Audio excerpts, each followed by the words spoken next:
Su Nuannuan has traveled through time, landing in the 1970s, an era where work points are everything. Fortunately, she has a sign-in system. Signing in at home, ding, congratulations to the host for receiving 3 pounds of pork.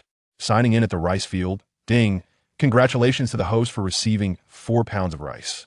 Signing in at the team office, congratulations to the host for receiving $1.50.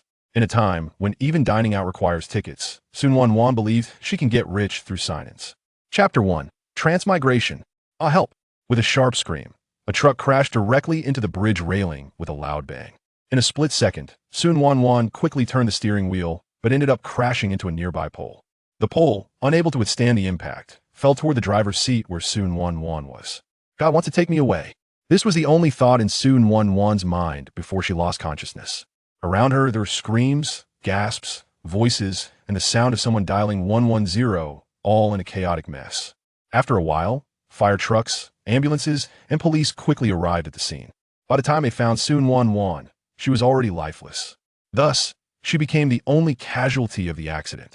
Floating in the air, Su Nuannuan twitched her lips. Was she really this lucky?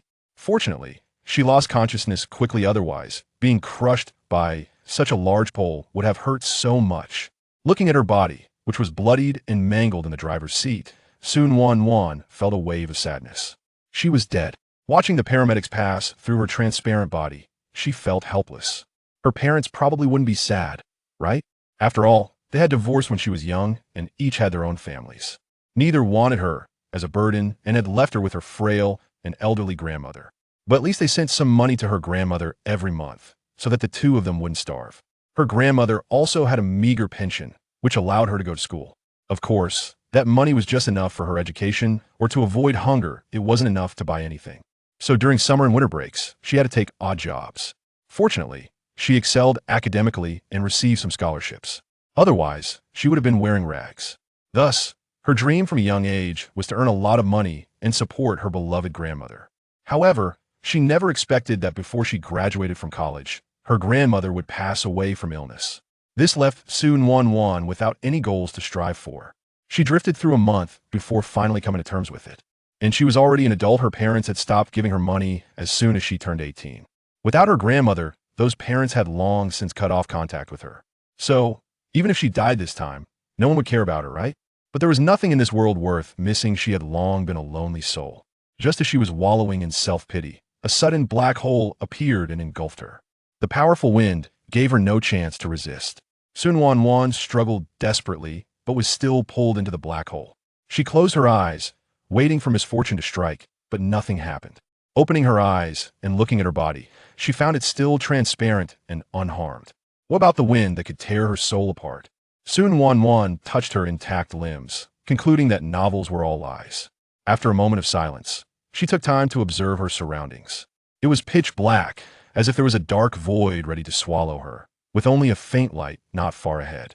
Su Nuannuan was not the type to sit idly by suppressing her fear. She lifted her legs and walked toward the only source of light. Time passed slowly as Su Nuannuan trudged forward, her legs feeling as heavy as lead. The light gradually grew larger, and Su Nuannuan felt a surge of joy. Almost there, hope was just ahead. Finally arriving at the illuminated place, Su Nuannuan didn't have time to observe her surroundings before she fainted. Just before losing consciousness, she vaguely heard voices, but couldn't make out what they were saying. Ding, the sign-in system has been bound to the host, Su Nuannuan. Ding, it has been detected that the host is in a soul state, and we are looking for a suitable body for the host. Ding, a suitable body has been found. Beginning transmission. 3, 2, 1, transmission. Nuannuan, my daughter, why aren't you awake? Don't leave me. Mom, please don't cry. Little sister will be heartbroken if she sees you like this. A heavy male voice rang out. The elderly woman's voice continued. My daughter, oh woe is me. Grandma, please stop crying. Little Bao hurts for you, said the 3-year-old Su Jin-chung, affectionately known as Little Bao, as he walked over to comfort the elderly woman. Little Bao, go out and play. Let Grandma spend some time with your aunt. Thinking the doctor had said Su Nuannuan might not wake up, the elderly woman couldn't suppress her sorrow and began to weep. Seeing that he couldn't comfort Grandma, Su Little Bao started crying too. He didn't like his aunt. She pinched him and took his candy. But he loved Grandma, who treated him well and secretly gave him candy, even if sometimes it was snatched away by his aunt. Nearby, a little girl was terrified. She hadn't meant to push her aunt. If her aunt hadn't taken the wild grapes she had worked hard to pick and scolded her, there wouldn't have been a fight, and she wouldn't have accidentally pushed her aunt down. Who would have thought her aunt would fall and hit her head on a rock? Grandma loved her aunt so much she would definitely beat me to death. With that thought, Su Xiaohong was extremely frightened, trembling all over. She knelt on the ground, saying, "Grandma, Grandma, I didn't mean it. I didn't mean to push my aunt." Su Xiaohong spoke in a panic. The old lady was taken aback and immediately screamed, "What? You little brat! How dare you push your aunt? I will beat you to death." Saying this, she got up and grabbed a stick, hitting Su Xiaohong hard. The stick hurt too much, and Su Xiaohong cried and shouted, "I didn't mean it! I didn't mean it!" Meanwhile, 6-year-old Su Xiaohua, seeing her sister getting beaten for her sake, also began to cry loudly. She turned to the cowering Su Er-saw, saying, "Mom, my sister is being punished for me. Please tell Grandma not to hit her. Aunt stole my wild grapes, and pinch me my sister only argued with her because of that." Su Er-saw tightly hugged Su Xiaohua, not daring to provoke Su old lady. She had 3 daughters. What if her mother-in-law forced Su Er to divorce her? No, she couldn't be divorced. If she was sent back to her family, her mother would kick her out. But seeing Su Xiaohong being beaten by her mother-in-law made her heart ache. That was her child, whom she carried for 10 months. Su Er-saw immediately released Su Xiaohua and rushed to Su Xiaohong, wrapping her in her arms to shield her from the blows of the old lady. The stick struck her, leaving marks on her body, and tears streamed down her face, half from pain and half from heartache. How much must it hurt to be hit like that? "Mom, please spare Xiaohong, she didn't mean it." Seeing her timid daughter-in-law daring to resist her, Su old lady hit even harder. Hearing the cries from inside the room, Li Chunlan couldn't help but mutter a few complaints. "I've never seen such a greedy and lazy sister-in-law, even stealing her nephew's candy." She had long been dissatisfied with her sister-in-law stealing her son's candy. However, it was almost noon, and she needed to hurry to cook, otherwise everyone would go hungry. Before Su Nuannuan could figure out what was happening, she heard people talking and crying around her. Her head throbbed, and the buzzing noise only made her more irritable. Who was making such a racket? "Shut up, it's so annoying." Su old lady was taken aback. Was Nuanbao awake? She threw down the stick and rushed to Su Nuannuan's bedside, holding her hand tightly and staring intently at her. Chapter 2. The Extraordinary Ant and the Golden Finger. Su Nuannuan groggily opened her eyes and saw a scene before her. An old lady with a face full of wrinkles was staring closely at her from about 30 centimeters away, which startled her. When the old lady saw Su Nuannuan wake up, she cried and laughed at the same time. Her darling daughter had suffered such a great ordeal because of Su Xiaohong from the second branch, and she felt immense hatred, though that was her granddaughter. In her heart, nothing was more important than her own daughter. As Su Nuannuan came to her senses, she felt an inexplicable familiarity with the face before her. However, her head throbbed painfully, making her feel quite uncomfortable. The sound of crying around her only made her feel worse. Without having time to ponder why she was there, she urged them to go outside and be quiet. Seeing that Su Nuannuan had woken up, the old lady, Su, let out a sigh of relief. When Su Nuannuan asked them to leave, to avoid further distressing her, the old lady quickly called for the people inside the house to step outside. As they passed by Su Xiaohong, she pinched her. When Su Xiaohong looked like she was about to cry out, Su Er-saw, Liang Fengzhu, quickly covered her mouth. The mother-in-law already disliked them, and they couldn't afford to provoke her further. Seeing that her daughter had woken up, the old lady hurriedly took her 4th son to the fields. They still needed to earn work points. If it weren't for her daughter hitting her head, she wouldn't have taken her 4th son to ask for leave, delaying their work for half a day. Once Su Nuannuan saw them close the door before leaving, the room finally fell quiet. Just as she was about to breathe a sigh of relief, a surge of memories flooded her mind, causing her head to throb even more. After finishing the original owner's memories, Su Nuannuan was left speechless. This whole situation was just outrageous. Since childhood, she had relied on the old lady's favoritism to be lazy and avoid working in the fields, which was fine, as she didn't know how to do it anyway. However, the original owner was truly extraordinary. She even stole candy from her 3-year-old nephew and secretly pinched her nieces and nephews. To avoid going to the fields to earn work points, she lied, pretending to have excellent grades when in reality, her performance was terrible. The key was that the old lady believed her and constantly praised her, thinking her daughter was a clever person. Over time, this bizarre individual had come to believe it herself. Su Nuannuan felt speechless. How could the original owner be such a person? However, this was also quite good.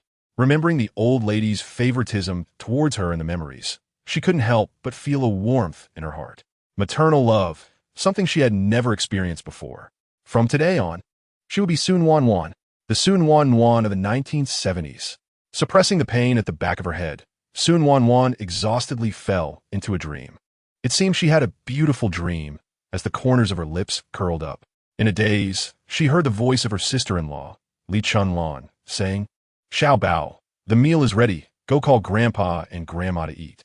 "Okay, Mother." Although Su Xiao Bao was only 3 years old, poor children grew up early, and it was fine for him to call for meals in the fields. After a while, Su Nuannuan heard a sound at her room door. The old lady saw that Su Nuannuan had not woken up yet, pinched the corner of her quilt, closed the door, and went out. "Mother, should we call Nuannuan?" Su Nuannuan heard her sister-in-law's voice. "No, later after washing the bowls, steam an egg custard for Nuan Bao," the old lady instructed. Li Chunlan secretly resented this. It was again egg custard, which her sons had never eaten. However, she dared not disobey her mother-in-law. "Understood. I'll steam a bowl for my sister-in-law and wait for her to wake up to eat." A clamor of eating sound soon arose and quickly faded. Their family still needed to earn work points. Without work points, there would be no food after the autumn harvest, and without food, they would go hungry. After the 3 years of famine, they did not want to start again. Before leaving, the old lady knocked on Su Nuannuan's door. "Nuan Bao, there's egg custard in the pot. Remember to take it out and eat." "Got it, Mother," Su Nuannuan replied groggily, her voice slightly hoarse. After an unknown amount of time, Su Nuannuan woke up. Looking at the white mosquito net above her bed, the corners of her mouth twitched again. She remembered that this mosquito net was something the original owner had bragged about to her classmate Lu Mayhem, insisting that the old lady buy it for her. And if she didn't buy it, she wouldn't eat. Unable to withstand the original owner's begging, the old lady bought it for her, fearing that she would starve herself. In the original owner's mind, whatever others had, she wanted too, regardless of others. The house was made of wood, with clearly visible tiles above. In Su Nuannuan's memory, this was the only one in the Shanyang Brigade. Even the brigade leader's house was just a house made of bricks and straw, which was a point of pride for the little girl. Shaking her head, she tried to shake these memories out of her mind. The walls were pasted with newspapers, looking clean and tidy. Apart from a bed, the room also had a desk and a bookshelf filled with her textbooks from childhood to adulthood. How pretentious. The room had a wardrobe and a table, and besides the bed, there was a kong, a traditional heated platform. According to the original owner's memory, winters here were particularly cold, and a kong was essential. However, only her room had a bed and a kong. Others' rooms had only a kong. The room was neither big nor small, but fortunately, it had an independent space. In Su Nuannuan's memory, many people still slept in the same room as their parents. Even Su Xiaohong and her 3 sisters still shared a room with Su Erge. Overall, Su Nuannuan was very satisfied. "Ding! Congratulations! The host has obtained the sign-in system." Just then, a metallic sound rang out, and Su Nuannuan felt a rush of excitement. Is this her golden finger? How did she get the system? Remembering the mechanical voice from the black hole before she crossed over, could it be? During the time, right after her grandmother passed away, she felt particularly stressed and sad. Only by reading novels could she numb herself and forget about her grandmother's death. Thus, she had read all kinds of novels about golden fingers and knew what this was. System, how did you choose me? How did you come to be? Su Nuannuan didn't expect this sign-in system to answer, but it actually did. Ding! Hello, host. The sign-in system comes from a higher-level dimension. It bound to the host during the time-space crossing in the space-time tunnel. The host's body has been destroyed. This is the carrier recently detected by the system that can accept the host. Su Nuannuan understood the meaning. It meant her previous body was gone. The sign-in system brought her to the 1970s, but she remembered that this era seemed to lack food and clothing. However, that wasn't too important. What mattered was that she was alive again. Ding! Please sign in every day to reach the peak of your life. What? Could it be that she is the legendary child of destiny? Su Nuannuan shook her head. If she were the child of destiny, how could she be the only one to die in the accident? Ding! The sign-in system allows the host to sign in 3 times at different locations each day. 3 times a day? That sounds great. This system is powerful. Ding! The host must sign in at different locations. Different places? How is that defined? Su Nuannuan didn't quite understand, but thought, whatever, let's just sign in first. Sign in. Ding. Congratulations. The host successfully signed in at home and received 3 gene of pork belly. Pork belly. How wonderful.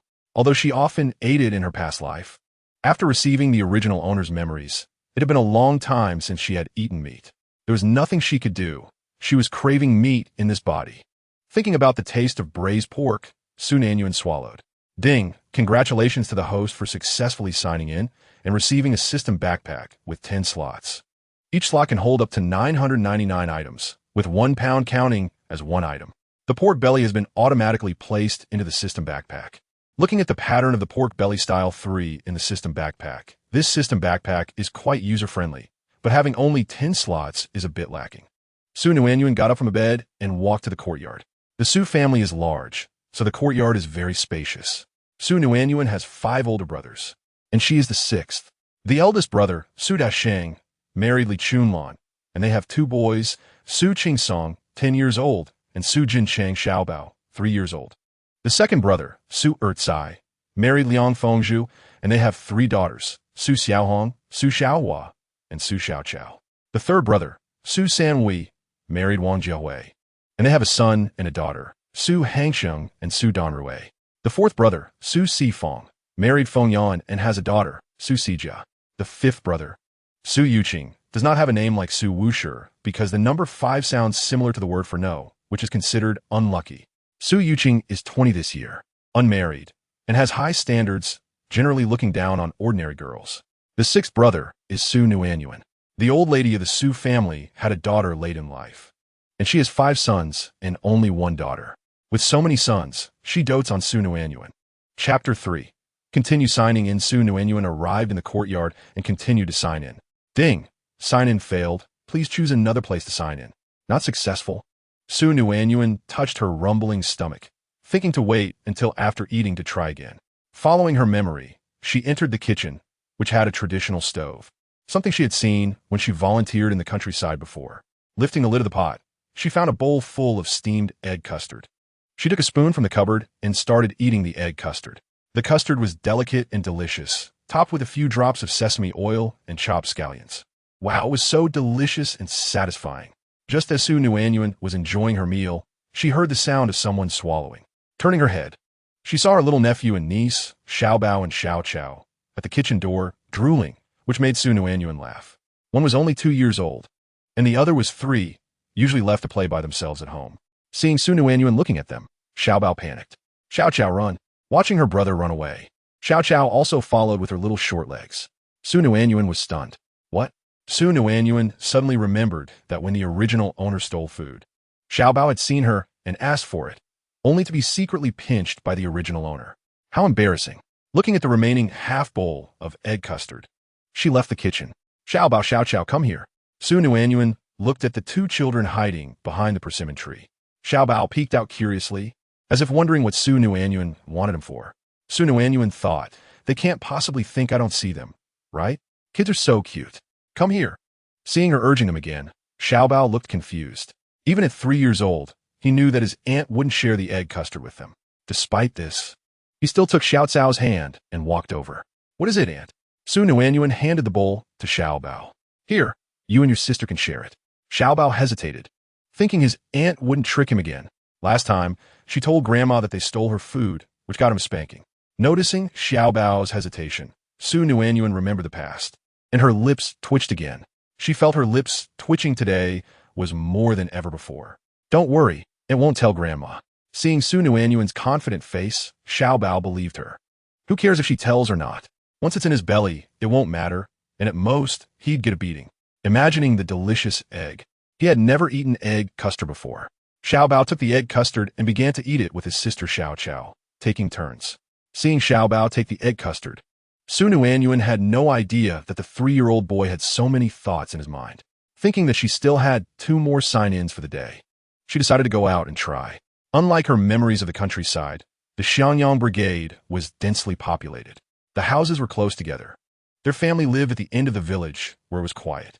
Passing by the rice fields, Su Nuannuan wanted to try signing in here to see if it would be successful.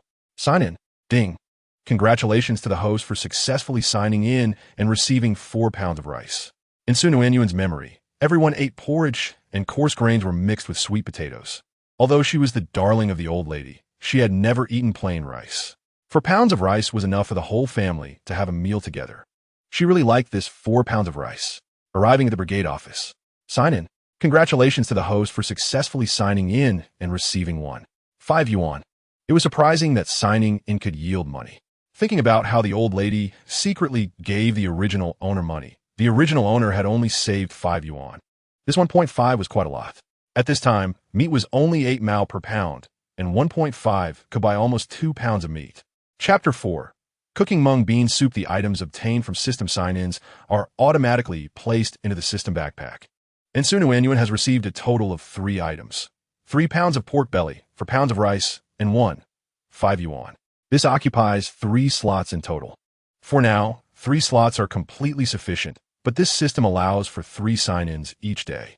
If each day has 3 sign-ins are different, then 3 slots will not be enough after 4 days. But it's still early to think about that. Upon reaching the fields, the people of the Xianyang Brigade were working hard. Bang, bang, bang, the brigade leader was beating a gong nearby, shouting slogans about enduring hardships to become successful and urging everyone to work hard. Su Nuannuan also saw Su Laodai and Su Laodai. Su Deshang is over 30 now, having married early, so Su Laodai is already 50 and no longer young. Due to years of labor, Su Laodai and Su Laodai looked like they were in their 60s. In later years, people of this age would already be enjoying life, but they were still working in the fields to earn work points. Seeing them drenched in sweat, Su Nuannuan felt a pang in her heart, and tears almost fell. As she got older, she couldn't bear to see this. Her eyes felt heavy. Su Nuannuan thought about the mung beans in Su Laodai's room and quickly turned back.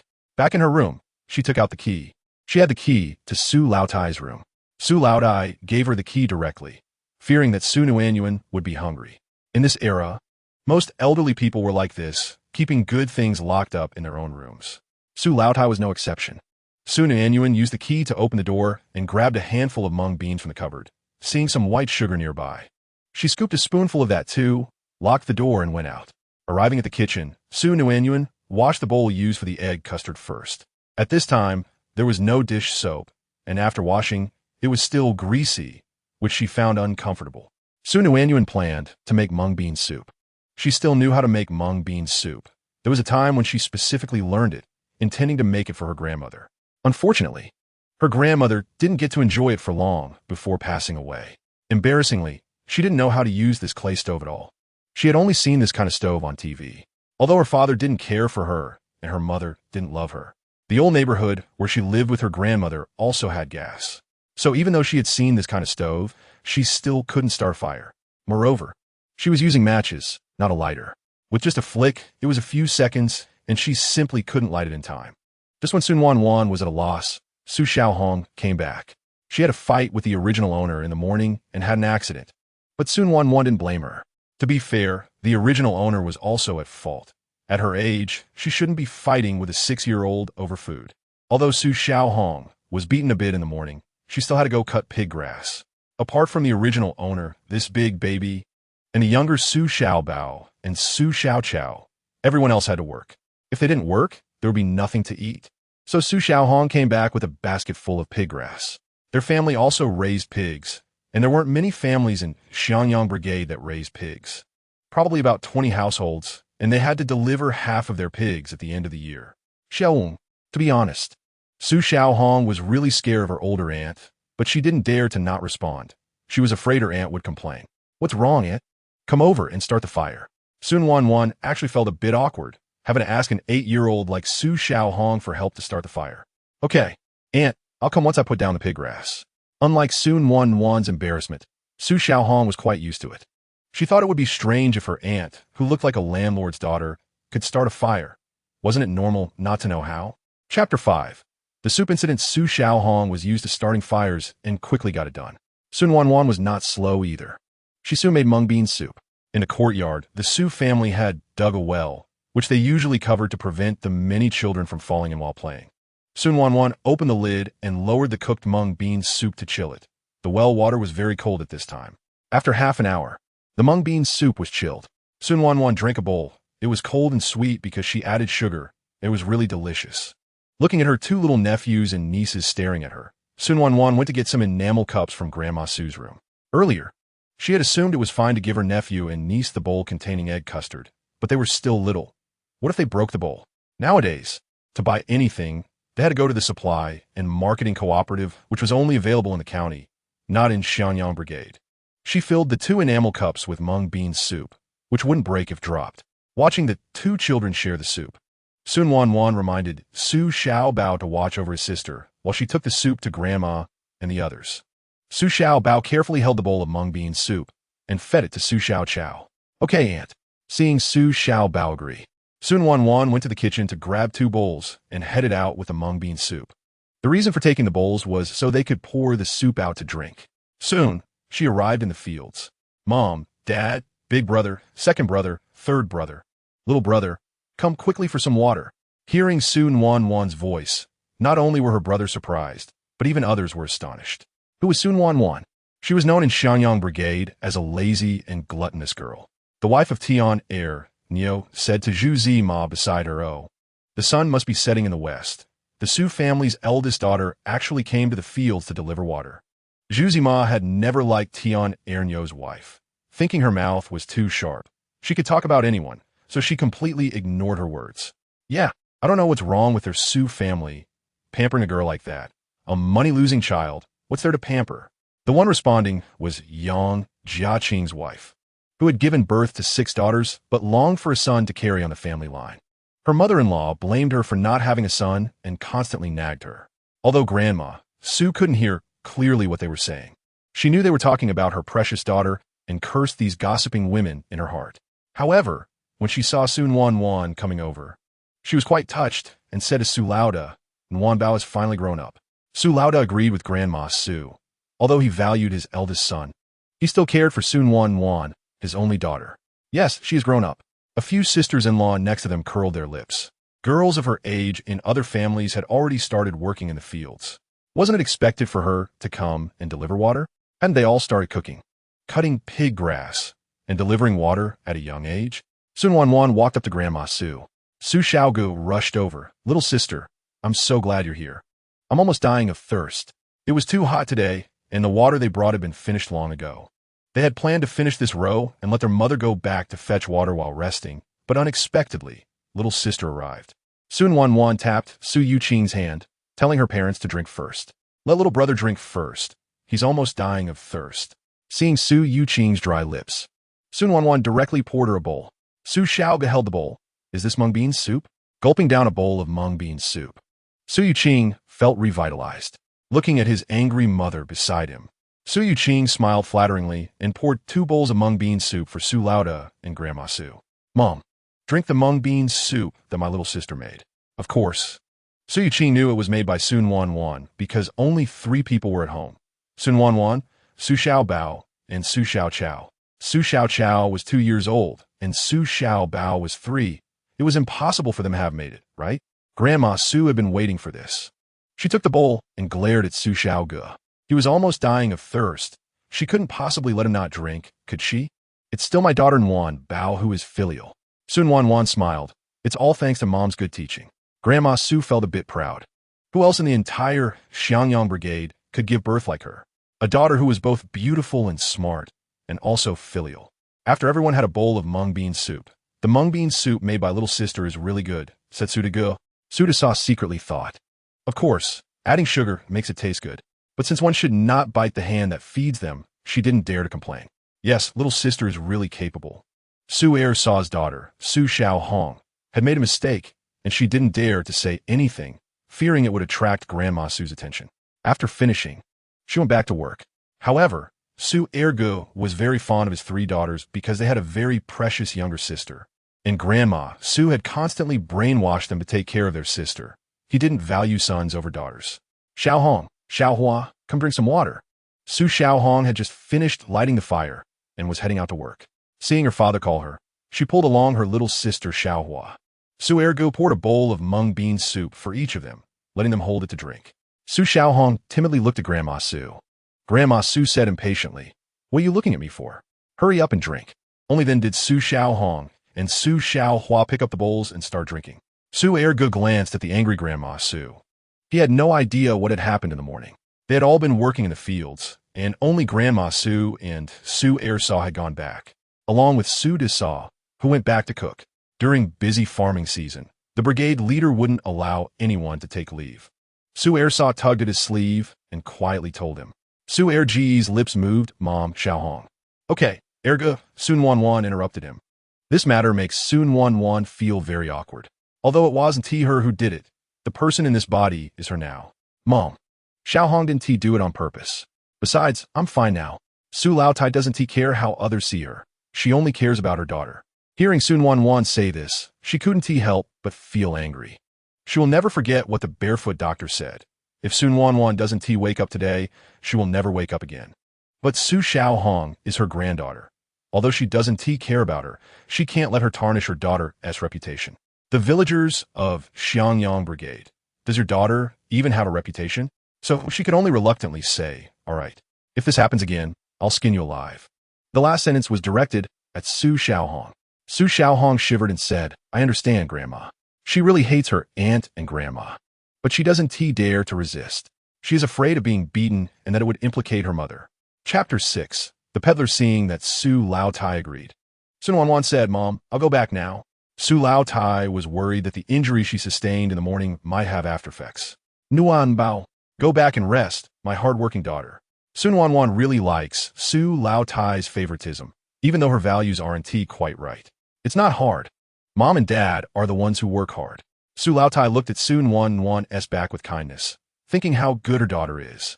On her way back, Su Nuannuan saw a man carrying a shoulder pole. Is this a peddler? Don't you have to go to the supply and marketing cooperative to buy anything in this era? Su Nuannuan was very curious, so she approached him. She felt that calling him comrade was awkward, but in this era, it was the only way to address someone. Hello, comrade, what are you doing? The peddler, Li Guoqiang, was a salesman from the supply and marketing cooperative.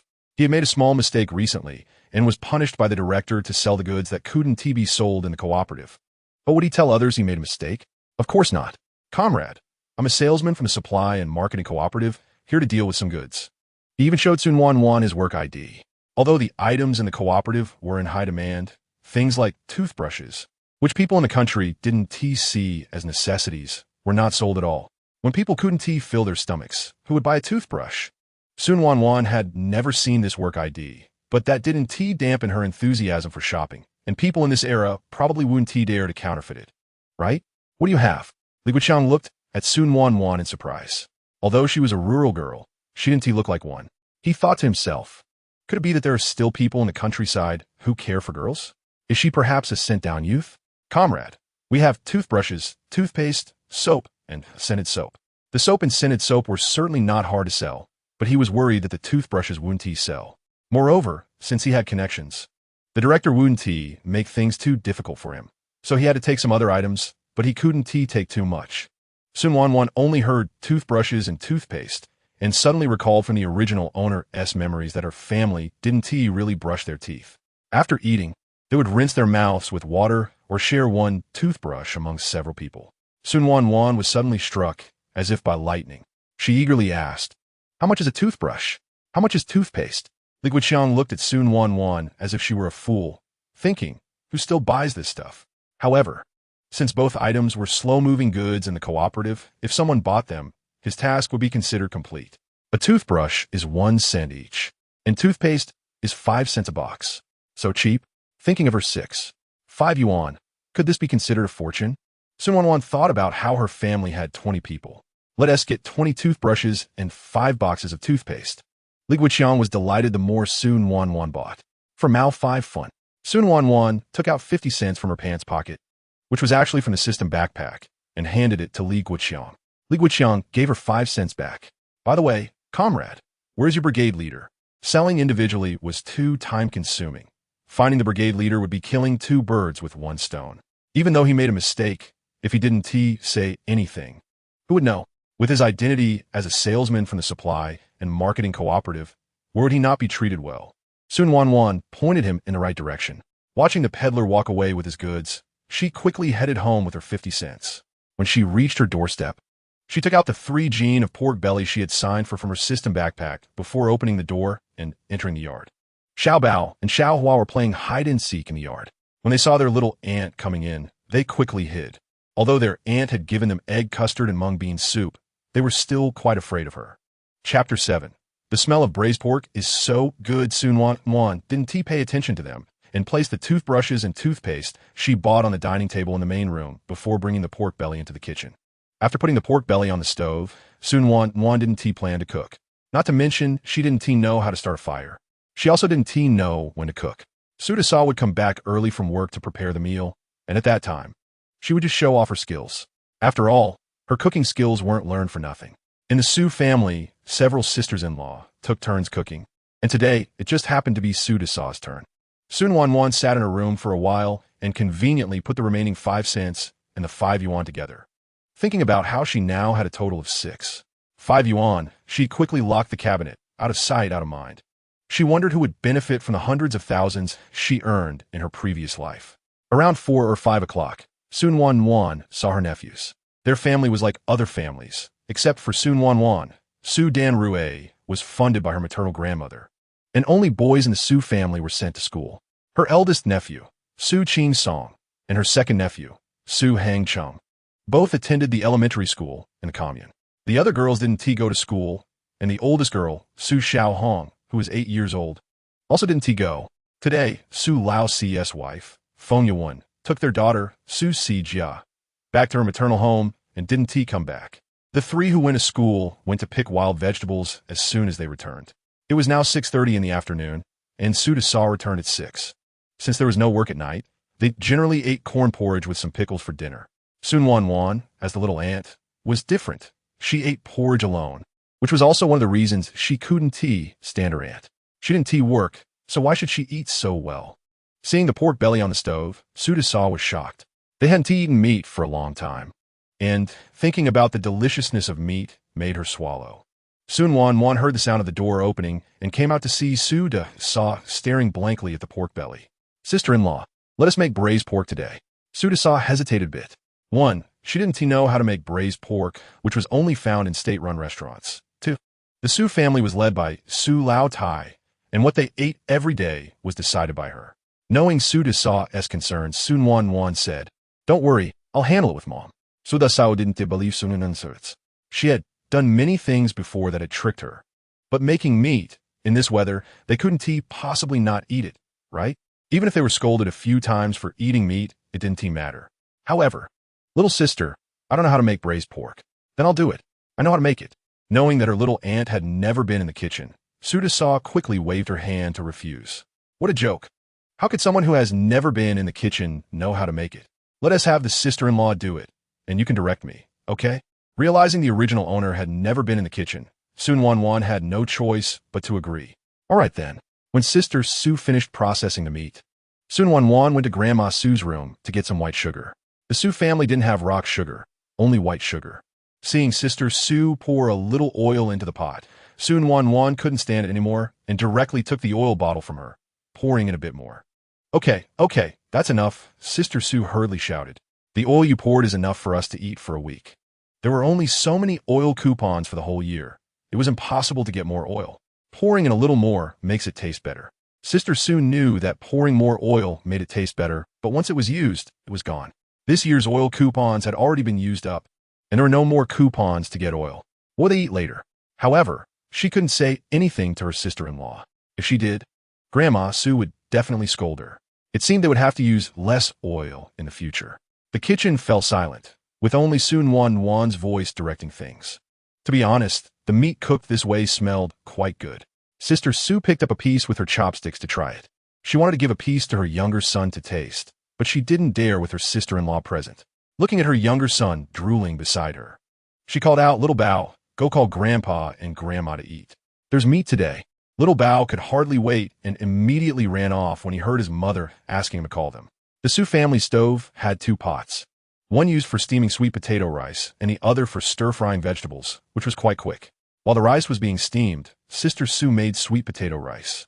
Braised pork didn't go well with corn porridge, so, since they were making meat, they might as well have a dry meal. After scooping the braised pork into a bowl, Sister Su didn't even wash the pot. Instead, she made a pumpkin soup with the rice water, as there was oil in the pot that couldn't be wasted. After preparing a pickled vegetable, it was ready. Su Nuannuan carried the dishes out and arranged them just as Grandma, Su, and the others returned. Seeing Grandma, Su come in, Su Nuannuan served them some water for washing their hands. "Dad, Mom, wash your hands. It's time to eat." Although she didn't know why Su Nuannuan was being so considerate today, Grandma, Su felt in her heart that she was the best. Good, Nuan Bao is really well behaved. Su Nuannuan's face turned red. Although her body was already 15 years old, she felt like she was in her 20s. She didn't expect Grandma, Su, to praise her like a child. Su Xiaoge, on the other hand, didn't have so many thoughts. Seeing Su Nuannuan's face turn red, he laughed. "Hey, everyone look, little sister is blushing." Su Nuannuan felt everyone's gaze on her and said to Grandma Su, "Mom, look at Xiaoge." Grandma Su wiped her hands clean and gently patted Su Xiaoge's back. "Don't bully your little sister." Su Xiaoge pretended to be wronged. "What did I do?" Not being able to stand Su Xiaoge's antics, Grandma Su walked past him. "Come on, let's eat." As usual, it was Grandma Su who served the food. When she saw there was meat, she asked where it came from. The family didn't have any meat, and as the head of the household, she certainly knew. "Mom, you and Dad haven't eaten meat in a long time. I bought it from the peddler today." Grandma Su shot Su Nuannuan a reproachful glance for using her own money to buy meat, as that money was meant for her beloved daughter's allowance. However, she was also very touched, constantly saying Nuan Bao is really filial. After serving the meat, Grandma Su naturally put most of it into Su Nuannuan's bowl. Su Nuannuan hurriedly refused. "No, Mom, you and Dad eat more." Saying this, she moved the meat in her bowl to Grandma Su and Grandpa Su's bowls with her chopsticks. Grandma Su naturally refused. "But Su Nuannuan wouldn't give in, Mom. If you keep this up, I'm going to get angry." Seeing that Su Nuannuan wouldn't back down, Grandma Su put a piece of meat in her mouth and ate it. She didn't know if it was because it was her beloved daughter's offering, but it tasted exceptionally good. Daughters are the best. These sons never offered meat to their parents. Grandpa Su didn't hesitate and directly ate, as it was meat offered by his daughter. Su Xiaoge had already finished his meat and, seeing his mom and sister still delaying, suggested, "How about you give me my little sister's meat?" Seeing that these troublesome people wouldn't give her meat and were trying to snatch the meat that Nuan Bao offered, Grandma Su's face darkened. She glared at him. "Go where it's cool." Su Xiaoge was dumbfounded. Watching Su Xiaoge's silly expression, Su Nuannuan laughed. Su Xiaoge looked at Su Nuannuan with a wronged expression, thinking that it was difficult for him to get more meat. The little ones, not knowing what the old aunt was laughing about, ate the delicious meat and started laughing along. "This meat was bought by your old aunt, and when you grow up, you must be filial to your old aunt, understand?"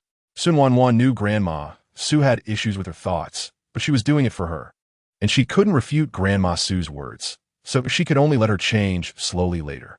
Su Qing's song was raised by Grandma Su and was most deeply influenced by her thoughts.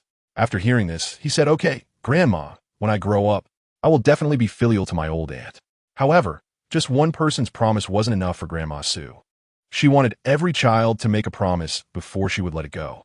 Although Su Hangcheng and Su Xiaobao were afraid of Su Nuannuan, if their old aunt frequently bought meat, it wouldn't be a problem for them to be filial to her. So they agreed too. This meal was quickly finished. Su Nuannuan took out the toothbrushes she had bought and distributed one to each of them, insisting that they must brush their teeth morning and night. She gave the one meant for Sister Su Si and her daughter to Brother Su Si to pass on to them. Although Grandma Su didn't understand why her daughter wanted everyone to brush their teeth, she was a mindless supporter of Su Nuannuan. Even Grandpa Su had to brush his teeth. Otherwise, he wouldn't be allowed to go to bed, let alone the others. From today on, everyone had to brush their teeth once in the morning and once at night. Grandma Su's words were like an imperial edict in the Su family. Once she said it, no one dared to disobey. Sister Su washed the dishes and then heated 2 big pots of water. It was too hot, and, after a long day of sweating, if they didn't take a bath, they would smell bad the next morning. Su Nuannuan also wanted to take a bath but didn't dare to wash her hair. First, the Shenyang Brigade here still didn't have electricity, and second, there was a big bump on the back of her head that hurt when touched. So she didn't wash her hair. Su Nuannuan lay on the bed, or rather, she was propped up. She didn't dare to lie down because it hurt too much against the pillow, so she could only sleep on her stomach. She didn't know how long she had been lying there before she finally fell asleep. "Old man, why is Nuan Bao so filial?" Grandpa Su didn't say anything. He knew his old wife well. At times like this, saying too much could lead to trouble. He lay in bed, pursed his lips, and thought to himself that brushing his teeth really made a difference. Grandma Su didn't care whether Grandpa Su responded to her or not. She was counting the money they had saved over the years by being frugal. Nuan Bao is filial to us. We can't let her feel unappreciated. After hearing her words, Grandpa Su decided to give her 5 yuan since she would soon be going to school. Grandma Su had the same idea, but she wanted Grandpa Su to save first. After all, he was the one she would spend her life with, and she respected him throughout her life. So she wanted to ask for his opinion. Satisfied, Grandma Su took out 5 yuan from the money they had saved. They turned off the lamp and went to bed. Chapter 8. In the mountains the next day before dawn, Grandma Su came to Su Nuannuan's room and placed the 5 yuan under her pillow, mumbling, "A mother can't let Nuan Bao suffer." Su Nuannuan heard this and felt warmth in her heart. Her mother in her previous life had never said the same thing. But it was still too early, and she fell back into a deep sleep, only hearing the creaking of the door closing. When Su Nuannuan woke up, the sky was already bright, but she had no phone and didn't know the time. No one in the Su family dared to disturb her sleep. Otherwise, Grandma Su would never let them off the hook. Moreover, with their current financial situation, they couldn't afford the 3 major items, let alone a watch. Su Nuannuan was also quite stubborn. She had no idea how to make money right now, so she could only take it one step at a time. Sign in. Ding. Congratulations. The host has received 20 eggs, which have been automatically placed in the system backpack. Eggs? Not bad. She thought of the drooling expressions of Su Xiaobao and the others as they watched her eat egg custard. Everyone could have a bite at night. Ding. The system detected a different measurement unit. One slot can stack up to 999 eggs. What a ripoff. It would be better to pack them by the pound. At least one egg wouldn't weigh as much as a pound. Su Nuannuan got out of bed.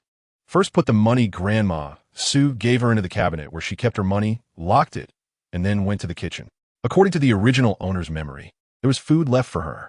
Sure enough, when she lifted the lid of the pot, there was 1 egg in a bowl of thin rice porridge simmering inside. Su Nuannuan tapped the egg and tossed the shell into the stove. Farm-fresh eggs are delicious. After finishing her breakfast, Su Nuannuan still hadn't seen Su Xiaobao and the others. Where did they go? Don't run, look at my gun. Li Erju was running towards Su Xiaobao with a wooden gun in his hand. Charge! Su Xiaobao stopped running. Erju, can I play with your wooden gun for a while? I also want to be a general. Li Erju looked at the wooden gun in his hand. It was made by his father, and his bottom still hurt from it. But Su Xiaobao was his best friend, and if he wanted to play, he couldn't go back on brotherly loyalty. Besides, Su Xiaobao had given him candy last time, and it was really sweet. Reluctantly, Li Erju glanced at the wooden gun. Take it. Just play with it for a while. Su Xiaobao was overjoyed. He could finally be a general too. He took the wooden gun from Li Erju's hand and turned to charge at his friends. Don't run. Look at General Xiaobao. The surrounding kids rushed forward. Hearing this in the yard, Su Nuannuan almost laughed herself silly. She didn't expect Su Xiaobao and the others to be so entertaining. She would remember this well and tease Su Xiaobao later, telling him he was a little general when he was young. After watching for a while, Su Nuannuan opened the door and went out to ask Su Xiaobao, "Xiaobao, where are your sisters?" Su Xiaobao had no biological sister, only 2 cousins, Xiaohong and Xiaohua. Hearing this, he knew she was asking about them. They're cutting pig grass on the back mountain, Su Xiaobao shouted, then continued to play with his friends. The back mountain? Su Nuannuan remembered that the original owner had fallen while trying to steal wild grapes from Su Xiaohua there. She touched the back of her head, which still hurt a bit. She could only say she was lucky that it hadn't broken open. Otherwise, at her current age, she wouldn't grow hair where it had been injured. Wouldn't she be bald at such a young age? Shaking off the thought in her mind, Su Nuannuan decided she would go into the mountain. Following her memory, she walked step by step towards the back mountain. Fortunately, she had the original owner's memories. Otherwise, she would have had to find an excuse to explain. Soon, she arrived at the place where Su Xiaohong and Su Xiaohua were cutting pig grass. The back mountain was vast, with wild animals inside, so they dared not go in, only staying on the outskirts. The outskirts were bare, with only a few scattered big trees. At this time, everything belonged to the state, including the trees. Individuals weren't allowed to cut down trees. Otherwise, it would be considered damaging state resources. Su Nuannuan spotted them at a glance. They were cutting pig grass with a few kids their age. Hey, Xiaohong. Xiaohua, isn't that your aunt?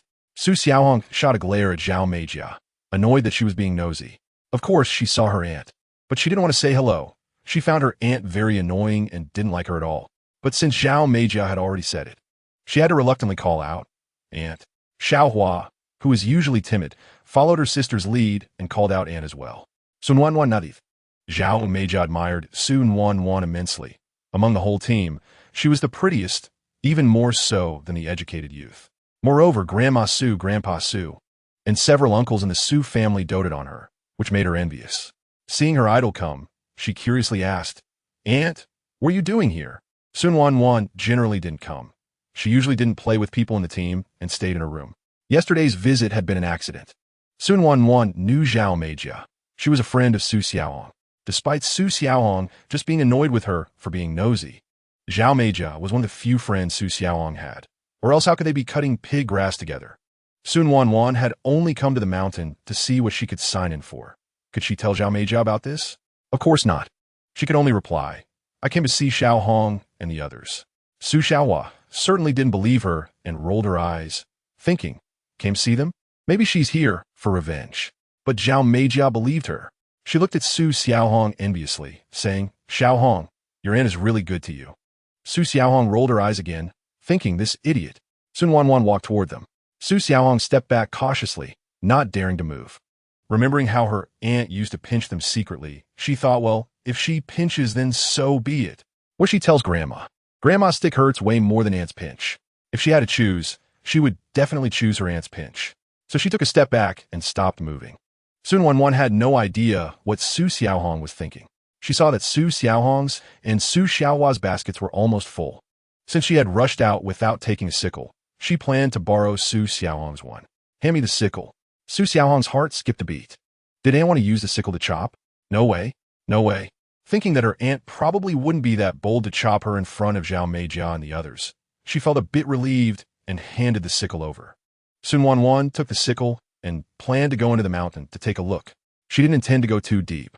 The elders in the team said there were big insects inside, and she was very precious about her life, so she didn't dare go too deep. Chapter 9. Sign in for a rabbit. Looking at Su Nuannuan's retreating figure, Su Xiaohong was dumbfounded. This was not what she expected. Aunt, where are you going? I'm going into the mountain to take a look. Is that it? Just that? She had prepared herself to be beaten and was only shown this? Su Xiaohong and the others were also curious about going into the mountain. The adults at home never allowed them to go in, otherwise they would be punished. They didn't dare offend the authority of the adults. Seeing that her aunt was going into the mountain, her desire to go outweighed her fear of her aunt. I want to go too. Zhao Meijia had also filled her pig grass basket. Seeing Su Xiaohong say she wanted to go, she also said, Aunt, I want to go too. She was thick-skinned. Usually, Su Nuannuan didn't come out, but now that she didn't want to miss the opportunity to be close to her. Besides, since Su Xiaohong was her friend, her aunt was just her own aunt, right? Thinking that she was just going for a walk outside, Su Nuannuan agreed. Come along then.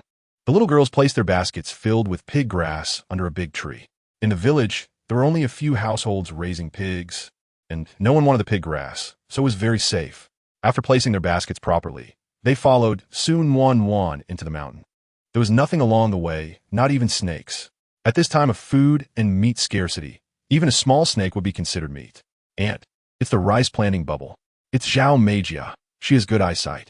Following Zhao Meijia's voice, we indeed saw what she referred to as the rice planting bubble. Bright red and quite delightful.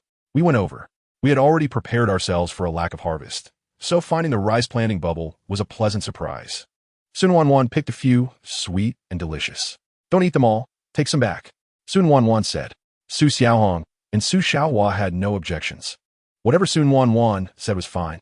Zhao Meijia was a fan of Su Nuannuan, so naturally, she listened to her. The others followed suit and had no objections either. Su Xiaohong went a short distance to pick a few large leaves and handed them to her companions. While handing them out, she thought, if only they hadn't come along, all these rice planting bubbles would be hers. A few people sharing didn't amount to much. After a few minutes of picking, they were gone.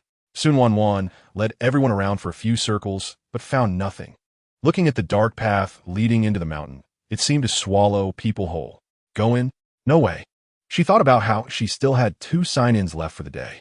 Should we try here? Sign in. Ding. Congratulations, host, you have received a live rabbit. Would you like to claim it? A rabbit? A live one? How do I claim it? Ding. Due to the system backpack not being able to hold living things. Please claim cautiously. Su Nuannuan didn't know how the system worked and directly said to claim it. Just after she clicked to claim, a huge rabbit came rushing out from the mountain, crashing directly into the tree next to Su Nuannuan's feet, knocking itself out. Su Nuannuan? A few kids? Su Nuannuan was afraid the rabbit would wake up, so she hurriedly hugged it to her chest. It was a bit heavy, probably around 5 or 6 pounds. Could this be the legendary waiting by the stump for a rabbit? However, this saved her from finding excuses. As the saying goes, one lie requires countless others to cover it up, so it was better not to lie at all. Zhao Meijia, who witnessed the whole process, admired Su Nuannuan even more. She envied Su Xiaohong for having such an aunt. Aunt, you're really lucky.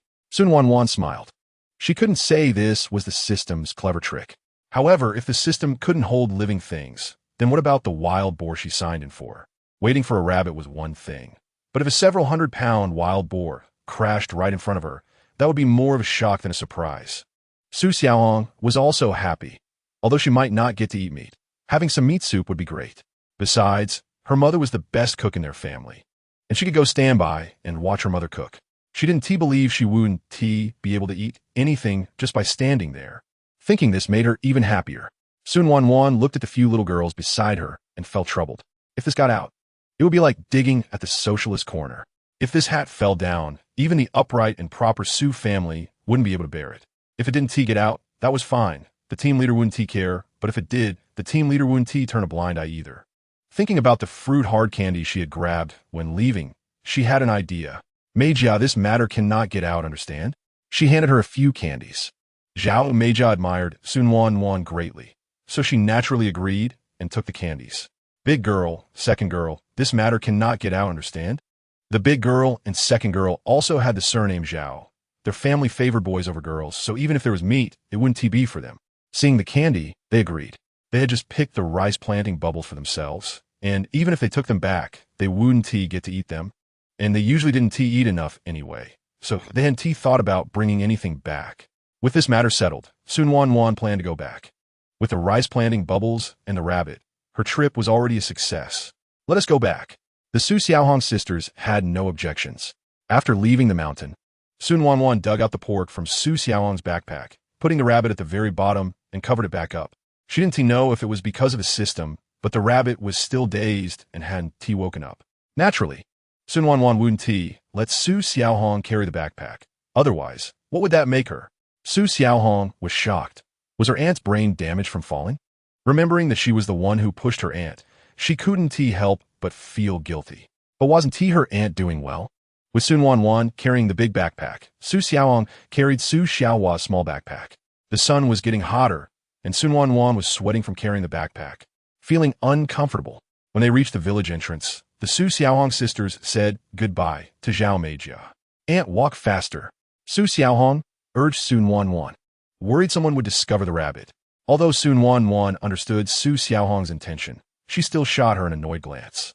Seeing Su Nuannuan's expression, Su Xiaohong took Su Xiaohua's hand and didn't dare to speak. Although her aunt had changed, what if she changed back? Chapter 10 at the door. Su Nuannuan opened it. Today, it was Su old lady who came back to cook.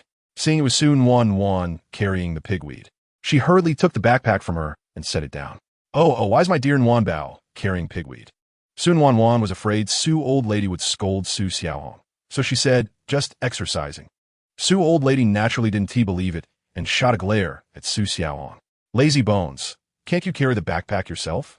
Su Nuannuan didn't expect Su old lady to scold Su Xiaohong and quickly pulled her back. Mom, I want to carry it myself. Su old lady naturally had to give her precious daughter face and praise Su Nuannuan for being obedient. Su Xiaohong rolled her eyes beside them. Her aunt was the treasure, and she was just the grass? Fortunately, she had known her aunt's position in her grandmother's heart since she was little, otherwise, last time was just an accident. Otherwise, her grandma would have beaten her to death. Grandma didn't even consider that if her aunt hadn't snatched Xiaohua's wild grapes, would she have pushed her?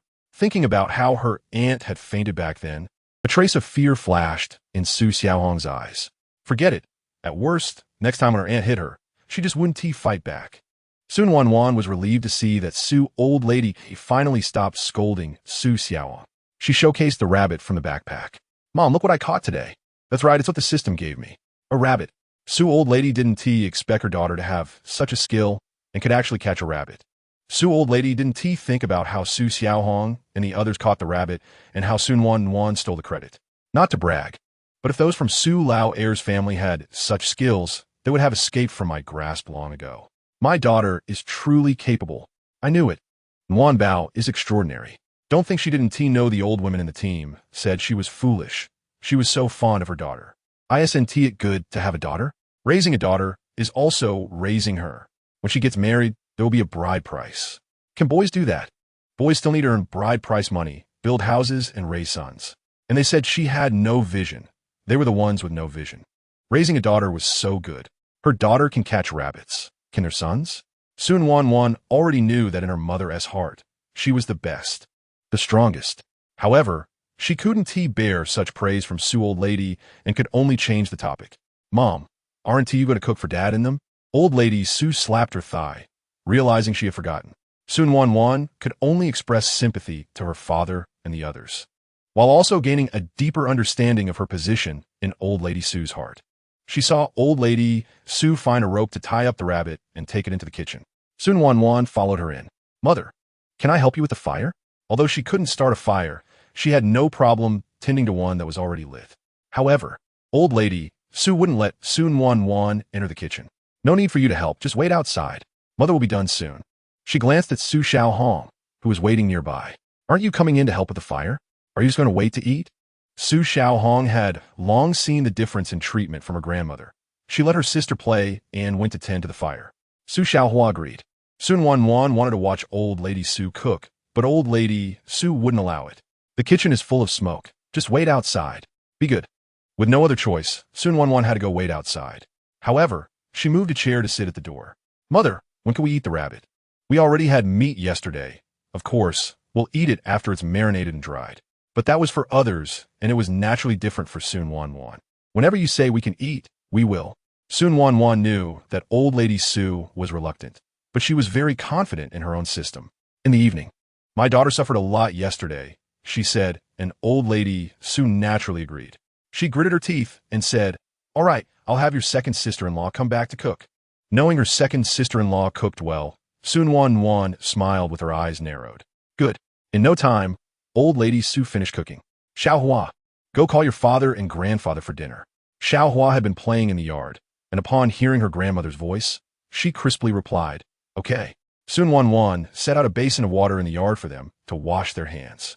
Mother, can I serve the food? Old lady Su wouldn't let Su Nuannuan touch it. Nuannuan, don't touch these. Let mother handle it. Su Nuannuan had to give up. At the dining table, Su Nuannuan's bowl was different from the others. She had dry food, while everyone else had porridge, including old lady Su and old man Su. Su Nuannuan felt guilty. She scooped some food for old lady Su and old man Su. Old lady Su wanted to scoop some back for her, but Su Nuannuan naturally wouldn't allow it. She covered her bowl, not letting old lady Su scoop back, feeling uncomfortable eating better than them without doing any work. Old man Su felt relieved. His old wife was indeed right. Sons were not as good as daughters. If your daughter lets you eat, then just eat.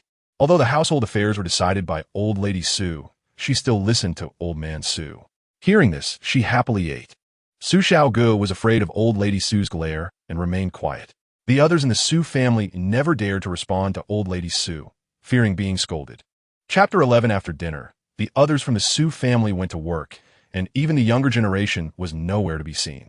In the Su family, aside from 2-year-old Su Xiaoqiao, even Su Xiaobao had friends. Of course, the original owner, this troublesome aunt, had no friends. She looked down on the village girls and didn't want to befriend them, not realizing she was just a village girl herself. Su Nuannuan, feeling bored, suddenly remembered that the original owner was a student and had homework during the agricultural break. Returning to her room, Su Nuannuan looked at her backpack. It was an army green backpack. Old lady Su had worked hard to get the fabric to make it for her. With a heavy heart, Su Nuannuan opened the backpack. To her surprise, when she flipped it open, she was stunned. 55 points. Oh no. Su Nuannuan quickly put it down and sneakily glanced again. Yes, it was indeed 55 points. She knew the original owner's grades were poor, but she didn't expect them to be this bad. She took out the test paper and saw it was middle school material, some of it she still remembered. Su Nuannuan took out a pen and did the questions again. The original owner was in the 3rd year of middle school, and she found that she could still manage to solve the questions, albeit clumsily. Su Nuannuan blew on the completed paper. It had been many years since she graduated from middle school, yet she hadn't forgotten. But evidently, she was too early to be happy. She still had the Chinese exam paper, which she performed even worse on. 46 points. This is just absurd.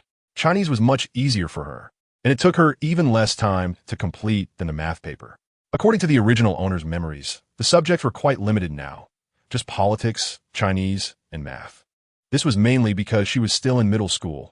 Their previous music teachers had all been eliminated in the card games, other than singing revolutionary songs. They didn't dare teach anything else. Politics was far too difficult for Su Nuannuan. The original owner never paid attention in class, and her memories contained little knowledge about politics. Moreover, the political education of this era was very important, so she had to learn anew. Fortunately, although the original owner's grades were poor, she had a good appearance. Just this one bookshelf made Su Nuannuan speechless. Yet in her memories, the original owner's reason for wanting a bookshelf was simply that city people had them, and she wanted one too. That damned sense of comparison had cost her. Su Nuannuan took out her first-year political textbook and began to read. She didn't know if it was due to her transmigration, but her memories were much better than in her previous life. Things that she had to read 10 times to remember in her past life, she could now remember after reading once or twice. Su Nuannuan was somewhat surprised. This was almost as good as having a photographic memory, right? Thinking about how there were still several family members who hadn't studied, and the Su family didn't understand the importance of education. How could she, coming from the future, not realize this? Su Nuannuan decided to find an opportunity later to suggest to old lady Su that Su Xiaohong and her sisters go to school. The original owner's intention was also not to let them go to school. Bringing it up abruptly felt a bit inappropriate, so she would wait a while. Besides, the semester was already more than half over. If they went to school now, they wouldn't catch up on their studies. Time passed as Su Nuannuan studied. Compared to before, studying now was really easy. In the afternoon, each family sent someone back to cook. Today, it was originally old lady Su's turn to cook, and since she had agreed to Su Nuannuan, she wouldn't forget. You go back and cook. Su Er saw. Liang Fengzhu was somewhat surprised. She thought old lady Su was being kind to her. Su Lao Er was also a bit of a scatterbrain. He thought old lady Su meant it that way. Mother, you should go back and cook. In his view, cooking was much easier than working. Did Su Lao Er think old lady Su wouldn't understand his meaning? That saying goes, even if Su Lao Er farted, she would know whether it smelled good or bad. She replied irritably, I told you to go, so go. Su Er saw thought old lady Su had changed, putting down what she was holding. Then I'll head back, mother. Only then did old lady Su realize she had forgotten to mention the rabbit. But in the Su family, she was the most senior. Could she dig her own grave? Su Er saw returned home only to understand old lady Su's intention. Feeling bitter inside, it was still her own fault for not being able to give birth to a son. Before Su Er saw could wallow in self-pity, Su Nuannuan interrupted her. Second sister-in-law, let's cook the rabbit. Rabbit? Su Er saw had no idea there was a rabbit. Mother hid it in the kitchen. Su Nuannuan pointed at the pile of firewood, and sure enough, the rabbit was there, huddled and silent. No wonder it was a product of the system. It must be of high quality. Sister Su Er skillfully skinned and chopped the rabbit. Su Nuannuan took a bowl to Grandma Su's room and filled it with a bowl of sugar. Adding a little sugar while cooking can enhance the flavor. Knowing that Sister Su Er's cooking was good, Su Nuannuan didn't interfere. Sure enough, after tasting the rabbit meat, Su Nuannuan found that it was more fragrant than what others made, despite using less salt and oil. Besides Sister Su Er, only Su Nuannuan was left at home, and since Sister Su Er still had to make a soup, she could only trouble Su Nuannuan. Nuannuan, could you call your mother and the others for dinner? Okay, Sister Er. Su Nuannuan thought it was just right to sign in for the last time today. When she arrived at the rice field, Su Nuannuan signed in first. Sign in. Ding. Congratulations. Host, you've received 3 pounds of noodles. Su Nuannuan noticed that the system had a particular fondness for the number 3. Everything seemed to revolve around it. Mom, dinner's ready. Dad, dinner's ready. Eldest brother. Second brother, third brother, fourth brother, little brother, sister-in-law, third sister-in-law, dinner's ready. Hey, we're coming. The Su family was indeed bustling with people. Su Nuannuan called everyone in the family.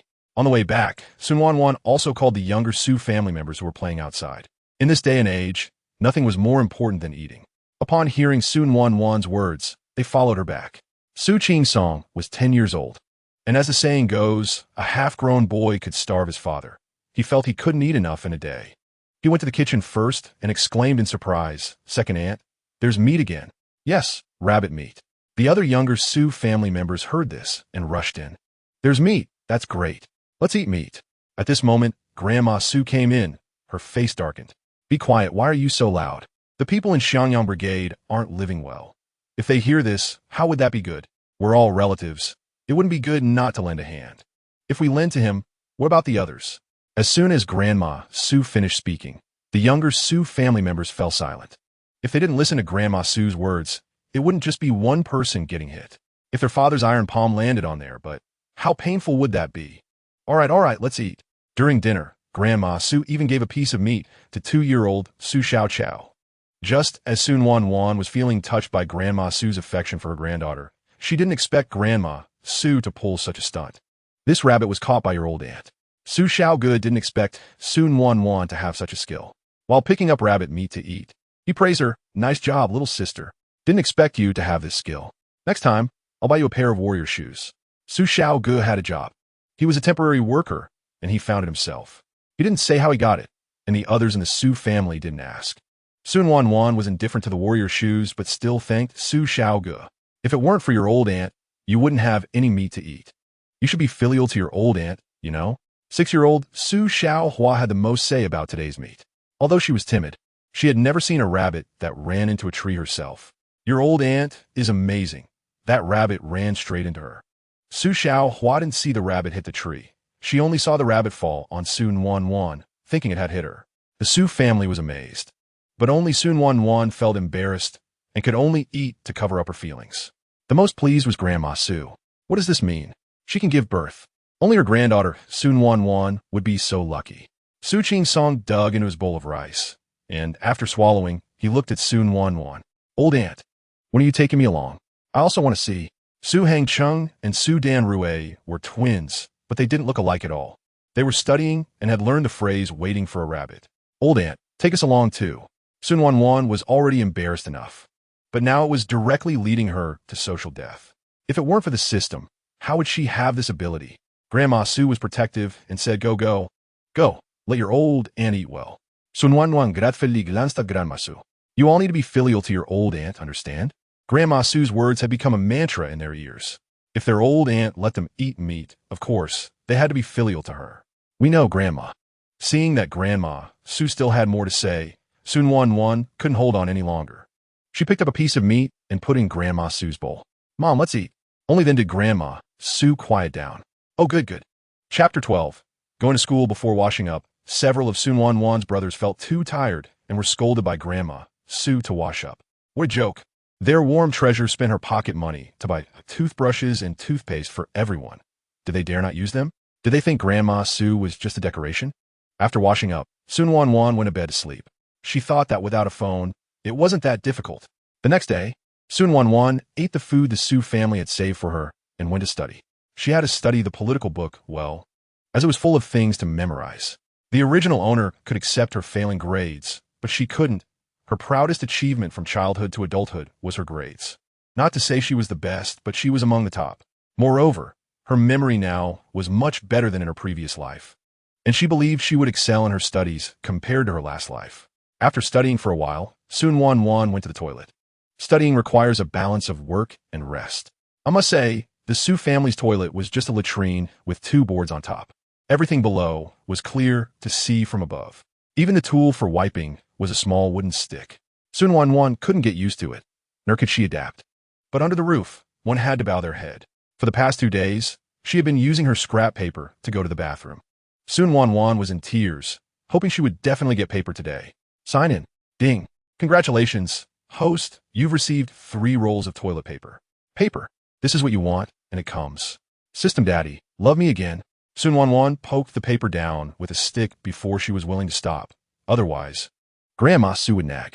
Throughout this process, she pinched her nose, desperately holding back the urge to vomit. Once she came out of the latrine, she felt alive again. Su Nuannuan thought she would cook lunch, but she couldn't make corn porridge or steam buns, and there were no other ingredients.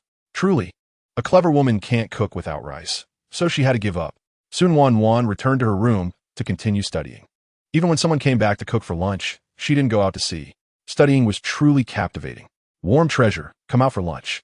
Grandma Su knocked on the door. Su Nuannuan finally emerged from the sea of knowledge. Okay, I'm coming. Today, as usual, Su Nuannuan's meal was different. She still served a little to Grandpa Su and Grandma Su. This time, Grandma Su didn't delay. She said, "Warm treasure, is it okay for you to go to school tomorrow? If not, your mother will have your brother ask for leave for you." "That's right, little sister, if you can't. Let me help you ask for a few days off." He was quite impressed by the daughter of the second brother's family, who dared to push his mother's lifeline. You should know that even he, the elder son, wouldn't dare to provoke her. Su Nuannuan didn't expect that the day of going to school would arrive so soon. "It's fine, Mom. I can go tomorrow." Did her head still hurt? Not much anymore. In fact, it still hurt, but Su Nuannuan didn't want to worry Grandma Su. She thought that going to school last year was okay. "So let your brother take you to school and pick you up after class. She knows that old lady Su is worried about her." "All right." In the afternoon, Su Nuannuan went out and got a pen along with 20 eggs. She took out the pen and put it in her backpack. There were a total of 40 eggs now, but the eggs at home were limited, as the family could only raise 2 chickens. She had no excuse to take them out. Fortunately, she would be going to town to school tomorrow, and at that time, she would say she bought them. The next day, before dawn, old lady Su came to wake Su Nuannuan up. Nuannuan, get up for school."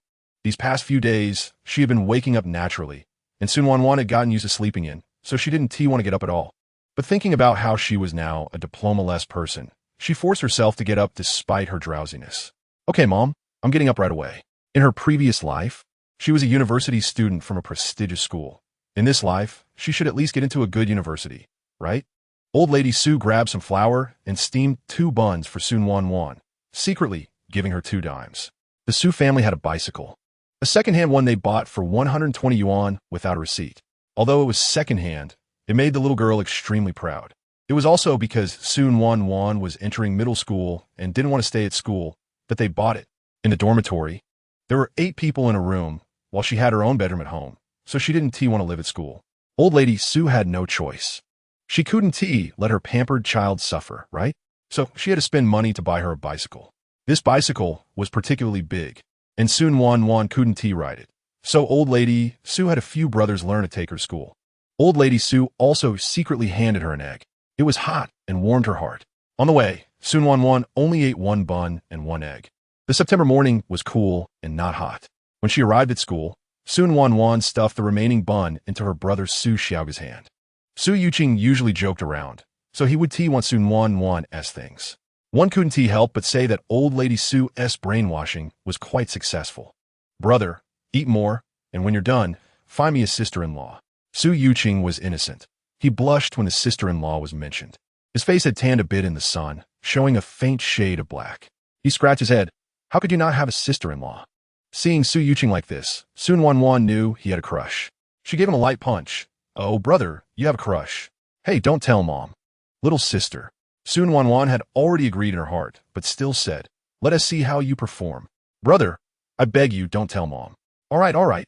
I promise I won't tell Mom." "Who are you?" Su Yuqing smiled like a fool, not saying anything. Su Nuannuan rolled her eyes. If he didn't want to say it, then fine. Anyway, she wasn't curious, right? Su Nuannuan silently added the last 2 words. Su Nuannuan stuffed him with another bun. In the end, she didn't refuse, as if taking the bun meant she agreed to date him. Su Nuannuan watched her brother right away, then turned and entered the school. She received the original owner's memories and knew she was in class 8 of the 3rd year of middle school. There were a total of 8 classes in the 3rd year in town, with class 1 being the best and class 8 the worst. Students from several nearby production teams and the town studied in this school. With the original owner's grades, of course, she was in the worst class. Su Nuannuan didn't mind. She believed that even in the worst class, she could achieve good results. It didn't matter if she was in a good class. What mattered was the person. When Su Nuannuan arrived at the classroom, the class representative was collecting homework. She walked to her seat and sat down. She took out her test paper and handed it to the class representative. Chapter 13. Chicken Soup for the Soul. Su Nuannuan had a desk mate, and when she glanced over, she saw a cute girl with a round face.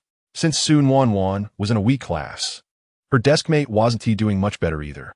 When Su Nuannuan looked at her, she was busy copying the homework. Seeing Su Nuannuan come in, she immediately handed in her assignment. Li Wenyao was extremely envious. Deskmate, you finish your homework? Yes. When did you become so diligent? Her tone was filled with the meaning of a slacker questioning why Su Nuannuan was trying so hard. Su Nuannuan had to say, although the original owner was a bit of a brat, she was only bossy at home and got along well with her classmates, like this deskmate Li Wenyao, who spoke to her with some affection. Because I suddenly realized the importance of studying, Su Nuannuan said with determination. Li Wenyao, who had just finished her homework, was taken aback by her words. This didn't sound like something her deskmate would say.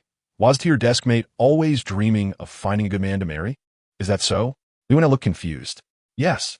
After saying that, she patted Li Wenyao on the shoulder. Work hard. Li Wenyao was about the same level as her, both being in the lower tier. Is it still useful to work hard now? It's never too late to work hard. Su Nuannuan had read a lot of motivational quotes in modern times. Li Wenyao was stunned by her words. Seeing her deskmate looking bewildered, Su Nuannuan continued. Don't you think it's scary to get married now? Why? Aren't the older generations like that? Just like my mom, marrying a worker and getting state salary. You see, if you have the ability, even if you get married, you can choose instead of being picked by others. Li Wenyao nodded. Her cousin was like that. The guy wasn't too much to look at, but just because he was a truck driver, he pointed fingers at her cousin. If after getting married, they hand over their salary to you, then it's fine. But if they don't, you suffer, right? Seeing that Li Wenyao wasn't speaking, Su Nuannuan continued, of course, I don't think a girl's value is just in getting married and having children. If you have the ability to earn money, when others point fingers at you, you can also have the confidence to refute, right? Li Wenyao nodded. This was indeed true. Keep your wits about you, kid. Improving yourself is the most important thing. Living a mediocre life is scary. Li Wenyao understood the reasoning, but she thought, isn't it going to be hard to work hard now? She asked back. Su Nuannuan smiled. This was indeed the case. After all, Li Wenyao wasn't her and didn't have the cheat of living life again. And don't you want to be your parents' pride? Hearing Li Wenyao's counter-question, she continued. If you don't work hard at studying, what is the point of being young? Quoting Jack Ma's words. Well said. At that moment, a voice interrupted, startling Li Wenyao and Su Nuannuan. They turned around to see their political teacher, who was also the principal of their school, Fang Mingxue. Fang Mingxue was utterly perplexed by this class of students. Although only about 10 students could get into high school or vocational school from the school, knowledge, once learned, is one's own. Most female students' goal was merely to get a middle school diploma to marry, and their minds weren't on studying, which he saw and felt heartbroken about. He glanced at the girl who spoke, and it was Su Nuannuan. He still had an impression of Su Nuannuan. People generally like beautiful things, and naturally, that includes people. Su Nuannuan was considered the prettiest girl in their school. While her looks were certainly a plus, it was evident that she lacked depth. Now, when Fang Mingxue looked at her, she had changed. Her aura was different. Su Nuannuan had no idea that the principal immediately recognized her difference from the original owner of her body. Even the elderly Su, who spent every day with her, could not see the change. Hello, teacher, Su Nuannuan and Li Wenyao said in unison. Su Nuannuan, not bad, not bad, the teacher responded. I hope you all can learn even more. What you learn becomes yours. Thinking about how she couldn't take the university entrance exam now, and that the school was just a junior high without any recommendation spots for vocational schools, Fang Mingxue seemed to age a few years in an instant. You're too kind, teacher. I believe that people should read more, Su Nuannuan said. Yes, isn't there a saying that goes, a full mind brings grace? The teacher said, I have high hopes for you. Although Su Nuannuan's previous grades were not great, Fang Mingxue was still willing to believe that someone who could say such things would change for the better. After saying this, Fang Mingxue looked at Li Wenyao. You should learn from Su Nuannuan, you know? This statement was not just directed at Li Wenyao, but was meant for the entire class. When Principal Fang Mingxue stepped onto the podium, Li Wenyao lightly tapped Su Nuannuan's desk and said, You're amazing. The principal praised you and told us to learn from you. That's the principal. I've never heard of him praising anyone, let alone telling someone to learn from another. Now, the principal actually wanted others to learn from Su Nuannuan. Li Wenyao was extremely proud. After all, she was her deskmate. Let us focus on the lesson, Su Nuannuan said, taking out her pen and book. Su Nuannuan actually didn't think much of it. She had always been the other people's child when it came to studying. The principal's praise was just a daily occurrence for her, and it wouldn't cause her to lose herself. However, in Li Wenya's eyes, her desk mate now had an impressive demeanor, remaining unfazed by the principal's praise. She had never noticed before, but now it turned out that Su Nuannuan was such an outstanding person. So, Li Wenya made a firm decision to learn from Su Nuannuan. She wanted to become someone like her desk mate. Little did Su Nuannuan know that her inspirational words were more impactful than the principal's praise. If she had known, she would have felt quite frustrated. Nevertheless, it ignited a desire for learning in a young girl, which was still a good thing. The other classmates also heard the conversation between the principal and Su Nuannuan and decided to try harder. After all, Su Nuannuan was right. They didn't want to live a life of mediocrity either. They wanted to make their parents proud. While Su Nuannuan was in class, she had no idea about the changes happening in her classmates' hearts. Even if she had known, she would have been pleased. All this knowledge was a reserve for the country. Not to mention, she hoped that the country could reach the heights of the previous generation soon. She also wanted to contribute her modest efforts for her homeland. Chapter 14, The morning passed quickly. Su Nuannuan found studying not too difficult since she had learned most of the material before. The most challenging subject, politics. She had also studied at home for a while, and overall, it was quite good. When it was time for lunch, Su Nuannuan took out the grain ticket and 2 dimes that Grandma, Su, had given her, preparing to head to the cafeteria. Seeing Su Nuannuan's actions, Li Wenya said, "Deskmate, hurry up. Otherwise, there won't be any good food left in the cafeteria." Su Nuannuan had the original owner's memories. So despite having no hopes for the cafeteria, she still quickened her pace. Let us go. The original owner had always eaten with Li Wenya, and she didn't plan to go to the cafeteria alone. After all, humans are social animals, and she was no exception. By the time they reached the cafeteria, a line had already formed. Li Wenya pulled Su Nuannuan to stand at the back of the line. Getting food cost Su Nuannuan a dime and a grain ticket. In fact, Su Nuannuan had not yet developed a deep understanding of the prices in this era. She felt that a dime was still quite cheap. Sitting on the cafeteria bench, could Su Nuannuan say she felt a bit regretful? Regretful for giving the white flour mask her mother had given her in the morning to Su Yuqing, while she ate the coarse cornmeal bun in tears, which scratched her throat painfully. However, regretting it was futile. She finished her meal with difficulty and washed her lunchbox with Li Wenya. The lunchbox was something she had brought from home. Returning to the classroom, Su Nuannuan took out her books and continued studying. Li Wenya did the same. Her enthusiasm for studying was rising. When the classmates in the class saw Su Nuannuan and Li Wenya immersed in their studies, the noise in the classroom quieted down. Gradually, some students could not withstand the atmosphere and took out their books to start reading. In a short time, the entire classroom was immersed in a sea of knowledge. After a while, Peng Ke could not hold on any longer.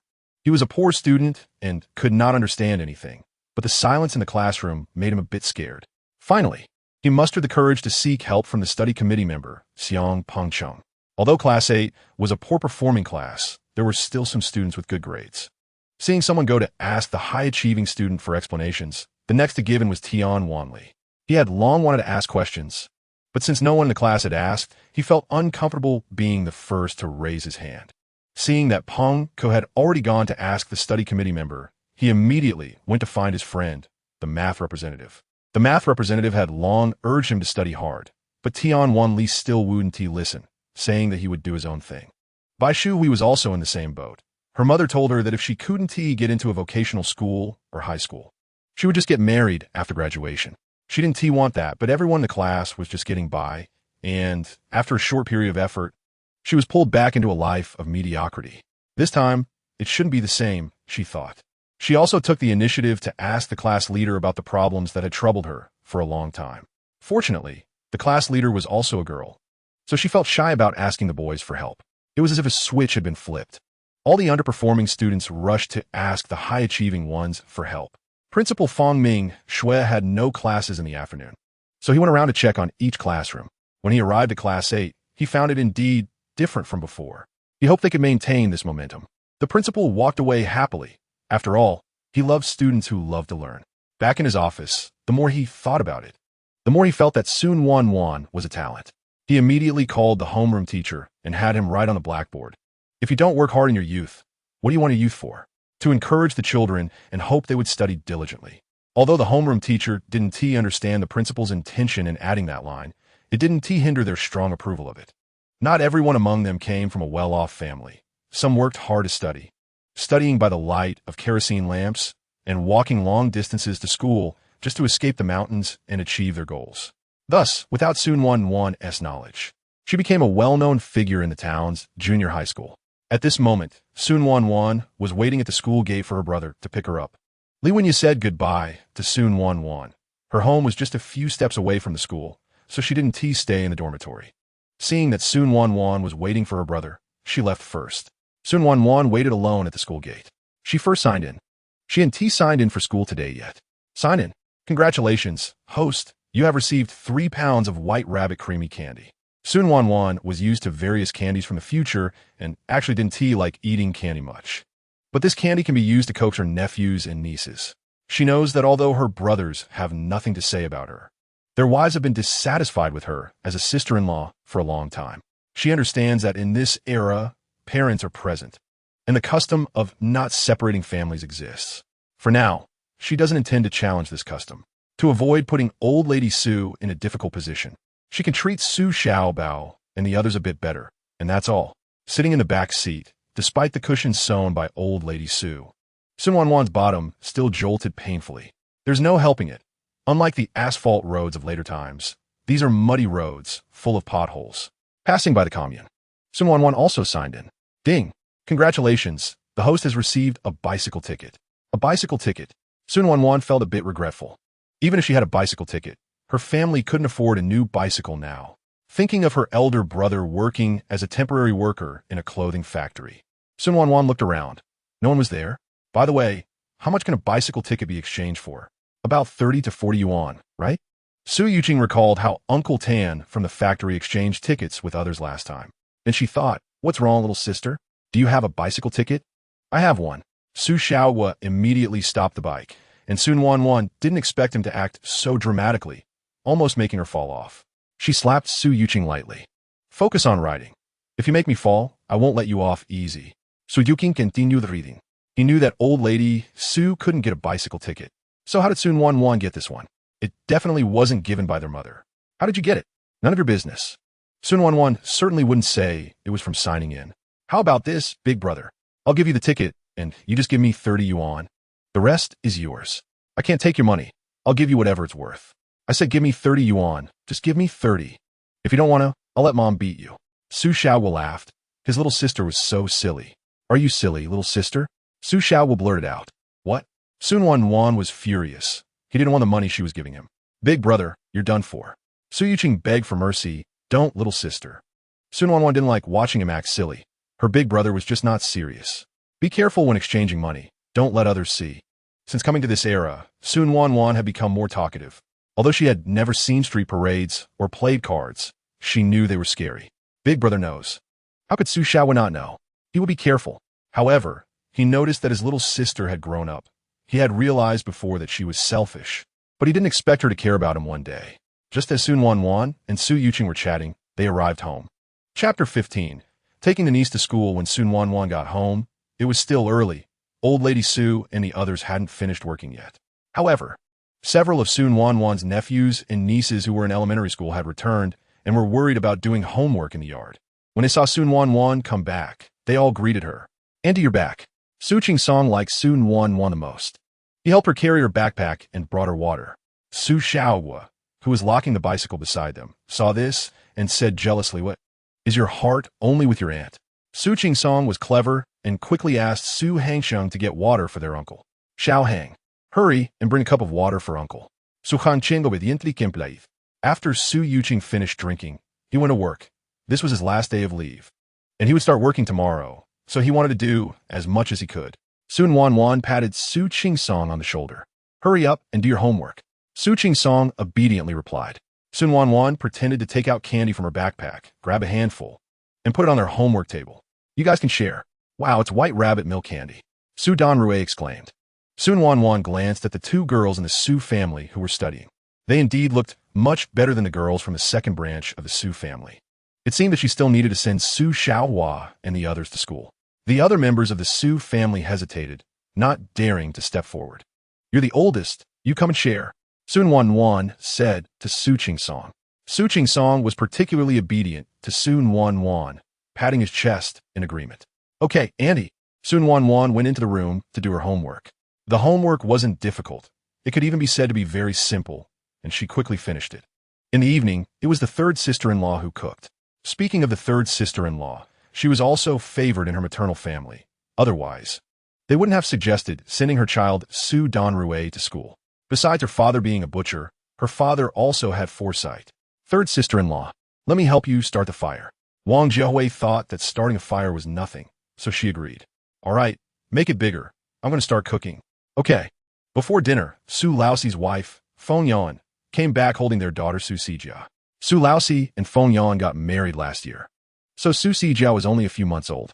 At the dinner table, although Su Nuannuan ate better alone, it was still far from what she would have in the future. Su Nuannuan shared a bit with the two elders. Without waiting for old lady Su to praise her, she said, Mom, let us send Xiaohong and Xiao Chao to school. Su Xiaohong looked at Su Nuannuan in shock, unable to believe this was something her aunt had said. However, the real decision-maker in the Su family was old lady Su, who was eagerly watching old lady Su, tightly holding her sister Su Xiaohua's hand under the table. Su Erseo Yang Fengzhu was also very surprised, but hoped that old lady Su could send her daughter to school. Third sister-in-law actually hoped that the two sisters from his second branch could go to school, so that her Donrui could also receive money from the public. Every time she went back to her maternal family, her sister-in-law would tease her about this, and she couldn't argue back. If a mother were to pay, she believed her sister-in-law would have nothing to say. As for Su Xiaohong's father, Su Ercai, he couldn't focus on his studies when he was younger and didn't think education was useful, but he was filial. If his mother said to send them, he would send them. Old lady Su put down her chopsticks, ignoring the two pairs of bright eyes from the second branch of the Su family, and asked Su Nuannuan, what's wrong, Wanbao? Did someone say something? Old lady Su's first reaction was that the old women in the production team were gossiping about her daughter. What did it matter to them whether she sent her granddaughter to school? What a waste of time. Seeing that old lady Su misunderstood, Su Nuannuan said, no, Mom. Given Su Nuannuan's status in old lady Su's heart, she had actually already agreed in her heart. But thinking about the tuition fees and the money needed to buy paper and pens made her heart ache. Old lady Su pondered. She needed to think it over. She picked up her bowl and said, let's eat first. The light in Su Xiaohong's eyes dimmed. She also wanted to go to school. She wanted to study with Ching Song and the others. But Grandma wouldn't agree. After dinner, after washing up, old lady Su came to Su Nuannuan's room. Su Nuannuan was still reading. Old lady Su closed the door. Oh, my Wanbao is so serious. Stop reading. It hurts your eyes to read at night. Su Nuannuan smiled helplessly. If she wanted to get good grades, she had to study. Wanbao, what are you thinking? Want to send the girls from the second branch to school? Isn't it good to send them to school? What if they are smart? In the future, which family wouldn't envy that your family has a college student? Su Nuannuan's words were not believed by old lady Su. Suddenly, she had a knowing expression on her face. I understand now, Wanbao. You want them to study more and receive more betrothal gifts, right? Su Nuannuan? No, mother, what are you thinking? Su Nuannuan was shocked. But old lady Su didn't wait for her to speak. Mother knows now. Tomorrow I will take them to school. Old lady Su left, not giving Su Nuannuan a chance to explain. Before closing the door, she reminded Su Nuannuan to go to bed early. Wanbao, go to bed early. Su Nuannuan was extremely helpless. Fine, I got it, mother. Su old man watched his old wife come back with a smile on her face. So, you agreed to send Xiaohong and Xiaohua to school? Yes. It won't cost much anyway. Old lady Su was happily counting the family's assets, as if she could see the bright betrothal gifts. Su old man had spent half a lifetime with old lady Su, so how could he not know what she was like? Hearing this, he widened his eyes. Old lady Su rolled her eyes at him. What do you know? This is a secret between her and her daughter, not something to tell this old man. The same thing was happening in the big house. Su Dasa poked Su Lao Da's back with her finger, head of the family. Do you think mother will let the two girls from the second house go to school? Su Lao Da had worked all day and was extremely tired. He thought for a moment, how would I know? Isn't studying good? Su Dasa gave him a hard pat, this fool. In the second house of the Su family, 6-year-old Su Xiao Chao asked Su Xiaohong, Sister, can we go to school? She envied the brothers and sisters who went to school, but Su family couldn't even let her peer, Su Dan Rue, go to school, so she couldn't either. Su Xiaohong also wanted to go to school. She was extremely frustrated. I don't know. Why is it that only the second house can't go to school? Is it that boys are so important? In the third house of the Su family, Hui Ge, do you think the second house can go to school? I think it's unlikely. Sigh. Wang Jiahui sighed. Su Sanhui hugged Wang Jiahui. And after being married for so long, their relationship was still very good. What's wrong? If they go to school, then mother can also pay for Dan's tuition. I really can't stand my sister-in-law's sarcastic attitude anymore. It's all my fault for not being capable, making you suffer. How can this be your fault? Blame mother? But most girls don't go to school these days. Before going to bed, Su Nuannuan signed one last time. She received 10 notebooks, and when she looked at them, they were from this era. She felt relieved. As long as they were from this era, it would be convenient for her to take them out. She took the notebooks out and placed them on the table. Usually, no one came to her room, and since they were just notebooks, she could say she bought them herself. She blew out the kerosene lamp, went to bed, and had a good night's sleep. Chapter 16. A suffocating day the next day, Su Gu took Su Nuannuan to school. Since Su Gu also had to go to work and was staying in the staff dormitory, he wouldn't be back at night. So, she had to sit on the front of the bicycle. All the way, Su Nuannuan's bottom felt like it was about to split in two. Su Nuannuan's heart was in despair.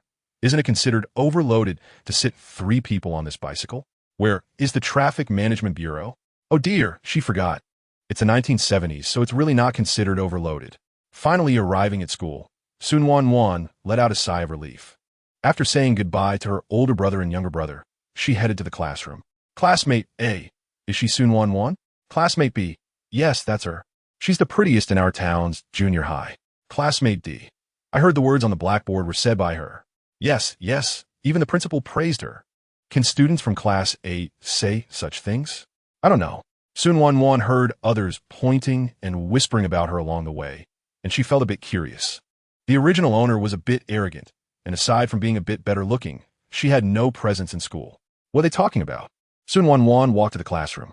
She saw their class teacher, Su Qingyun, passionately speaking at the podium. Su Nuannuan stood awkwardly at the door, embarrassed enough to dig a hole in the ground, because the teacher was talking about her impressive feat from yesterday. Teacher, Su Nuannuan has arrived. A classmate interrupted him. Su Qingyun ignored the classmate's rude behavior and looked at Su Nuannuan at the door. Su Nuannuan, you're here? Su Nuannuan gave an awkward but polite smile. Hello, teacher. Su Nuannuan confirmed that the bell hadn't rung yet and class hadn't started. So the teacher came specifically to talk about her. Su Nuannuan quickly walked to her seat and sat down. Sure enough, the teacher praised her and then finally said, He Xiaoxing, you are the cultural committee member. Write the sentence that Su Nuannuan said yesterday on the back of the blackboard. He Xiaoxing heard Su Nuannuan's words yesterday, and she knew what it was. Then, teacher, does the blackboard need to be repainted? Then just repaint it. After all, it's the first semester of the 3rd year. There won't be time for blackboard reports next semester. Okay, teacher, I got it. Su Nuannuan was actually almost dying of embarrassment, but she didn't show it. I'm sorry. Mayhin, for what happened? By the way, how old is Mayhin now? Has he been born yet?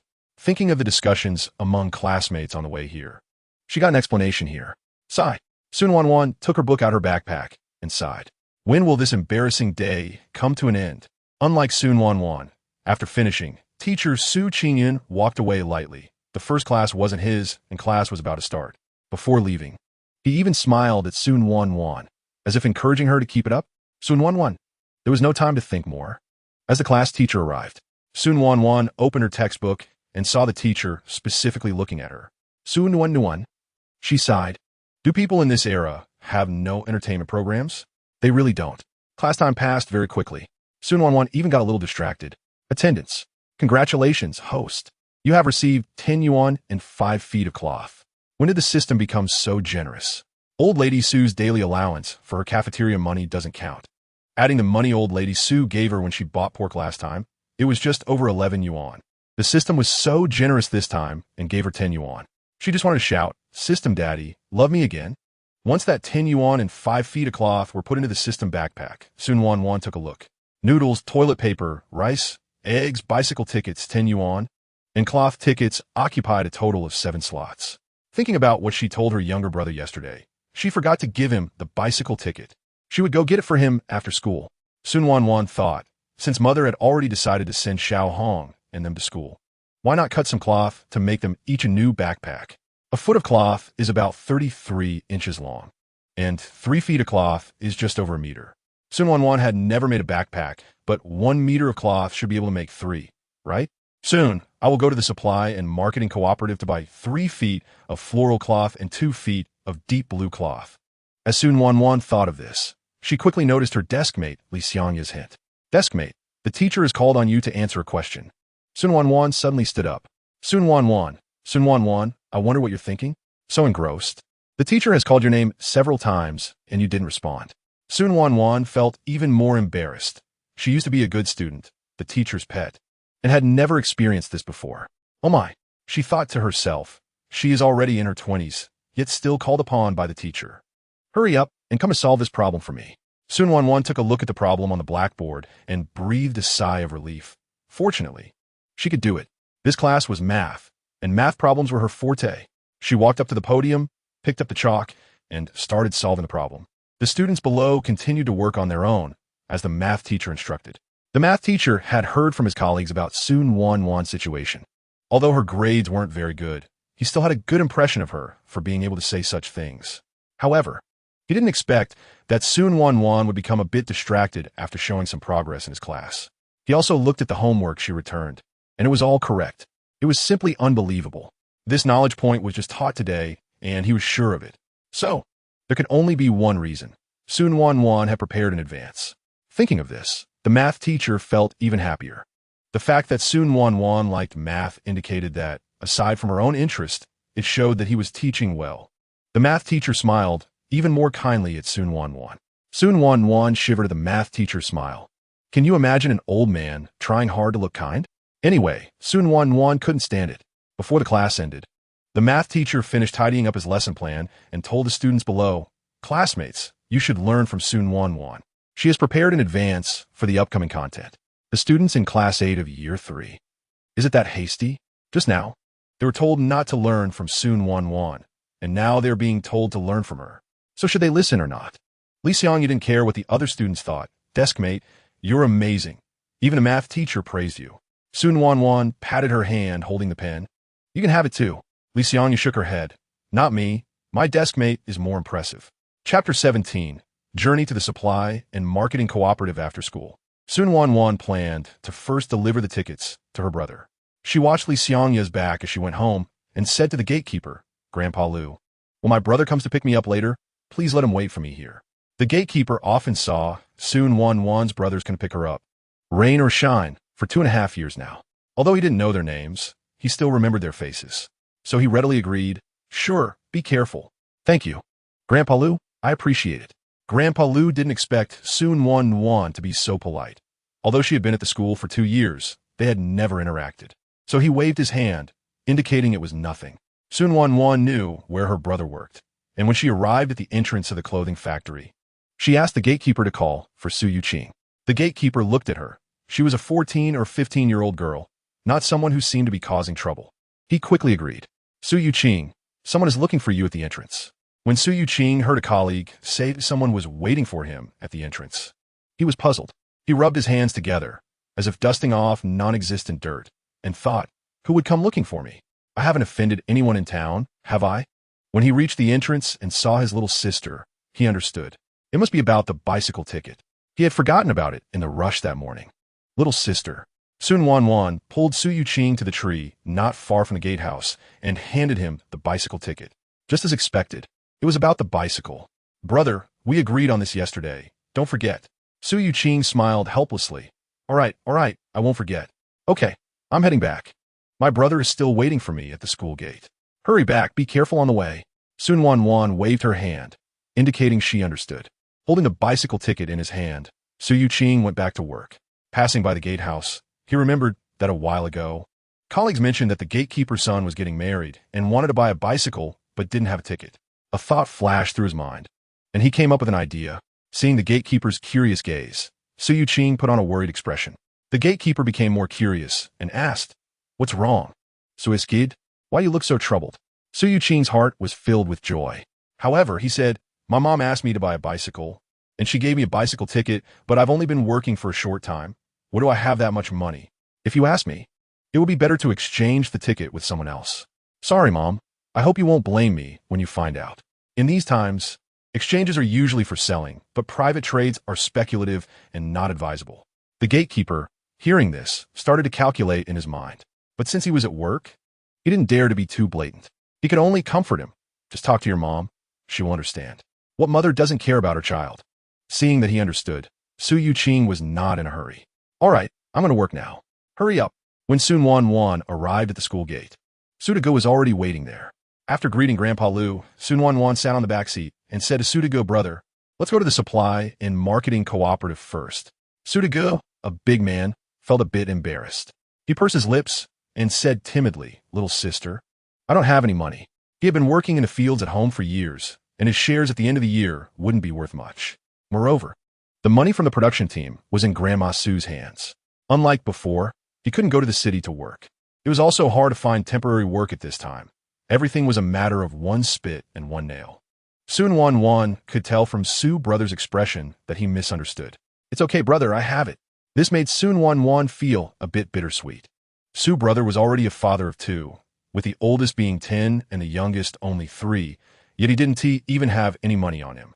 At this moment, Su Nuannuan was sitting in the back seat and couldn't see Su brother's expression.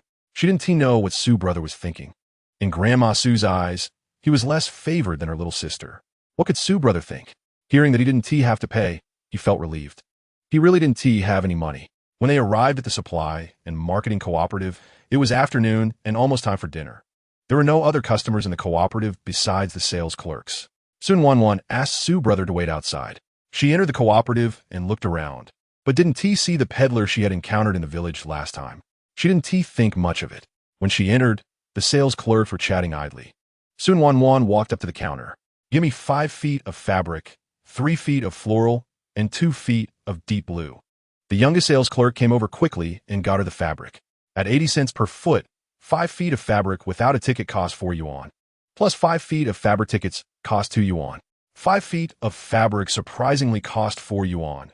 No wonder the people in the production team were reluctant to make clothes. It turned out fabric was so expensive without tickets. The fabric tickets earned by a family working in the fields were only enough to make 1 set of clothes, and they were unwilling to spend it. Su Nuannuan handed the clerk 5 feet of fabric tickets and a large unity note. She and T brought money with her to school. This large unity note was what she earned from signing in today. The clerk accepted the large unity note and gave Su Nuannuan 8 yuan in change. She had intended to leave, but then she suddenly saw a bamboo basket. The bamboo basket had a handle, and thinking of the eggs and noodles in her space, she immediately had an idea. Sister, how much is that bamboo basket? Su Nuannuan pointed to the bamboo basket on the bottom shelf. The clerk looked where Su Nuannuan was pointing and saw it was a basket made by a local villager. That has 5 cents each, no ticket required. Suddenly, Su Nuannuan thought of Su Xiaohong and the others going to school. They couldn't do without pens. She had received paper yesterday, so she didn't need to buy that. Give me that basket and also 10 pencils, please. Okay, that's a total of 15 cents. Su Nuannuan handed her 20 cents, which was the leftover money from the meal money given by Grandma Su yesterday and today. The clerk gave Su Nuannuan 5 cents in change. When Su Nuannuan went outside, she saw Su brother leaning against his bike not far away. Su brother felt uncomfortable waiting outside the cooperative. It was much better to leave.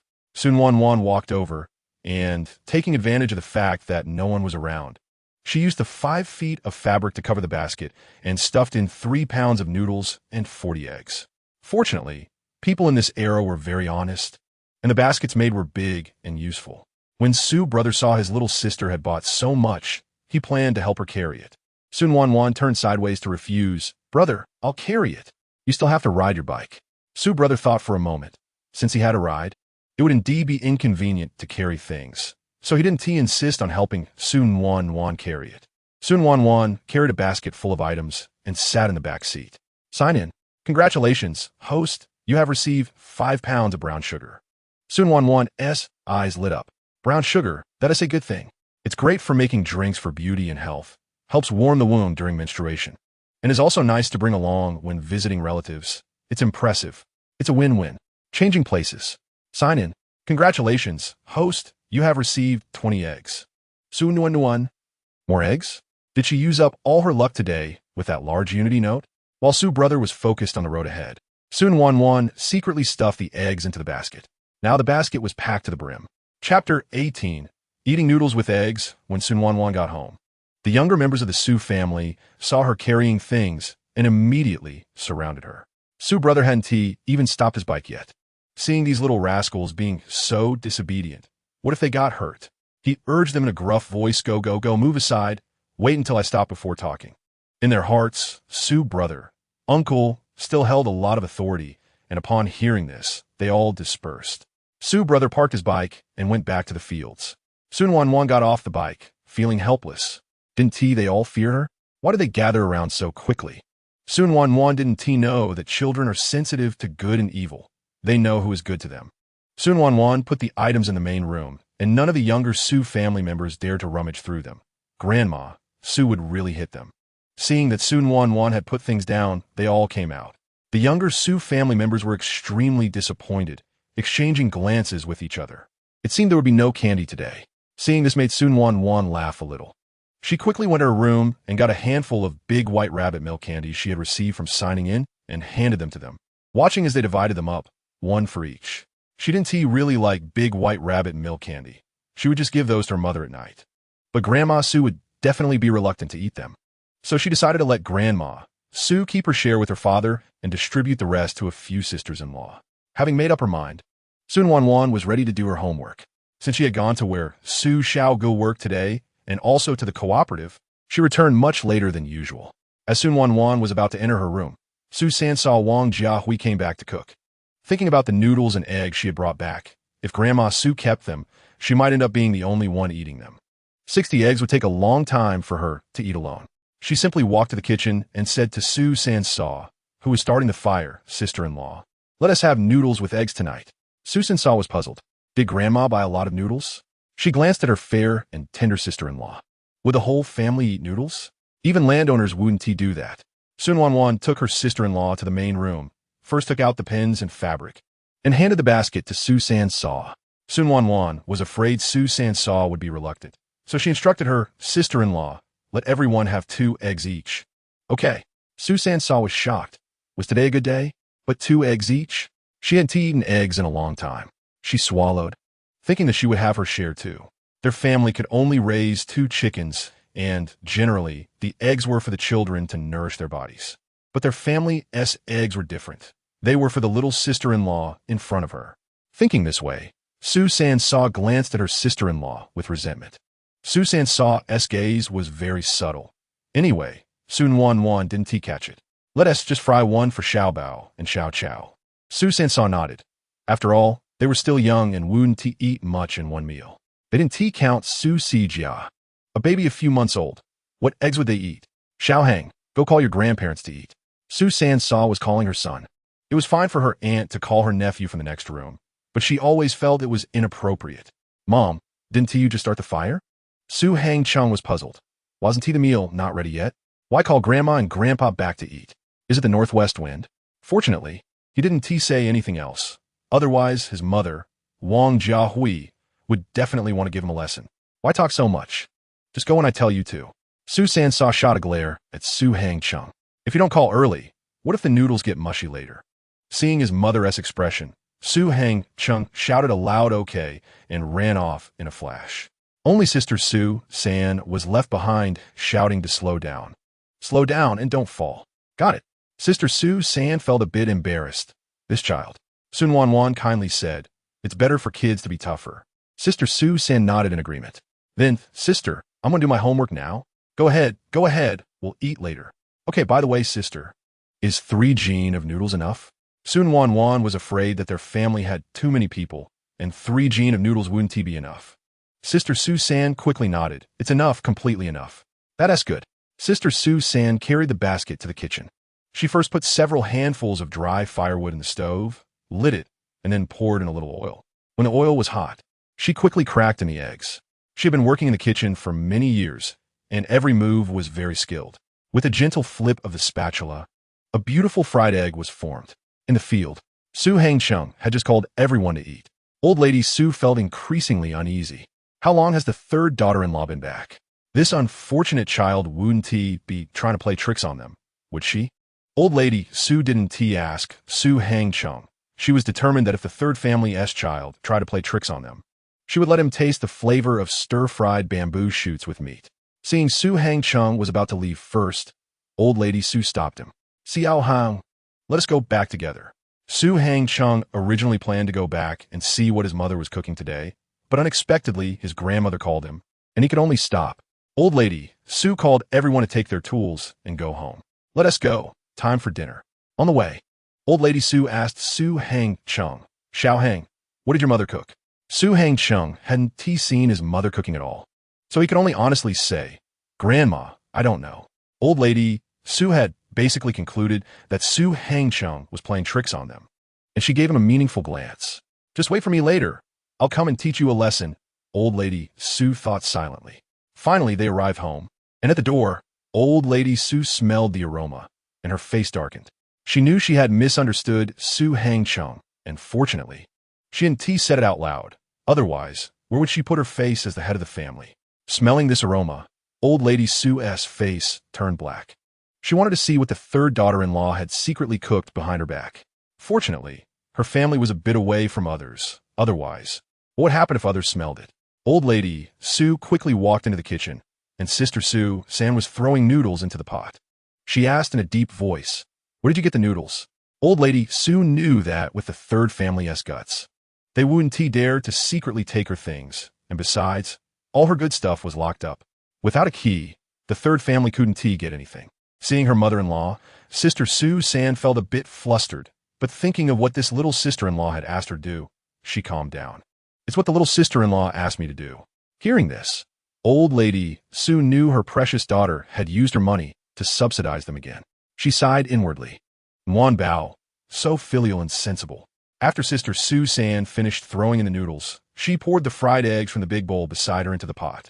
The eggs were blocked by Sister Su-san, and old lady Su hadn't seen the eggs before, seeing Sister Su-san pour in so many fried eggs. She almost cursed, but thinking that this was what her daughter had asked her to do, she felt a blockage in her heart. Fortunately, it was close, just close. She almost scolded her precious daughter. She originally planned to push past the third family's daughter-in-law, but since she hadn't washed her hands after coming back and her hands were still muddy, she gave up. She left the kitchen to wash her hands in the yard. Xiao Hong, go pick some scallions from the garden. Since she was already cooking, she couldn't act like the bad guy. Eggs must have scallions to be delicious, but unfortunately, there were no bok choy now. Otherwise, a mouthful of bok choy, a mouthful of noodles, and then a mouthful of eggs. Wouldn't that be wonderful? Hearing old lady Su's words, Su Xiao Hong sighed and went to pick scallions. She smelled the aroma. She had never eaten egg noodles before. Su Xiao Hong sniffed. It really smelled good. Su Xiao Hong washed the scallions in the yard before bringing them into the kitchen. Xiao Hong, you're so good. Give the scallions to Sister San and go out to play. The kitchen is smoky. Su Xiao Hong obediently went out. She had a good impression of this Sister San. Sister Su-san also felt sympathy for the girls from the second branch of the Su family, but she was also overwhelmed with her own children and had no extra energy to care for others. She looked closely. Her mother-in-law only cherished Su Nuannuan, this little sister-in-law, while everyone else was like grass.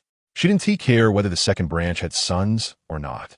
It was the second sister-in-law who cared for the three sisters, but she also wanted a boy more. Sister Su-san sighed. Every family has its own difficulties.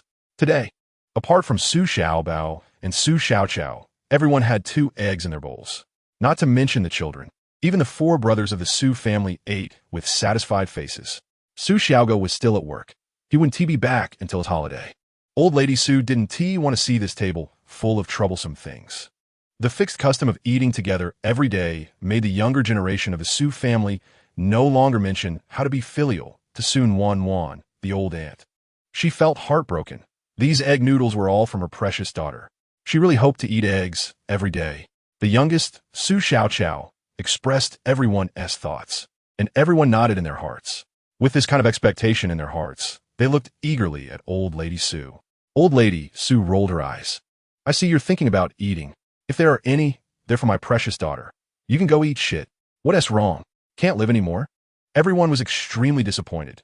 Yes, they couldn't afford to eat eggs every day. Chapter 19 Family Meeting After Dinner. Old lady Su put down her bowl, looked at everyone in the Su family, and said solemnly, "The third family, hurry up and clean up the bowls. We're having a meeting." The Su family was shocked. When did their mother, grandma, become so fashionable? because they couldn't guess what old lady Su wanted to discuss in the meeting. The Su family fell silent for a moment. Grandpa Su had shared a bed with old lady Su for many years and knew what she was about to say. Su Nuannuan could also guess because it was her suggestion. The Su family members washed dishes, cleared the table, and wove baskets. Once the daughters-in-law of the Su family finished their chores, old lady Su said, "Everyone come in." She was already seated in the main room.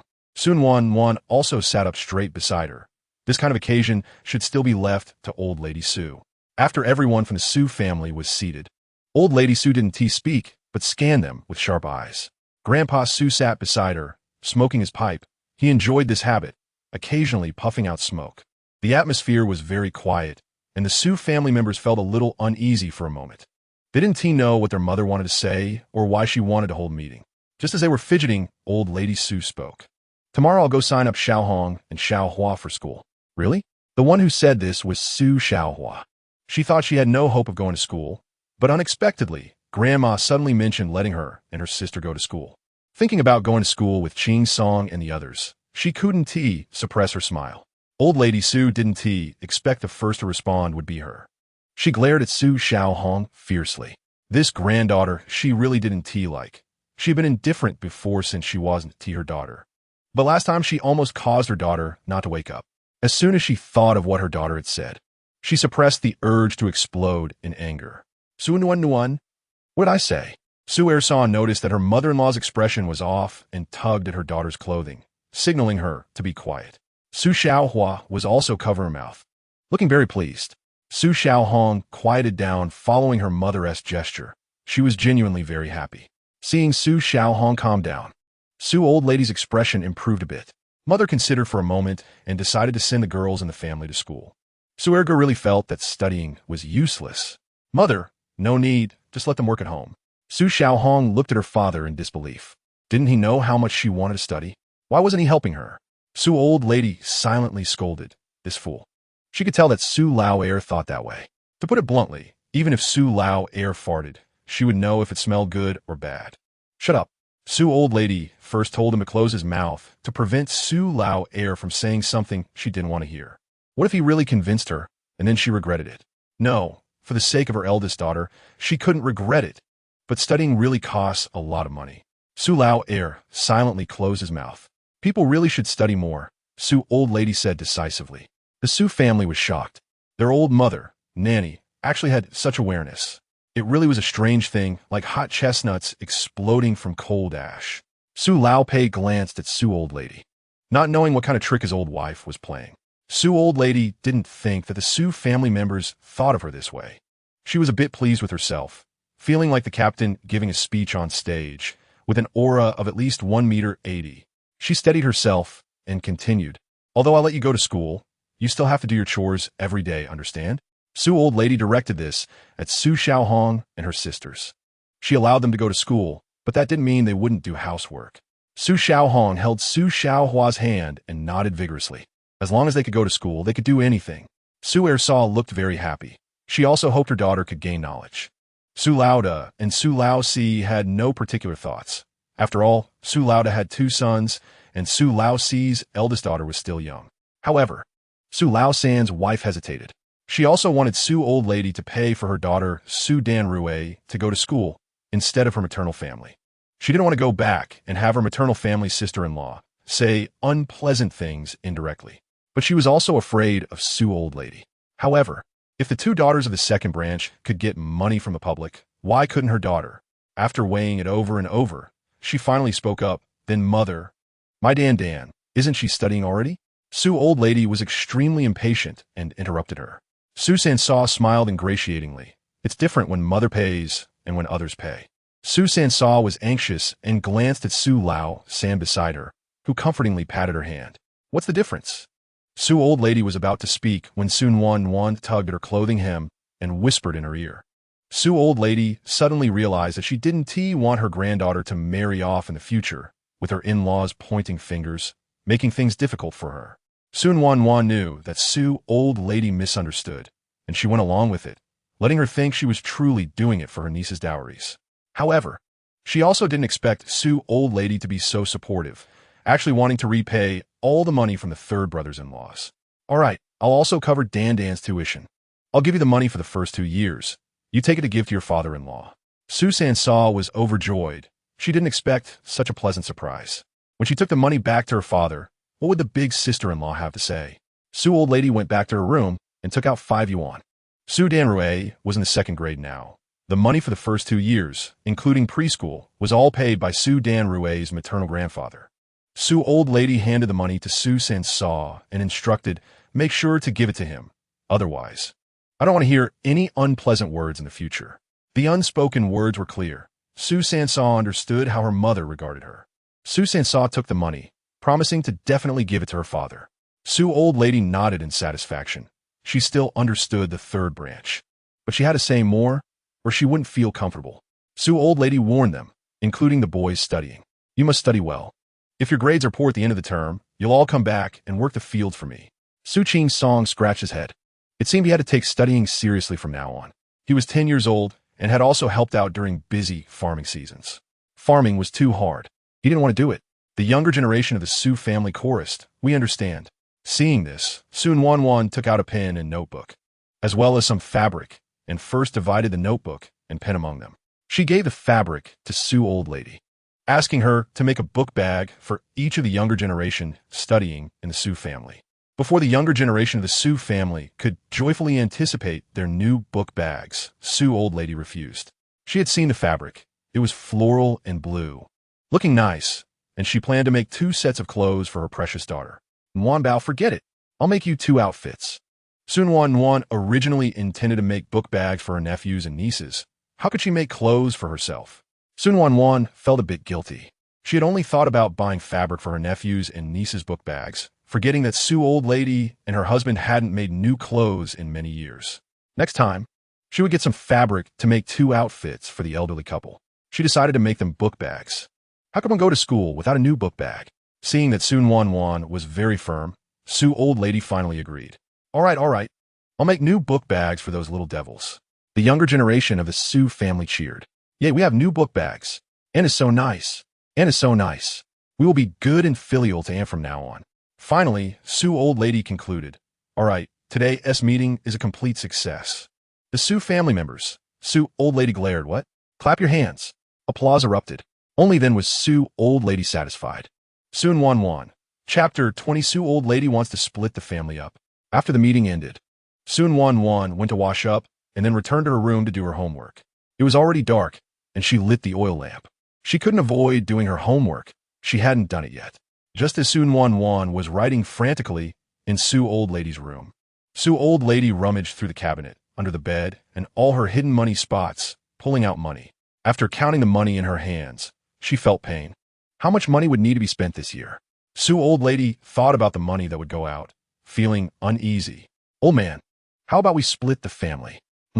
Su Lao Pei suddenly sat up from the bed, looking at his old wife, seemingly not understanding why she wanted to split the family. Su old lady ignored him and continued counting money, neatly organizing every corner of the bills. She spoke to herself. "If our own children want to study, we should send them ourselves. Otherwise, at our age, we still worry about this and that, never-ending concerns." Su Lao Pei agreed with this. When they were young, they thought about raising them, and when they grew up, they had to save for their dowries and marry them off. They could take care of their own children. Were they still afraid of not raising them well? The main point was that the money they spent was what she had saved for her eldest daughter. The more they spent, the less her eldest daughter would get. Thinking of this made her feel annoyed, and the thought of splitting the family grew stronger. Su Lao Pei tentatively asked, "Then how do you want to split it?" "Of course, let's divide everything among them." Su Lao Tai blurted out. She didn't want to pay a bride price for her grandchildren, after working hard all her life. She didn't want to struggle in her old age and still not get any good out of it. "That's not right, not right." Su Laodad shook his head. He had a broader perspective on things than Su Lao Tai. Su Laodad had never left Xiangyang Brigade in his life. The furthest he had gone was to the county. Not to mention that in other families in the brigade, they all followed their eldest or youngest sons, but no one followed their daughters. Moreover, the youngest son was still unmarried, and when the daughter got married, she couldn't just follow her to her new home. Could she? Even if the daughter agreed. Would that be feasible? He took a deep breath.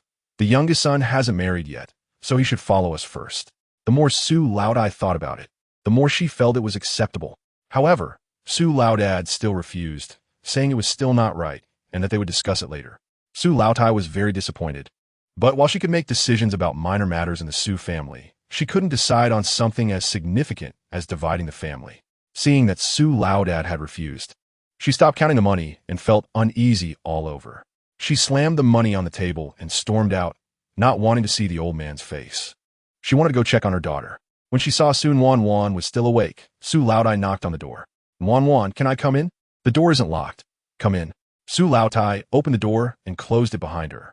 Su Nuannuan was still doing her homework by the light of an oil lamp. Su Laotai felt heartbroken. Nuan Bao, haven't you finished your homework yet? Why does the teacher assign so much homework to you? Su Nuannuan was very happy with Su Laotai's concern. I've finished. I want to read a bit more. Look at my daughter. She's so excellent. Wanted to read more by herself. Then you should read a little less. Reading at night can hurt your eyes. Su Nuannuan knew it could hurt her eyes, but since there was no electricity in Xianyang Brigade yet, she had no choice. Got it. I'll go to bed later. She was determined not to listen. Su Laotai watched for a while and was moved by her daughter's seriousness. Why not buy my daughter a desk lamp? But their family didn't have industrial tickets. Thinking about how her youngest son worked in town, she decided to ask him to bring some back. Su Nuannuan saw Su Laotai still standing in her room. Mom, is there anything else? Su Laotai initially planned to tell her daughter about the intention to divide the family, but since the old man disagreed, she thought it best not to mention it. However, she felt uncomfortable that the other family's education took away from her daughter's benefits. Daughter, can't you not send them to school? I promise you, their bride price will still be given to you. Su Nuannuan didn't expect Su Laotai to be so concerned about this and put down her book. Mom, didn't we already agree on this? Su Laotai potev. But that money is saved for you by your mother. They don't deserve to use your money. Su Nuannuan then realized that Su Laotai was stingy about money. She took out the leftover 8 yuan from her shopping and handed it to Su Laotai. Mom, this 8 yuan is for you. Su Laotai estimated that this was all of Su Nuannuan's money, so she naturally refused to take it. No, Nuan Bao. You keep it. Su Laotai declined. She genuinely didn't want her daughter's money. After all, she was still a child. Su Nuannuan understood that Su Laotai loved money, and since she wouldn't take it, she gained a deeper understanding of her position in Su Laotai's heart. Just take it. I still have more. Consider it my filial piety to you. Seeing that Su Nuannuan insisted, Su Laotai accepted it. All right. But she thought this money should still be spent on her daughter. Su Nuannuan suddenly remembered the 3 pounds of white rabbit candy and the brown sugar she had drawn. The white rabbit candy was originally in the cabinet, and she pretended to take the brown sugar out from there as well. Mom, take this back, keep some candies for yourself, and share the rest with your brothers. The brown sugar is good for your health when brewed. Su Laotai refused. Nuan Bao, just eat it yourself. Su Nuannuan pretended to be angry. Mom, if you don't eat it, I won't talk to you anymore. Su Laotai was afraid her precious daughter would be angry and ignore her, so she had to agree. As for those candies, she could use them to remind her sons to take good care of their sister. All right, my Nuan Bao is still dutiful. Su Nuannuan liked Su Laotai very much. She compensated for the maternal love she had never enjoyed in her past life. She also wanted to do her best to ensure Su Laotai had a good life. Fortunately, she had the sign-in system, so she could take her time.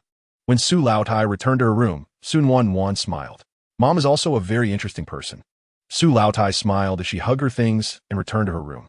When Su Laodad saw Su Laotai leave angrily and return with a smile, he knew she had gone to see their daughter. Is the anger gone? Su Laotai lazily ignored him.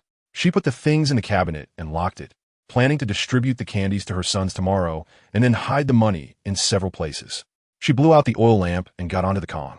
Thinking about her daughter doing homework by the oil lamp, although she wanted to buy her a desk lamp, she had to make a backup plan. Old man, you should ask the brigade leader tomorrow when we can get electric lights. I feel bad for our daughter studying by the oil lamp.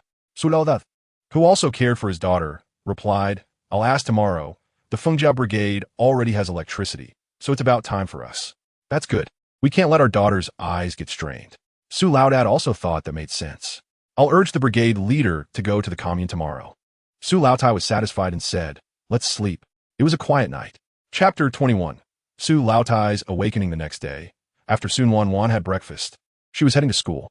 Taking advantage of the time, Su Nuannuan was eating. Su Laotai pulled Su Ergu into the room. She gave him 20 yuan and asked him to take it to the youngest son, so he could exchange it for some industrial tickets to buy a desk lamp. A desk lamp with an extra battery only cost 12 yuan, and industrial tickets were not as rare as bicycle tickets, so they were naturally cheaper than bicycle tickets.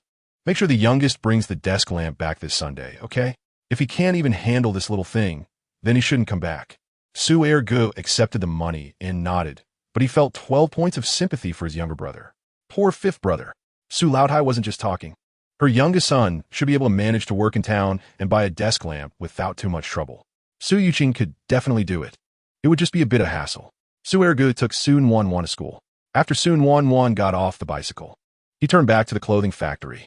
Su Ergu was not young anymore, so it felt awkward to call the gatekeeper uncle, but he didn't feel embarrassed. Comrade, could you help me call Su Yuqing?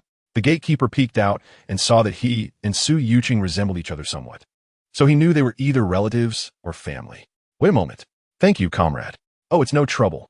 Su Ergu waited at the door for several minutes before Su Yuqing finally arrived. Su Yuqing wiped the sweat from his forehead. Second brother, what are you doing here? Is there something you need? Su Ergu scratched his head. Nothing much. Mom has something to tell you. What is it? Su Ergu glanced at the curious gatekeeper, who was watching them. Although he's not very smart, he is not foolish either. He pulls the fifth brother aside and gives the 20 yuan their mother gave him in the morning to Su Yuqing. Su Yuqing thought it was because their mother was worried about her that she asked the second brother to send her money. Mother asked you to buy a desk lamp at the supply and marketing cooperative and bring it back. Su Yuqing's smile froze on his face. What was he hoping for? Gritting his teeth, fine. Seeing that the fifth brother agreed, Su Er said, Mother wants you to exchange some industrial tickets with your colleagues. And she also said that if you don't bring back a desk lamp this Sunday, you won't have to come back. After saying that, he symbolically patted his shoulder. Su Yuqing knew that this was their mother's way of hoping he would buy the lamp quickly, so he didn't take it seriously. I understand. I'll bring back the desk lamp on Sunday. Seeing that the fifth brother understood his intention, Su Er bid farewell and left. He still had to go to the field to earn work points. The more he did, the more points he would get. Then I'll leave first. Okay, I have to go to work too. Su Nuannuan school is quite far away, so she usually eats first and then leaves. So not long after she left, the Su family began to eat. After finishing the meal, Grandma Su didn't rush to go to work. Following her daughter's instructions, she divided the milk candies into 7 portions. One for herself and the old man, one for each of Su Yuqing's 5 brothers, one for Su Nuannuan, and she handed them to several daughters-in-law. As for the portions for Su Nuannuan and Su Yuqing, she kept them for when they returned. Although it was 3 jin, Su Nuannuan also grabbed a lot for her nephews and nieces, and it wasn't much for each family. But that was to buy 2 milk candy, and some families might not even get to eat it during the new year. Even though there was only a handful for each family, the daughters-in-law were very happy. After dividing the dough by 2 milk candies, Grandma Su asked the eldest daughter-in-law to help her take a half day off. She wanted to enroll her 2 granddaughters in school. After her sons and daughters-in-law went to work, she returned to her room to put on the clothes she only wore during the new year. She wanted to show those old women in the team that she was sending her granddaughters to school, unlike them who valued sons over daughters. Su Qingsong and his siblings had already left because they had classes and couldn't wait for Su Xiaohong and her sister. Su Xiaohong couldn't wait any longer. Boldly she asked, Grandma, can you hurry up? Only then did Grandma Su leisurely come out of the house. What's the rush? There's meat to eat. Su Xiaohong shut her mouth, but she was still anxious. She was a bit afraid that Grandma would change her mind and not take her school. On the way, a woman said, Sister-in-law Su, dressed like this, where are you taking the children? Grandma Su originally planned to show off well, but before she could speak, Yang Jiaqing's mother started talking. Where else could she go? It can't be that she's sending her granddaughter to someone else's house as a child bride, right? Grandma Su's face turned dark. Huh, no way. Perhaps Yang Jiaqing's mother was too serious in her words, and the woman almost believed her. Seeing that someone believed her words, Yang Jiaqing's mother continued. How could not be? Let me tell you. Before she could finish, Grandma Su started scolding. I see the Yang family. You are just a dog meddling in other people's business. I can't compare to you with your 6 obedient granddaughters. I only have a few granddaughters, and I wouldn't dare send them to be child brides. Although Grandma Su didn't like these granddaughters either, she still had to put on a show in front of outsiders. I see your family is in touch with the old Ma family at the east end of the village. You wouldn't want to send your granddaughter to be a child bride there, would you? Grandma Su actually hadn't seen this. She was just talking nonsense. She was busy earning work points every day. Where would she have time to observe other people's shabby matters? But with Yang Jiaqing's mother's character, you never know. The crowd gasped. Is there really such a thing? They began to discuss. The child from the old Ma family at the east end of the village is a fool. He runs around all day with snot dripping. He doesn't even know to come home for meals. If Yang's mother sends her granddaughter to be a child bride to him, that's really not a good thing. Yang's mother didn't expect that this matter would be seen by others, feeling a bit guilty. She originally intended to send her granddaughter to the old Ma family as a child bride. What's wrong? That's my granddaughter. I can do whatever I want with her, she said, pretending to be fierce.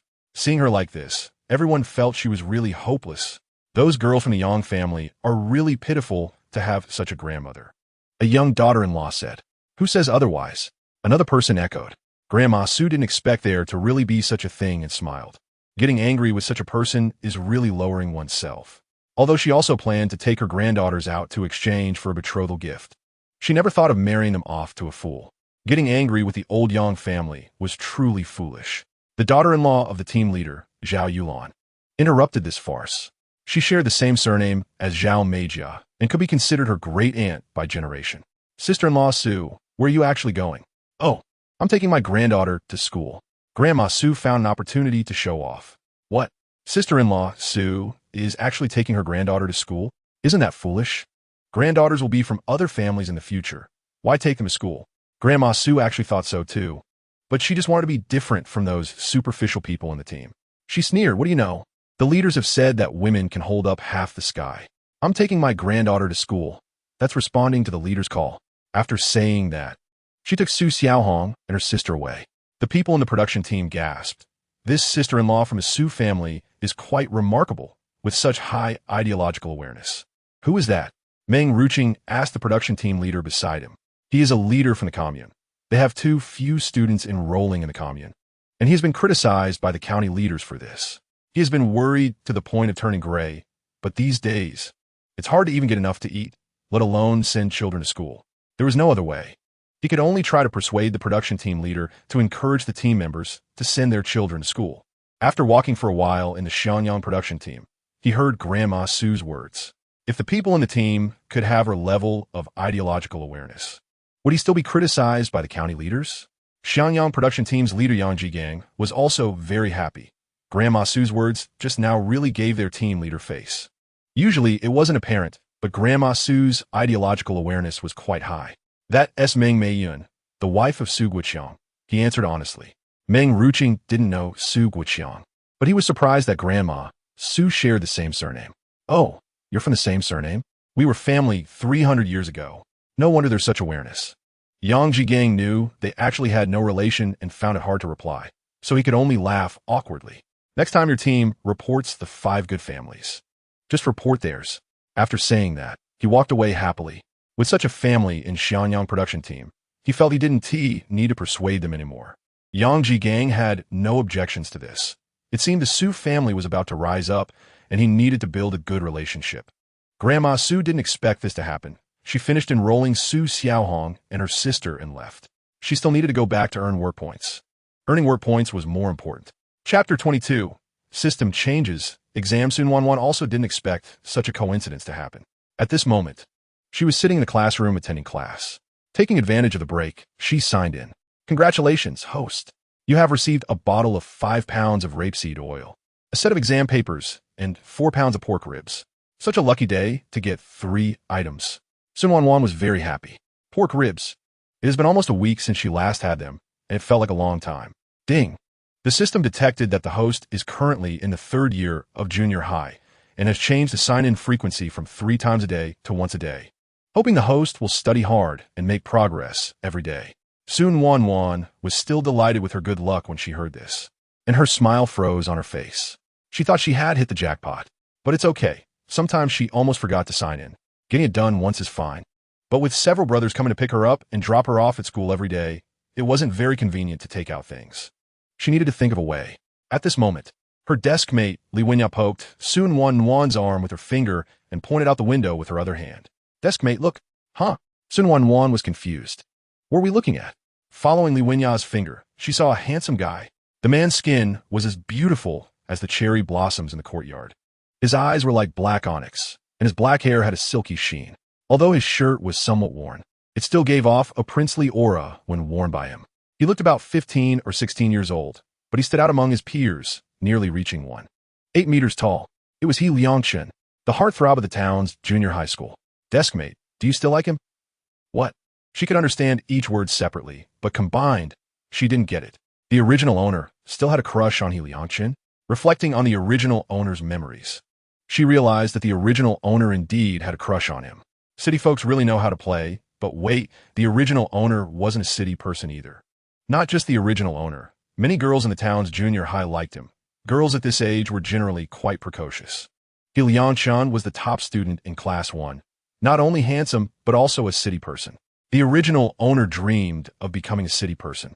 Thinking of this, Su Nuannuan couldn't help but twitch her mouth a few times. She remembered her own middle school days, still struggling with what problems to solve. Wasn't this class supposed to be physical education? Deskmate. Su Nuannuan didn't care what class they were having. Early romance is a no-go. She could only honestly say, I don't like him anymore. She was speaking the truth, disregarding the original owner's memories. This was her first time seeing him. Although she found him somewhat good-looking, she still didn't like him. Huh? She exclaimed. Liwenya clearly didn't believe her. Who is Liangchen? He's the most handsome boy in the town's junior high. What girl doesn't have a crush? Su Nuannuan could see that she didn't believe her and patted her shoulder. Don't just look at his looks. Our main task now is to study. Su Nuannuan didn't expect she had already entered the parental stage. Liwenya thought the same. Deskmate, you sound like my mom. Su Nuannuan, have you finished your math problems? Have you memorized your political studies? Oh no, I haven't. I need to hurry and do my math problems. Liwenya took out her notebook, thinking her deskmate was genuinely concerned about her homework. Su Nuannuan was deliberately changing the topic. Which young girl could accept someone from her mother's generation? Su Nuannuan wrote a bit harder. At that moment, the math teacher came in holding a stack of papers. Students, sit down. We will have a small test today. A chorus of wails erupted in the classroom. Su Nuannuan could understand their feelings. After all, there are people in the future who fear exams. If they do poorly, not only will they be sad, but the teacher will be disappointed, and their parents might give them a good talking to. Chinfeng, please distribute the papers. The math class representative stood up from his seat. Okay, teacher. When Su Nuannuan received the paper and looked at it, including the big questions at the back, she realized it wasn't very difficult. She defined it as manageable. Picking up her pen, she began to write quickly. Since she could do it, she aimed to get everything right. She wasn't afraid of others seeing that her performance had improved significantly compared to the original owner. If she had the ability, why not show it? It's so hard. Why is it so difficult? Su Nuannuan vaguely heard her deskmate Liwenya mumbling, and she laughed. This wasn't meant to mock. See, if you don't work hard usually, how could you possibly do the problems? However, in the past 2 days, not just Liwenya, but the entire Class 8 study atmosphere had improved a lot. They were able to solve more problems correctly than before.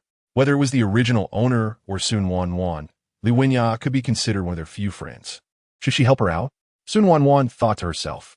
Don't whisper. Focus on your own work. The math teacher's voice broke Su Nuannuan's train of thought. She set aside her thoughts and continued working on the problems. Studying made her happy. Once the exam was over, the math teacher left the classroom with the papers. The students chattered excitedly about the test they had just taken. Su Nuannuan and Liwenya didn't join in.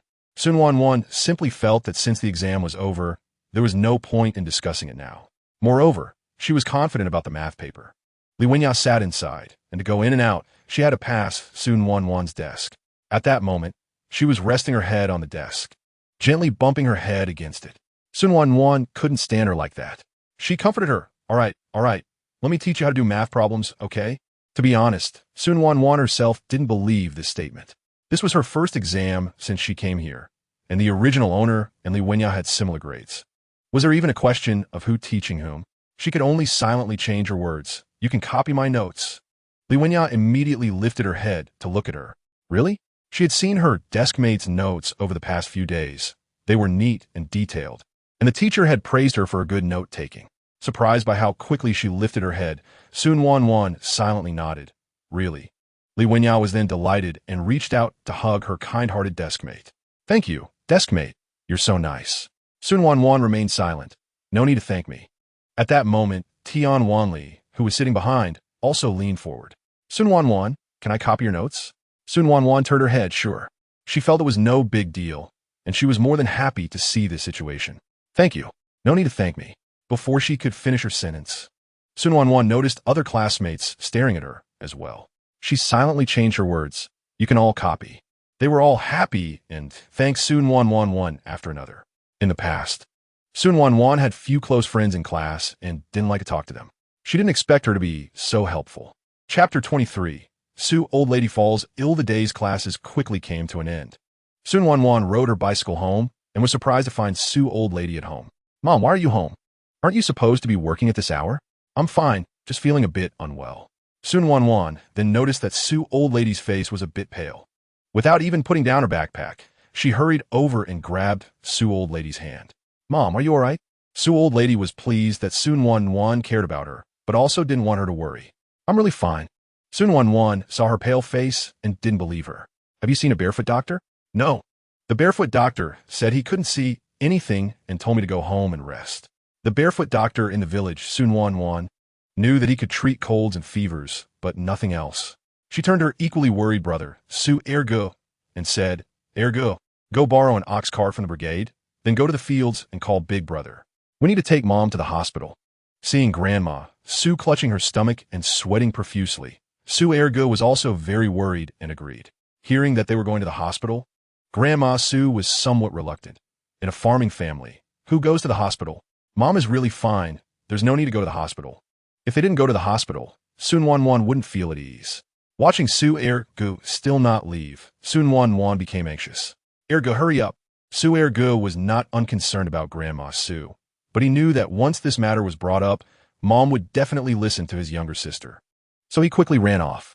Grandma Su still didn't want to go to the hospital. At her age, why waste that money? No, you have to listen to me. Grandma Su's eyes turned red. Nuan Bao. This is caring for her. Mom, you sit here, I'll go get the money. Su Nuannuan knew where Grandma Su kept the money. Grandma Su was in great pain, and she didn't want to die. She hadn't even seen Nuan Bao get married yet. Trembling, she took the keys from her pocket.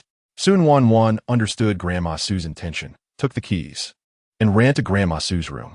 There wasn't much money in the cabinet, about 300 yuan, which was all the Su family's belongings. At this time, Su Nuannuan didn't know that Grandma Su had placed money in more than one place, but there wasn't much else either. Su Nuannuan didn't know how much it would cost to go to the hospital, so she could only take out 10 large bills from the 300 yuan.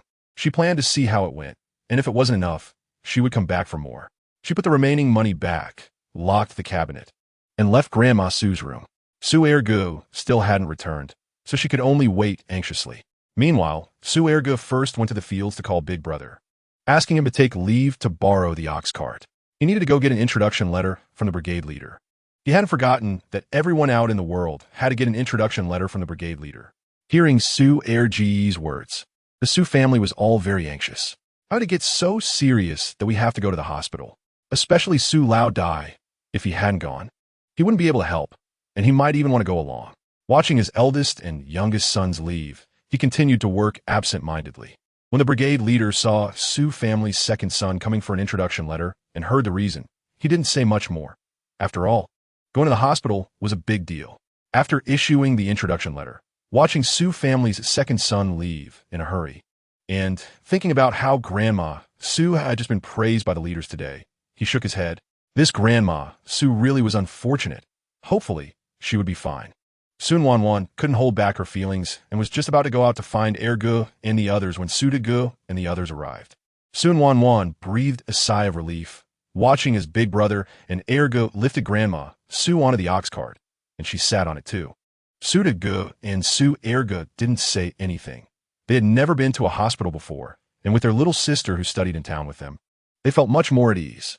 During the journey, Grandma Su endured the pain and still tried to comfort Su Nuannuan. Seeing this made Su Nuannuan feel a pang in her heart. Mom, don't speak. Save your strength. After what felt like a long time, they finally arrived at the hospital. The doctors came out, placed Grandma Su on a hospital bed, and told them to go get an emergency registration first. Su Degu and Su Ergo both looked at Su Nuannuan. Only then did Su Nuannuan run to pay the registration fee, which was 1 yuan for the emergency. The registration fee was enough to buy over a pound of fatty meat, as farming families were generally unwilling to come to the hospital. Grandma Su was taken for an examination, and Su Nuannuan and her brothers anxiously waited outside. Su Nuannuan and Su Nuannuan walked back and forth, making Su Nuannuan dizzy. "Big brother, please help me ask for leave from school. I won't go tomorrow." Su Nuannuan agreed. "Little sister, I don't know where your homeroom teacher lives. Just go to the school. He lives in the staff dormitory." Okay. Su Nuannuan thought that their homeroom teacher was particularly responsible. Even if someone stopped attending school halfway, no matter how far away, he would go to that student's home to check on them. Since she wouldn't be going to school tomorrow and was now in town, to avoid making the homeroom teacher take an extra trip to her home, she asked Big Brother to help her ask for leave. "Gay, go to the state-run restaurant and buy some meat buns and get a bowl of porridge too." Saying this, she gave him the money and coupons she had taken from Grandma Su. She had thought that they hadn't eaten dinner, so she took out a few grain coupons. But it wasn't much. "Okay, can you manage alone, little sister?" Su Nuannuan was a bit worried. She wasn't even 15 yet. "I can handle it. Just go and come back quickly." "All right." Su Nuannuan ran off, leaving Su Nuannuan alone in place. Mayhem's family. Mayhem's family. A nurse came out holding a file. Mayhem was Grandma Su's name, and Su Nuannuan knew that. She quickly raised her hand to indicate she was there. Me. Hearing Su Nuannuan's voice was too childish, the nurse looked at her. "Isn't this too young? How could this family be so careless as to let such a big child come to take care of her?" But she didn't say anything more. "The patient has kidney stones and needs surgery. You need to go over there to pay the fee." She still had some doubts, wondering if such a small child had money on her. Su Nuannuan took the paper and saw the fee was 66 yuan. She had taken 10 large bills, which was more than enough. "Okay, I'll go right away." After Su Nuannuan paid the surgery fee, Grandma Su was taken into the operating room. Looking at the operating room, which was much simpler compared to modern times, gave Su Nuannuan a great sense of security. When her two brothers returned and asked Su Nuannuan about Grandma Su's condition, she replied, "Mom is having surgery for kidney stones." The two brothers had never heard of kidney stones, but since it required surgery, was it a minor illness? Were kidney stones? Is it serious? Kidney stones weren't considered a major illness in modern times, and they probably weren't considered serious back then either. Su Nuannuan didn't know, but seeing her brother's worried expressions, she changed her words to "It's nothing serious. Just let her recover well after the surgery." The two brothers then breathed a sigh of relief. "By the way, little sister, here are the meat buns and porridge you asked me to buy from the state-run restaurant." Su Nuannuan took a meat bun and gave one to each of her two brothers, keeping one for herself, making a total of 4, with one left for Mom. "Eat up." At that time, the meat buns were quite large and very filling. Su Nuannuan, being worried about Grandma Su, could only eat half of one. However, Su Nuannuan and Su Nuannuan were genuinely hungry. They had been working and rushed to the hospital with Grandma Su, and after eating a fist-sized meat bun, they had only just filled their stomachs. One large meat bun wasn't enough for them, but they were delicious. After all, it was made with white flour. Su Nuannuan had no choice. She hadn't had time to grab more, so she just took a few bills. Grandma Su hadn't eaten either, and that bowl of porridge was also meant for her. Su Nuannuan tore apart what she had eaten, divided the remaining buns in half, and then shared them with her two brothers. "Big brother, Erga, you eat? I can't eat anymore." Su Nuannuan and Su Nuannuan swallowed hard and refused. "Little sister, you eat. You've only had a little." Su Nuannuan directly stuffed the buns into their hands, saying, "You guys eat, I really can't eat anymore." The two brothers didn't refuse this time. Su Nuannuan looked at the sky outside and realized it was getting late. She said to her elder brother, "Big brother, you should go back quickly. Come by tomorrow and bring some clothes for Mom." The elder brother glanced at the second brother, feeling reassured with him around. Besides, that ox cart belonged to the production team, and if something happened, their family couldn't afford it, so he nodded. "Then I'll head back first, and I'll come again tomorrow." "Okay, sounds good." After the elder brother left, Su Nuannuan suddenly remembered, "Second brother, can you check if this white porridge can be kept warm in the hospital cafeteria until Mom wakes up?" "Sure." This lunchbox was borrowed from someone at the state-run restaurant. They lent it to her after confirming he wasn't a scammer with his introduction letter. Chapter 24. It was almost dark when old lady Su came out of the operating room. Su Nuannuan and her second brother moved to the hospital room, where old lady Su was still not awake. The two didn't speak. Su Nuannuan wasn't in the mood to talk, and the second brother, being quite a bit older than her, didn't know what to say. The room fell into a moment of silence. Elder brother Su Dajing hurried back to the production team before it got dark. He first returned the ox cart at the team office, where the secretary, who usually managed the ox shed, asked, "Is Sister Su all right?" He He knew about the situation since it was he who approved the use of the ox cart. Su Dajing trusted his younger sister's words, saying, "It's nothing. She'll be back in a few days." As for the surgery, he thought it was unnecessary to mention it to others. The secretary's surname was also Meng, and the most common surnames in Xiangyang team were Meng and Yang. Normally, the secretary would call old lady Su Sister Meng, but people in the team generally refer to her as Sister Su, so he followed the team's way of addressing her. "It's good that there's nothing serious. Hurry back. Your father and the others are very worried. Go and reassure them." Su Dajing knew that his family was anxious, so he quickly said goodbye to the secretary without lingering.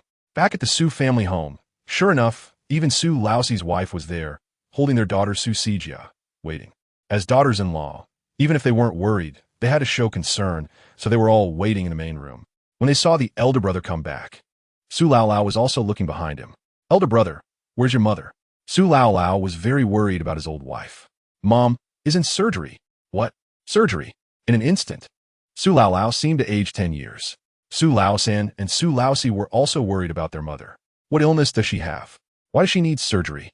Su Dajing realized that he hadn't finished explaining, leading to a misunderstanding. He hurriedly said, "Mom is fine." "What's fine?" "She's going into surgery." "How can that be fine?" Su Laosan thought it couldn't be a small issue. Otherwise, why would she need surgery? Little sister said it's kidney stones. It's not a big deal. As for what kidney stones were, he didn't know. Su Lao also believed Su Nuannuan's words, and he let out a sigh of relief upon hearing this. "When will she be back?" Su Dajing scratched his head. "I don't know. I rushed back to return the ox cart. And little sister and second brother are still waiting in the hospital." Su Lao felt disappointed when he couldn't find out more. He still worried about his old wife. She was getting older and might not wake up if she fell asleep. Su Dajing had only eaten 1.5 buns throughout the afternoon, feeling a bit faint from hunger. "Chunlan, is there anything to eat? I'm starving." Sister-in-law Su had left food for them, as only Su Dajing had returned. "There's some in the pot. I'll bring it over." She cared for her husband. Su Dajing gobbled down the meal and finally felt alive again. He said to his wife, Li Chunlan, "Chunlan, can you take some clothes to the hospital tomorrow to take care of Mom?" Li Chunlan readily agreed, thinking it would be a bit of trouble to care for Mom in the hospital, but it was much easier than working in fields. Plus, as the eldest son's wife, it was her duty. Su Lao was still somewhat worried. "Is there anything your mother needs in the hospital?" Su Dajing thought carefully. "Oh no, we didn't bring any grain coupons. Little sister brought a little, but she bought 4 meat buns and a bowl of white porridge, and that was it. And I and second brother each ate one, and little sister shared a big portion with us." Su Lao panicked. "What should we do? It's already dark. It's too late to send anything now." The white porridge was definitely meant for his old wife. Wouldn't the daughter be starving? Their family didn't have a flashlight, and traveling at night wasn't safe, so they could only worry. Did they bring money? How much did it cost to the hospital? This was something Su Dajing really didn't know. When Su Nuannuan went to pay, he had already gone to help her ask for leave, so he could only scratch his head and say, "I don't know." But little sister sent someone over to keep her company. Su Lao was laughing with anger. This eldest son of mine, already a father of 2, and yet he is so unreliable. Su Dajing felt very guilty, thinking he wasn't a qualified eldest brother at all. Su Lao turned and went back to his room to get some tickets and money. "Who will take care of your mother tomorrow?" "I will." The several daughters-in-law replied in unison. Su Laoxi's wife didn't say anything. Her child was only a few months old and still needed to be breastfed. Su Lao glanced at them. "Let the eldest son's wife go." "Okay, Dad, Dajing thinks so too," Li Chunlan replied. Su Lao handed her the money. "Take care of this money. Don't drop it. That has 5 big bills. If it's not enough, come back for more." Li Chunlan nodded. Su Lao was still worried. "Go early tomorrow." "Okay, Dad." Su Lao nodded, sighing. What a situation this is. Over here, old lady Su woke up around 8. Perhaps the anesthesia hadn't worn off. She was still smiling at Su Nuannuan when she woke up. "Is everything all right, dear?" Old lady Su asked. Seeing that her mother looked in good spirits, Su Nuannuan replied, "It's fine. You'll be able to leave the hospital in a few days." "That's good. How much did it cost?" At this moment, she was still worried about money. Su Nuannuan was a bit angry. "Mom, what time is it? And you're still worried about money?" Seeing her daughter angry, old lady Su quickly said, All right, it's my fault. Second brother, go bring the warmed porridge over." Seeing her mother awake, Su Urge was also happy. Okay, the hospital cafeteria had long since stopped serving hot food, so he had to ask someone to keep a small pot warm, for which he also paid. The porridge was warm and comforting to old lady Su's heart. After finishing the porridge, old lady Su handed the buns to Su Nuannuan. Nuan bao, you've worked hard, you eat. Mom, you eat. You haven't had a meal all day. I'm full from the porridge, you eat. Seeing that old lady Su didn't seem to be lying, Su Nuannuan took the bun. To be honest, she was a bit hungry. She hadn't eaten much of the bun from the afternoon. Su urged swallowed hard beside her. As a grown man, that little bit wasn't enough to fill him, but he couldn't snatch his sister's food. Su Nuannuan split the bun in half and handed half to Su Urge. Su Urge was a bit touched. His little sister didn't want him to go hungry. He took the half bun and finished it in a few bites. He smiled at Su Nuannuan, who used to be jealous of how their mother favored the little sister. Even though the little sister was much younger than him, he still felt jealous. He really wasn't a good person. After eating some buns, Su Nuannuan focused on Su Old Lady, showing her concern. Su Old Lady happily enjoyed her attention, and the hospital room was filled with warmth and joy. Chapter 25, System Backpack Expansion. Since there weren't many people in the hospital, Su Nuannuan slept on the other bed in the ward. Feeling very tired, she quickly fell asleep. As for Su Ergo, he spent the night leaning against Su Old Lady's hospital bed. The next day, before Su Nuannuan woke up, Su De Ge and his wife arrived. Considering that Su Nuannuan and Su hadn't eaten anything, Su De not only brought clean clothes for Su Old Lady, but also brought some white flour pancakes. Su Erge had woken up long ago. He hadn't eaten enough yesterday afternoon and was already feeling very hungry, unable to sleep at all. Su De was like a savior to him. He reached into the basket and started munching on a white flour pancake. After finishing one pancake and a coarse flour bun, he finally calmed down. When Su Nuannuan woke up, Su Old Lady was already awake. Warm treasure, you're awake. Come eat. You just brought food. Su Nuannuan got up, but didn't follow Su Old Lady's suggestion to eat. She was more concerned about Su Old Lady. Mother, are you feeling better? She was referring to the surgery. Although she hadn't undergone anesthesia or surgery herself, she had seen pigs run even if she hadn't eaten pork. She knew that after anesthesia, it would definitely hurt. Su Old Lady had initially planned to tell Su Nuannuan that it didn't hurt, but the wound indeed still hurt. It's a bit painful, but mother can endure it. Seeing that Su Old Lady didn't seem to be lying, Su Nuannuan breathed a sigh of relief. It's good that you can endure it. In a few days, it won't hurt as much. I can't do anything about it. I don't have magic and can't relieve the pain. Don't worry, mother, you'll be able to go home in a few days. Su Old Lady nodded, saying it would be good to go back quickly. Otherwise, staying in the hospital for another day would cost an extra $2. And that made her feel like she was losing money. Su Nuannuan patted Su Old Lady's hand and smiled. I will definitely earn back the money spent. Good. Mother knows that my warm treasure is capable. Su Nuannuan felt a bit embarrassed. Could she say she wasn't that hungry? Oh, warm treasure, come eat. Su Old Lady said, feeling sorry for her daughter, noticing how hungry she looked. Su Old Lady intended to reach for something on the bedside table next to her hospital bed, but Su Nuannuan quickly stopped her. Mother, I'll forget myself. Don't move, you might pull your wound. All right, then you get it yourself. Su Old Lady didn't insist. Her daughter was quite considerate. Su Nuannuan spent the entire morning by Su Old Lady's bedside, talking to her, afraid that she might feel scared alone. Su Erge followed Su to go back. He and T rested well the entire night and planned to go back and rest for the morning before going out to earn work points. An old gentleman arrived at the adjacent hospital bed and, seeing the interaction between Su Old Lady and Su Nuannuan, felt envious. Old Lady, your daughter is really filial. Su Old Lady was someone who didn't care much, but she was happy when others praised her daughter in front of her. She smiled at the old gentleman and said, My daughter, there's nothing else to say. She is especially filial to me. Su Old Lady and the old gentleman started chatting, and she had quite a bit to share about raising a daughter. The old gentleman was surprised and raised an eyebrow, not expecting this seemingly unrefined old lady to not value sons over daughters. This made him look at Su Old Lady with a bit more respect.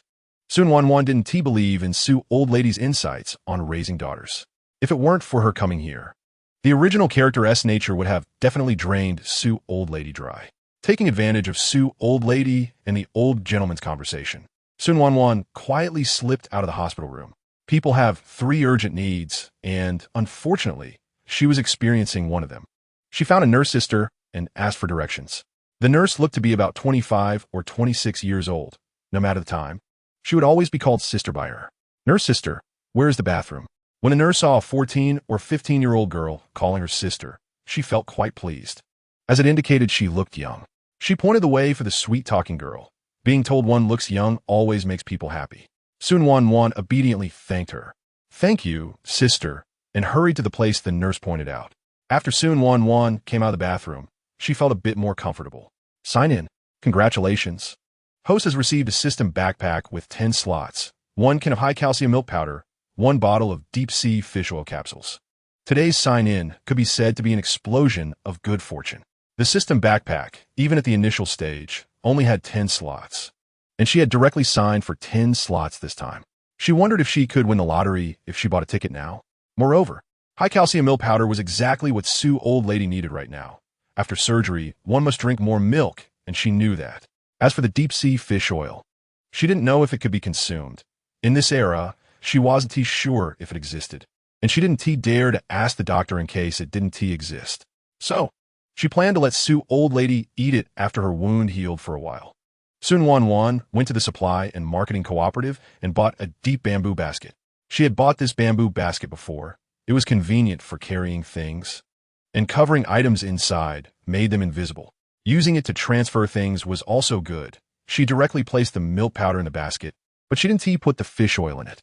With so many people in the hospital, if it got exposed, she would be finished.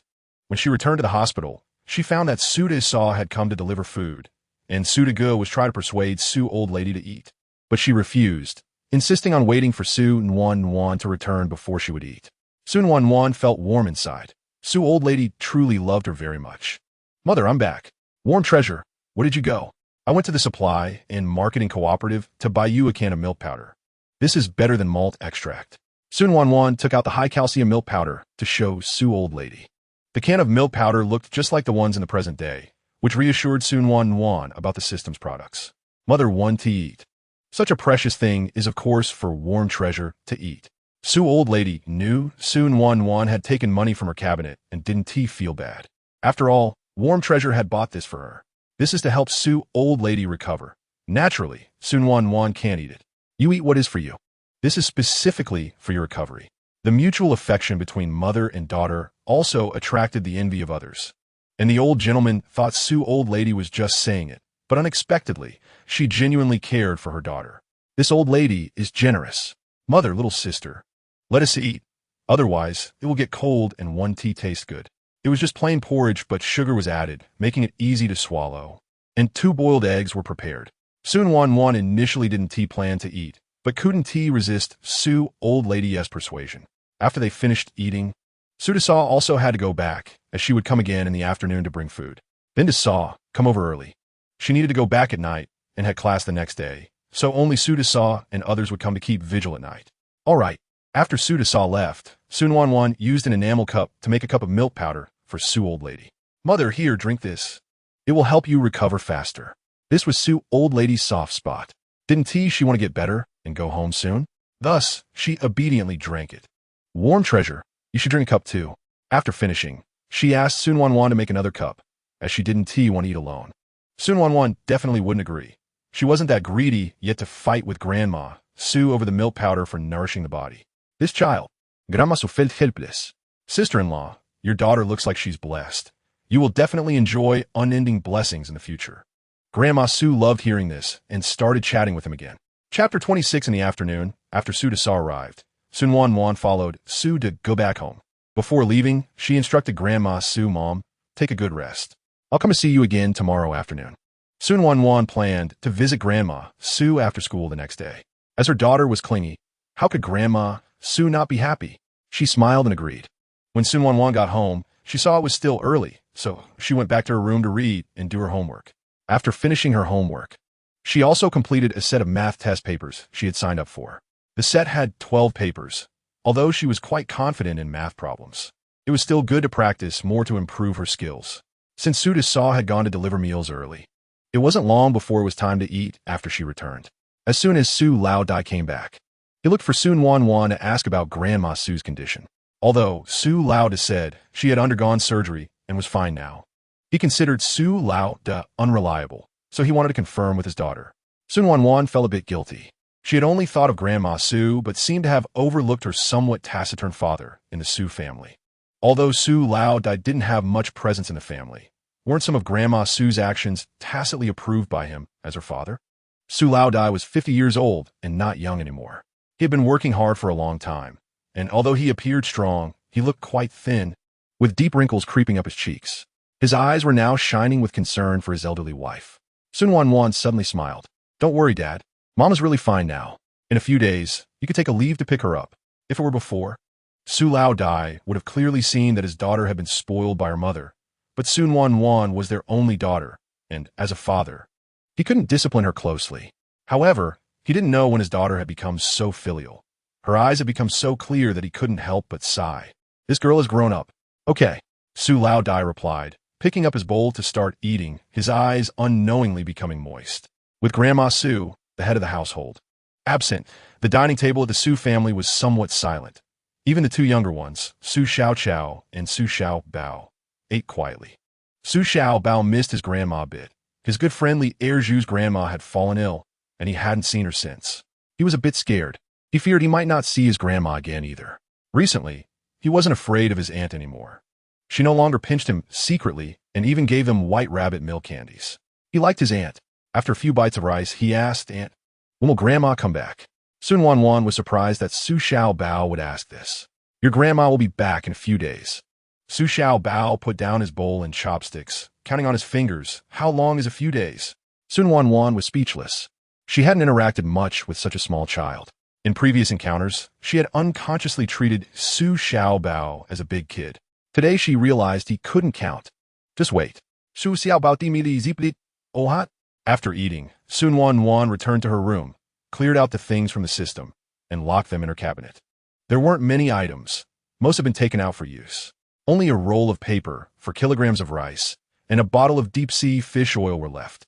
Su Nuannuan didn't dare to take out the roll of paper. It was too white and looked different from the paper of this time. Looking at the money, it was all taken from Grandma Su, and she forgot to return it. Grandma Su spent 66 for the surgery, registration fee of 1 yuan, and 2 yuan for a day of hospital stay. She paid for 5 days, which was 10 yuan, totaling 78 yuan. She had taken a total of 100 yuan from Grandma Su, leaving her with 22 yuan. Su Nuannuan put the money away, planning to return it to Grandma Su tomorrow. After organizing everything, she did her homework for a while before going to bed.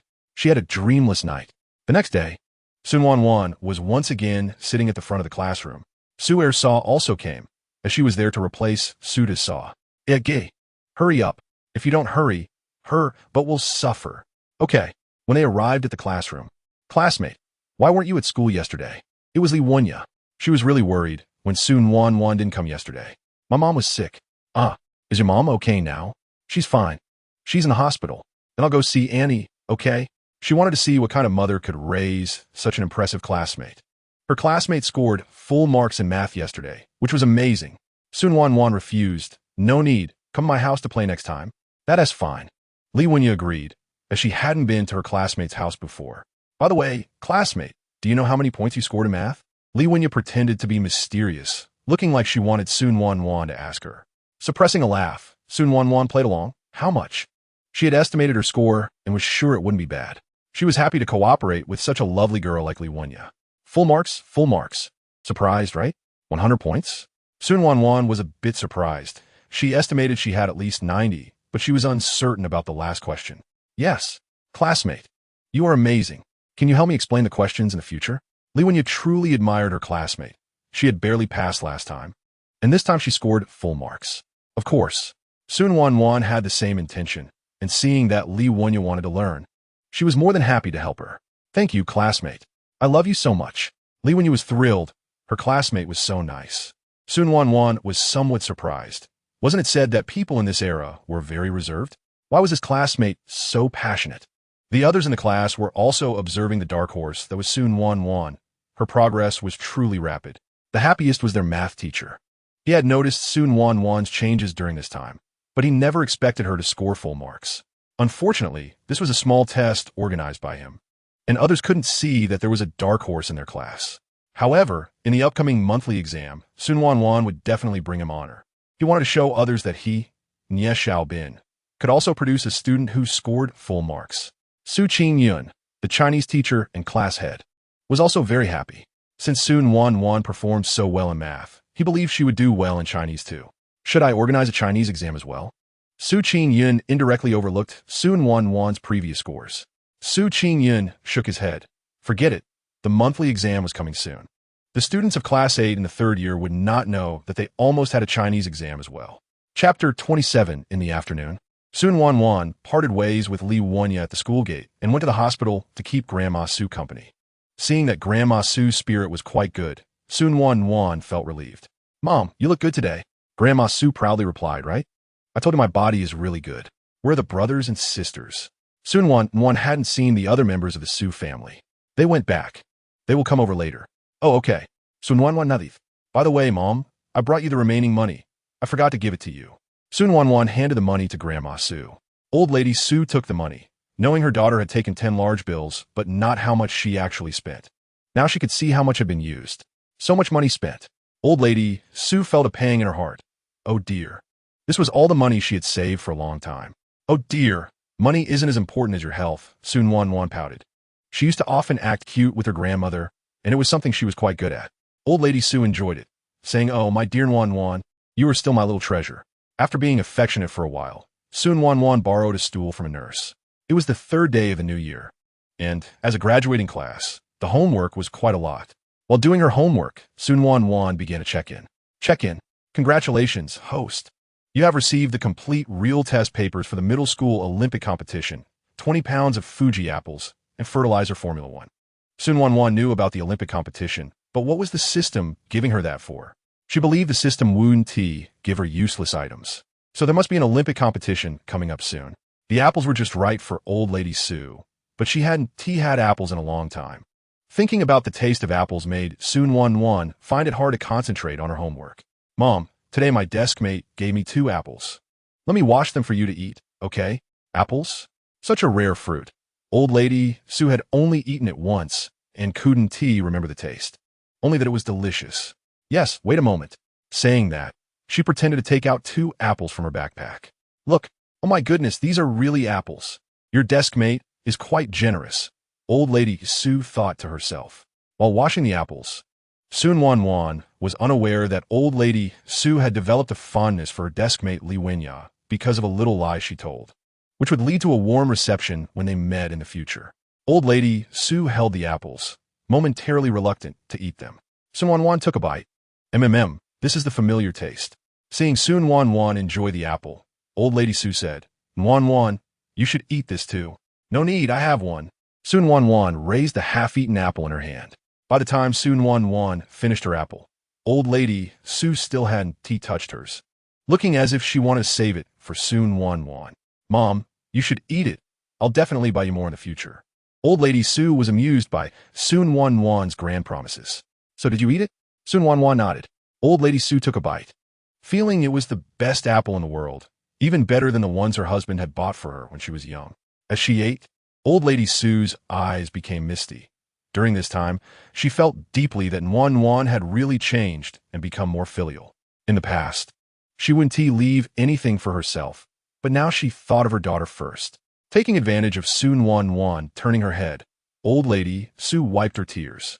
She had to treat Nuannuan twice as well. This apple is really good, Old Lady Su said with a double meaning. Su Nuannuan thought she was praising the apple's taste, nodding in agreement, saying it was indeed nice. At that moment, Su Ergu and his wife Su Ersa arrived. Mom, come eat. Su Ergu placed the food on the bedside table. Younger sister, let us eat together. And after we finish, we'll head back. Okay. Old Lady Su had just undergone surgery and needed to eat light meals. But at least it was all fine food and tasted pretty good. At this time, most people ate coarse grains, unlike the later generations who only ate them when dieting. Although coarse grains are rich in nutrients, they don't taste good. Hence, fine grains like rice and flour were much more expensive. After the meal, Su Nuannuan rode on Su Ergi's bicycle home. Before leaving, she instructed Su Ersa, sister-in-law, please mix this milk powder for Mom. Su Ersa nodded, acknowledging. Seeing Su Ersa agree, Su Nuannuan turned back. Mom, don't hesitate to drink it. Old Lady Su promised. Okay, I will definitely drink it. Old lady Su had originally planned to pretend to agree, but thinking about how much milk powder there was, she wouldn't finish it all. So she decided to leave a large portion for her daughter and thus agreed. Su Nuannuan was unaware of old lady Su's thoughts and thought her grandmother had changed. She used to be reluctant to eat or drink anything. In any case, Su Nuannuan was very happy to see this change. When they got home, the sky was already dark. The Su family's main room was lit by a kerosene lamp, the light seemingly waiting for the family to return. Su Lao Pei was sitting in the main room, smoking a pipe, puffing one after another, the smoke swirling, making it hard to see his face. Cough, cough, cough. As soon as Su Nuannuan walked in, she was choked by the smoke, which brought Su Lao Pei back to his senses. He quickly extinguished the smoke and waved a large fan from the table to disperse the smoke. Dad, smoke less. It's not good for your health. Realizing he had choked his daughter, Su Lao Pei felt a bit embarrassed. Okay, I'll try to smoke less. In Su Nuannuan's memory, although Su Lao Pei liked to smoke, he rarely smoked. Dad, why aren't you asleep yet? At this time, there were no electronic devices, and when it got dark, there weren't many entertainment activities. To save kerosene, everyone was used to going to bed early. Since getting married, his old wife had never left him. How could Su Lao Pei sleep well? Dad can't sleep. Su Nuannuan thought for a moment and understood. Dad, Mom is really fine. I'm not lying to you. Seeing his daughter knew why he couldn't sleep, Su Lao Pei, at his age, felt a bit shy. If you don't believe me, you can go to the hospital to see her. Su Lao Pei's heart skipped a beat, thinking he was really foolish. Right? He could go see her. It wasn't the busy farming season, and there was no rush for field work. Nor did he have to worry about the team leader not approving leave. Suddenly feeling a bit foolish these past 2 days, only thinking that going wouldn't help much. It was better to earn work points in the fields. It made him absent-minded when he went to the fields. Su Lao pasted up, okay. I'll take leave tomorrow to go to the hospital to see your mom. Nuannuan, go to bed early. I'll sleep first. Okay. Su Lao Pei's back was light and cheerful. Su Nuannuan lowered her head, laughing silently. Since she noticed Su Lao Pei yesterday, she suddenly found him somewhat cute. The night was just right, and Su Nuannuan felt it was a good time to study. Back in her room, she first completed the homework assigned by her teacher. Then she took out the Olympic competition test papers from the system backpack and began to read under the light. Su Nuannuan found that although the cover of the Olympic competition test papers was somewhat plain and looked a bit outdated, the content was excellent, indeed quite good. Su Nuannuan was engrossed in the definitions. Even the example problems were analyzed very well, and she accidentally became immersed in this book. By the time Su Nuannuan came back to her senses, she didn't know what time it was. Without a watch, she had no idea of the exact time, but her instincts told her it must be early morning. Oh no, she was in trouble. It seemed she would definitely feel sleepy in class tomorrow. Su Nuannuan quickly climbed into bed and fell asleep instantly. Chapter 28. As expected, the next day in class, Su Nuannuan dozed off. It was still the math teacher's class, and the teacher was a bit angry, feeling that Su Nuannuan had become arrogant after achieving some results. Su Nuannuan felt a chill down her back and suddenly woke up. Su Nuannuan instinctively glanced at the podium, and then saw the math teacher glaring at her with fiery eyes. Su Nuannuan. She hurriedly pretended to be seriously listening to the class. The math teacher found it amusing. Did she really think he couldn't see through it? Su Nuannuan, come up and solve this problem. The math teacher pointed to the blackboard. He was convinced that even if Su Nuannuan had prepared in advance, she wouldn't be able to solve it. But little did he know that Su Nuannuan had already learned it in middle school. With no choice, Su Nuannuan walked to the podium. Even if she hadn't seen the problem before, she was confident she could solve it. While Su Nuannuan was working on the problem, the math teacher's gaze remained fixed on her. She felt the pressure and could only work honestly on the problem. Math teacher Nie Xiaobin continued to watch as Su Nuannuan progressed. The first step was correct, the second step was also correct, and the final result was right. The math teacher was filled with doubt. How did Su Nuannuan do it? He originally intended to use this problem to give her a good lesson, but she actually solved it. Nie Xiaobin felt a lump in his chest, unable to breathe. Looking at Su Nuannuan, who returned to her seat, sitting upright. He smiled and said, "Class, let's take a look at this problem." At the hospital, Su Laodai looked at Su Laodai in surprise. "What are you doing here? Aren't you supposed to be at home earning work points? How many work points will you lose today?" Su Laodai felt uncomfortable having spent so much money, and seeing Su Laodai come over only made her more irritable. "I'm not at ease with you here." Hearing this from Su Laodai, Su Laotai felt a little shy and embarrassed. After all, they had been married for so long, yet he still said such sweet things. Su Laotai didn't stay in the hospital for 5 days. She only stayed for 3 days before insisting on being discharged. The doctor agreed, understanding the mentality of poor families regarding hospital stays. It was better for Su Laotai to be in the hospital, as some could only endure at home. If they couldn't endure, there was nothing they could do. He instructed her not to work, to eat well, and to return for follow-up to remove the stitches. Seeing that the doctor agreed, Su Laotai felt even more pleased. See, even the doctor agrees. Su Sigu ignored Su Laotai and asked the doctor, "Doctor, can my mother really be discharged now?" Su Sigu knew his mother wanted to leave. She was quite stingy. The doctor flipped through the papers in hand. "Yes, fine. All right, I'll go back and have my elder brother bring the ox cart to pick you up. You should eat first." Okay. As long as she could be discharged, that was good. In the afternoon, Su Laotai hurriedly left the hospital. Su Nuannuan knew that Su Laotai was being discharged. At first, she disagreed, but after hearing from Sigu that the doctor had agreed, she felt relieved. Su Laotai returned lying on the ox cart, and Su Nuannuan stayed at home waiting. "Mom, you're finally back. Grandma's back. Grandma is back. Yay, Grandma's finally back." Several children were also very happy. Surrounding Su Laotai, even Su Xiaohong was delighted. She had previously thought Su Laotai was biased. All the boys in the family could go to school, but she and her sister couldn't just because they were girls. Now that Su Laotai finally sent her to school, there were hardly any girls in the brigade who went to school. Thinking of the envious looks from others, she was extremely happy. Although Su Laotai favored Su Nuannuan, she also appreciated the filial piety of her grandchildren. After all, during her hospital stay, no one in the family made her feel like she spent too much money. Although the money was in her hands, having her descendants be filial showed that she had taught them well. Moreover, there were many families in the brigade who were reluctant to spend money on treating their elderly, and although her sons were not very promising, at least they were filial. Thinking this way, they looked much more pleasing to her. "Go, go, go, Su Laotai, wave her hand." Su Laotai also said, "Step back a little. Don't block the way. Your fourth uncle and I will carry your grandma into the house, and then you can come in and see her." Oh, the children obediently listened. Once Su Laotai lay in bed, the younger generation of the Su family stood by the bed. "Grandma, you're finally back. I missed you." Su Xiaobao, the youngest, spoke first. "Grandma, are you going to the hospital again?" Su Qing Song also spoke up. He didn't want his grandma to go back to the hospital. Su Laotai knew Su Qing Song as personality. He was concerned about her. But why did his words sound so unpleasant? Suppressing the urge to roll her eyes, she still had to go back to remove the stitches. "Oh, I hope everyone doesn't have to go to the hospital in the future." Hearing this, Su Nuannuan retorted, "That one do. If you're sick, you have to go to the hospital. Aunt, it better not to be sick. You can go to the hospital for checkups. If a small illness is treated early, it won't turn into a big illness." Su Nuannuan had a different perspective. She believed it was good to go for checkups once a year. However, she didn't have money now. And Su Laotai and the others certainly wouldn't want to spend. Su Qing Song thought this over as well. It made sense, and then he began to ask Su Laotai all kinds of questions. As for the hospital, he had only been to the barefoot doctoress clinic in the brigade and had never been to a hospital. Chapter 29.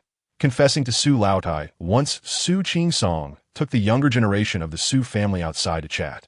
They were all older now and could do some small chores or pick some wild vegetables. Su Xiaobao also took Su Xiaochao to play. The two of them were young and couldn't help much. After they all left, Su Nuannuan went to Su Laotai's room and closed the door. Seeing Su Nuannuan close the door, Su Laotai was puzzled. "Nuanbao, what is wrong? Are you hungry?" Su Nuannuan was confused by Su Laotai's words and then realized that the original owner had done this to get some special treatment from Su Laotai. Feeling a bit embarrassed, she forced herself to act serious. "Mom, I have something to tell you." Su Laotai sensed her seriousness and touched her heart, feeling a bit nervous. "What do you want to say, Nuanbao? You haven't gotten into trouble, have you?" "Mom, don't be surprised by what you're about to see." Su Laotai was puzzled, not knowing what her daughter was being mysterious about. Suddenly, Su Nuannuan pulled out a handful of red dates out of thin air, which she had just received from her sign-in yesterday. Su Laotai thought she was performing a magic trick. All right, I know you're filial, Nuanbao." "Su Nuannuan, aren't you surprised, Mom?" Su Laotai only thought Su Nuannuan had learned a trick to keep her from getting bored. "Nuanbao can even do tricks. That's great. By the way, How did you get the red dates? They're quite rare. Oh no. Did you think I was performing a trick? This was somewhat similar to a magic trick, but wasn't it much more sophisticated than that? Ah, no. I'm not performing a trick. Su Nuannuan wanted to cry without tears. Mom, I'm not performing a trick. Then what are you doing? Su Lautai was even more confused. Just watch directly. Su Nuannuan stood up, placed the red dates into Su Lautai's hands, planning to prove it through action. She turned around in a circle to show Su Lautai that there was no place on her body to hide anything. She also showed her pockets, which were empty. Then she directly produced a bicycle. She had received this yesterday, and it was a women's style, quite small, and she could ride it herself. She had received a can of milk powder, 5 pounds of red dates, and a bicycle yesterday. She was surprised to receive the bicycle. Next, Grandma Su witnessed an unforgettable scene in her life. Oh my goodness, Grandma Su exclaimed, patting her chest. She pointed at the bicycle. Did you make this, warm treasure? Su Nuannuan nodded, wanted to see Grandma Su's reaction. She had thought this through carefully. She had never seen a mother who spoiled her daughter more than Grandma Su. She was willing to take a gamble because even if Grandma Su said something outside, others would surely not believe her and might think she was crazy. Sure enough, Grandma Su did not disappoint her. Her first reaction was actually to feel happy for her. Warm treasure, you're really a fairy. Grandma Su was astonished. Upon hearing this, Su Nuannuan thought, yes, she really was a little fairy. Ah, isn't that great? Grandma Su continued and started to cry. Su Nuannuan was at a loss, Mom. Why are you crying? Grandma Su covered her face. I'm just so happy. In the past, her daughter was in such a state that it really worried her. She feared that once her daughter got married, her son-in-law wouldn't spoil her like she did, but that was her cherished daughter, and she would spoil her even if it meant kneeling. Happy? Crying out of happiness? Su Nuannuan had never experienced that, nor had she seen it. Once Grandma Su calmed down, she asked, Warm treasure, are there any restrictions on what you can make?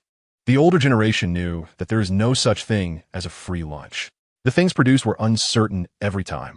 Su Nuannuan didn't mention the signing in. Grandma Su wouldn't understand. Is there any danger? Grandma Su was concerned about this. No danger. That's good. With no danger, Grandma Su felt relieved. Warm treasure. Quickly put the bicycle away. Aren't we going to use it? Su Nuannuan asked, realizing she had been foolish. Using it?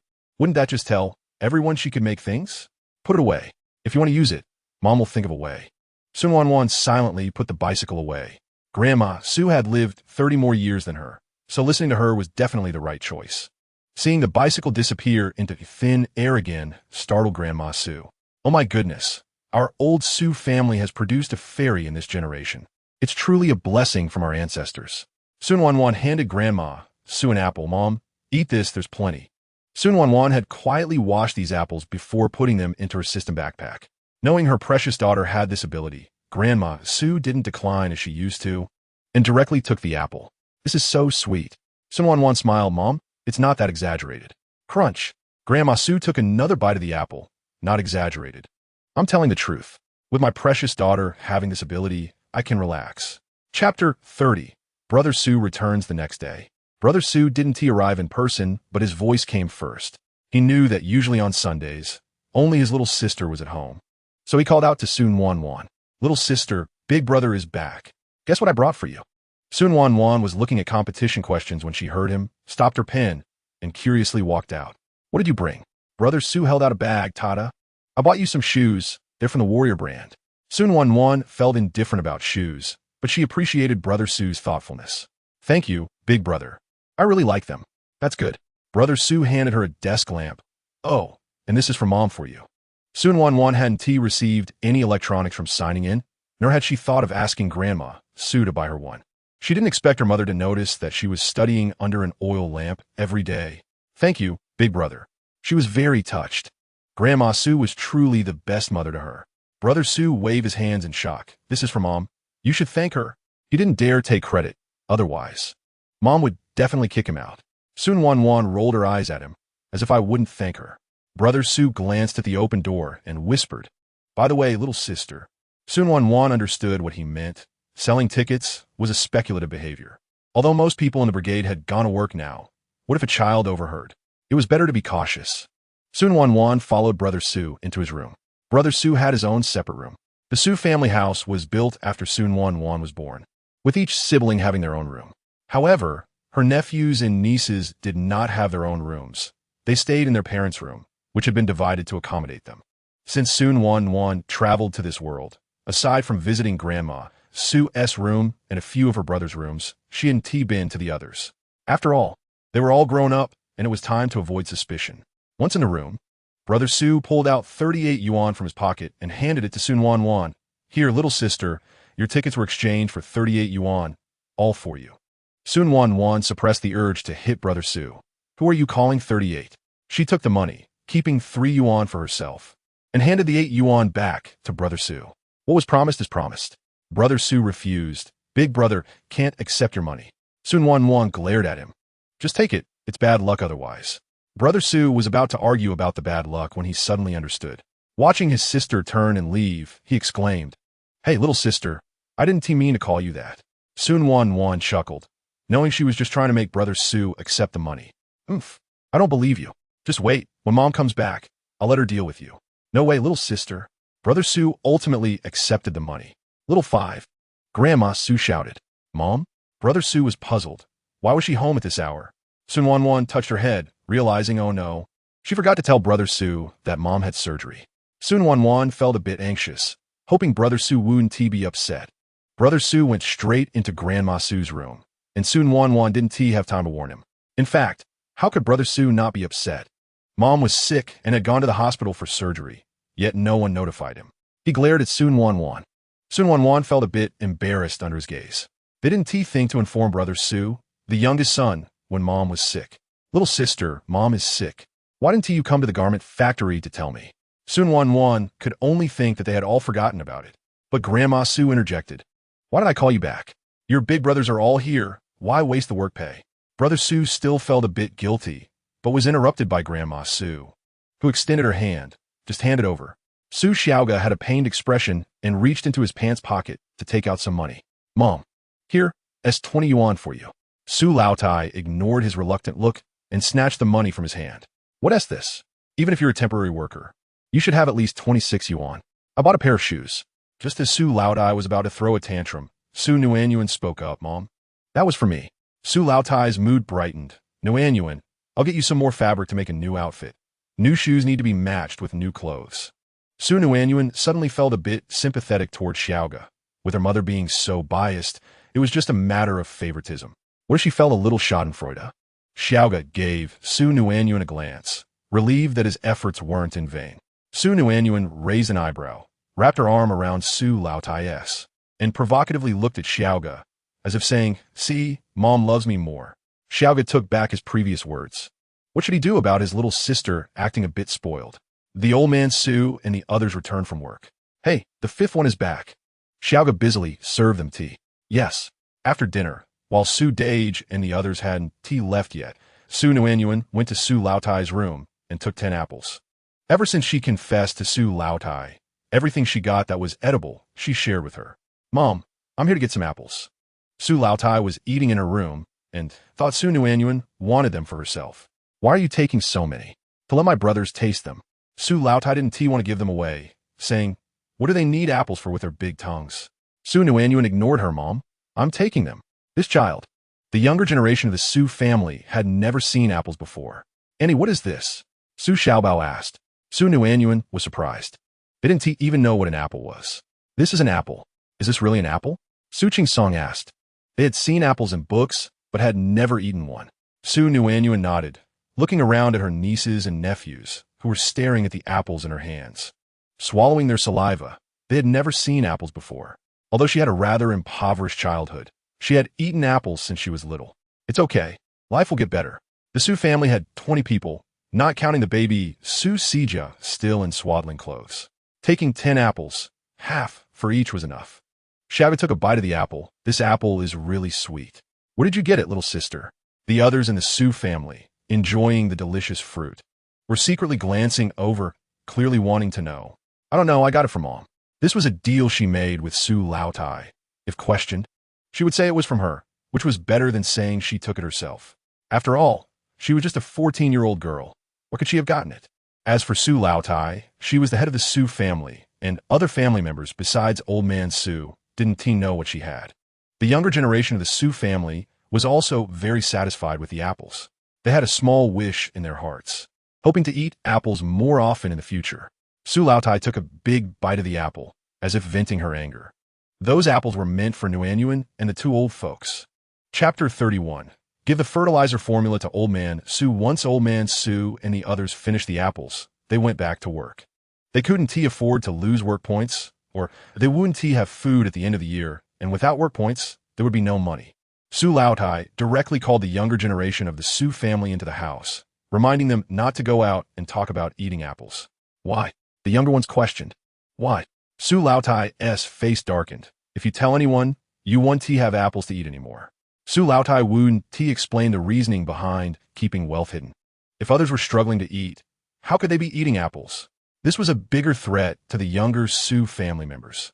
They couldn't miss out on such delicious apples. All right, they reluctantly agreed. They had originally planned to show off to their playmates. But since Grandma wouldn't let them talk, they decided to keep quiet. It was better than not having apples at all. Su Nuannuan thought to herself that Mom really had a way. If it were her, she would definitely lecture them about principles. Indeed, experience was key, and Su Nuannuan admired her. That night, Su Nuannuan gave the fertilizer formula provided by the system to Old Man Su. What is this? Old Man Su was puzzled, but still took it. It's a fertilizer formula. What? Old Man Su was shocked. Is this real? Su Nuannuan was very confident in the sign-in system. She nodded. Dad, I would lie to you about this. During this time, Old Man Su had noticed Su Nuannuan and Su Lautai acting mysteriously. He knew a little but couldn't figure it out. However, he was Su Lautai's husband and Su Nuannuan's father, and he should support them. Since Su Nuannuan said it was real, he believed her. After so many years of farming, Old Man Su understood the importance of fertilizer. It could increase yields. What is food? It's life. Thinking this way, Old Man Su couldn't sit still. He and even had time to sort things out with Su Nuannuan before he picked up a lamp and left. Dad, what are you doing? Su Nuannuan was confused. I'm going to find a team leader. You go to sleep first. Su Nuannuan thought, Dad is really in a hurry. Hearing the commotion, Su Dage nudged Su Demao. What do you think Dad is going to see the team leader for? Su Dage had no idea. This scene was playing out in other households as well. At the team leader's house, Old Man Su knocked on the door. Who is it? So late. It was the voice of the team leader's wife. It's me, Old Man Su said in a deep voice. All the way there, he had been thinking about how to explain the source of the fertilizer formula. He didn't want to expose his daughter's role in this. She was still young, and he would handle everything. After being in the production team for so many years, the team leader's wife still recognized Old Man Su's voice. She opened the door. Oh, it's the eldest brother from the Su family? Old Man Su nodded. What is the matter? The team leader's wife welcomed him inside. I need to discuss something with the team leader. The team leader's wife shouted, Ji-gang, the eldest brother from the Su family is looking for you. The team leader came out, saying, I know. Why is your voice so loud? The team leader's wife rolled her eyes. Just hurry up and come. What is the matter, Guiqiang, so late? Old Man Su pretended to be mysterious and handed the formula to the team leader. What is this? Team leader Yang Ji-gang was curious. It's a fertilizer formula. Yang Ji-gang was shocked. What? Is this for real? He held the thin piece of paper. Where did you get this? Old Man Su wore a meaningful smile and pointed to the top. The team leader looked incredulous. This can't be real, right? I can't lead the charge in his superstition. Old Man Su looked confident. If you don't believe me, you could try this formula for fertilization. After Old Man Su left, the team leader was still in disbelief. Is this really true? He thought about how some families in the team were struggling to eat, and their emaciated faces made him, an outsider, feel pity. Still decided to give it a try, and the old Su family shouldn't use the rations to deceive him. That would incur divine punishment. The captain held that thin piece of paper with a determined expression. Let's try. If it succeeds, report it to the higher-ups. Su Nuannuan was still at home, waiting for old Su. When she saw her father return, she asked, How did it go? It worked. Having known each other for decades, old Su still understood the captain a bit. Su Nuannuan was overjoyed. It was good that it worked. If it did, life in Xiangyang Brigade should improve. At least they wouldn't go hungry anymore. In Su old lady's room, as soon as old Su entered, she began to ask, What did you go to the captain's house for? To get the fertilizer formula. Fertilizer formula? Having married into the Su family for decades, she had never heard of any fertilizer formula. Old Su took off his socks and lay down beside Su Old Lady. Where did it come from? From our daughter. Su Old Lady became nervous. You didn't expose our daughter, did you? No. Su Old Lady felt relieved. Old Su turned his head and stared closely at Su Old Lady, making her a bit nervous. She looked at Old Su, only to hear him ask, "You two didn't do anything illegal, did you?" Su Old Lady quickly shook her head. How could they do anything illegal? Such things were beyond what their farming family could bear. That's good. Old Su breathed a sigh of relief. Since Su Old Lady and the others didn't tell him, it meant they couldn't tell him, and he wouldn't ask further. But there was only one thing. Don't break the law. Chapter 32. Mathematics competition class that day in the office. Nie Xiaobin had just returned from the provincial capital in a hurry. Teacher Nie, you're back. Colleague asked. Nie Xiaobin nodded. Yes. Then he picked up the enamel cup on the desk, poured half a cup of water from Su Qingyun's, and took a sip. What meeting did you attend? It's the provincial capital, a colleague asked curiously. The mathematics competition starts next month. He planned to sign up Su Nuannuan. His intuition told him that Su Nuannuan was a dark horse, and he needed to find her a competition class to give it a shot. Even if she couldn't make it to the top 3, she would definitely win a prize. Oh, the colleagues seemed uninterested. Their town's junior high school had always been at the bottom in such situations and had never won an award. So they had long given up hope. Imagining that a student of his could win a competition award would be unprecedented at the town's junior high. Surely it would go down in the school as history.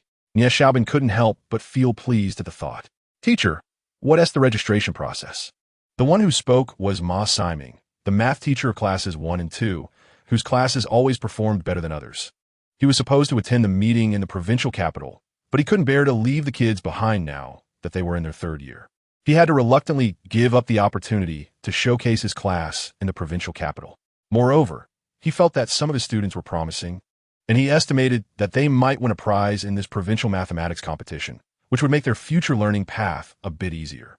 So as soon as Nie Xiaobin mentioned it, he began to ask. Nie Xiaobin also knew that Ma Siming had some students with good math scores. And since this was for the school's honor, he was more than willing to share. Come, Teacher Ma, let me tell you the specifics. In Class 8 of the 3rd year, Nie Xiaobin rushed in and clapped his hands twice at the podium. Students, quiet down. The students who were still playing around quickly scattered back to their seats and quieted down. Nie Xiaobin nodded in satisfaction and said, Next month, there will be a mathematics competition. One of the usually mischievous students raised his hand. Teacher, what does this have to do with us? Other students nodded in agreement. Yes. What does this have to do with them? Their math was average, and they usually couldn't even meet the standards. It was only in the past week that the inspiration from Su Nuannuan had motivated them to study, although there was a little effect. If they were to participate in the mathematics competition, they were self-aware that it was still impossible. Nie Xiaobin shot him a glare. Xiang Pengcheng, stop causing trouble. Xiang Pengcheng, having been glared at by the math teacher, obediently sat down. In their class, there was one named Xiang Pengcheng and another named Tian Wanli, humorously referred to as Pengcheng Wanli by their classmates. Teacher, I want to participate. At this moment, a voice rang out. It was the class representative for math, who was originally good at math but had severe subject bias, only able to score full marks in math, hence placed in Class 8. Nie Xiaobin's expression shifted from gloomy to bright.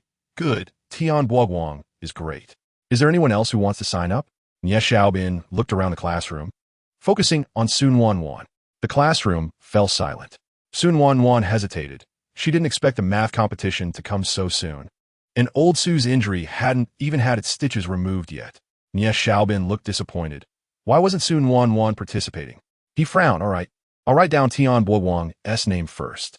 If anyone else wants to participate, come find me. Nie Xiaobin cleared his throat. Let us start the lesson. Before the class ended, the math teacher took a deep look at Su Nuannuan. Su Nuannuan, come to my office for a moment. Su Nuannuan stood up and followed the math teacher. Hey, Li Wenya, why did the math teacher call Su Nuannuan to the office? Li Wenya didn't know either and nodded in confusion. I don't know. At this moment, a classmate said, Teacher Nie wouldn't be calling Su Nuannuan to participate in the competition, would he? I have to say, she hit the nail on the head. Another classmate chimed in. Yeah, Su Nuannuan scored full marks in the last math test. Nie Xiaobin returned to the office and sat down. Looking at Su Nuannuan, he tried to appear amiable. Su Nuannuan, aren't you going to participate in this math competition? Su Nuannuan wanted to participate, but she was a bit worried about Su Old Lady. After weighing the pros and cons, Su Nuannuan said, "Then, teacher, I'll discuss it with my family." Nye Xiaobin pondered. "That's fine. The teacher hopes to hear good news from you." Seeing that Su Nuannuan still wasn't leaving, the math teacher asked her, "Su Nuannuan, do you have anything else?" Su Nuannuan wasn't embarrassed. She had also sold goods at stalls for money. "Teacher, is there any prize for this math competition?" Nye Xiaobin found it a bit amusing. "Is that why you ask?" Last time she said something like that. He automatically regarded Su Nuannuan as someone who wouldn't bow to the pressures of making a living. But he also understood that Su Nuannuan's family situation was known to him. The first prize is 50 yuan. He cleverly only mentioned the first prize, although he never thought Su Nuannuan would get into the top few. Su Nuannuan's eyes lit up. 50 yuan, Su Xiaoga is a temporary worker, and he only earns 26 yuan a month. He said that a formal worker only makes 37 yuan. Unexpectedly, this competition has quite a bit of value, almost equivalent to 2 months' wages of a worker. As for the old Su family, Su old lady married in her teens, and now she is over 50. The whole family has only a few hundred yuan in savings, and there are 6 young and strong men in the Su family. Other families might not earn more than the Su family, and she came over and only signed in to get 5 yuan, then exchanged a bicycle ticket for 30 yuan. If she didn't have her golden finger, she wouldn't have earned a single cent. Going to the black market was also impossible. They were just ordinary folks, and the consequences of getting caught were something they couldn't bear. It's quite a bargain to take an exam for 50 bucks. With this in mind, Su Nuannuan said to her math teacher, "Teacher, I will try my best to persuade my mom." Nye Xiaobin chuckled. This was an unexpected delight. He could almost envision his colleagues complimenting him and his superiors praising him. It wasn't an exaggeration. Their town's middle school had never won an award before. Good. The teacher is waiting for your good news." That day, when Su Nuannuan returned home, she told Grandma Su, "Mom, the teacher wants me to participate in a competition in the provincial city, but I haven't decided whether to go or not." She didn't mention what kind of competition it was, as Grandma Su and the others wouldn't understand. Grandma Su slapped her thigh. "What? A competition in the provincial city? Why not go?" Grandpa Su nodded, agreeing that going to the provincial city was a good thing. He had lived most of his life and had never been to the provincial city. "Mom, your injury. What's there to worry about your mom's injury? You have your brothers." Grandma Su firmly declared, "You must go. Broaden your horizons." With that, she made up her mind. "All right, I'll reply to the math teacher tomorrow." If it weren't for her injury, Grandma Su would have certainly hugged Su Nuannuan tightly, saying, "Nuan Bao, you're really promising." In her previous life, Su Nuannuan had also participated in competitions and solved real exam questions, and now her memory was much better than before. The questions at this time surely wouldn't be harder than those from decades later, right? So she was confident about this competition. She looked at Grandma Su and said, "Mom, just wait. I will definitely bring back a championship." Grandpa Su was also happy, repeatedly saying, "Good. His daughter was becoming successful. Knowing Grandma Su's tendency to show off, Su Nuannuan said, "For now, let us not tell anyone outside. When I win an award, you can show off in the brigade and let them envy you." Grandma Su shot her a glare. "What do you mean? You think I don't know? You vain girl." It was something she wouldn't randomly say. She planned to take out the award certificate and show it off to let them look down on their daughter.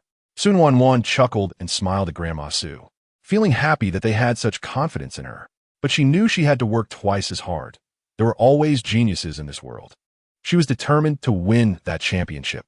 "All right, I'm going to study now and strive for that championship." Grandma Su smiled. Good. After Su Nuannuan left, Grandpa Su felt happier the more he thought about it. Their family was going to prosper. "My daughter is really smart." Grandma Su rolled her eyes at him. "What do you mean your daughter?" "That's my daughter. I gave birth to her." Grandpa Su wasn't angry. "Our daughter is really impressive." Only then did Grandma Su let him off the hook. The next day, Su Nuannuan proactively told her math teacher that she wanted to participate in the competition. "All right, you will go to the competition class with Tian Boguan." "Competition class?" Su Nuannuan was surprised. Nye Xiaobin nodded yes. "It's organized by me and the math teachers of Class 1. We specifically found a competition teacher, and they will also explain the rules to you. When we go to class." Su Nuannuan was worried about this. After school? After school? Su Nuannuan was surprised. It wasn't very convenient for her. "That's fine.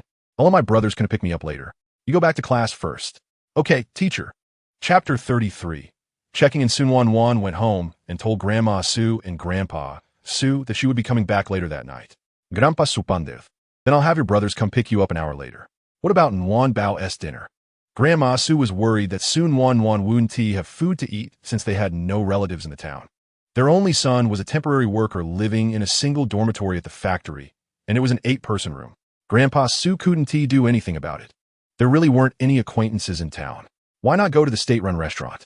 Grandma Su said, no way. Grandpa Su rejected this outright. It wasn't that he didn't want to, but the state-run restaurant was not something families like theirs could afford. Then what to do? We can't let our daughter go hungry, right? Grandma Su was a bit agitated. Listening to Grandpa Su and Grandma Su almost argue over this matter made Su Nuannuan feel a bit helpless. She couldn't find a reason. Was she not supposed to eat? How about I bring my own food? Su Nuannuan weakly raised her hand. Were you going to heat it up? The cafeteria definitely won't be open in the afternoon. Grandma Su had thought of this long ago, but was at a loss. How about I just check in first? Check in. Congratulations, host. You have obtained the property certificate in the town, 10 kilograms of tomatoes, and a bucket of popcorn. Su Nuannuan couldn't contain her excitement. How about we go live in the town? Grandma Su touched Su Nuannuan's forehead. You're not running a fever, are you? Why are you talking nonsense? With 3 black lines on her forehead, Su Nuannuan was not about to let Grandma Su talk too much, Mom. Then she took out the property certificate from her system bag and presented it to Grandma Su. Mom, look at this. Grandma Su took it with confusion, squinting her eyes and gasping, property certificate. Although Grandma Su was very surprised, she still lowered her voice. Where did this come from? Grandma Su asked with her eyes. Su Nuannuan nodded slightly. Yes, that's right. Grandpa Su couldn't figure out the silent exchange between the two. He reached out and snatched the property certificate from Grandma Su's hand. This is really a property certificate. Grandpa Su and Grandma Su had both attended school for a few years when they were young, so recognizing a few words was not a problem. How did our daughter get this? Grandpa Su suppressed his curiosity. Mom, let us just live in the town for a while. After all, you can't work anyway. Grandma Su was definitely also thinking of moving to the town. At this time, who wouldn't want to go to the city? Grandma Su looked at Grandpa Su with her eyes. Shall we go to the city then? Grandpa Su shook his head. If we go to the city, we want to be able to earn work points, right? What'll we eat? What'll we use? ISNT that just living off the mountain? Grandma Su didn't think so. Don't we still have some money? Grandpa Su shot her a glare. You spent quite a bit of money on your surgery. Don't forget, that money was earned by our several sons. Grandma Su looked protective. That money is for my daughter. You still have to give them a share. Don't forget, they now have wives and children. What will they think if you let them talk about you in front of our sons? It will be hard for you to be a mother. Grandma Su looked fierce. Do they dare? Grandpa Su didn't want to deal with this unreasonable wife. Su Nuannuan spoke up. Mom, I don't want that money. Grandma Su was anxious. Nuan Bao, how can you not want it? That's money earned by your brothers. I can earn my own money.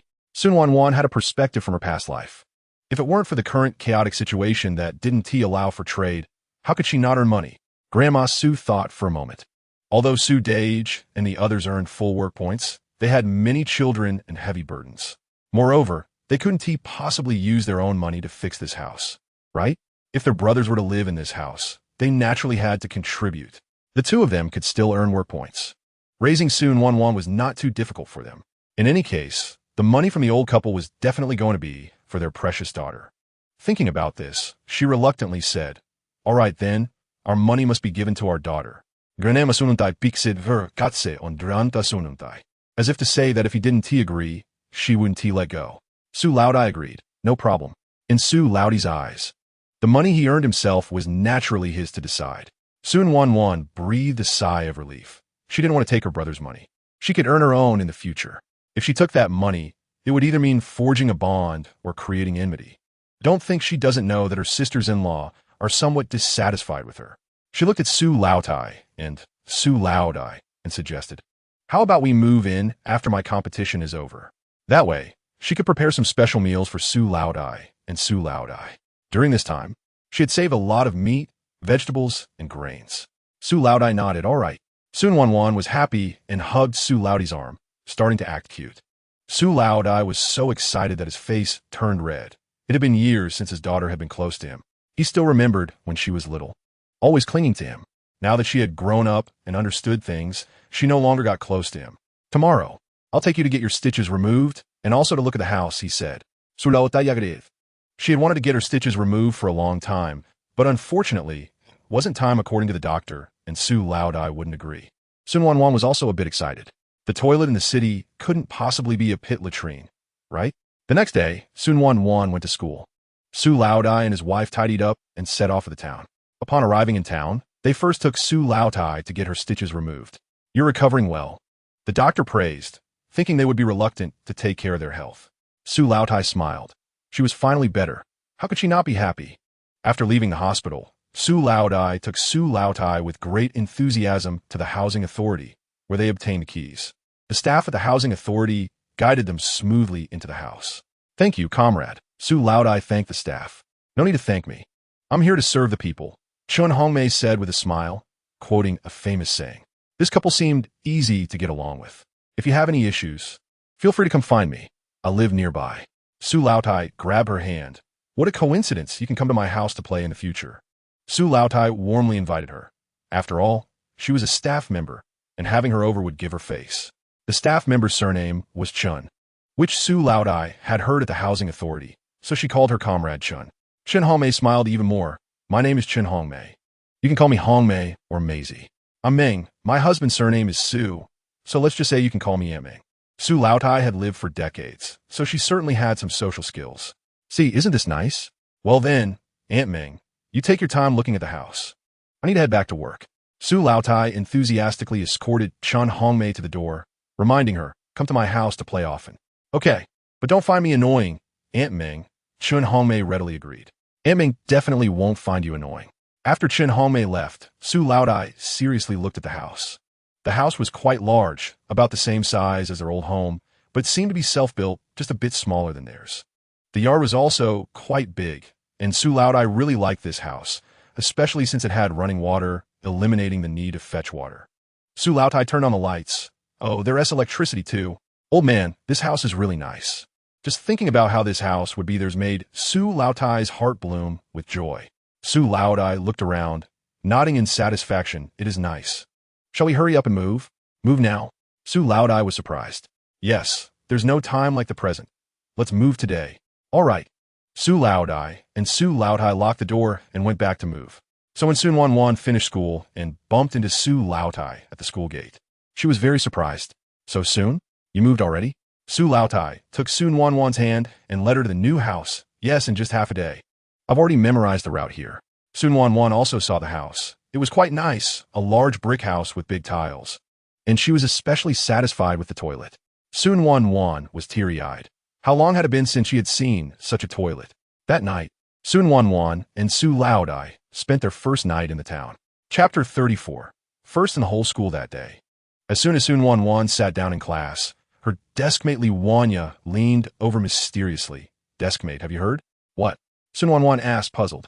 "The monthly exam is tomorrow, and I heard the teachers have already prepared the questions." It is time for the monthly exam." Calculating the time, it was indeed due. Sure enough, the head teacher, Su Nuannuan, walked lightly into the classroom. "Students, I have good news for you." A student quickly asked, "Teacher, your good news isn't about the monthly exam, is it?" Su Nuannuan tugged at the corners of his mouth. "Correct, but there is no prize." The classroom erupted in wails. "All right, good luck on the monthly exam tomorrow, everyone." Su Nuannuan left in high spirits. He felt that the students in their class had improved their attitude significantly during this time, so he believed they would perform well. Sai Li Wanya was exhausted. Another exam. Su Nuannuan smiled. "I think you should do well this time." Li Wanya perked up. "Are you serious?" "Really? Have confidence in yourself." Su Nuannuan helplessly nodded. She had seen many like Li Wanya before, who would doubt themselves just because they thought they weren't capable. What she lacked was encouragement from others. "All right, let's get back to studying." The next day, as soon as Su Nuannuan arrived at the classroom, Li Wanya rushed over. Quick, quick, quick. I checked the exam room for you. You're in the 26th seat of the 10th exam room." Li Wanya pulled her and then suddenly said with grievance, "We're not in the same exam room." Su Nuannuan smiled reassuringly at her. "Good luck. Believe in yourself." "Good luck." Li Wanya made a cheering gesture at Su Nuannuan. "I'm heading to the exam room now." "Okay, be careful." Su Nuannuan hadn't finished her sentence when Li Wanya dashed into the crowd. Su Nuannuan packed her paper and pens and headed to the exam room. As soon as she entered the exam room, Su Nuannuan was surprised to see Liang Shun, the school hunk from the town, sitting by the window. Su Nuannuan glanced. His seat number should be 5. Su Nuannuan nodded at Liang Shun. After all, they were both students in the same competition class, and not greeting him felt impolite. Liangshun also saw Su Nuannuan and smiled back at her as she nodded. He had heard of this student who said, "If you don't study, what is the point of youth?" and was surprised to find they were in the same competition class. What surprised him more was that he didn't expect Su Nuannuan's abilities to be so impressive, with several perfect scores in previous tests. Thus, they got acquainted. Su Nuannuan sat down in her exam room seat. There were 30 people in the room, and she happened to be by the window. Su Nuannuan raised an eyebrow. She hadn't expected to be in the same exam room as Liangshun. Usually, exam rooms were assigned based on scores. Maybe this time it was random? The invigilator, also from their school, walked in with a light step. "Students, we are about to start the exam. Please hand in anything unrelated to the exam to the podium." Su Nuannuan didn't move. She only had scrap paper and a pen with her. Once she got the exam paper, Su Nuannuan flipped through it and instantly felt at ease. The questions were all within her grasp. The 2-day exam quickly came to an end. Principal Fang Mingxue, along with all the teachers from the school, worked overnight to grade the papers, and the results were released that evening. As soon as Su Nuannuan entered the school, she saw a crowd gathered under the school bulletin board. What were they doing? "Look at Su Nuannuan," someone whispered. Everyone turned to look, and it was indeed classmate Su Nuannuan. Seeing so many classmates stopping to look at her made Su Nuannuan feel a bit awkward. She shyly raised her hand and waved, "Hi, everyone." The crowd gradually parted to let Su Nuannuan through, and she was surprised. Did she really have this kind of treatment? She wanted to see what was going on. As she walked over, she realized it was the report cards. Su Nuannuan couldn't help but praise the efficiency of the teachers in grading papers. It was too fast. They had just finished the exam yesterday, and today the results were out. Su Nuannuan looked ahead because she was confident she would be at the top. First place, Su Nuannuan, 496 points. The full score was 500, and she scored 496. Su Nuannuan raised her eyebrows, finding a reasonable explanation for her classmates' behavior. It was admiration for the top student. When she returned to the classroom, she was warmly welcomed by her classmates. "You're amazing, first place." Li Wenyu was the first to speak. The math class representative, Tianbo Wang, was also very impressed with Su Nuannuan. He thought he was as good at math as she was, but it turned out he was the joke. Other classmates also admired Su Nuannuan. To have the first place come from their class was a point of pride. "Su Nuannuan, you're really impressive. You did great. You're actually the top in the whole school." That day, Su Nuannuan received special treatment from all the teachers in Class 8. Not only were there smiles from the teachers, but there were also relentless questions. "Su Nuannuan, please stand up and answer this question." "Su Nuannuan, you can solve this problem." Su Nuannuan felt overwhelmed and thought, "Teacher, please let me off." When she got home, she showed her score to Grandma Su and Grandpa Su. At the dinner table, Grandma Su praised Su Nuannuan until her face turned red. That night, as Su Nuannuan lay in bed, the power of being the top student in the whole school felt overwhelming. She could hardly bear it. Chapter 35. On the way back to the village, time quickly turned to Sunday. The competition class did not have class that day and had a day off. Grandma Su elegantly took Su Nuannuan back to Xiangyang Brigade. They rode in the village's ox cart since neither of them could ride a bicycle. Grandpa Su did not accompany Grandma Su and Su Nuannuan to live in town. He didn't want to live off his savings. He preferred to do whatever little work he could. There were quite a few people on the ox cart, and it was Su Nuannuan's first time squeezing into a cart with so many people. "Mayhem is going back to the brigade. Hurry up and come sit with me," said Grandma Zhuzi, who had a good reputation in Xiangyang Brigade and was a good old friend of Grandma Su. Last time, when Su Nuannuan bumped her head, she brought 20 eggs. When Grandma Su had her surgery, she had planned to visit her in the hospital. But with more than 20 people in her own family, she had to cook every day and couldn't get away. After Grandma Su returned to the brigade, she came to visit her old friend. "Here we go." Grandma Su pulled Su Nuannuan on the ox cart, and Grandma Zhuzi scooted over a bit. "Aunt Ming." Su Nuannuan greeted obediently. Grandma Zhuzi's family name was Ming. "Nuannuan, you become prettier again," Grandma Zhuzi said. Su Nuannuan smiled shyly, as dealing with such compliments was not her strong suit. "Nuan Bao, you sit here," Grandma Su arranged for Su Nuannuan before sitting down herself. "Mag Xiong, why are you in town?" Mei Xiong was Grandma Zhuzi's name. "I came to buy some things at the supply and marketing cooperative." Grandma Zhuzi held Grandma Su's hand. "Are you completely recovered?" Grandma Su smiled. Clearly, her old friend's concern made her happy. "Yes, now there is no problem." That's good. Before Grandma Juzi could finish her sentence, another person from the brigade spoke up. It was Tion Aaron Yo's wife, who spoke in a sour tone. I heard you moved to town. You're really lucky, huh? You brought back a lot of stuff this time, right? Who would T want to live in town? Grandma Su knew about Tion Aaron Yo's wife's character and didn't T want to bother with her. Tion Aaron Yo's wife continued. I heard everything in town needs to be bought. Is that true? I say, our brigade is better. If you want to eat some vegetables, just go to the private plots and pick some. She was really sour, wondering when she could move to town too. Grandma Su internally scoffed. Did she not know her? She was just a perennial lemon, and yet she was being sour in front of her. I say, Tion Aaron Yo's wife, you should mind your own business instead of focusing on others. Take care of your own little plot of land. If you have the ability, you can also move to town. Watching this family and that family all day long without taking care of your own kids. Just look at how dirty they are. You're really bringing shame to Xianyang Brigade. There are young people in the brigade.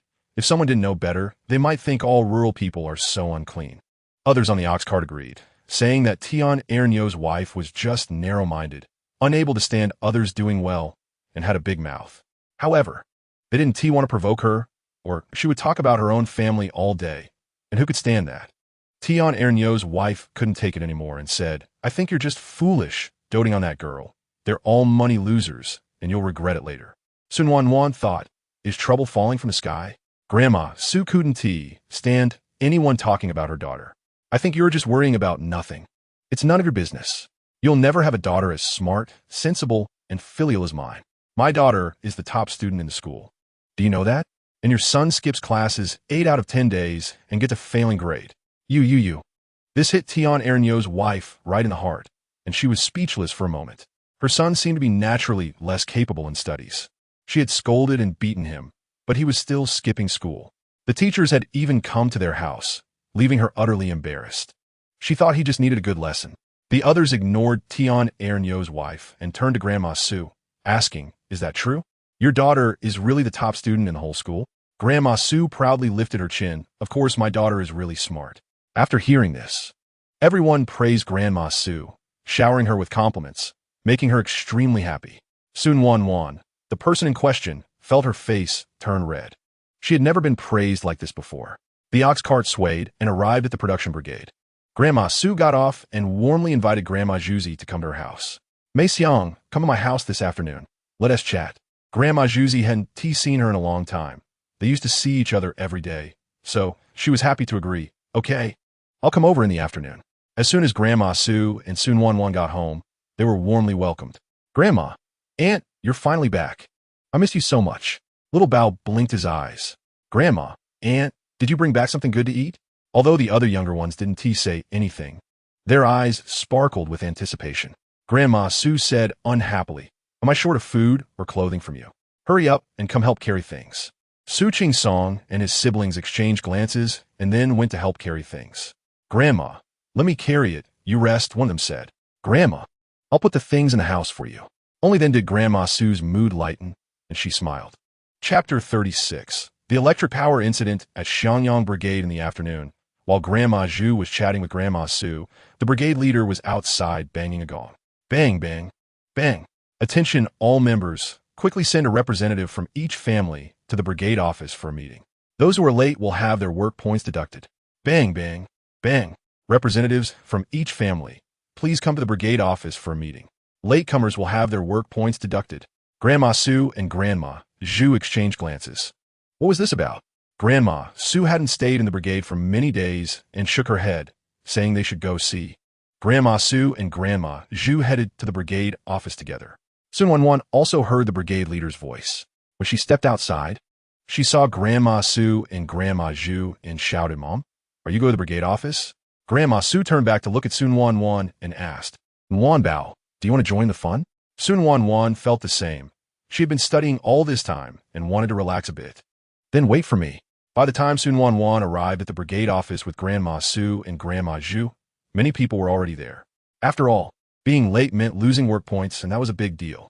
Almost everyone had come, not just the representatives. Even the children playing outside gathered around, chattering excitedly. There was usually nothing fun to do, and the women from the brigade had also come. Brigade leader Yang Jigang looked around and banged the gong again. Quiet. Everyone be quiet. The men at home should keep an eye on their kids and not let them make a fuss, or else work points will be deducted. Grandma Su and Grandma Zhu also went to discipline their kids. After all, losing hard-earned work points would be unfortunate. Voices of parents scolding their children echoed from every household. Suddenly, the brigade office quieted down. Yang Jigang nodded in satisfaction and asked the scorekeeper to call out the names to see who hadn't sent anyone. The scorekeeper nodded and began shouting, "Is Yang Zhangwo's family here?" "Here." Yang Zhangwo raised his hand. "Is Tian Yunchao's family here?" "Here." When he called out Su Guqiang's family, Su Nuannuan's father, Su Guqiang, also answered here. The scorekeeper asked if the people from the educated youth point were present. The team leader of the educated youth, Wu Qingye, raised his hand and said here. Su Nuannuan looked over in the direction of the voice. The educated youth had arrived at different times, some having been there long enough to be almost like the farmers of Xianyang Brigade. But the differences were still apparent. The educated youth usually stuck together, so they all came for this meeting. As Su Nuannuan scanned the crowd, she suddenly spotted someone. A fair, smooth face with sharp features, thick eyebrows slightly raised rebelliously, long, slightly curled eyelashes framing deep, icy eyes that seemed wild and untamed, exuding a charming and sexy aura. His straight nose and rosy lips gave him a strikingly handsome appearance. He looked nothing like someone who came to farm. He seemed destined for greatness. Su Nuannuan's heart raced. This was the first time she had seen such a handsome man since her arrival. Who was he? She racked her brain, but couldn't remember who he was. The scorekeeper closed the scorebook and said, "Leader, everyone is here." Brigade leader Yang Jigang nodded and began to speak. "Members, we have good news in our brigade." "What good news?" Someone asked. "Our brigade can get electricity now." "Isn't that great?" Yang Jigang countered. As soon as the brigade leader finished speaking, the entire Xianyang Brigade erupted in excitement. They could finally get electricity. They had envied Fengjia Brigade for getting it before. Now, they would have to envy other brigades anymore. The brigade leader changed his tone. "However, there is a bit of difficulty that we need to solve." Hearing this, some people became anxious. What difficulty? Yang Jigang's eyes sparkled with amusement. This person was quick to understand. Good. The staff from the Electropower Brigade had come to check, and if they wanted to get electricity, they needed to clear the obstacles on the road. As soon as the brigade leader said this, they understood, and someone shouted, "What's the problem? We rural folks have plenty of strength." Others nodded in agreement. This was indeed true. The brigade leader became more serious, but some people are impatient and ask, "What is it?" Brigade leader, "Can't you just say it all at once? You're making me anxious. If we want electricity, every household has to pay 2 yuan, not counting future electricity bills." "What? We have to pay." Some women slapped their thighs. They didn't want to pay. They thought it would be better not to get electricity. Hadn't they managed without it all these years? Brigade leader, "Can we opt out of getting electricity?" Someone asked. Yang Jigang glared. How could someone be so lacking in awareness? Isn't getting electricity a good thing? Every day, they had to deal with such issues.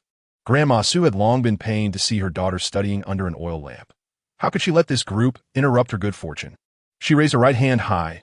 Our Su family will pay this money." As soon as Grandma Su finished speaking, Wu Qingye, the leader of the educated youth point, also raised his hand. "Our educated youth point will also pay." Soon after, more people began to speak up, saying they would pay. Hearing this, Brigade leader Yang Jigang glanced at them appreciatively. The educated youth had been city folks, accustomed to electricity and unaccustomed to oil lamps. He understood their desire for electricity. But Grandma Su had spoken up first, which showed that the people from their brigade were stronger than the educated youth. No wonder the commune leaders had praised her. She was indeed giving the brigade leader face. Thinking of this, Yang Jigang looked at the women who had just complained with displeasure. "You frugal people, how can you lack awareness? Getting electricity is a good thing for everyone in Xianyang Brigade." Wang Shotsai's wife turned red and then pale. She had been told by the brigade leader that she lacked awareness. Just as she was about to say something, her husband pulled her back, and she timidly fell silent. Wang Shotsai glared at his wife, thinking she was embarrassing him. Perhaps fearing the brigade leader would call them out for lacking awareness, they said, "We will pay." The brigade leader was satisfied and instructed the scorekeeper, "Make sure to note down everyone who wants to pay. There must be no mistakes." The scorekeeper nodded. This was his job, and he would pay attention. Wu Qingye spoke up again. "Brigade leader, how will we handle our educated youth point? There's so many of us, and we're not all from the same household. The brigade leader had already made a decision. They would be counted as one household. Before the brigade leader could speak, someone interjected, "You educated youth have money. Of course, you can pay 2 yuan each." They were part of the brigade, and the brigade leader surely wouldn't favor outsiders. Perhaps they would even pay less. A girl at the youth point couldn't hold her tongue and spoke up before the person next to her could finish. But she was pulled by the sleeve, indicating her to stay quiet. The girl listened but still reluctantly closed her mouth. Why couldn't she speak? Wasn't that bullying? Yang Jigang was furious. The way this person was acting was too ugly. "Shut up, Wang Yuqian. Can't you manage your wife properly? If you can't, I'll deduct 5 war points from you." Wang Yuqian intended to say the same thing, but since the captain spoke up, he felt embarrassed. He slapped her and shouted, "You wasteful woman, shut up." Wang Yuqian's wife felt wronged and asked, "What is wrong with what I said? How could this man dare to hit her?" She lunged at him, scratching his face and leaving red marks. At that moment, someone laughed and said, "Wang Yuqian, you're useless. Can't even teach your wife." Wang Yuqian, humiliated and angry, retorted, "Shut up, you filthy woman." The captain wouldn't allow them to cause a scene here and ordered, "Be quiet." Wang Yuqian and his wife didn't dare to speak anymore, fearing the captain would deduct their work points. The captain, with a pleasant demeanor, addressed the youth point people. "You count as one household." Wu Qingyan nodded, knowing the captain would handle it fairly. Su Nuannuan also saw this farce. Not only were the youth point people angry, but she also found this person speechless. How could being weak and poor justify such behavior? It was really disgusting. This meeting ended with every household in the Xianyang Brigade agreeing to pay. When the Su family returned home, Su Nuannuan asked Grandma Su, "Who was that person at the youth point? I've never seen her before." Grandma Su gave her a look. "Why are you asking this? Aunt, how could you not know? That's Lin Boji." Su Xiaohong chimed in, surprised that her aunt didn't know this. Lin Boji? Su Nuannuan was astonished. How could someone have such a strange name? "Yeah, I heard he came from the capital and is very wealthy. Every time he goes to town, he has packages." Su Xiaohong said, a bit envious. Su Nuannuan didn't respond, still thinking about when this so-called Lin Boji had arrived. Grandma Su shot a glare at Su Xiaohong. "How do you talk to your aunt? He came after you hit your head." Grandma Su explained. Su Nuannuan nodded. "I see. No wonder I don't remember this person." Su Xiaohong pouted, afraid of being scolded by her aunt. "I'm going to cut pigweed with Zhao Meijia and the others." "Go on, be careful," Su Nuannuan replied. Su Xiaohong nodded, realizing her aunt had truly changed for the better. With a basket on her back and a sickle in hand, she prepared to go out, thinking about Zhao Meijia, who was quite likable. "Wait." Su Xiaohong turned around. "What is it, aunt?" "I'll grab you some candy. Share it with them." Grandma Su glanced at them, but didn't say anything further. She was different now. Her Nuanbao was a little fairy, and she didn't take such things to heart. She had truly changed. She wasn't poor anymore. Su Xiaohong was happy. "Thank you, aunt." Her aunt treated her differently now, so well that she wanted to show off to her friends. "I will definitely show them." After Su Xiaohong left, Su Nuannuan pondered, Lin Boji. What kind of person could he be? Chapter 37. Going to the provincial city, Su Nuannuan didn't have much time to think about Lin Boji because she was going to the provincial city for a math competition. Every day was filled with solving problems. All she could think about was studying. Finally, the day to go to the provincial city arrived. Grandma Su had packed everything for her early in the morning. In Grandma Su's eyes, her daughter was going on her first long trip, and she was extremely worried. Her daughter was still so young. She was uneasy about her going far away. What if something happened? Even before Su Nuannuan left, Grandma Su couldn't help but feel anxious. Grandpa Su was also troubled. "What's with you, old lady? Why are you pacing?" Only then did Grandma Su stop. "I'm worried about Nuanbao." Su Nuannuan felt warm inside. Her current mother was so much better than her mother in her past life. No, the woman from her past life didn't deserve to be called her mother. "Mom, don't worry. The teachers will be with us." Sometimes it's inconvenient for the male teachers, so the principal even sent a female teacher. "Mom, it's fine. You can relax." Besides, she had traveled alone in her past life, so she wasn't scared at all. Grandma Su looked at Su Nuannuan, then at Grandpa Su, her heart gradually calming down. "Shall we see you off at the train station?" Grandma Su asked. "No need. The principal rented a big bus just for us." Su Nuannuan replied, feeling a bit guilty for forgetting to mention it, making her mom worry for so long. Grandma Su patted her chest. "That's good. That's good."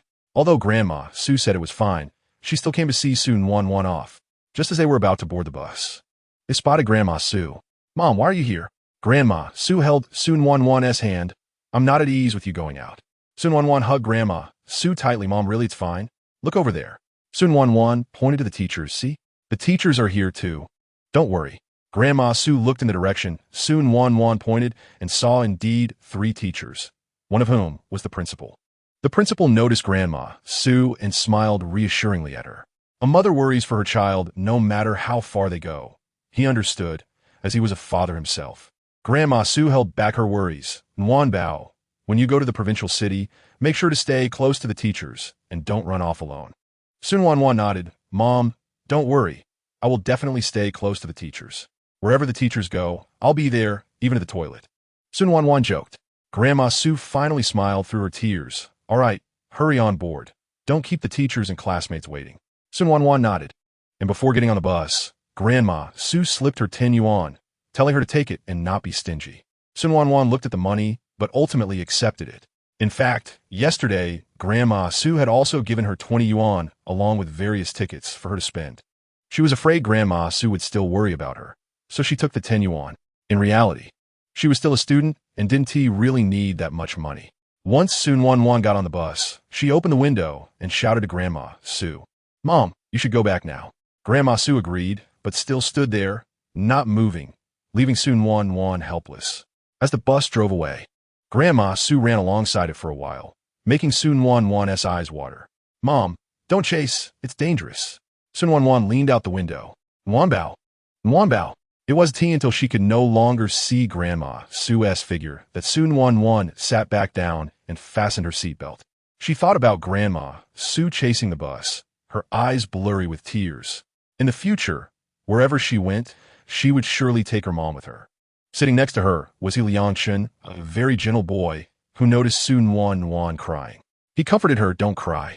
We'll only be in the provincial city for 2 days. Su Nuannuan wiped her tears with her hand and smiled at Liangchen. Okay. Su Nuannuan hadn't expected Liangchen to be sitting next to her. Liangchen, however, was staring at Su Nuannuan in a daze, thinking how pretty she looked even when she cried. He had seen others cry, usually with snot and tears or wailing loudly. But he didn't expect Su Nuannuan to look so beautiful with her tears, like a pear blossom in the rain.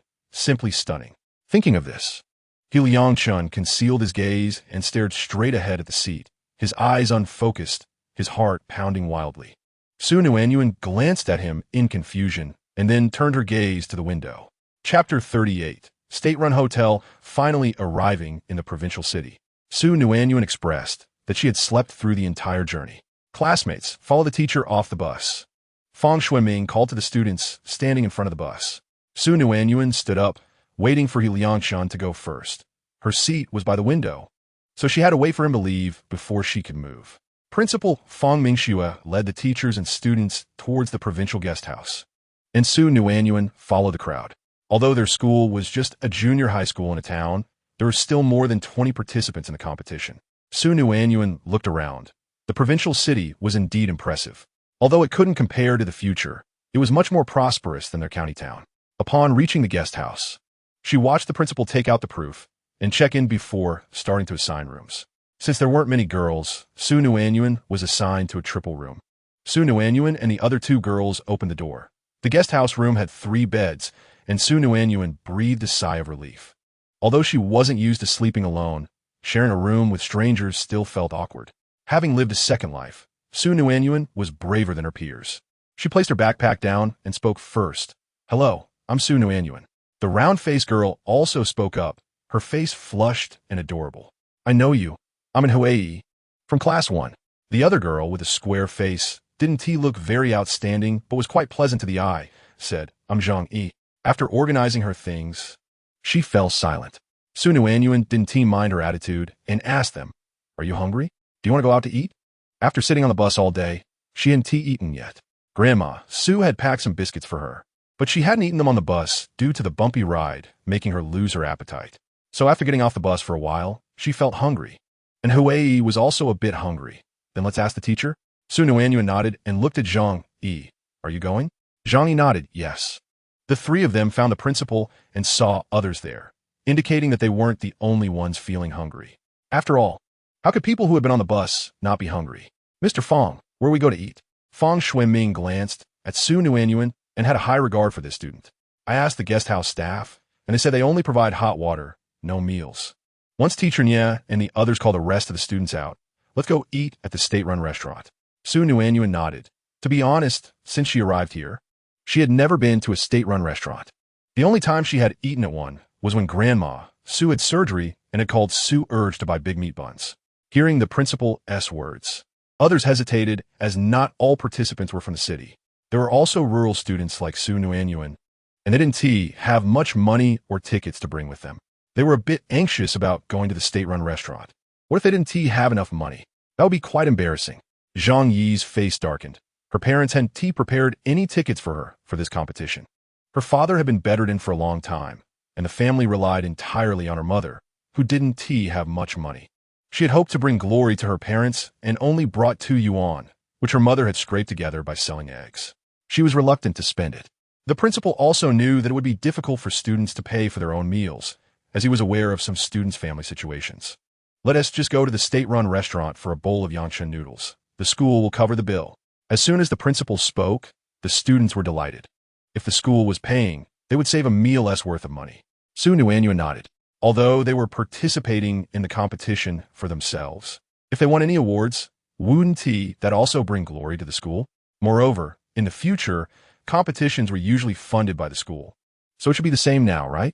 When Ye Xiaobin and another female teacher, Su Jingwen, called the others out, Fong Xuanming led the students to the state-run restaurant in a grand manner. Along the way, they also saw other teachers leading their students. And Su Nuannuan guessed they were also competitors. After arriving at the state-run restaurant, Principal Fong Mingxue let the students find their own seats and then went to the counter to order. And Huai pulled Su Nuannuan and Zhang Yi to sit down. She and Zhang Yi were in the same class, but Zhang Yi usually had a low presence in class, so they hardly spoke. Su Nuannuan sat down and looked at the menu prices. Today's specials: meat buns, 0, 5 yuan each; Yangshan noodles, 0, 6 yuan per serving; braised pork, 1, 5 yuan per serving. No wonder many people were reluctant to eat at state-run restaurants. Pork was only 0, 8 yuan per jin, but a serving of braised pork cost 1, 5 yuan. It was quite normal not to want to eat at a state-run restaurant. Su Nuannuan and Huai waited for quite a while. They finally heard someone shout, 23 servings of Yangshan noodles are ready. And Huai patted Su Nuannuan. Let us go get the noodles, Nuannuan. And Huai was quite outgoing, and Su Nuannuan was not bad either. They quickly became familiar with each other. Su Nuannuan was surprised that at the state-run restaurant, you had to go get your own food, but upon hearing in Huai, she replied, Okay, Huai. Su Nuannuan followed in Huai to get the noodles and returned to their seats. The Yangshan noodles looked really good. The delicate white noodles floated in a broth with a sheen of oil and sprinkled with green onions. Su Nuannuan took a bite. It was fragrant, tender, and smooth, with delicious broth. Distinctly different from the egg noodles she made at home. She couldn't help but give a thumbs up. The taste was really good. When she returned, she had to bring her parents to eat at the state-run restaurant. Not only the Yangshan noodles, but also the braised pork and sweet and sour ribs. She wanted to treat Grandma Su and the others to try everything. As Su Nuannuan thought about these things, she felt a surge of excitement, forgetting that she was currently a person with less than 100 yuan to her name. When Su Nuannuan returned to the guest house with the others, Zhang Yi immediately took out a book to read upon entering the room. And Huai, who initially planned to rest, felt a bit embarrassed seeing Zhang Yi working hard. So she quietly took out her papers to study as well. As for Su Nuannuan, she didn't bring anything except for a change of clothes and some pens. And, some food that Grandma Su packed for her just in case she got hungry. In Su Nuannuan's view, studying the day before an exam didn't help much anyway, and the competition organizers wouldn't allow them to bring scratch paper, so she only brought a few pens. Taking advantage of this time, Su Nuannuan signed in. Signing in, congratulations, the host has received a Plum Blossom brand watch, 20 feet of fabric, and 50 jean of cotton. The system was generous this time, giving so much. Usually it was only a few jean, mostly food. Before Su Nuannuan could continue thinking, and Huai interrupted her. Nuannuan, didn't bring a book? She noticed that Su Nuannuan hadn't taken out a book to read. Su Nuannuan couldn't say she didn't want to bring one. So she could only say, I forgot. Then let me lend you this book. We can switch later. Su Nuannuan didn't refuse in Huai's kindness. Okay, thank you, Huai. And Huai was very happy to help Su Nuannuan and eagerly took the books out of her backpack to give to her. Su Nuannuan silently accepted them, thinking she might as well study. What if there were questions on the exam tomorrow? Time passed as they studied, and when Su Nuannuan noticed it was getting late, she called out to Zhang Yi and Huai. Huai, Zhang, it's getting late, let's go to sleep. Seeing that they still wanted to read, Su Nuannuan advised them, what if you're not energized for the exam tomorrow? They thought about it and agreed. So, they turned off the lights and went to bed. Chapter 39, Math Competition. The next day, Su Nuannuan and her friends arrived early at the competition venue. This was a provincial Keem middle school, and to free up the exam rooms, the school had specially given a day off. Before entering the exam room, Principal Fong Xuanming and 2 other teachers were encouraging the students. Did you bring your pens? Be sure to check after the exam. Ni Xiaobing, the math teacher for Su Nuannuan and Tian Buoguang, specifically pulled them aside. Just do your best, the 2 of you. Su Nuannuan and Tian Buoguang nodded. Okay. Teacher. All right, you 2 go in quickly. Remember, don't hand in your papers early. Make sure to check them. Nie Xiaobin had high hopes for both Tian Buoguang and Su Nuannuan, especially for Tian Buoguang, who had serious subject bias. If he could win an award in this competition, he could use his math talent to get into high school.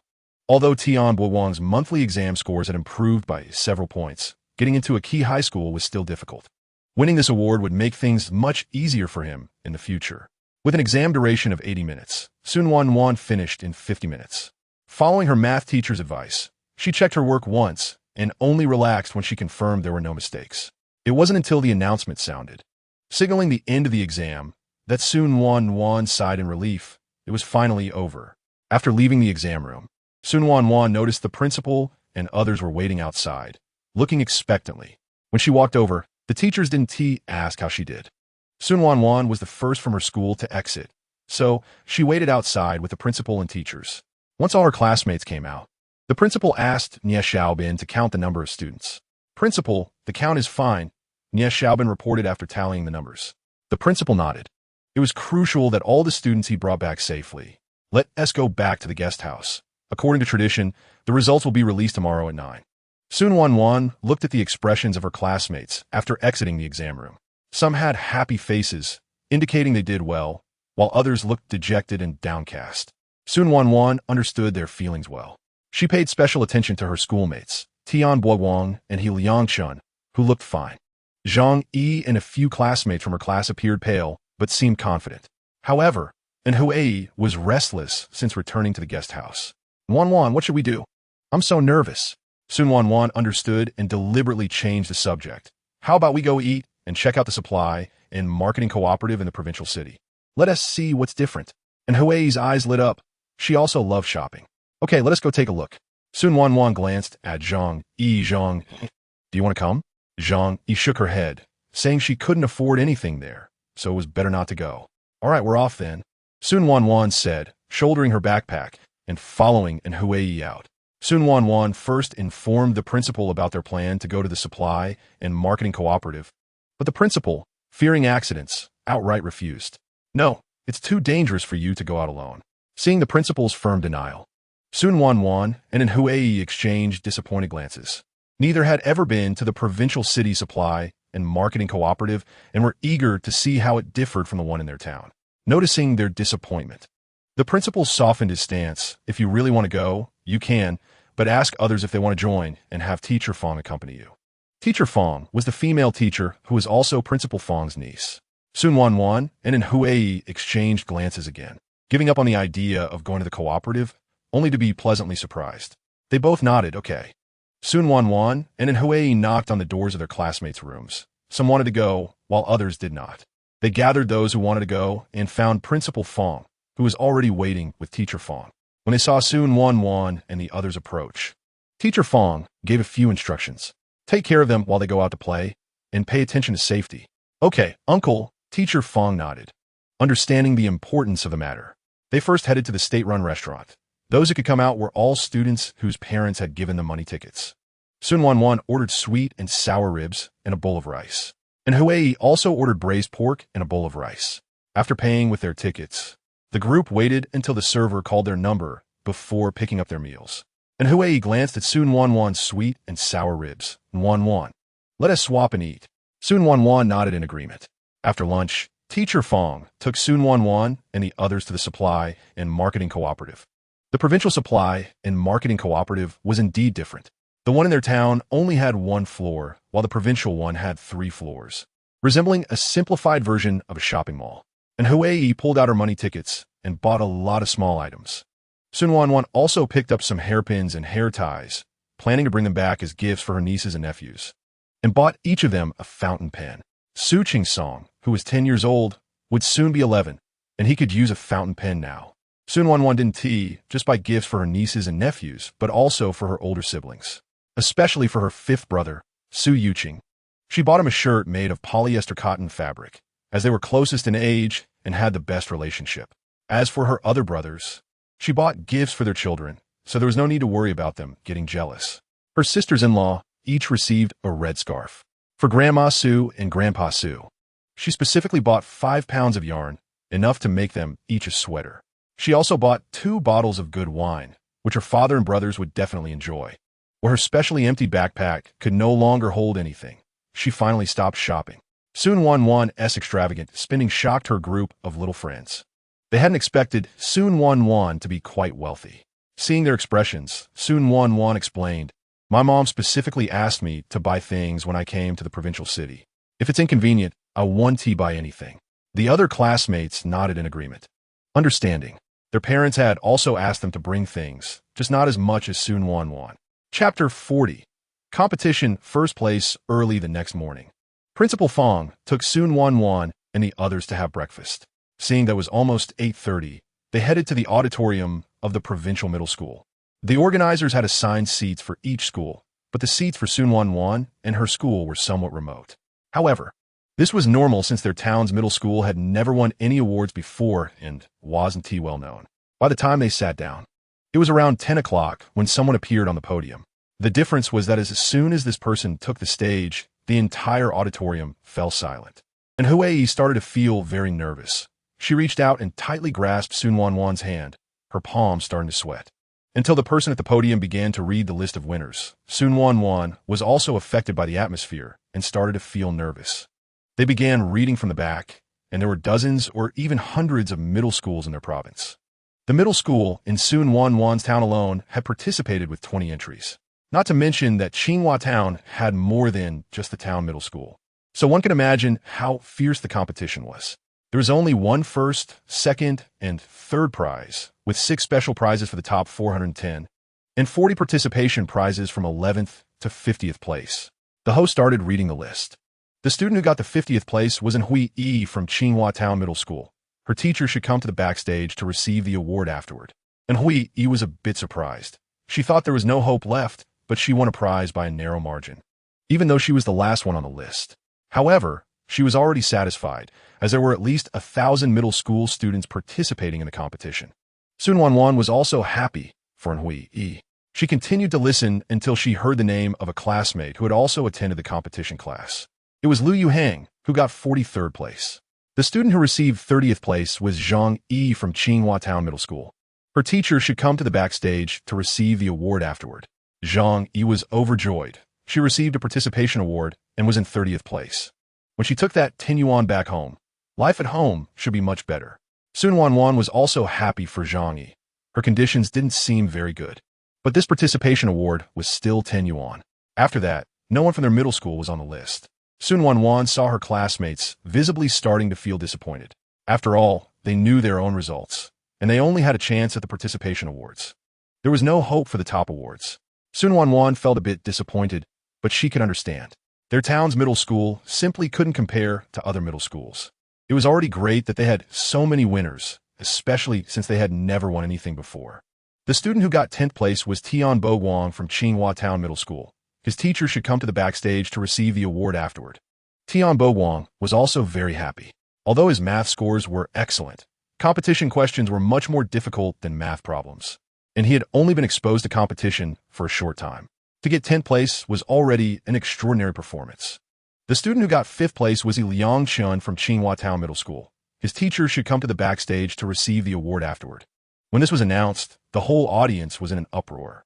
What kind of school was Tsinghua Town Middle School that had appeared so many times on the competition winners list? They had never heard of this middle school.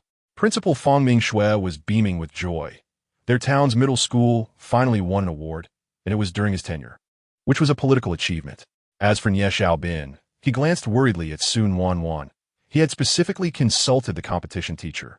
He said it was no problem for Su Nuannuan a place in the top few. But when the second place was announced, and still no Su Nuannuan, he wondered if she had performed poorly. The first place went to Su Xiangqian from the provincial middle school. The host looked at the audience as he said this. Nie Xiaobin's face turned pale. Su Nuannuan, she really didn't win an award. Nie Xiaobin felt a bit disappointed. He had high hopes for Su Nuannuan. And Su Nuannuan from Tsinghua Town Middle School, please have her teacher come to the backstage to receive the award. Who is Su Nuannuan to actually tie for first place with him? Su Xiangqian suppressed the confusion in his heart. This twist shocked all the teachers and students of the town middle school. Nuannuan, you are first. And Hui was happy for Su Nuannuan just now. She thought Su Nuannuan didn't win an award, but she was so impressive when they were in the competition class. Principal Fangming Shui smiled broadly. This Su Nuannuan was really capable. First place. Nie Xiaobin was also very happy. He was just scared to the point of sweating. Thankfully, Su Nuannuan did not disappoint him. Su Nuannuan was different. She noticed the concerns of her math teacher and in Hui. The difference was that she had confidence in herself. When she heard that the second place was not her, she knew she was first. However, she was also startled when she heard Su Xiangqian's name, but she maintained her composure, showing no signs of shock. City folks really know how to play. She wanted to go back to the countryside. He Liangchun was initially worried about Su Nuannuan's results, but when he saw her confident demeanor, he knew her results would definitely be good. When he heard the first place was not her, his heart seemed to stop beating. But when he heard she tied for first with Su Xiangqian, his heart began to pound. When he saw that Su Nuannuan was not afraid of not being first and was so composed, he felt at that moment that Su Nuannuan truly deserved it. Fangming Shui asked Nie Xiaobin and his niece Fangming Yu to take the students out while he went to receive the award. After the principal received the award, that day, they took a bus back to Tsinghua Town. The principal distributed the prizes to each winner and gave him a day off. You all go home. You've worked hard. I'm giving you a day off, so go back and rest well. A day off was good news for every student, dispersing their feelings of disappointment for not winning an award. It was already 5 in the afternoon, and Su Nuannuan did not plan to return to Xiangyang Brigade. She went back to her home in the town, and Su Nuannuan was shocked to see Grandma Su in the yard. She thought Grandma Su had already returned to Xiangyang Brigade and had prepared to sleep alone in the town tonight. Mom, Su Nuannuan called out. Grandma Su thought she was hallucinating. How could she hear her daughter's voice? She even told Grandpa Su, is it because I miss my daughter too much that I heard her calling me Mom? Su Nuannuan called again, Dad, Mom. Grandma Su looked at the door and realized she wasn't hallucinating. Grandma Su's face was filled with surprise. Her daughter, whom she had missed for so long, was back. Grandma Su hugged Su Nuannuan tightly. Nuanbao, you finally came back. Mom missed you so much. Chapter 41 Warmth, Mom. I missed you too. Su Nuannuan hugged Grandma Su back. Having not heard her mother's voice for 2 days, she truly missed her dearly. At this moment, Grandpa Su spoke up. All right, hugging at the door like this. Hurry up and bring our daughter inside. Only then did Grandma Su react. Come on, Nuanbao, hurry up and come in. After Su Nuannuan entered and closed the door, she realized that this door was specially left open for her. Once Grandma Su closed the door, she said to Grandpa Su, I think you're just jealous. Our daughter only wants me. Grandpa Su was speechless, but he felt that way too. After all, she was his daughter. How could he not miss her? Seeing this, Su Nuannuan said, Dad, I missed you too. Hearing this, Grandpa Su felt a bit uneasy. Originally, he and his old wife were in the village, but Grandma Su was worried, not knowing when Su Nuannuan would come back. What if she returned at night? He was also worried. He had only had this daughter at the age of 40. How could he not care for her? So he brought his wife to the town. His daughter was much more important than any public matter. Grandma Su held Su Nuannuan's hand and looked her up and down, exclaiming, You've lost weight. You've lost weight. Su Nuannuan had a dark expression. It was just 2 days. How could she have lost weight? There's a kind of thinness called what your mother thinks you are thin, and Su Nuannuan has finally experienced it. Nuanbao, are you hungry? Old Lady Su was worried that Su Nuannuan hadn't eaten. Su Nuannuan touched her belly and found she was indeed a bit hungry. Let me go cook you a bowl of noodles and fry you an egg. Old Lady Su said and hurried off to the kitchen. Old man Su walked over to take Su Nuannuan's backpack. Give your dad your school bag. I'll put it away for you. Su Nuannuan took off her backpack and handed it to Old Man Su. As he lifted it, he exclaimed, "Wow, it's still so heavy. Why didn't you put it down as soon as you got back?"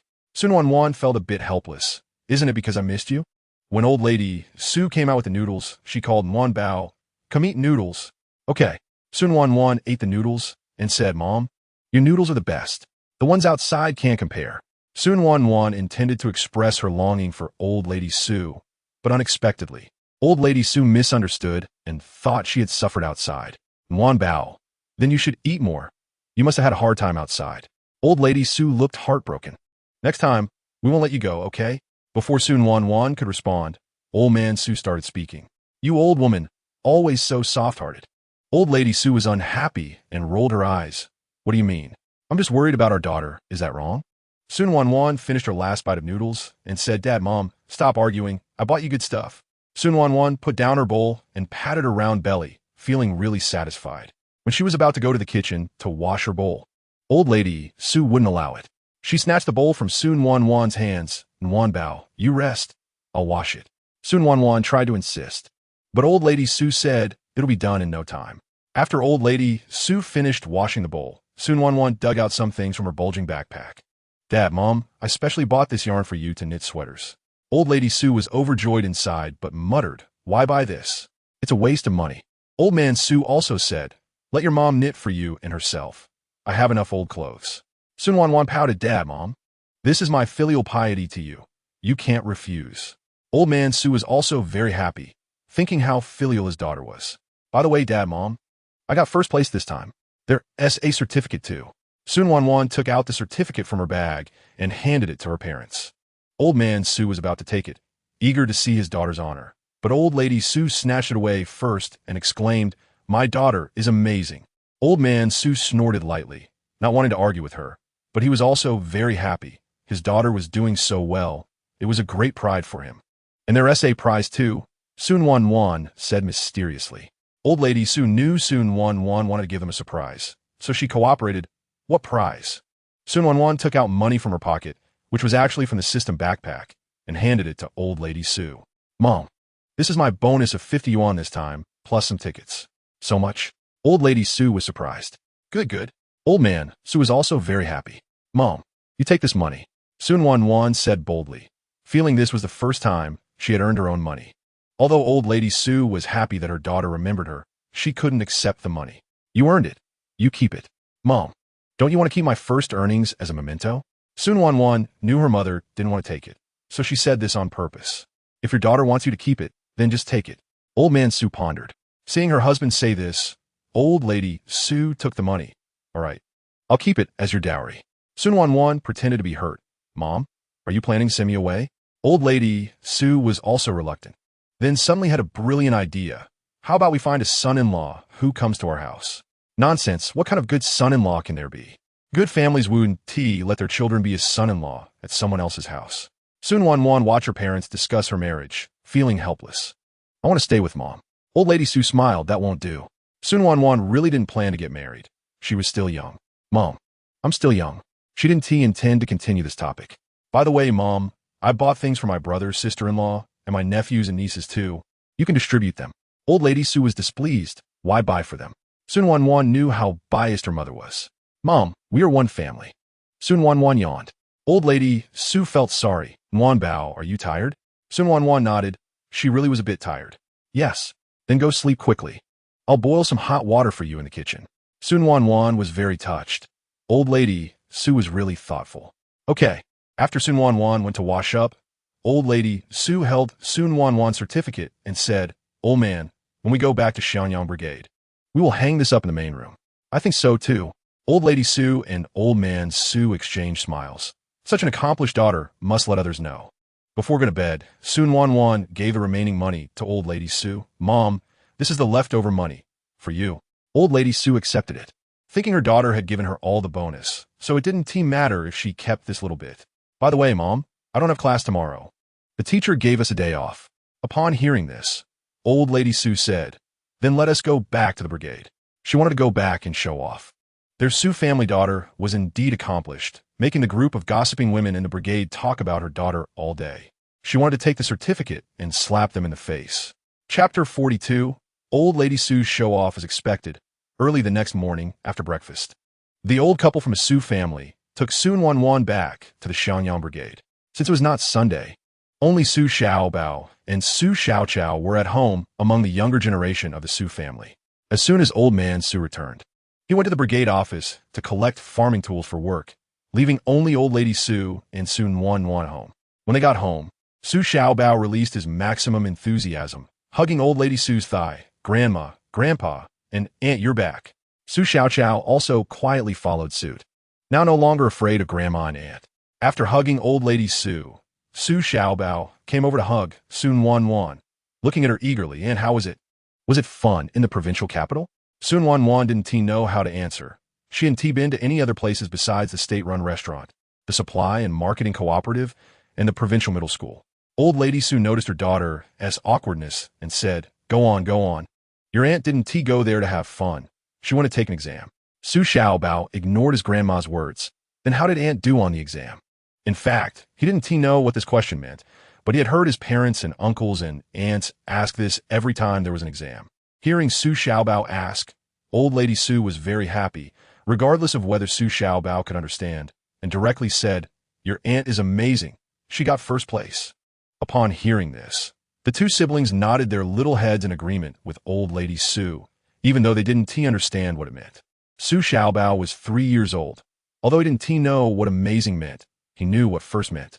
He started to praise, "Aunt is really amazing. Aunt is the best aunt." Even 2-year-old Su Xiaoqiao, in her innocent way, echoed her brother, saying, "Amazing." Su Nuannuan smiled. "You little ones, your mouths are so sweet. Aunt bought you delicious food." Su Xiaobao and Su Xiaoqiao gulped. "What delicious food? There are fried dough twists and biscuits. I want to eat." Su Xiaobao was very eager. He had never eaten these two things before and wanted to try them. Su Xiaoqiao was not willing to fall behind. "Let your grandma get them for you," said Su Nuannuan, looking at Grandma Su. Among the entire Su family, Grandma Su only listened to Su Nuannuan's words. "Grandma will get them for you." Grandma Su took out 2 pieces of biscuits and a twisted donut from her bag, divided the donut in half, and gave it to Su Xiaobao and Su Xiaoqiao. At this time, the donut was not like the small ones from later generations. It was still quite big. With a serious face, Grandma Su said, "This was bought by your great-aunt. You must be good and filial to your great-aunt in the future, understand?" Su Xiaobao took a bite of the donut, saying, "Great-aunt is really nice now. She often gives us candy and even buys us such delicious donuts. We are really too happy now." After hearing Grandma Su talk so much, Su Xiaobao spoke up, "Little Bao will definitely be good and filial to great-aunt. Great-aunt is the best one in the whole team." Su Xiaoqiao, while eating the donut, mumbled, "Great-aunt, good, filial." Su Nuannuan felt a bit helpless. Her mother had started again. Where in the world was there a requirement for nephews and nieces to be filial to their aunts when they grew up? This was her first time seeing it in her life. Grandma Su didn't like to dote on her grandchildren at home. She wanted to show off. In the past, she would never have let her daughter spoil her grandchildren, but today she was very eager to show off. She could already imagine the envious and jealous eyes of that group of old ladies. "Nuannuan, you watch over Xiaobao and Xiaoqiao while I go out." Su Nuannuan originally intended to ask Grandma Su why she was going out, but when she saw Grandma Su take out her certificate, she silently closed her mouth.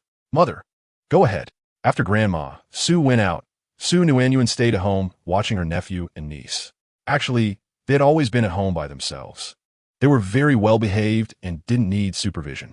At that moment, Su Xijiao woke up, crying softly as if she had suffered a great grievance. The sound was not loud, but very penetrating, making one feel heartbroken. Su Nuannuan went to the room of the third house, looking at the palm-sized baby, suddenly feeling at a loss. She looked at her 3-year-old nephew. What to do?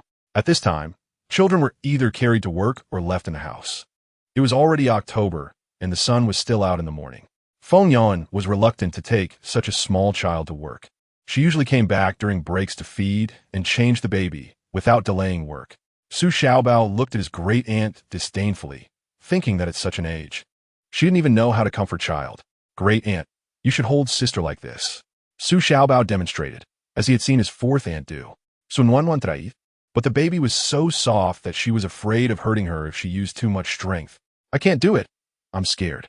Su Xiaobao sighed like a little adult. Great aunt, you're really silly. You need to do it like this, then that. With Su Xiaobao's help, Su Nuannuan finally picked up Su Xijia, but she was so stiff that she didn't dare to move. Great aunt, you need to rock her like this. Su Xiaobao made a motion. Su Nuannuan moved a bit. It seemed okay. After rocking her knees for a while, Su Nuannuan thought, this isn't so difficult. Feeling proud. Perhaps having never seen Su Nuannuan before, Su Xijia blinked her big eyes at her, not crying at all. Meanwhile, Grandma Su had taken Su Nuannuan's certificate to the big tree in the team. This big tree had been around for hundreds of years and was very large. Even the trunk was as big as a table. Last time, when they were breaking superstitions, they almost cut it down, but the old people in the team insisted against it. This is left by our ancestors. It can bless our Xianyang team. And that would be a great disrespect to our ancestors. Grandma Su also disagreed. She wasn't like the people in the team. She just thought it was not easy for this big tree to grow so big, so why cut it down? The women in the team who didn't work usually sat under this tree together to do needlework and weave shoe soles. Grandma Su knew this, so she was sure to find them. Before Grandma Su even reached the tree, they saw her. Some old ladies were quite sour.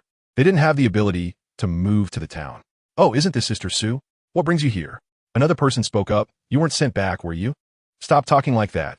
An old lady reprimanded them. She's from the Xianyang team and has a high seniority. Everyone should listen to her. Grandma Su ignored them. They were just being sour, simply jealous. She looked at the old lady who had just spoken up to stop them. Thank you, Aunt Ho Hot.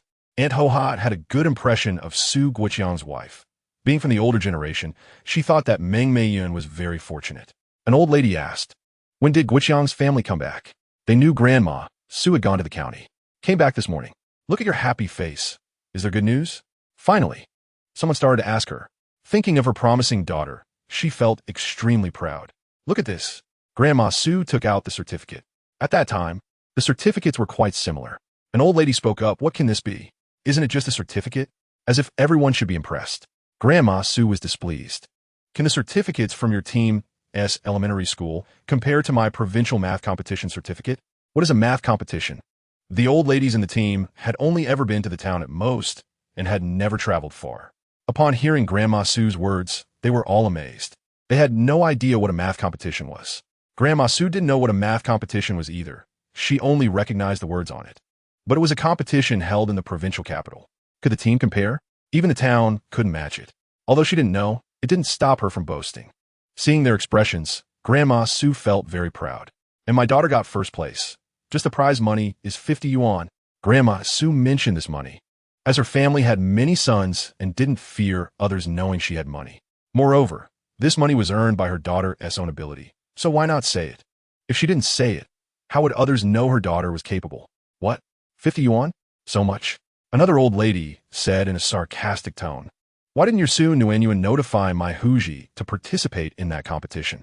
Hearing this, Grandma Su looked at her disdainfully. You? The participants were people from the entire province. Could your Huji do it? How would you know if you don't try? Grandma Su was even more dismissive. My Nuannuan scored full marks in the math monthly exam. Can your Huji do it? It wasn't that she looked down on her Huji. The old lady was speechless. Her Huji really couldn't do it. Another old lady was extremely envious. Sister Su, why is your Nuannuan so smart and capable? It's because I gave birth to her. Such an outstanding child came out of her womb.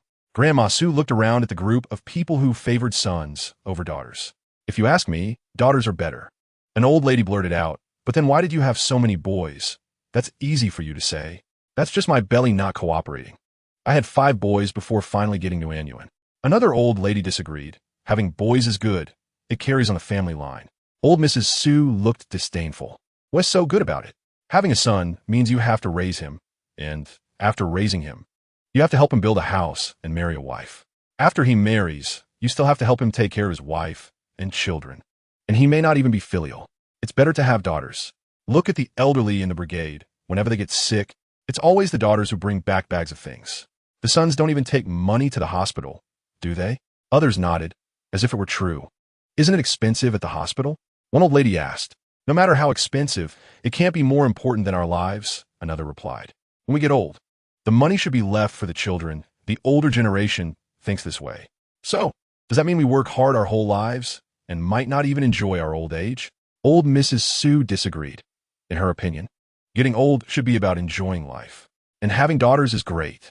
The money that Nuannuan earned this time, she didn't keep a single cent. She gave it all to me. At this point, old Mrs. Su felt a bit proud. Chapter 43. Brainwashing success without waiting for others to be amazed. Old Mrs. Su continued, and my daughter is not even 15 yet. She has gone to the provincial city. You all have never been there, right? Someone twitched their mouth, making it seem like they had been there. Also, my daughter bought yarn for me and her father to knit sweaters for her. Someone couldn't help but speak up. Is having a daughter really that good? Didn't the older generation always say to have sons? Of course it's good. Look, with daughters, you can even get money when they marry. Sons have to pay money when they get married. Daughters are always on your side, while sons have to side with their wives. Old Mrs. Su truly believed that having daughters was better. Others were confused. Did that mean they had been wrong all along? And didn't great people say that women are half the sky? Old Mrs. Su delivered a strong blow at the end. Old Mrs. Su had shown off enough and looked at the sky. It was getting late. My Nuannuan is still at home waiting for me, so I'll head back now. After saying this, old Mrs. Su left.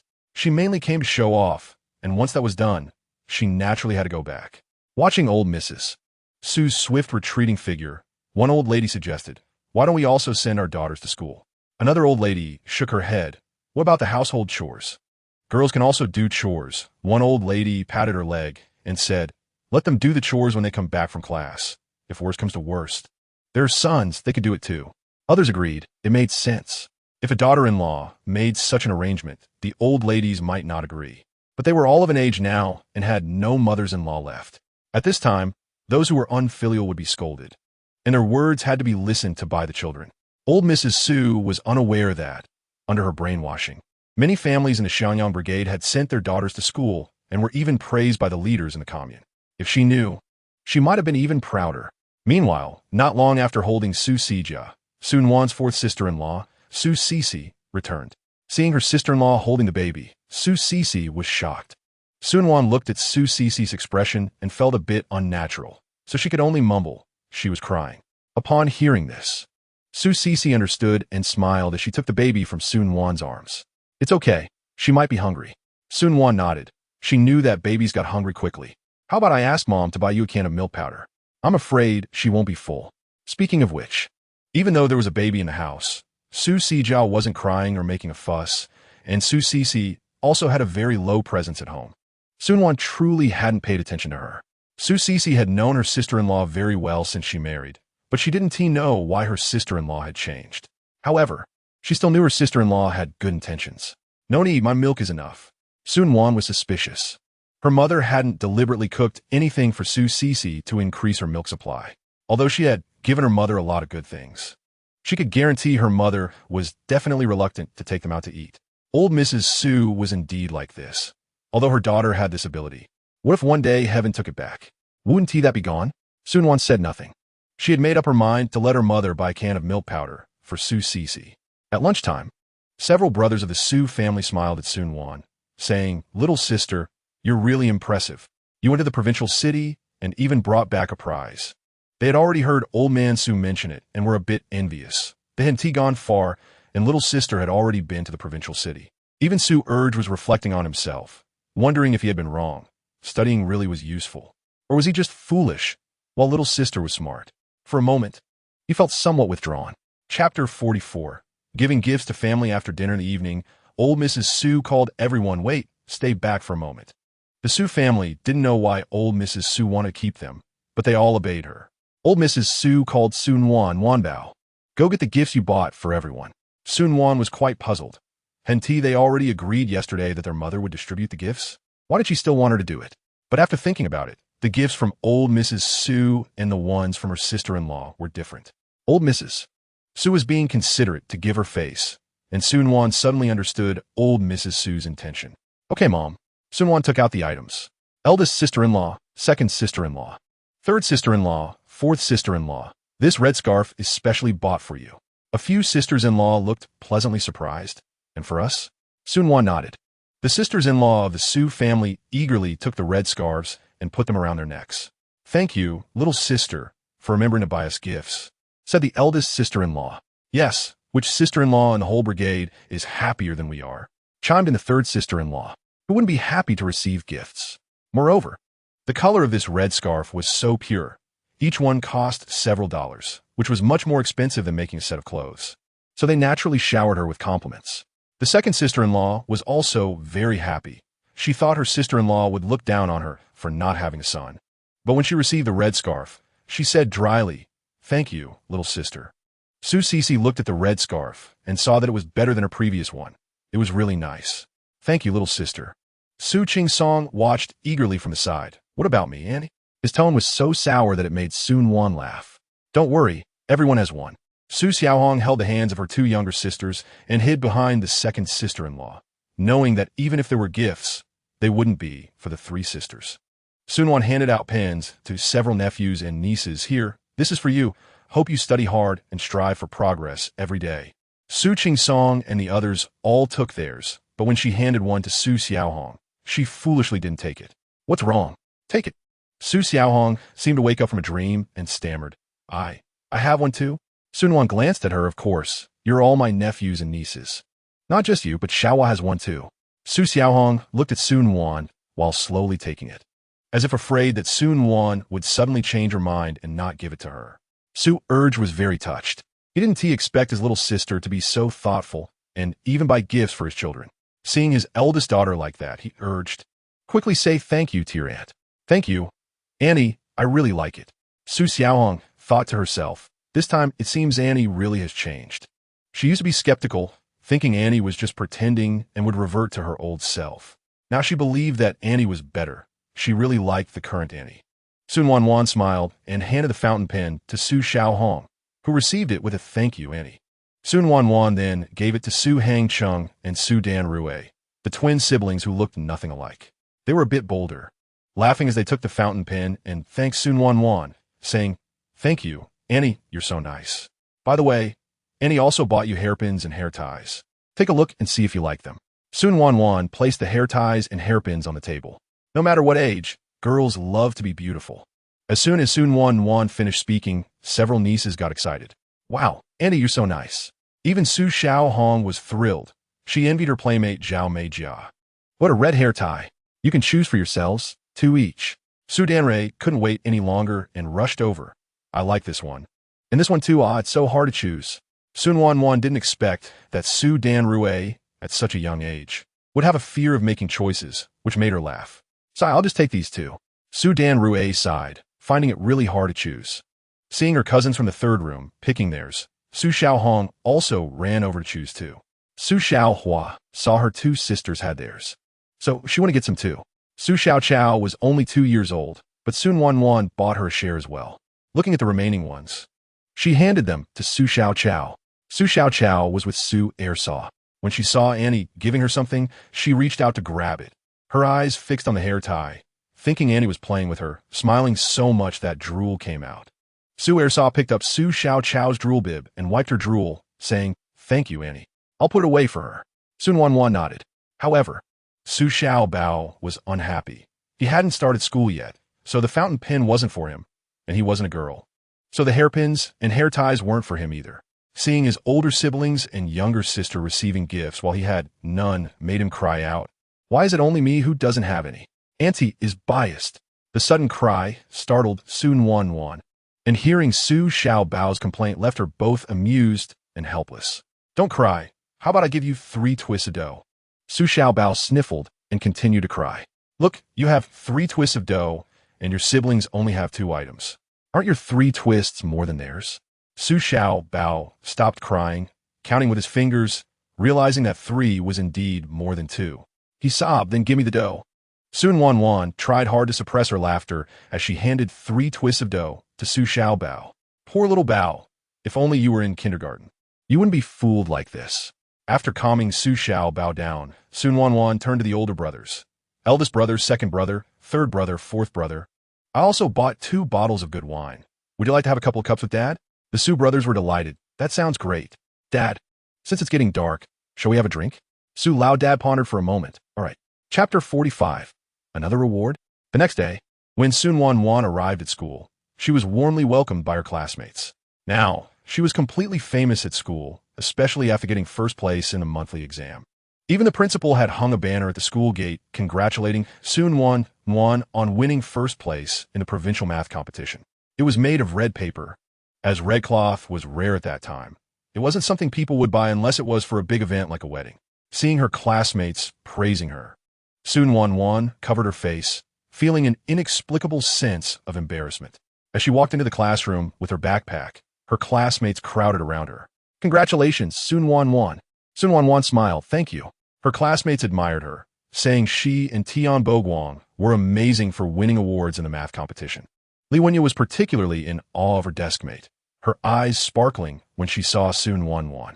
As soon as Su Nuannuan sat down, Li Wenyu gave her a thumbs up. "Deskmate, you're awesome. No wonder you're my deskmate." Su Nuannuan shot her a look. "Are you trying to compliment me or yourself?" Li Wenyu, unashamed, laughed both. Leaning closer, she asked, "Deskmate, what fun things are there in the provincial city?" "I only went to the supply and marketing cooperative and the state-run restaurant and the provincial junior high." "Oh." Li Wenyu seemed a bit disappointed. "But the supply and marketing cooperative in the provincial city is much more bustling than in our town. The building has 3 whole floors." Su Nuannuan didn't think 3 floors were that impressive, as she had seen buildings with dozens of floors, but in Qinghua town, there weren't many houses with several floors. "Wow," Li Wenyu exclaimed. She had never seen a 3-story building before. Also, the provincial junior high is particularly large. There's just a wall separating it from the high school. "Don't they have a lot of students then?" Li Wenyu asked. "Yes. The junior high school even has flowers planted in the campus, and some flowers haven't wilted yet. They're so beautiful." Other classmates perked up, listening intently. If the provincial junior high was this good, then the high school next door must not be bad either. "So, deskmate, are you going to high school or vocational school in the future?" Su Nuannuan knew that vocational school was more recognized at this time, but she still wanted to go to high school. "Of course, high school," Su Nuannuan said firmly. She knew that the college entrance examination would be reinstated in the future. "Isn't vocational school good? You can get a job right after you graduate. But if you go to high school, you might not get into college." Li Wenyu questioned, curious why her top-performing deskmate wouldn't choose vocational school. Su Nuannuan couldn't say vocational school was bad because it was indeed the mainstream choice now.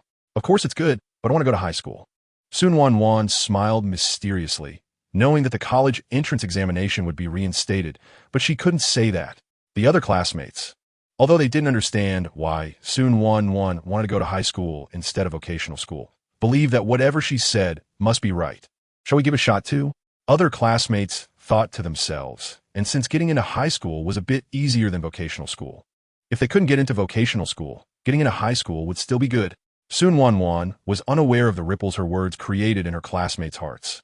But she did it on purpose, deliberately talking about the buildings in junior high in the provincial city to inspire her classmates' determination. After all, many older men in their 50s had never traveled far, let alone these teenagers. After lunch, the class leader came to call Su Nuannuan. "Su Nuannuan, the principal wants to see you in her office." "Oh, okay." Su Nuannuan wondered if the principal had something to discuss with her. Upon arriving at the principal's office, Su Nuannuan saw not only her class teacher, Ms. Su, but also a person in a white shirt who looked like a leader, along with a woman holding a camera. Su Nuannuan glanced at them and understood. She knocked on the door. "Principal Fong, did you need something?" Principal Fong smiled and said, "Su Nuannuan, let me introduce you." Su Nuannuan nodded. "This is our town's secretary, Comrade Li Njia." "Hello, Secretary Li." Su Nuannuan greeted. "Just call me Uncle Li," the secretary said kindly. Su Nuannuan nodded. "Uncle Li." After all, a secretary is considered a high-ranking official. She couldn't offend him, so Su Nuannuan went along with it.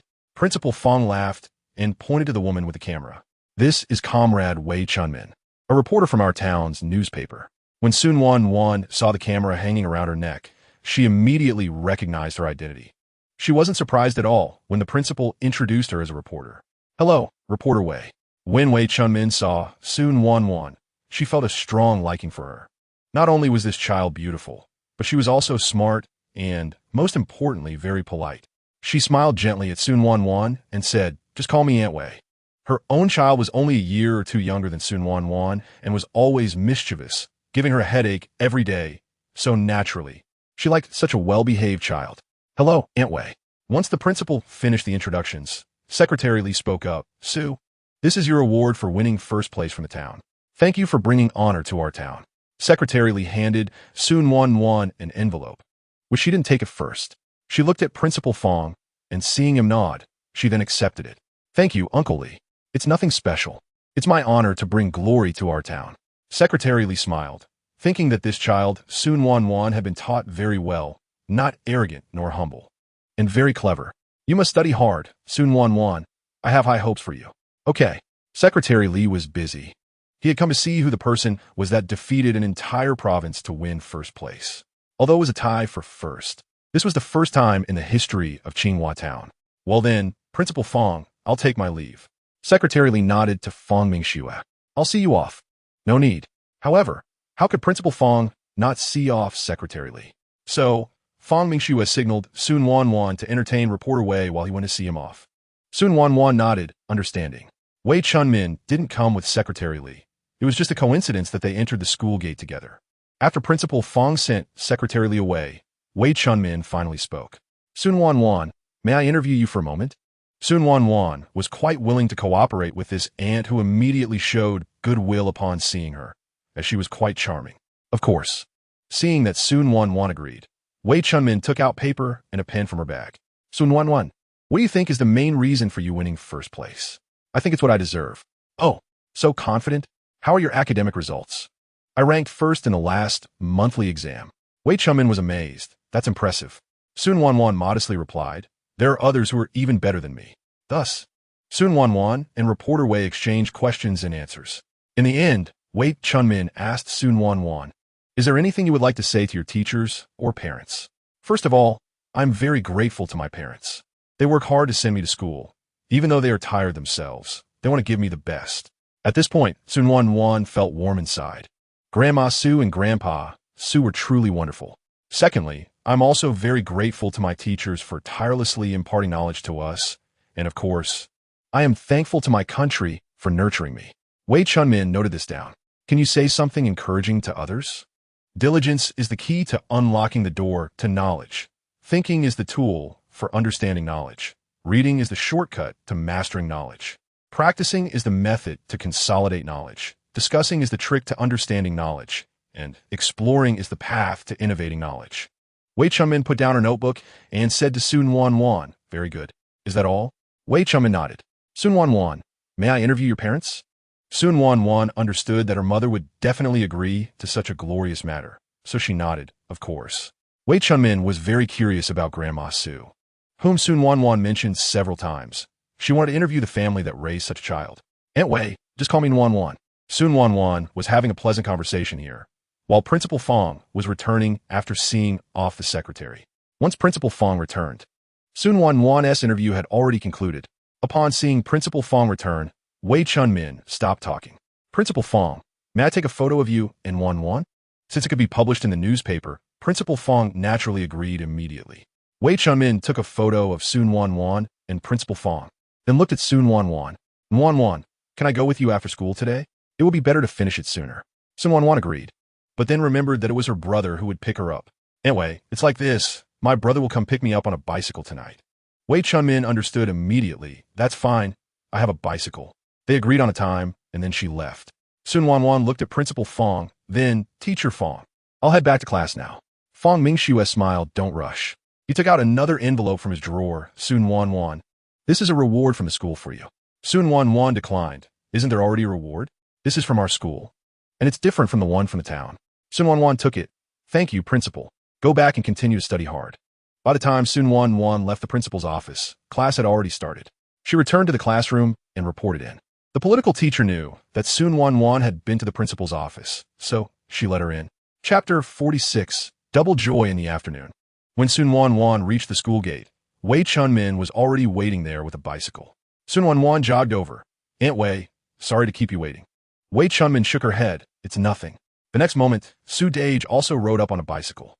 Su Nuannuan introduced, brother, this is Aunt Wei. She's a reporter and is going to interview my mother. Hearing that Wei Chunmin was a reporter, Su Dage was at a loss for words and said awkwardly, hello. Comrade Wei. Wei Chunmin glanced at Su Dage and noticed that he looked quite good, though he was a bit tan from long-term labor, which explained why Su Nuannuan was so striking. Hello, Comrade Su. Su Nuannuan got on the bicycle. Aunt Wei, let's go. We'll lead the way. Wei Chunmin also got on her bicycle, okay? It's not very far from Xianyang Brigade to the town, but riding a bicycle would still take at least an hour and a half. Wei Chunmin was also used to being out and about. Riding a bicycle was no big deal for her. When they arrived at Xianyang Brigade, someone saw Wei Chunmin riding behind Su Dage and began to ask Deshang, "Who is that behind you?"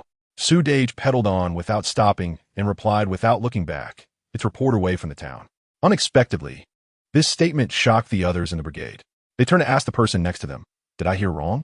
Deshang said it was a reporter. Another person nodded affirmatively. "You heard right.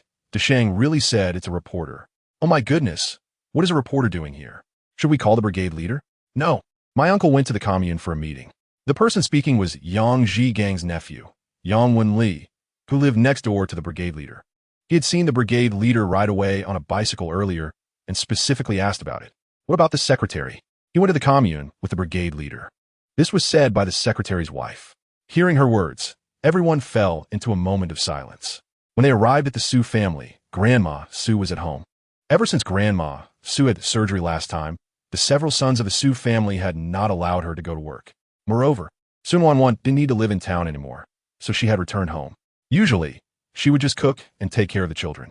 Her daughter has won a big award, so she naturally isn't afraid of the gossipers in the brigade. Not having to go to work, combined with good food, makes old lady Su look much younger. As soon as Su Nuannuan came back, old lady Su knew about it. Now that she's not busy, she starts to think about other things. She keeps an eye on what time her daughter comes back, constantly looking out the door. "Bao, you're back. Quickly give your bag to your mother," old lady Su said as she came over to take it. The Su family has no threshold at the entrance for the convenience of riding bicycles. Old lady Su noticed Wei Chunmin and asked, "Who is this?" Su Nuannuan got off her bicycle and said, "Mom, this is Aunt Wei. She's a reporter here to interview you." Old lady Su was surprised that a reporter was coming to interview her. "What have I done?" At that moment, Wei Chunmin spoke up. "Sister Su, what have you done?" "I'm here to interview you on how you raised such a smart child. You have a successful daughter in Nuannuan." Only then did old lady Su understand that the reporter was interviewing her for her daughter. Her daughter is indeed impressive, to the point that a reporter comes to interview her old mother. Old lady Su slapped her thigh. Although she didn't have much parenting wisdom, she still had plenty to say about raising a daughter. "Bao, go pour a glass of water for reporter Wei," old lady Su called out. Su Nuannuan went to do so, and reporter Wei didn't hesitate. She was indeed a bit thirsty, plus it was customary to serve tea to guests. By the time Wei Chunmin took out her paper and pen to start the interview, old lady Su was already on a roll. She had doted on her daughter since she was little, and when it came to how to raise a daughter, she felt she could talk for 3 days and nights. Meanwhile, Yang Zhigang rode back on his bicycle, panting with the party secretary. Don't be fooled by the secretary's small stature. He was heavy and looked exhausted. Just as the brigade leader was catching his breath, someone in the brigade mentioned that a reporter had come to Su Guiqiang's house. The brigade leader hurried over to the Su family. Being knowledgeable, he naturally didn't think the reporter was there to interview him. He had the award certificate and prize for the Su family's 5 Good family, so he wanted to add some shine to that. When the brigade leader arrived at the Su house, he saw old lady Su chatting animatedly with the reporter.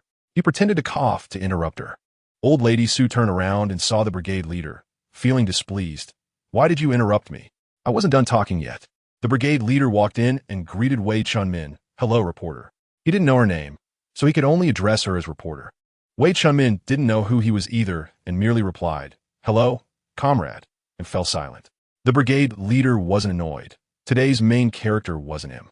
He thought to himself, "When will I ever get interviewed? Sister Su, this is the award certificate for the 5 Good family given to your family by the commune. There's also an enamel cup and a red double happiness plate. All rewards from the commune for your family." Chapter 47. The interview with the award in hand. Old lady Su wasn't angry that the brigade leader interrupted her bragging about her precious daughter. She smiled and said, "This year's 5 Good family is us, the Su family?" The brigade leader nodded. Yes, this is what the commune leaders personally said. Old lady Su felt proud and thought her image had elevated. "Of course, I'm not bragging. Our Su family has a harmonious family tradition." Yang Zhigang felt annoyed hearing old lady Su bragging and quickly interrupted. "The brigade has other matters. I have to go." Without waiting for old lady Su to respond, the brigade leader hurriedly left. "If you're not staying, what are you doing here? Just to listen to old lady Su brag?" Old lady Su didn't expect the brigade leader to leave so quickly. Holding the 5 Good family award, she turned to Wei Chunmin with an awkward smile. Shall we continue? I haven't finished yet. What old lady Su was saying could be heard by Su Nuannuan inside the house. She didn't expect her mother to be so talkative. She forced herself to study and tried not to listen to her mother's words, gradually sinking into her studies. Wei Chunmin listened to old lady Su's words. She initially thought old lady Su was just putting on an act, but it turned out she genuinely loved her daughter. Moreover, she sent her granddaughter to school, which was better than many families in town. Wei Chunmin felt a good impression of old lady Su. Having such an elder at home would be great. Plus, they had won the 5 Good Family Award, which was a plus point. She thought she could write more for this report. Looking at the sky, Wei Chunmin realized it was getting late. She stood up. Sister Su, it's getting dark. I should be going. Since she let Su Nuannuan call her aunt, she naturally addressed Su Nuannuan's mother as sister. Old lady Su looked at the sky. It was indeed getting late. Why don't you stay for dinner? Only Wei. The reporter had heard her talking about her daughter, and she still felt a bit unsatisfied. Wei Chunmin refused. No, it will be dark soon, and riding the bicycle will be difficult. Old lady Su suddenly had an idea. Then stay the night. Wei Chunmin helplessly thought, this sister Su is really enthusiastic. I still need to go back to report on my task. Old lady Su then relented. Wait, let me pack some vegetables for you. Wei Chunmin declined. It's not good to take things from comrades. Old lady Su was telling Su Nuannuan to go to the vegetable patch to pick vegetables while saying to Wei Chunmin, it's nothing, we grew them ourselves, it's not worth much. She even held onto Wei Chunmin's bicycle, not letting her leave. Wei Chunmin had to agree. Su Nuannuan went to the vegetable patch and picked a few vegetables for Wei Chunmin. The Su family had many people, so they grew a variety of vegetables, fearing they wouldn't have enough to eat. So even if they picked a little of each kind, the basket couldn't hold it all. Su Nuannuan hung the vegetable basket on Wei Chunmin's bicycle. Wei Chunmin helplessly thought, this is too much. This is nothing. It's not worth much, old lady Su insisted. Well, I'll be going now. Goodbye, sister Su Nuannuan. Goodbye, Aunt Wei. Come again next time. Old lady Su hadn't met someone who could listen to her talk for a long time. When showing off to others, they often scolded her in their hearts. Not that she didn't know. Wei was indeed sincere. After Wei Chunmin left, old lady Su went to prepare dinner for everyone. She hummed a little tune, looking very happy. Mom, why are you so happy? Of course, it's because I'm going to be in the newspaper. The only one in the whole Xianyang Brigade. The old and young in the brigade will envy me so much. Su Nuannuan found it amusing, of course. Who wouldn't envy you for having such a clever daughter like me? Old lady Su turned around and poked Su Nuannuan's nose. Look at who is being shameless. Su Nuannuan enjoyed the current atmosphere, giggling, your family S. Ha ha. Old lady Su laughed heartily. As dinner time approached, the Su family members gradually returned home. Mom, I heard a reporter came to our house. What did she come for? Old lady Su rolled her eyes. What else would a reporter come for? Of course, it's for an interview. She came to interview your old mother. Hearing this, not only were the Su family sons surprised, but several daughters-in-law were also astonished. Mom, what are they interviewing you about? Sister Su glanced at her mother-in-law. You don't seem any different. Su Erseo, Sansaw, and Cece were also looking at Su Laotai. And it seemed that her mood was a bit better than usual, but there wasn't too much else to say. Su Laotai looked at her daughters-in-law and couldn't help but understand their thoughts. Why not? My daughter is successful, after all. Who told you that your bellies aren't as capable as mine? You can't give birth to a daughter as impressive as mine, who gets you in the newspapers. Su Deseo said nothing. She didn't have a daughter. She glanced at her fair and tender sister-in-law and thought, why not try hard tonight and have a daughter? Su Erseo and Sansaw exchanged glances and looked at their own daughters. Su Donrue was bold. Mom, what are you looking at me for? I'm not as capable as Aunt. Su Sansaw was speechless. The big one was a waste. So how about practicing for a little one? Mom, what did the reporter ask you? Speaking of this, Su Laotai became proud. They asked me how to raise a daughter. If we're talking about raising daughters, I would be second in the whole brigade, and no one would dare say they are first. The Su family knew their mother, wife, very well. Upon hearing this, they all picked up their bowls. Well, let us just eat. Otherwise, they wouldn't have the strength to listen to her talk. Su Nuannuan picked up her bowl and handed it to Su Laotai. Mom, let us eat, I'm hungry. Su Nuannuan felt a bit embarrassed. Her mom could really talk. When Su Laotai heard her precious daughter say she was hungry, she reluctantly closed her mouth. The Su family members all breathed a sigh of relief and gave Su Nuannuan a thumbs up. It's still Aunt, younger sister, who has the way. Chapter 48. Telegram to Xianyang Brigade. That day, Su Nuannuan returned home. Mom, Why is it so lively in the brigade? The Power Supply Bureau came to install electricity. Su Lautai smiled broadly. She was happy that her precious daughter would no longer have to study under a desk lamp. She had seen that desk lamp. The light was so dim. How could it be of any use? Mom, was the obstacle cleared so quickly? Of course. Each family sent a few strong laborers to clear the obstacles, so it was done quickly. Oh, Su Nuannuan knew that a few of her brothers had gone. Nuannuan, go out and take a look. Su Lautai sighed. Her Nuannuan was good at everything, just not having friends. Go find peers to play with in the brigade. Su Nuannuan thought. Is Mom complaining that she doesn't have friends? All right. She indeed had no friends in Xianyang Brigade. No, Mom, I still have to study. Su Lautai disapproved. What are you afraid of? The electricity has already reached the front few houses, and it will reach ours tonight. Su Nuannuan felt helpless. All right, then. Su Nuannuan stepped out the door, curious about how electricity was supplied in this era. When she arrived at the houses where electricity was being installed, it just so happened to be the youth point. Many children were curious about how the Power Supply Bureau worked and ran over to watch. Zhao Meijia saw Su Nuannuan and ran over. Aunt, you're here. Su Nuannuan thought. Aunt? She had a good impression of this little girl. Yeah, I came over to take a look. Then, Aunt, can I stay with you? Su Nuannuan smiled. You can go play by yourself. I'm fine alone. Zhao Meijia looked at the large group of children playing, and then at the solitary Su Nuannuan. Shaking her head, she said, Aunt, I'll stay here with you. Su Nuannuan understood Zhao Meijia's intention and helplessly shook her head. Then I'll give you a few candies. Saying this, Su Nuannuan handed Zhao Meijia a few fruit candies and white rabbit milk candies. Zhao Meijia took them, unwrapped one, and stuffed it into her mouth, squinting her eyes. Thank you, Aunt, you're so nice. This candy is really sweet. Perhaps it was because the candy was given by her admired idol. Zhao Meijia felt that this candy was sweeter than the one she had during the New Year. Su Nuannuan glanced at the youth point and noticed a few people she hadn't seen before. Are there new youths at the youth point? Yes. Those few youths just arrived not long ago, Zhao Meijia replied. And that one? Su Nuannuan pointed to a delicate and pretty female youth. She looked a few times and thought she was the most beautiful among the female youths. Zhao Meijia followed Su Nuannuan's finger and said, Oh. She came with Lin Jiqing. She was sick and didn't come to the last brigade meeting. Su Nuannuan nodded, EC. By the way, which Lin Jiqing? Zhao Meijia pouted, the best-looking Lin Jiqing, Lin Boji. After saying this, she cautiously looked at Su Nuannuan. Aunt, you can't like him, okay? My mom said he has just a pretty face, and if you marry him, he'd definitely be able to support his wife. Su Nuannuan thought. Why does Zhao Meijia's mom tell her everything? Zhao Meijia was only the same age as Su Xiaoan. Su Nuannuan had seen Zhao Meijia's mother, who seemed to be a straightforward woman. Unexpectedly, Lin Boji, who was preparing to get something nearby, didn't he expect to be seen this way by the women of Xianyang Brigade? He pretended to cough. Ahem. Su Nuannuan instinctively looked over. You have to listen to my defense. Oh no, you have to listen to my explanation. Su Nuannuan was internally roaring. Although she hadn't said anything about Lin Boji, she couldn't help but feel guilty. Zhao Meijia was talking about Lin Boji's faults when suddenly he heard in person. Perhaps she was too young. Being overheard saying bad things about someone was quite embarrassing. Aunt, I'll be going now. After saying this, she quickly ran away. Su Nuannuan watched her running away. Hey, weren't you just calling me Aunt happily? Why are you leaving without taking me with you?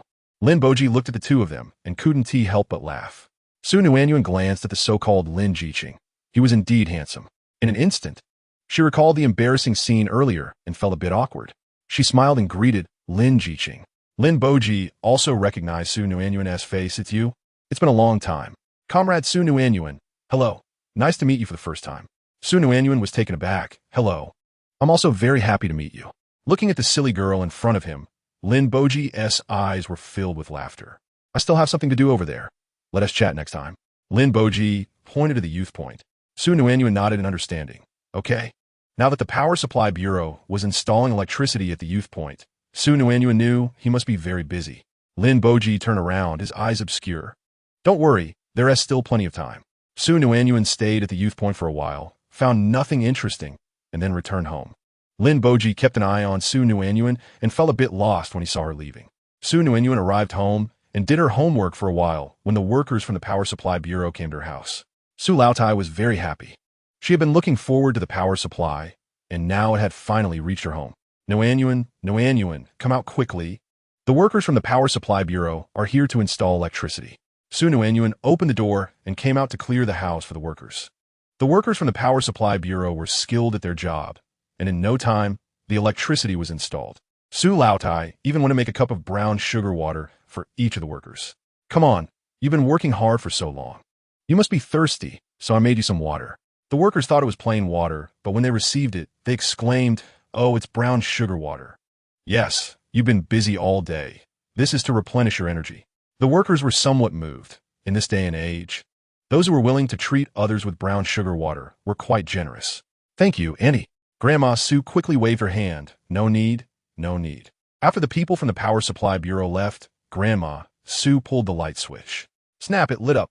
Snap, it went out. Grandma Su Nadiv. Just like the ones in the town, not bad, not bad. In the evening, the Su family looked at the light bulb shining brightly and couldn't help but exclaim, "Wow, it's really bright. Look at this room. Everything is so clear." This scene was also happening in other families in the Xiangyang Brigade. Grandma Su shot them a glance. This will require paying for electricity. Go on, go to sleep quickly. Save some electricity. Turning around, she smiled at Su Nuannuan and said, "Nuanbao, now you can finally study with the lights on. I won't have to worry about you straining your eyes anymore." Su Nuannuan felt a little moved because she needed to study at night, and Grandma Su had specially asked her brother to buy her a desk lamp. Now, even though she was reluctant to spend on electricity, she still wanted her to study with the light on. "Mom, you're so nice." Recently, because Su Nuannuan occasionally brought out good things, Grandma Su had become much more generous and her temper had improved a lot. Hearing the conversation between Grandma Su and Su Nuannuan, several younger members of the Su family rolled their eyes. Su Qingsong boldly said, "Grandma, I also want to study with the light on." The other kids nodded along. Grandma is really biased. They also want to study with the light on. It's so nice with the lights on. Grandma Su is not pleased. What do you know about studying? Don't you know to work during the day? Why didn't we see you studying at night before? Su Qingsong and the others thought about it and realized, yes. They used to finish their work early and then do small chores or go play. Then we'll work during the day. Grandma Su nodded in satisfaction. Her grandchildren were still obedient. Chapter 49. Mischievous kids that day. Li Wenyao looked at her deskmate who was still reading. She couldn't help but sigh. Her deskmate was really amazing. Why couldn't she be as good as her? Feeling Li Wenya's resentful gaze, Su Nuannuan came back to her senses from her book. "What is wrong, Yaya?" "It's nothing." Her deskmate was so engrossed in studying that she couldn't pull herself away. She felt so bored. Suddenly, Li Wenyao had a bright idea and said to Su Nuannuan, "Deskmate, how about I come to your house to play this weekend?" Su Nuannuan was taken aback. "Of course, but I need to go home and tell my mom first." "Ah, will Annie not let me go?" Li Wenyao let out a wail. Su Nuannuan was amused. "Of course not." Li Wenyao looked at her resentfully. "Of course, she wouldn't stop you from going." Then she added, "Deskmate, you're so bad." Su Nuannuan raised an eyebrow. "Oh, didn't you say I was good usually?" Li Wenyao suddenly said flattering words. "Of course, my deskmate is the best." This left Su Nuannuan in a dilemma, unable to laugh or cry. She could only let it be. After school in the afternoon, Li Wenyao said goodbye to her deskmate, Su Nuannuan, and went home with her backpack. At home, Li Wenya's mother, Wang Romping, was setting the table for dinner. "Yaya, you're back. Quickly put down your backpack and eat." Li Wenyao nodded. "Where's Dad?" Wang Romping, holding the dishes, said, "Your dad should be back soon." Li Wenyao put down her backpack. "Mom, let me scoop the rice." "Okay." Li Wenya's family lived in the staff dormitory allocated by the canning factory, as both her parents had worked there for a long time. So they were assigned this 2-bedroom apartment. There were 4 people in Li Wenya's family, and she had a younger brother who was in elementary school. At this moment, Li Wenya's younger brother was outside playing with other kids from the factory. When Li Wenyao finished scooping the rice, her father came back holding her younger brother, Li Wenwu. Wang Romping was just about to go outside to call Li Wenwu for dinner when she unexpectedly saw her husband bringing their son back. The canning factory was large, and there were many children. They were either running here to play or running there. Wang Romping was curious. "How did you run into this little guy?" Speaking of this, Li Wenya's father became a bit angry. "You don't know what your son did. He actually threw firecrackers at others. What if he hurt someone?" Wang Romping was a bit angry upon hearing this. She was not only angry with her son, but also with her husband. "What do you mean your son? Is he only my son?" Li Wenya's father didn't expect his wife to nitpick his words at this moment. Wang Romping rolled her eyes at her husband and then looked at Li Wenwu. "Come on, why did you throw firecrackers at others?" Li Wenwu saw his parents looking like this and knew they were angry. He looked around but did not look at his mother, Wang Romping. He muttered softly, "I saw that tiger in the yard doing it." Wang Romping was almost furious upon hearing this. Who was Tiger? He was someone who didn't do proper things but did a lot of bad things, stealing and causing trouble every day, almost becoming a street thug.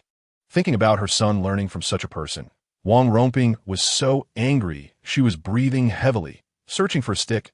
"Where's my stick?" Li Wenwu knew his mother wanted to find a stick to hit him, so he hurriedly hid behind his sister. Thinking that his dad would definitely want to hit him too, Li Wenwu usually cared for her younger brother a lot, and she stopped her mother from hitting him. "Mom, don't hit him. He must know he was wrong now." Wang Romping came back to her senses and looked at Li Wenwu with a sneer. "Humph. You go to the corner and reflect." Li Wenwu knew he had escaped a beating for now and obediently went to stand in the corner. Wang Romping exhaled a breath of foul air and looked at her husband. "Didn't he hurt anyone, right?" Li Wenya's father shook his head. "No. Luckily, I found out early." Wang Romping nodded. "That's good. Let us eat quickly. You still have to go to work later." Li Wenya's father sat down to eat. Li Wenya didn't dare to ask her mother what would happen to her brother. She had already intervened once, and if she asked again, her mother would definitely take her anger out on her. She looked pityingly at her younger brother, who was peeking at the dining table from the corner while swallowing hard. "Brother, it's not that sister doesn't want to help you. It's just that sister can't help you." Li Wenwu had been playing outside with other kids since he got home from school, running around all day and was already hungry. But he had done something wrong, and his mother wouldn't let him eat. Moreover, his mother's cooking was delicious and considered unique even in the canning factory. At this moment, smelling the aroma of the dishes, Li Wenwu's stomach growled. He stole a glance at the food on the table with longing eyes, hoping his mother would see his gaze and feel sorry for him. He was really hungry. He would never dare to scare others with firecrackers again. He just hoped his mother would let him eat. Could Wang Romping not see Li Wenwu's pleading eyes? After all, he was her child whom she carried for 10 months. How could she not care? But this little brat would be spoiled if not punished. He actually dared to throw firecrackers at others. What if someone got hurt? Although her heart ached for her son's empty stomach, she still had to teach him a lesson to let him know what was right and what was wrong, what behavior should be learned and what should not be learned. Thinking of this, Wang Romping took a glance at her son, who looked pitiful. Li Wenwu saw that his mother was also looking at him and was overjoyed. His mother was finally going to call him to eat. He was really going to starve to death. But his mother just glanced at him and then turned her gaze back to her meal. Li Wenwu was completely dumbfounded, stunned. Why didn't his mother call him to eat? Did she no longer care about her precious son? Father Li worked in the workshop, feeling very tired and hard-pressed, completely unaware of his daughter's thoughts, and continued eating. He trusted his wife to raise their child well, believing she was better at it than he was.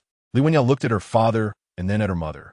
Wang Romping noticed her daughter's gaze and paused her chopsticks, asking, "What's wrong, Yaya?"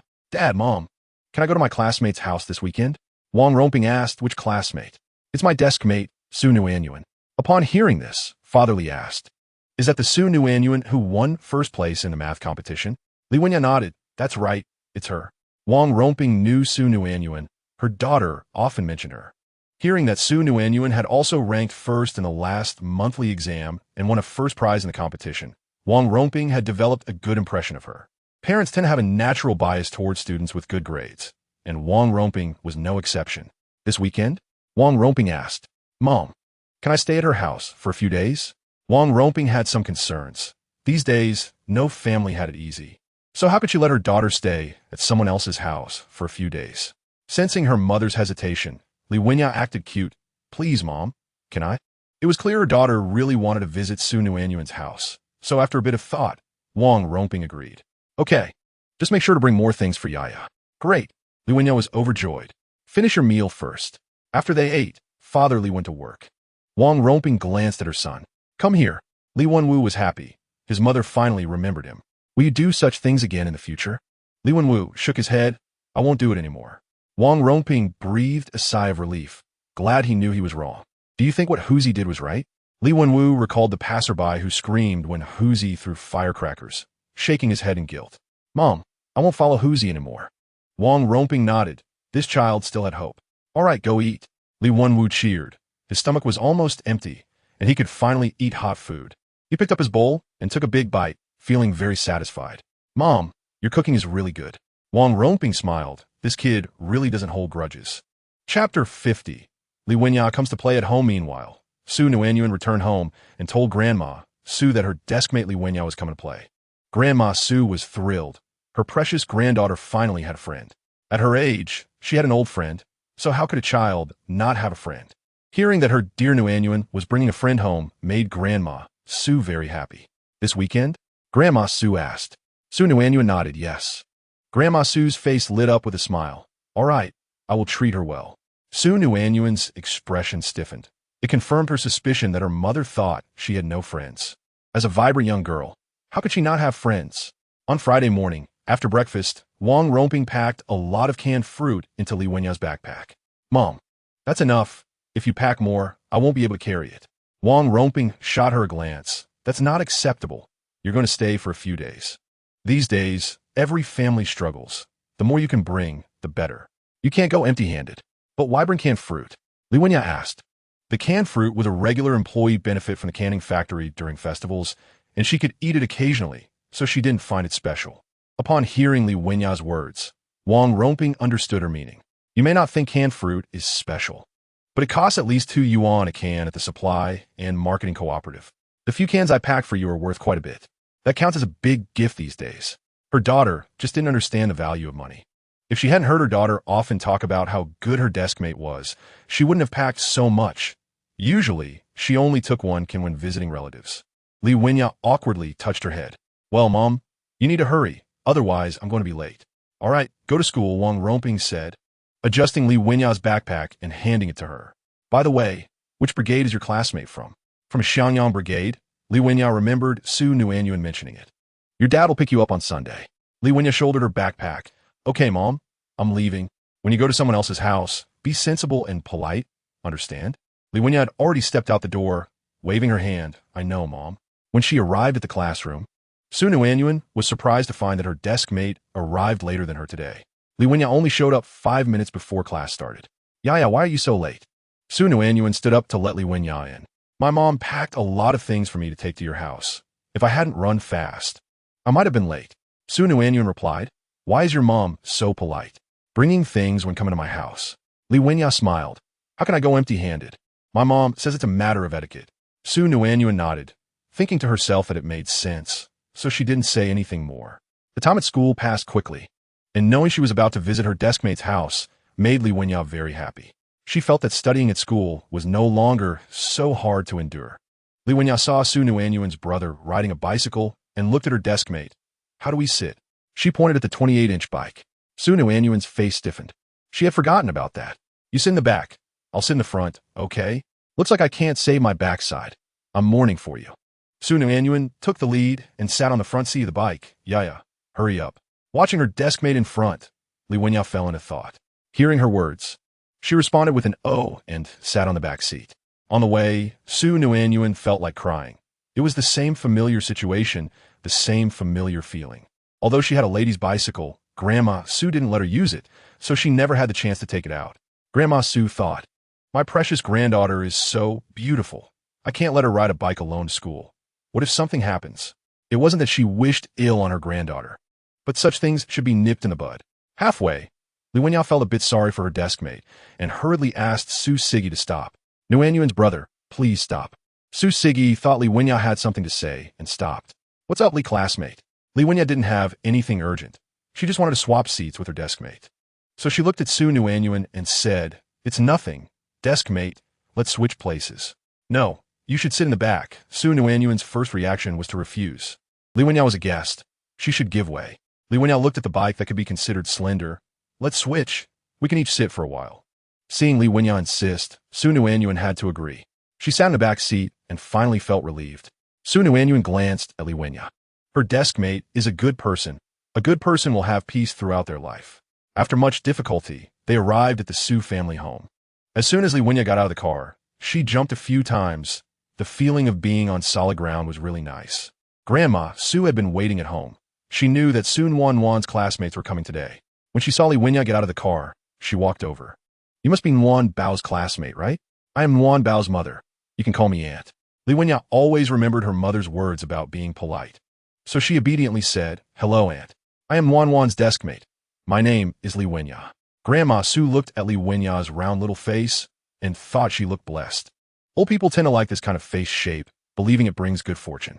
Grandma Su was also happy to see her. Come, let me carry your backpack. Li Wenya refused and quickly rummaged through her backpack to pull out canned fruit. No need. Aunt, this is a fruit my mother brought for you.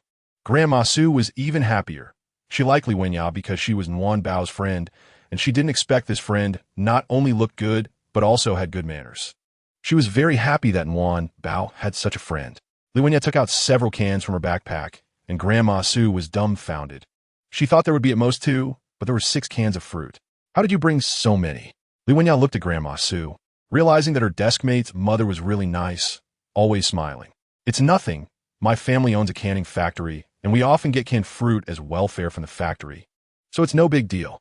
Grandma Su heard that Li Wenya's family was in the canned fruit business, but she appreciated the gesture of bringing so many cans. Seeing Grandma Su chatting with Li Wenya, Su Nuannuan felt a bit sour. In the past, whenever she came home, her mother would revolve around her, but today, she was revolving around Li Wenya. Feeling a bit jealous, she called out, and her mother looked at her with a resentful expression. Chapter 51. Conversation with Li Wenya. Seeing her precious daughter's resentful look, Grandma Su laughed. She knew her daughter was jealous and felt pleased. It meant her daughter cared about her. Nuan Bao, take your friend to your room to play. Grandma Su took the fruit cans and went back to her room. Come with me. Li Wenya nodded. When they arrived at Su Nuannuan's room, Li Wenya felt a bit envious. Deskmate, do you live in this room all by yourself? In Li Wenya's home, she shared a room with her younger brother, just separated by a partition. She lived on one side while her brother lived on the other. Yes, that's nice. Suddenly, Li Wenya noticed the bookshelf and was surprised. Deskmate, you have such a big bookshelf? It's not any different from a bookstore, is it? Just that there is only one bookshelf. Yeah, the books on it are from when I was little until now. Speaking of this, Su Nuannuan felt a bit speechless. The original owner didn't love reading much, but she had acted spoiled to get Grandma Su to buy her a bookshelf. That's great. Li Wenya suddenly noticed the desk lamp and looked up at the light bulb. Deskmate, doesn't your house have light bulbs? Why buy a desk lamp? Su Nuannuan looked at the desk lamp and felt warm inside. Our brigade just got electricity not long ago. This was bought by my mother for me to study at night when there was no electricity before. Li Wenya was speechless. Her deskmate loved studying so much that she stayed up late reading, which matched the fact that she had ranked first in the monthly exam. Li Wenya looked at Su Nuannuan's bed and then at the earthen Kong, a traditional heated bed. Deskmate, why do you have both a bed and a Kong? The Kong is for sleeping in winter. It's warm. Deskmate, you even have a bed curtain? That's great. I want one too. The mosquitoes in summer are really annoying. Su Nuannuan glanced at the bed curtain and suddenly remembered that the original owner had begged Grandma Su to buy it because of her classmate Lu Mayhem, even going so far as to threaten a hunger strike. However, when she went to school, she hadn't seen Lu Mayhem around. By the way, where has Lu Mayhem gone? I haven't seen her since the last time at school. Speaking of Lu Mayhem, Li Wenya sighed. Her parents won't let her study anymore. They found her a temporary job and had her go to work. Work? Su Nuannuan was surprised. Wasn't Lu Mayhem still quite young? She was the same age as them, at most 15. Yeah, for that reason, the homeroom teacher even went to her house to persuade her parents. But Lu Mayhem wanted to go to work herself, so the teacher couldn't convince her. Li Wenya said with a hint of envy, after we graduate, we might not even find a job. Su Nuannuan thought for a moment. The best job at that time was to enter a factory and receive a government salary. Getting into a factory was the best way out. Su Nuannuan sighed, let's study hard. Maybe by the time we graduate from high school, we can take the college entrance exam. Su Nuannuan wasn't just talking nonsense. In her later life, the college entrance exam would be restored. Hearing her deskmate's bold words, Li Wenya was so scared that she covered Su Nuannuan's mouth with her hand. Deskmate, don't say that. If Xiao Bing hears it, you're done for. After saying this, she looked around and only then remembered she was in Su Nuannuan's room, and she breathed a sigh of relief. Su Nuannuan didn't expect Li Wenya to react so strongly. She recalled that in a corner of her memory, the original owner had also seen a struggle session. The scene was too violent and bloody, scaring the original owner so much that she had a fever and lay in bed for several days. Grandma Su was so frightened that if there were any more struggle sessions, she would keep Su Nuannuan at home and not let her go out. This way, Su Nuannuan avoided seeing the frightening struggle sessions again. It's fine. I haven't told anyone else. As long as you don't say it, and I don't say it, no one will know. Humph. Li Wenya snorted coldly, her eyes spinning. Deskmate, if you beg me today, I won't say anything.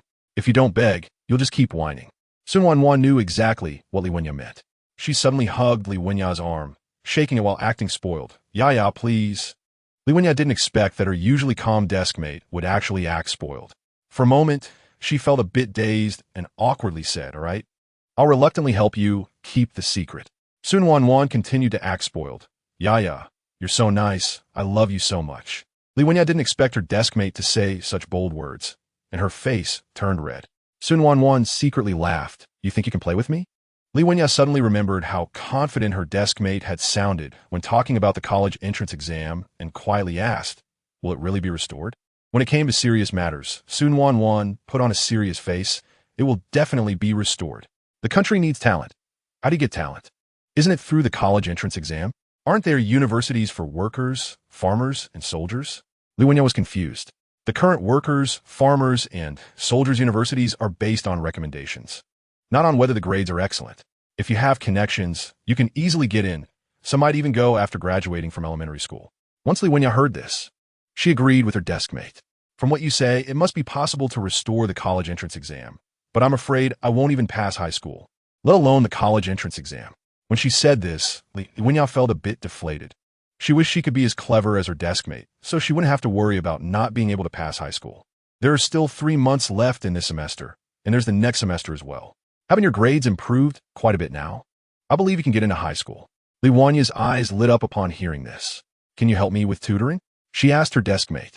She also wanted to go to the same school as her deskmate, and it would be even better if they were in the same class. However, given their grades, that might be a luxury, but dreams must be had. What if they came true? Of course, you're my best friend, Su Nuannuan replied with a smile. She hoped to change Li Wenya's mindset and even more people's thoughts. She firmly believed in one thing. Studying can truly change one's fate. When Li Wenya heard Su Nuannuan agree without hesitation, she hugged her and said, you're so good.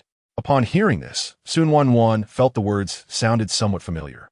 However, she silently accepted the good person card Li Wenya sent her way and playfully tapped Li Wenya's forehead, calling her silly. Li Wenya wrinkled her nose and retorted, humph. I'm not silly. Chapter 52. Tutoring Li Wenya at this moment, Su Nuannuan and Li Wenya were enjoying their time together. Meanwhile, Su's grandmother hesitated with a spoon in one hand and a jar of oil in the other, thinking, should I add more oil? Every household had a limited amount of oil tickets. Even her precious granddaughter, with her exceptional abilities, didn't always have oil. They had only received it once in a long while. Considering how hard it was for her dear Nuan Bao to have a friend over, she decided to scoop a large spoonful. To her surprise, Su's grandmother had been cooking for decades, and adding a bit more oil made a significant difference. The food was much more fragrant than usual. She prepared quite a few delicacies specifically to welcome Li Wenya. When the Su family returned home, they remarked, wow, today's dishes look great, much better than during the holidays. Only Su Si-gu kept his achievements to himself, not telling them it was because his little sister's friend was visiting. As soon as the dishes were served, Su's grandmother called out to Su Nuannuan's room, Nuan Bao, hurry up and call your classmate to eat. Su Nuannuan was currently explaining problems to Li Wenya. Upon hearing her grandmother's words, she said to Li Wenya, let's go eat. Reluctantly, Li Wenya put down her pen. She hadn't expected her deskmate to be so capable. The questions she didn't understand from the teacher, Su Nuannuan explained in a way she could grasp. Looking at Su Nuannuan, her eyes sparkled with admiration. She was willing to call her deskmate her eternal idol. Okay, then you can explain the questions to me again later. Su Nuannuan readily agreed. No problem. She was also very happy to see her deskmate improving.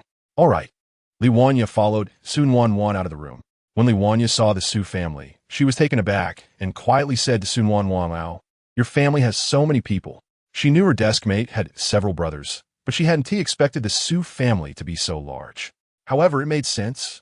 Her deskmate's brothers were all grown up, so it was natural for them to have wives. Su Nuannuan nodded, saying that she was used to it. In their family, it was common to have many people. In the entire Xiangyang Brigade, families with fewer than 10 or 20 members were rare. At the dining table, Su's grandmother kept encouraging Li Wenya to eat more. Wenya, eat more. While adding more dishes to Li Wenya's plate, she said, you need to eat more. Auntie, you eat too. I can serve myself, Li Wenya replied. Several daughters-in-law rolled their eyes in unison, wondering why their mother-in-law Wu Ti let them eat a bit more. Usually, she complained about them eating too much. However, given the delicious food today, they said nothing, and they didn't dare to. Although Su's grandmother had changed recently, they didn't want to provoke her. After the Su family finished eating, as usual, Su's grandmother called a few daughters-in-law to help clean up. The older men in the family were outside doing carpentry and weaving bamboo baskets. Li Wanya felt a bit envious. Her desk mate didn't have to do any housework at home. Once back in her room, Li Wanya couldn't help but exclaim, "Having many people at home is great." Su Nuannuan. What do you mean? Su Nuannuan didn't understand why Li Wanya suddenly said that. She smiled and suggested, "Shall we get back to studying?" Li Wanya was in the mood to study, and upon hearing Su Nuannuan's words, she agreed. "Okay, let's study quickly." This question is done like this. They continued studying until it was almost dark when Su's grandmother knocked on the door. "Nuan Bao, I'm coming in." Su Nuannuan was still tutoring Li Wanya. Hearing her mother, she replied, "Come in, Mom." After entering, Su's grandmother asked Li Wanya, "Wanya, do you want to sleep with Nuan Bao or by yourself?" Without hesitation, Li Wanya replied, "Of course, I want to sleep with my desk mate." Su Nuannuan had no objections. She didn't have any cleanliness issues. "All right then, I'll go to sleep first. You two should also sleep early." "Okay, Andy." After Su's grandmother left, Su Nuannuan asked Li Wanya, "Yaya, do you want to sleep now or study a bit longer?" "Let us study a bit longer." Li Wanya was determined to get into high school with Su Nuannuan. "Then let's continue." It was late in the night when Su Nuannuan and Li Wanya finally went to bed. The next day, after breakfast, the Su family went to work. Su Nuannuan and Li Wanya got up slowly. Li Wanya stretched and said, "Deskmate, your family is so nice. No one wakes you up." At her home, her mother would have called her to get up long ago, and if she didn't she would be met with a bamboo stick. Su Nuannuan nadith. Knowing that her situation was indeed unique, Su Nuannuan led Li Wanya to wash up, and when Su's grandmother saw them, she said, "Nuan Bao, Wanya, you two are up. Did you sleep late again last night?" Su's grandmother felt a bit sorry. Her Nuan Bao was so absorbed in studying that it made her a little worried, and Li Wanya was just a side effect of that. Li Wanya felt a bit embarrassed. She thought if it weren't for her desk mate helping her with her studies, she wouldn't have stayed up late. So she apologetically said, "I'm sorry, Annie. If it weren't for me, Nuan Bao wouldn't have stayed up late." Upon hearing this, Su's grandmother felt a bit uncomfortable. After all, that was her precious daughter. But she thought that this was her daughter's friend, so she shouldn't be angry with a teenage girl. She could only say, "It's fine. You must be hungry, right? I saved some food for you." Su Nuannuan and Li Wanya followed Su's grandmother to the kitchen. Su's grandmother lifted the pot lid and served 2 large bowls of porridge and 2 boiled eggs from the big iron pot. In the past, these eggs were reserved for her precious daughter, but now that her daughter had such extraordinary abilities, she could occasionally produce eggs. So Su's grandmother didn't mind sharing them with her grandchildren. She felt that if her daughter couldn't eat so many, it would be a waste, so it was better to share. Then she took out a plate of pickled vegetables from the cupboard and told Su Nuannuan and Li Wanya to sit in the living room and eat. Li Wanya couldn't often eat eggs in the city. After all, eggs were considered meat and sold for 10 cents each at the supply and marketing cooperative. Yesterday, Su's aunt had prepared a lavish meal for her, and today she made eggs again, which made her very touched. "Su Annie is so nice." Li Wanya couldn't help but exclaim. Thinking this in her heart, Li Wanya said, "Deskmate, your mom is really nice." In the absence of Su Laotai's knowledge, she was given a good person card by someone. Su Nuannuan was taken aback. She suddenly remembered that the previous Su Laotai was quite the exceptional mother-in-law for the daughters-in-law of the Su family and her nephews and nieces. She was relatively better towards her grandchildren, but compared to her, they had to step aside. Things are much better now. Perhaps it was due to the poverty they experienced before. Chapter 53. Picking tea on the mountain after Su Nuannuan and the others finished their breakfast. Su Laotai left the house, carrying a bamboo basket. Su Nuannuan saw that Su Laotai, who should have been at home cooking and taking care of the children, was going out. She couldn't help but ask, "Mother, where are you going?" Su Laotai turned around and said, "Didn't we plant a batch of tea saplings on a mountain last year? The team leader went up a few days ago and said it's time to pick tea. I can't just sit at home. I might as well go earn some work points." Su Nuannuan looked at the 2 pieces of clothing she was wearing and curiously asked, "Are there tender tea leaves at this time?" Su Laotai wasn't very sure. It was also the first time for their Xiangyang team to pick tea leaves. I don't know. The team leader said it's time to pick. Su Nuannuan was from the city and had never seen tea picking before. Isn't tea picked in spring? Li Wenya, also from the town, had never seen how tea was picked and was a bit curious as well. Then wait for me. I want to go too. However, Su Nuannuan looked at Li Wenya, wondering what she would do if she went to see the tea picking. Li Wenya understood her desk mate's concerns. Staying alone at her desk mate's house wouldn't tea be comfortable either, so she said, "Desk mate, I'll go with you." I've never seen tea picking either. When Su Lautai saw that both girls wanted to go, she handed them a small bamboo basket to carry at their waists. Here, you both carry this. She didn't expect them to pick much anyway, and she had never made her precious daughter do farm work, let alone a girl from the city come into play. It was just to let them experience life. Li Wenya took the basket, looking around curiously. Su Nuannuan had only seen tea pickers with baskets on television. Once they strapped the baskets around their waists, Su Lautai led them out. Because the nearest area in the team was either farmland or in used land, there was no place to plant tea trees. After walking for about 30 minutes, they finally reached the tea mountain. Su Nuannuan realized why she didn't know. The original owner had never cared about the farm work in the team, let alone the tea trees planted on such a distant mountain. It was more of a large hillside than a mountain. Su Lautai brought them into the tea-picking team. Su Nuannuan looked at the tea trees and was surprised to find that there were indeed tea leaves to be picked at this time. Lin Boji was also picking tea nearby. He was a young intellectual who had just gone to the countryside and was exhausted from heavy work. His body simply couldn't handle such high-intensity labor, so he came here to pick tea leaves for some food. Although there were mostly women and children here, he and a few other male young intellectuals were not embarrassed. Without work points, there would be no food, and who cared about face at that point? Since Su Nuannuan arrived, he had noticed her. Seeing her expression, he knew she was puzzled about why there were tea leaves at this season. Clearing his throat, he spoke, "This is winter tea." Su Nuannuan turned her head just as the sunlight hit his face, making him appear as if he was glowing. "Oh, it's him? That oddly named young intellectual." Li Wenya also saw Lin Boji and was momentarily stunned. She didn't expect someone even more handsome than Liangqin. Su Nuannuan greeted him, "Lin, young intellectual." Lin Boji smiled and softly said, "I'm Lin Boji. Just call me by my name." Su Nuannuan didn't agree and introduced herself instead. "I'm Su Nuannuan." "I know," Lin Boji said, somewhat disappointed that she wouldn't call his name. Su Nuannuan was at a loss for words. Didn't he know that this would lead to being single forever? He made her speechless, and Su Nuannuan glared at him, thinking it was a waste for such a good-looking face to be so straightforward. Lin Boji sensed Su Nuannuan's gaze and wondered if he was being disliked by her. Could it be just his imagination? Meanwhile, Li Wenya looked at Lin Boji and then back at Su Nuannuan, suddenly realizing something. Why did it feel like she was the only one awake while others were drunk? Suddenly, a woman nearby broke the brief silence. "It's Su's daughter, Nuannuan." "Yes," Su Nuannuan replied. The woman glanced at Li Wenya, who was standing next to Su Nuannuan. "Whose child is this? I've never seen her before." "This is my classmate." The woman then realized this girl is really fortunate looking. Although she didn't understand why Su's daughter would have her classmate come to work, she still complimented them. Li Wenya blushed at the compliment, thinking the people in the Xiangyang team were quite warm-hearted.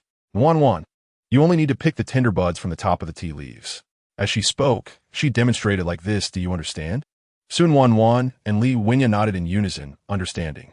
"All right, then I'll be off," the woman said. "Goodbye," they replied. The woman smiled as she left. Thinking these two girls were not only good-looking but also polite, they were good kids. Lin Boji felt somewhat disappointed upon hearing the woman's words. He could have taught them too, but he was afraid of being too forward and didn't dare to speak up. People nearby noticed Su Nuannuan brought a girl with her and perked up their ears to listen. Su Nuannuan was well known in the team. She used to be the infamous lazy girl who never worked, but now she had turned things around and was seen as a genius. Seeing her bringing a girl they hadn't seen before to work, and hearing that she was a classmate visiting from her home, some elderly women made sour remarks. "How rude. Well, let's guess do work." Su Lautai was still unaware that the gossipers in the team were criticizing her. She was busy helping Su Nuannuan and Li Wenya pick tea leaves. Su Nuannuan and Li Wenya had never done this kind of work before, and as the basket was only half full, they could hardly continue. Su Lautai quickly noticed their struggle, smiling as she shook her head. "Nuanbao, Wenya, you two can go play over there."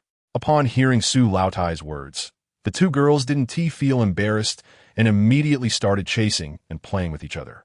Su Laotai chuckled softly. She loved seeing her precious daughter so happy. Lin Boji discreetly glanced over at them, his gaze fixed on Su Nuannuan's smiling face. She was truly beautiful. He hoped she would always smile like that. Suddenly, a shrill scream pierced the air. Lin Boji's expression changed as he recognized it was Su Nuannuan's voice, and he hurriedly ran over. Su Laotai also rushed over, knowing her Nuanbao's voice. As she ran, she thought, please don't let anything happen. Chapter 54. Startled by the time Su Laotai and Lin Boji arrived, Su Nuannuan and Li Wenyao were huddled together, shivering in fear. Su Laotai panicked. What happened? Nuanbao. Lin Boji was hesitant to speak as he stood nearby. When he rushed over, he suddenly realized that he had just met Su Nuannuan. If possible, he really wanted to go over and hug her. But he was afraid of startling the beauty. Mom, there's a snake. Su Nuannuan stammered in fear. Since she was little, she had never been afraid of mice or cockroaches. But she was terrified of legless or multi-legged creatures, especially slippery, soft-bodied, cold-blooded animals. Li Wenyao was also nodding furiously beside her. A snake. This is the first time I've seen one. She had only read about them in books before and wondered if it was poisonous. What, she got bitten? Seeing Su Nuannuan like this, Lin Boji found it both pitiable and amusing, and he felt a little heartache. Following Su Nuannuan's gaze, he saw, it was a rat snake. At this time of year, it was already getting cold, and while he didn't know why there was a snake around, it was still good meat, just right to help Su Nuannuan regain her strength. Lin Boji walked over and grabbed the snake, swinging around in the air several times. This was a method he learned from locals here, said to disorient the snake to prevent it from biting. When Su Laotai saw that Lin Boji had caught the snake, she patted Su Nuannuan and Li Wenyao's backs. Don't be afraid. Don't be afraid. The snake has already been caught by Lin Boji. Oh dear, poor thing. Su Nuannuan and Li Wenyao finally calmed down. Su Nuannuan caught a glimpse of Lin Boji coming over with the snake, and she screamed in fright, don't come over. Lin Boji was taken aback, looking at the snake in his hand, and then at himself, feeling a bit at a loss. Seeing Lin Boji hesitating, Su Nuannuan felt embarrassed. See, can you take the snake away? Li Wenyao nodded. What if the snake wakes up? Lin Boji looked at the snake in his hand and figured, well, it seemed Nuannuan didn't want a snake anymore. Seeing her so scared, he knew she wouldn't eat it. Should he secretly give it to Su's aunt? Lin Boji felt a bit guilty. He really didn't know Su Nuannuan was afraid of such things. It seemed he still didn't understand her well enough. Some people in the Tea Mountain found it a bit speechless. It was just a snake, why were they so scared? This little girl from the Su family was spoiled by her aunt, not like a rural person at all. They even felt a bit envious. Why wasn't their mother like Su Laotai? Suddenly, they thought of how their mothers would comfort them like Su Laotai did, affectionately calling them treasures. They couldn't help but shiver. It was better to leave things as they were. They couldn't bear it. Glancing at the snake in Lin Boji's hand, they couldn't help but swallow. That was meat. Albeit little, but better than nothing, right? However, while the Brigade couldn't dig into socialism's corners, catching a snake was still for oneself. This was something everyone in the Brigade tacitly understood. They couldn't let Lin Boji hand it over. Not to mention, even if they handed it to the Brigade, a family wouldn't get much from just one snake, but they couldn't set this precedent. Obviously, Lin Boji knew this too. Otherwise, he wouldn't be thinking of catching the snake to nourish Su Nuannuan. After a while, Su Nuannuan and Li Wenyao calmed down. Su Nuannuan urged Su Laotai to hurry back and pick tea leaves. Mom, you should hurry and pick the tea leaves. Su Laotai was still a bit worried. Her daughter was raised delicately, and she had never known she was afraid of snakes. Should I send you back first? Su Nuannuan shook her head. She didn't want to delay Su Laotai's work. Mom, it's fine. I'll go back with Wenyao. Su Nuannuan didn't believe her luck was so bad that she would run into animals in this season. Shall we head back? Li Wenyao nodded. She was also afraid of snakes. Su Nuannuan led Li Wenyao down the Tea Mountain, deliberately avoiding Lin Boji. She even shot him a particularly disdainful look. Before leaving, she softly said, I'm sorry and thank you. The apology was because he had helped her catch the frightening snake while she had rudely told him to stay away. The thanks was because he had helped her. How could she not say thank you? This left Lin Boji standing there in a daze. She actually took the trouble to walk around and look down on him. He suddenly felt like he had become dirty. Glancing again at the snake in his hand, he wondered if catching it today was a mistake. Looking at Su Laotai, who continued picking tea leaves, he decided to give her the snake. Even a mosquito is meat. He hoped Su Nuannuan could have a better life. Aunt Su. Su Laotai was taken aback. But she knew he was calling her because there was only one Su family in the entire Xiangyang Brigade. The Su family had settled in Xiangyang Brigade during the famine from Su Nuannuan's generation. Su Laotai turned to look. It was at Lin Boji. She asked Lin Boji, "What is the matter? This snake is for you. I saw your daughter was frightened today. Let her have some nourishment." Su Laotai hurriedly took it. This was not her taking advantage of others. It was a gift from Lin Boji himself. Taking the snake, heavy and weighing several pounds, Su Laotai looked at the still fair and tender Lin Boji after coming to the countryside and found him a bit more pleasing to the eye. "Thank you, Lin Boji. Why don't you come to my house for lunch?" Honestly, Su Laotai asking this was just a polite gesture. Who knew Lin Boji's eyes lit up? Really? This would be his first time eating with Su Nuannuan. He felt he could. Su Laotai's eyes twitched. Of course, it was possible. The older women in the brigade were looking over. Did she think she didn't see their envious and jealous eyes? Could she regret it? She could only grit her teeth and swallow her words. She had to follow through on what she said. Gritting her teeth, she replied, "Of course. Thank you, Aunt. You're really kind." Su Laotai's expression softened a bit. Although this Lin Boji didn't understand facial expressions, at least he was polite. Lin Boji couldn't fail to understand Su Laotai's expression. He was just a bit dizzy from the thought of eating with Su Nuannuan. However, he did understand Su Nuannuan's mother a bit. He would just need to bring something when the time came, and she would surely be happy. Moreover, he hadn't planned to go empty-handed. That just didn't fit his character. Meanwhile, Su Nuannuan and Li Wanya had just come down from the mountain. Still feeling shaken, they looked back at the tea mountain, thinking they might have a psychological shadow over it now.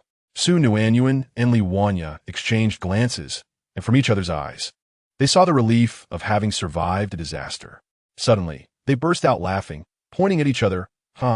They never expected to see each other make such a fool of themselves in their lifetime. It was worth it. Chapter 55, Inviting for a Meal. The Law of Su Nuannuan's True Fragrance. Lin Boji finished work not long after Su Laotai left. He returned to the youth point and specifically told Lu Yuehong, who was cooking today, not to make his meal.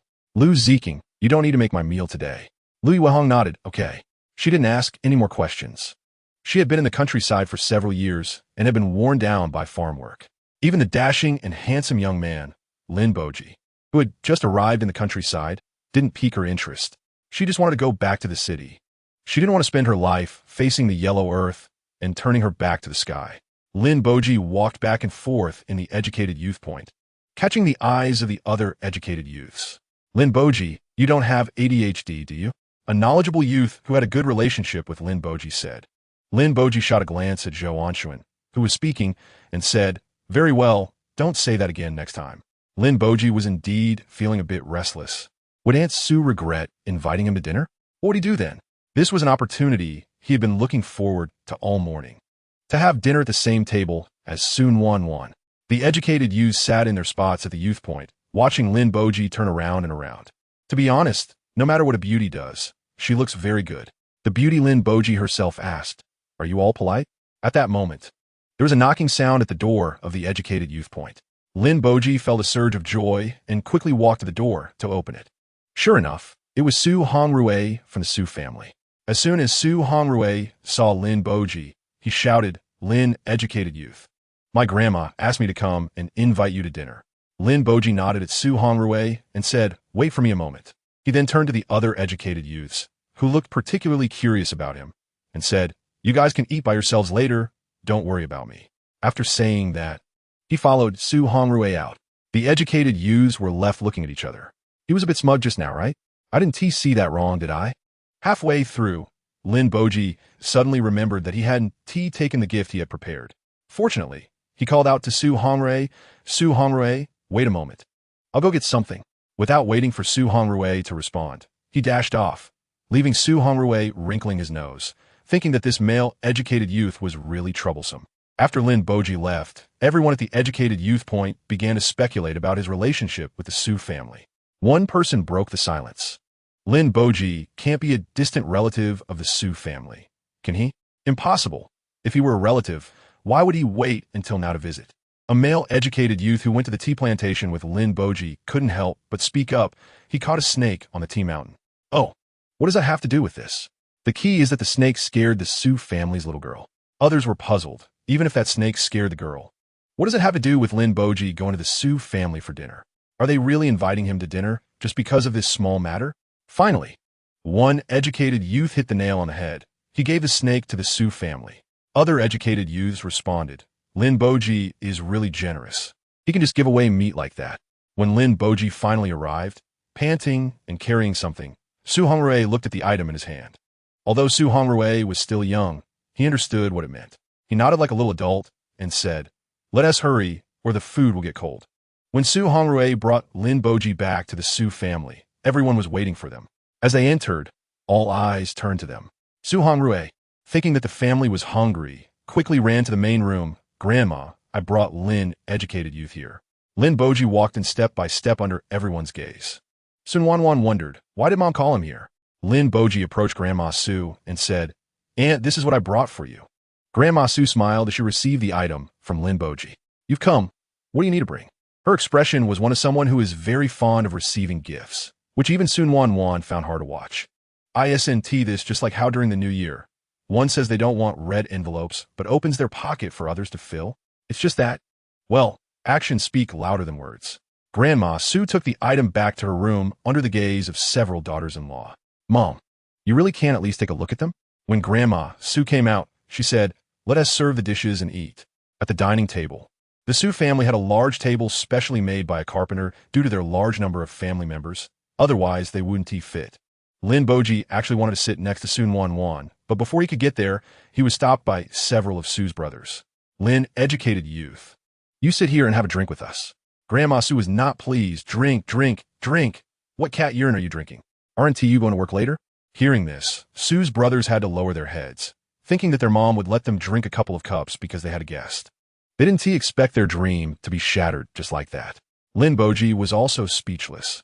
He hadn't expected to lose the chance to sit near Su Nuannuan because of this. People are really not what they used to be. Grandma Su, as usual, served Su Nuannuan a lot of dishes and glanced at the fair and tenderly Winya, also adding a lot of dishes for her. Winya, come, eat more. Treat it like your own home.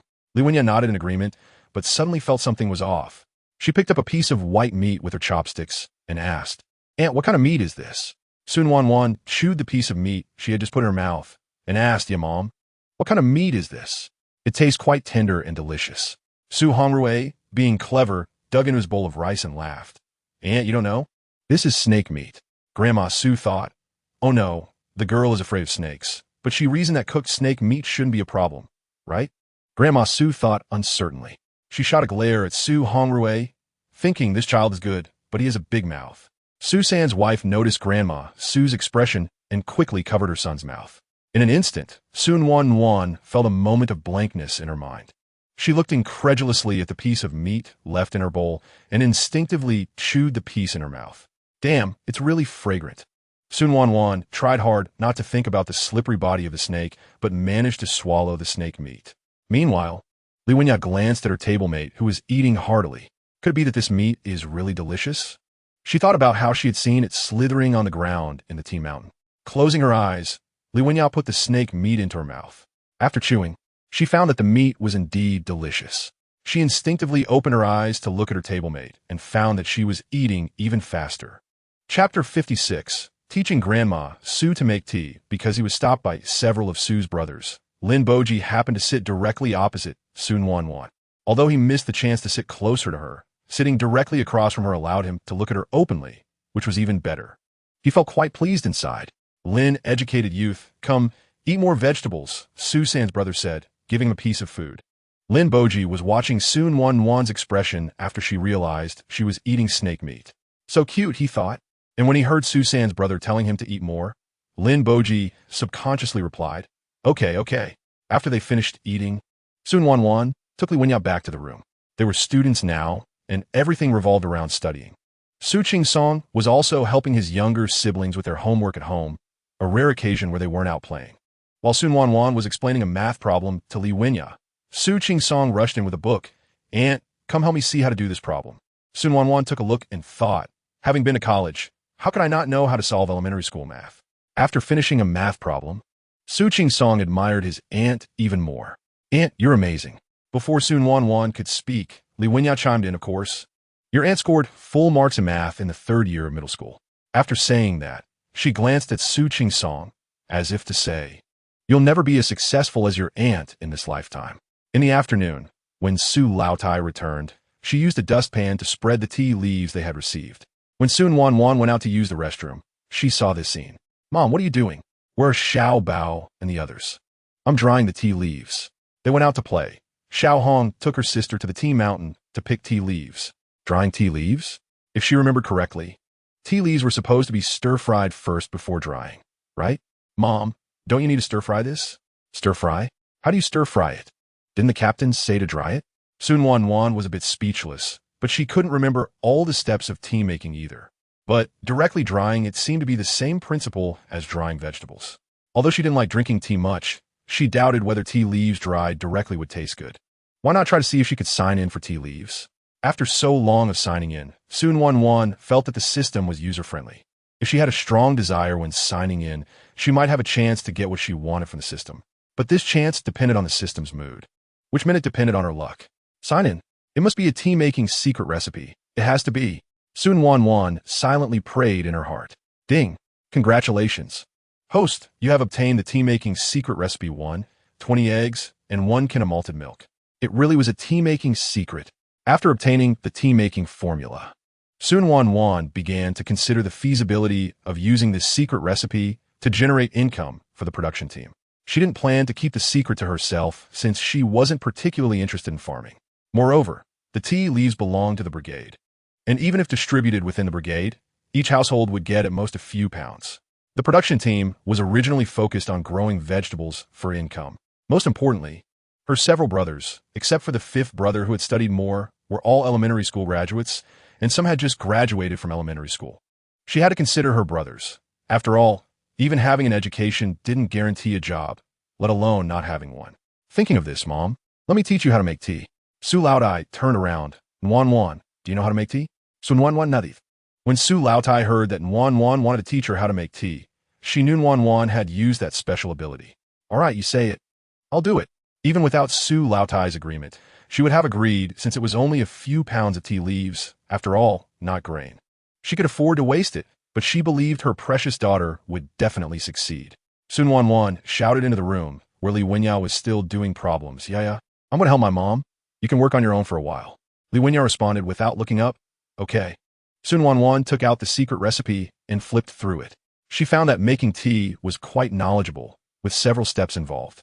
The secret recipe included both difficult and easy tea-making techniques. After weighing her options, Su Nuannuan realized that the current production team was only suitable for simple tea-making techniques. "Mom, please move the tea leaves into the kitchen." Su Lautai thought to herself, "Is my daughter really going to stir-fry the tea leaves? What will she use to stir-fry it, oil?" Su Nuannuan followed Su Lautai into the kitchen and first asked her to light the fire. "Mom, you start the fire." Su Lautai obediently went to do it. After all, she didn't know how to make tea, so it was better to just listen to her daughter. Su Nuannuan prepared to wash the pot, but as she was about to scoop water into the pot, Su Lautai pushed her away. "Nuannuan, what are you doing? Let me do it." Seeing that Su Lautai was determined not to let her do anything, she gave up struggling. "Mom, just wash the pot first." "Okay." Su Lautai quickly washed the pot. Watching the pot dry slowly, Su Nuannuan asked Su Lautai to pour the tea leaves into the pot. Su Lautai followed her instructions. The next period was Su Nuannuan giving instructions while Su Lautai did the work. When Su Nuannuan finally said it was ready, Su Lautai stopped. "Is that it?" Su Nuannuan nodded. Su Lautai took a tea leaf and chewed it in her mouth. It was a bit bitter, but had a sweet aftertaste. It was indeed better than directly drying it. Su Nuannuan was confident that her method was better, as the system's products were bound to be high quality. "Mom, why don't you brew a cup of tea to try? After all, tea is better when brewed." Su Lautai thought about it and agreed. She went back to the room to get a thermos and an enamel cup, poured a cup of boiling water, and added a small handful of tea leaves. Su Lautai blew on the tea water and then gently took a sip. Instantly, her eyes widened in shock. It was a bit hot, but the taste was far better than any tea she had ever had before. "Nuannuan, this is good." Su Lautai gave Su Nuannuan a thumbs up. Su Nuannuan nodded, of course. Seeing Su Lautai drinking it sip by sip, Su Nuannuan tentatively asked, "Mom, what do you think about us giving this to the brigade?" Su Lautai looked at Su Nuannuan in surprise. "My precious daughter, are you feeling okay? Why would you say something so silly? Isn't it better for us to keep it ourselves? She even reached out to check Su Nuannuan's forehead. Su Nuannuan was speechless and took Su Laotai's hand down. Mom, I'm not sick. Su Nuannuan explained her thoughts to Su Laotai and also told her why she wanted to do this. After pondering for a moment, Su Laotai finally nodded. Then she pointed at Su Nuannuan's forehead and smiled. With our Nuannuan in the brigade, they are truly blessed. Su Laotai looked at the sky outside. It was getting late. Let's talk to the captain about this tomorrow. I need to cook for your dad and the others now. Su Nuannuan nodded, not caring when Su Laotai would mention this, as today was also the first day of picking tea. Oh, right. She suddenly remembered from the secret recipe that picking tea leaves was called picking green. Chapter 57. Teaching tea-making techniques. Su Nuannuan suddenly thought of something. Did her mom remember all the steps to making tea just now? Thinking this, she asked Mom, do you remember all the steps for making tea? Su Laotai shot a glance at her precious daughter and proudly said, what's there to forget? I remember it all clearly. Although she had only attended school for a few years and couldn't memorize text well, could memorizing text be compared to making tea? Moreover, she had just done it herself, so her memory was fresh. Teaching others tomorrow wouldn't be a problem. In the afternoon, Su Laotai's husband and his sons returned from work. Su Sangu picked up a large enamel cup and gulped down a few mouthfuls. Surprised, Su Sangu exclaimed, Mom, there's tea to drink today? Why does it taste different from the tea we had before? Su Laotai, still busy in the kitchen, heard them and specifically ran out. That's because your mother made this tea herself. How can it be the same as the tea leaves others brought when visiting? The four brothers of the Su family were extremely surprised. Their mother could actually have such a skill. The Su brothers had crawled out from Su old lady's belly. Even if they stuck their butts out, she would know whether their farts were fragrant or stinky. When Su old lady saw their expressions, she knew exactly what they were thinking. Humph. If she had to say why she favored her daughter more, it was because her sons were not at all likable. Su old man also took a sip from his enamel cup and immediately fell in love with the tea. This tea was truly good. Su old lady's spirits lifted, but she still had to speak for her daughter. This was taught to her by Warm Treasure. How could she say she was going to send their Warm Treasure to school? It was all because Warm Treasure was clever. Her words were pointed, and she glanced at several daughters-in-law while speaking. Su big sister-in-law had a blank expression and also took a sip. The tea was good, but she couldn't get over her mother-in-law's previous favoritism. She only cared for her own daughter, even pushing aside her own grandson. And her sister-in-law was a peculiar one, even stealing candy from her 3-year-old nephew. But now, her sister-in-law had changed for the better, and she didn't curse her in her heart anymore. So when her mother-in-law spoke, she pretended not to hear. After all, she had a clear conscience now. However, Su's second sister-in-law was thin-skinned. Hearing her mother-in-law's indirect criticisms made her face flush with shame. Thinking about how her sister-in-law had been good to them lately, she felt she was truly in the wrong. Su's third sister-in-law was clever. Previously, her sister-in-law had taken advantage of their family. Just a few scoldings from her mother-in-law wouldn't hurt her. As for Su's fourth sister-in-law, let us not even mention her. She had been married for less than 2 years and had a 2-month-old child, so she couldn't take advantage of their family at all. The four brothers of the Su family pretended not to hear their mother's words. Ever since their little sister was born, their mother had brainwashed them into pampering her. In their eyes, sending their little sister to school was no big deal. As long as she went, they would support her. That evening, Su Warm quietly called Su old lady aside. Mom, I got another can of malted milk essence. I'm going to give it to fourth sister-in-law because I see she doesn't have enough milk. Why give that girl something? It's a waste. Su old lady refused outright. Mom, if you keep this up, I'm going to get angry. All right then, take it to her. Even so, Su old lady had her doubts. That malted milk essence was better off given to her precious daughter. Giving it to that girl made her heart ache. Su Warm knocked on the door of fourth brother's room. Who is it? Fourth brother, Su asked as he opened the door. Seeing his little sister standing at the door, he asked, What's the matter, little sis? Su Warm lifted the can of malted milk essence in her arms. Fourth brother, this is for my niece. If fourth sister-in-law doesn't have enough milk, she can drink this. Only then did fourth brother Su see the malted milk essence in Su Warm's arms. He happily took it. He only had this daughter now, and seeing her not being fed, made him heartbroken. But this wasn't a decision his mother could make about whether to buy it. Even if she allowed it, they wouldn't have the money. Now that little sister had brought the malted milk essence, his daughter wouldn't be hungry and whimpering anymore. Thank you, little sis. Fourth brother Su felt a bit moved. His little sister was thinking of him. Do we still need to say thanks between siblings? After Su Warm returned to her room, fourth brother Su closed the door and went inside. Su's fourth sister-in-law was feeding her daughter when she asked, "Who's here?" After speaking, she looked at fourth brother Su. Unlike him, she immediately noticed the can of malted milk essence in his hands. Where did this come from? Fourth brother Su raised the can of malted milk essence. It was sent by little sis. Upon hearing this, Su's fourth sister-in-law remembered that day when her sister-in-law said she would send them a can of malted milk essence. She didn't expect it to arrive so soon. She didn't know much about her sister-in-law before, but now she decided they could get along everywhere. In Su old lady's room, she lay on the bed and turned to Su old man, saying, "Hey, old man, Warm Treasure asked me to go to the brigade tomorrow to find the captain and teach them the tea-making skill. Is this from your daughter again?" Su old lady knew she had let something slip and was furious. "Doesn't he know? Why ask?" She slapped him lightly. "Stop changing the subject. Answer what I said." Su old man pondered. "What else did our daughter say to you?" Su old lady recounted everything her daughter had told her, remembering all of it. After listening to his wife's words, Su old man felt moved. This daughter of theirs was not only successful, but also had a conscience, knowing to help her brothers. Although he didn't think it mattered whether she helped them or not, she had done it anyway. "Do as your daughter says." Su old lady was unhappy. "Hey you, what do you mean? I'm definitely going to do what our daughter asked. I'm just notifying you." The next day, Su old lady hurriedly went to find the brigade leader, not forgetting to bring the can of tea leaves with her. This was an important item to persuade the captain. Her daughter had specifically instructed her not to forget it. Su old lady walked all the way to the brigade's office, meeting people along the way who greeted her and asked what she was doing. She didn't say anything. Su old lady didn't have much else. But she had one characteristic.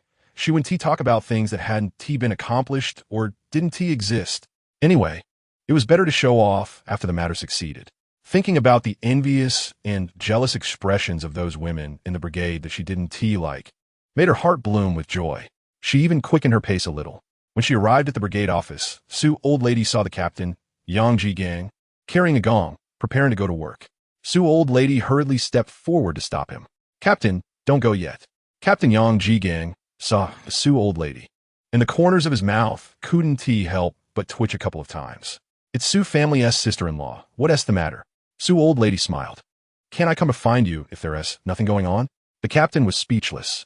Why would a woman look for a big man like him if there was nothing? He had nothing to do with her.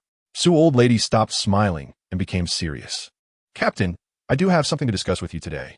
Seeing Su family's sister-in-law's serious face, Yang Ji Gang knew she indeed had something to say. "Come in with me." After speaking, he entered the room and put down the gong. Captain Yang sat down first. Su family's sister-in-law, sit down and talk. Su old lady nodded. Although standing wasn't tiring, who would want to stand if they could sit? After Su old lady sat down, the captain picked up the enamel cup on the table, took a sip, and said, "Go ahead." Su old lady got straight to the point and told the captain, "I have a tea-making skill that I can teach to the brigade." The captain spat out a mouthful of water. "What?" Chapter 58. Su old lady's teaching. Su old lady was very grateful that she hadn't been splashed. She looked at the captain with disdain. This captain was too sloppy for her to tolerate. The captain didn't mind the embarrassment he just faced in front of the team members. "Are you serious?" Su old lady was a bit angry. Did she seem like someone who joked about such things? She rolled her eyes at the captain. "I'm serious. I guarantee it in the name of the chairman." The captain spat several times. "Don't say such things casually." Su old lady knew this well. She had seen the Red Guards criticize people before, and she was just worried the captain wouldn't believe her. "By the way, I also brought the tea I made. Would you like to try it?" Hearing this, the captain was extremely delighted. However, what was steeping in his cup was the tea leaves he had just brewed that morning, which his married daughter had brought back to honor him. When old lady Su saw the captain lost in thought while staring at the enamel cup in his hand, she knew he was reluctant to part with the tea leaves he had brewed. Feeling displeased, she said, "Captain, yours isn't as good as mine." Determined, the captain took the tea and poured it out. There was a thermos in the brigade office that they had pooled money to buy, mainly for convenience in winter when hot water was needed. The captain picked up the thermos and poured a cup of water. Old lady Su unceremoniously grabbed a handful of tea leaves from a jar. Once the tea was brewed, the captain blew on it a few times and took a small sip. He had already caught a whiff of the aroma and could hardly hold back. Although he burned his tongue, the flavor was exceptional, better than any tea he had ever had before. It had a slight bitterness with a sweet aftertaste. With this tea, he had no worries about selling it.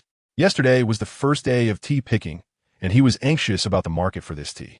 Usually people wouldn't buy tea, and those who could afford it found it too bitter.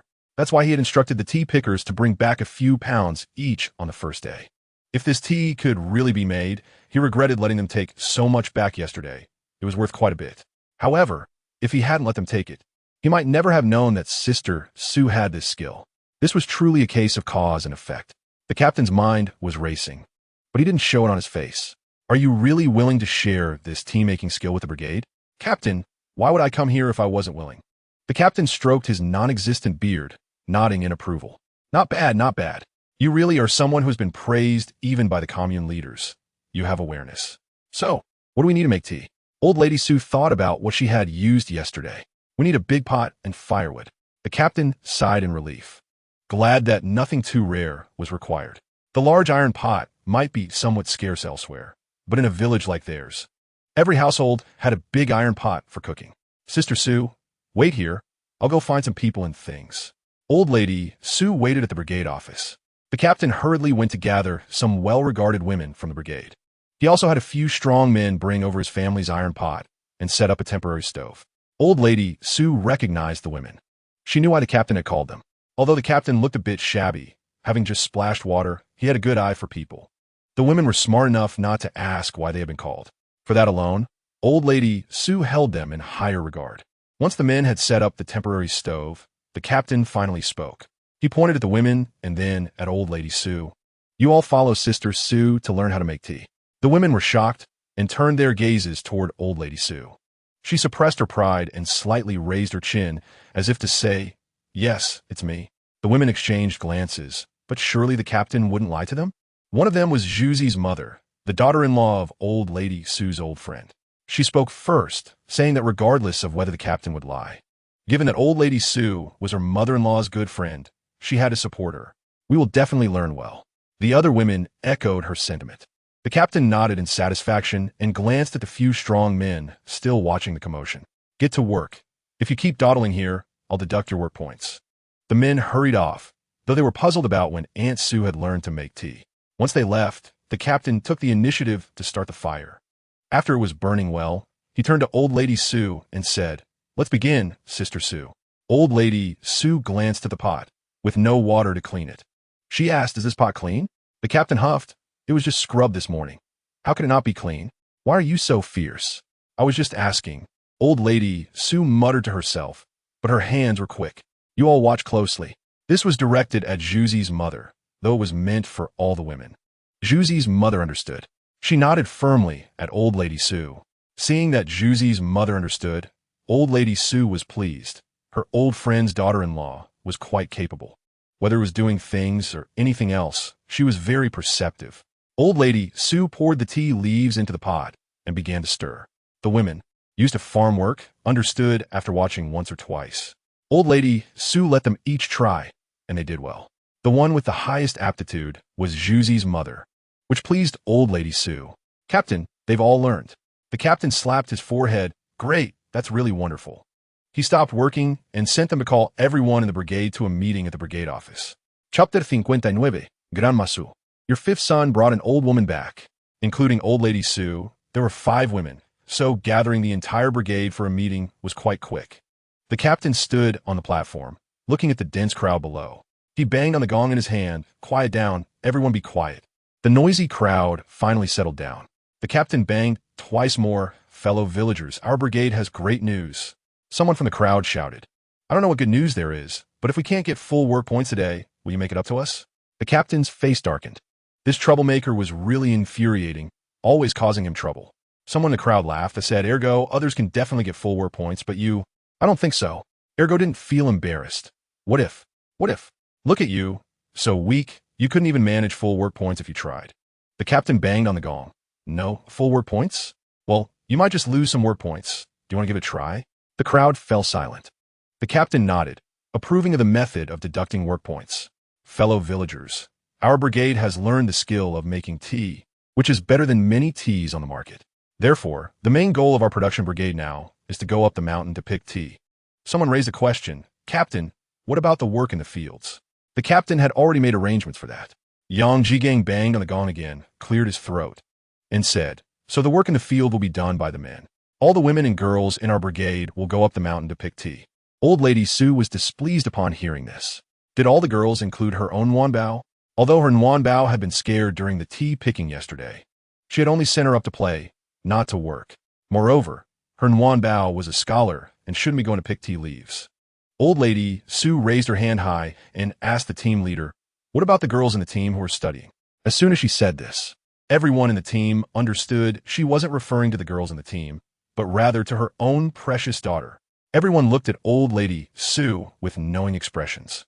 Old Lady Su was not embarrassed. She indeed meant her own daughter. But did that matter? Not at all. Besides, what did other people's daughters have to do with her? The team leader pondered for a moment. Although he believed the issues within the team were more important, he couldn't block someone else's future. That would be harmful.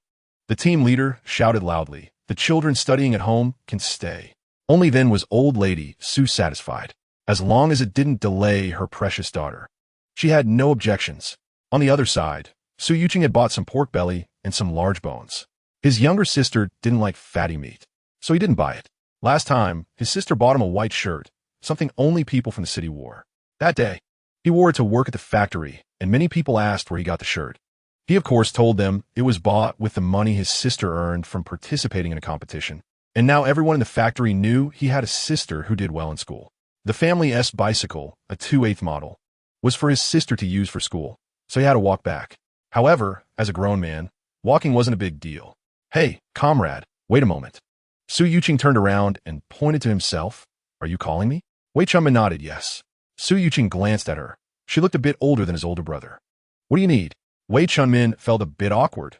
She had only been to Xiangyang Brigade once, following behind the bicycle of Nuannuan's older brother. So now she couldn't find the way, and she randomly picked a road, spotting the man walking ahead. She thought he might be from Xiangyang Brigade or nearby and would know the way. So she called out to him, "Comrade, do you know how to get to Xiangyang Brigade?" Su Yuqing looked at the woman asking for directions, unable to discern much about her. Could she be a relative of someone in the brigade?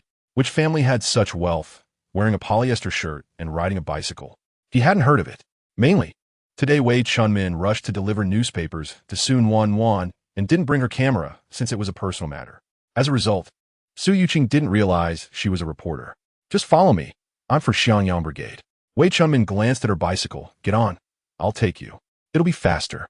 She wasn't afraid of misunderstandings. After all, she was in her 30s, and Su Yuqing looked like a young man. Su Yuqing was secretly pleased. He could hitch a ride. He looked at Wei Chunmin and said, "Let me take you." As a grown man, he felt embarrassed to let a woman lead. Wei Chunmin, being a reporter, was skilled at reading people and noticed his hesitation. She smiled and got off the bicycle. "All right, you ride." Once both Su Yuqing and Wei Chunmin were on the bicycle, Su Yuqing started, "By the way, how should I address you?" Wei Chunmin replied, "My name is Wei Chunmin, a reporter from the Qinghua Town newspaper." As soon as she said that, Su Yuqing recognized her. As Old Lady Su's youngest son, his mother would surely brag about being in the newspaper. Su Yuqing swallowed the words "Sister Wei" back down. If he called her that, his mother might chase him with a broom. Su Yuqing spoke, "What a coincidence. I'm Su Nuannuan's fifth brother." Wei Chunmin was surprised. She hadn't expected the world to be so small. She randomly asked someone for directions and ended up meeting a member of the Su family. "Oh, really? What a coincidence." Knowing that Wei Chunmin had ties to the Su family, Su Yuqing couldn't help but be curious. "By the way, Aunt Wei, what are you doing at Xiangyang Brigade?" Su Yuqing asked while riding, but to Wei Chunmin's ears, it sounded like a wind leak. Wei Chunmin's mouth twitched a few times but still spoke the truth. "Your mother and sister are in the newspaper. I'm here to deliver the news." "What?" Su Yuqing was so surprised he stopped cycling, and after hearing it clearly, he started pedaling again. He knew it was not easy to be in the newspaper, although his mother had bragged about being interviewed by a reporter. However, just because someone was interviewed didn't mean they would make it into the paper. He was aware of the newspaper's rules. Wei Chunmin thought Su Yuqing hadn't heard her, so she had to repeat loudly, "Your mother and sister are in the newspaper." When Su Yuqing and Wei Chunmin arrived at the Su family home, everyone was at the brigade's office. A sharp-eyed child saw them and immediately shouted, "Grandma Su, your youngest son brought back an old woman." They yelled this all the way to the brigade office. "Grandma Su, your youngest son brought back an old woman." When Old Lady Su heard this, her face turned green. This little woozy really didn't want to live. How could he bring back an old woman and embarrass her? Instantly, she lost the desire to hold the meeting. She just wanted to go home and give him a piece of her mind. Everyone looked at old lady Su and deliberately gave her way through. This sister Su is really something. Even at this time, she's still putting on a brave face. They all thought, no wonder little Woozy at 20 still isn't married. Turns out he likes older women. Chapter 60. In the newspaper, Su Nuannuan and Li Wenyao were also there. Su Nuannuan's face was full of shock, and her mind was filled with questions. However, she thought age was not a problem, and she would definitely support her brother. Thank you. After old lady Su left, the people in the brigade lost interest in the meeting. They looked at the team leader with eager eyes. The team leader was speechless. What kind of people were these? He could only say, you can go back. Watching everyone leave, the team leader felt sympathy for old lady Su. Sister Su, it's not that we don't want to help you, but this batch of team members is too hard to manage. Everyone followed old lady Su at a distance. Old lady Su already knew, but she didn't have the mood to care about them now. She just wanted to go back and deal with her fifth son for daring to bring back an old woman and embarrass her. It truly made her furious. He would go on blind dates, but brought back an old woman. It was enough to make her face flush with anger. Old lady Su hurriedly ran into her yard and immediately saw Wei Chunmin holding tea inside. Old lady Su took a breath and said, "Oh, it's you, Xiao Wei." Then she turned to glare at Su Yuqing. "Where's that old woman?" Su Yuqing was confused. What old woman? Old lady Su's heart sank. It couldn't be that Xiao Wei was the old woman, right? Old lady Su quickly said, "Never mind. You heard wrong." Su Yuqing was dumbfounded. What was his mother talking about? He couldn't understand. Once old lady Su figured out that this was all a misunderstanding, she smiled at Wei Chunmin and said, "Xiao Wei, you finally came. I've been looking forward to your visit since the last time you left." Wei Chunshun smiled. Although Grandma Su was a rural woman, she had a successful daughter, and her words were quite pleasant to hear. At least, she sounded very comfortable. "Aunt Su, I'm here to bring you good news. You and your daughter have made it to the newspaper." A wave of exclamations erupted from the crowd that had just arrived at the Su family's doorstep.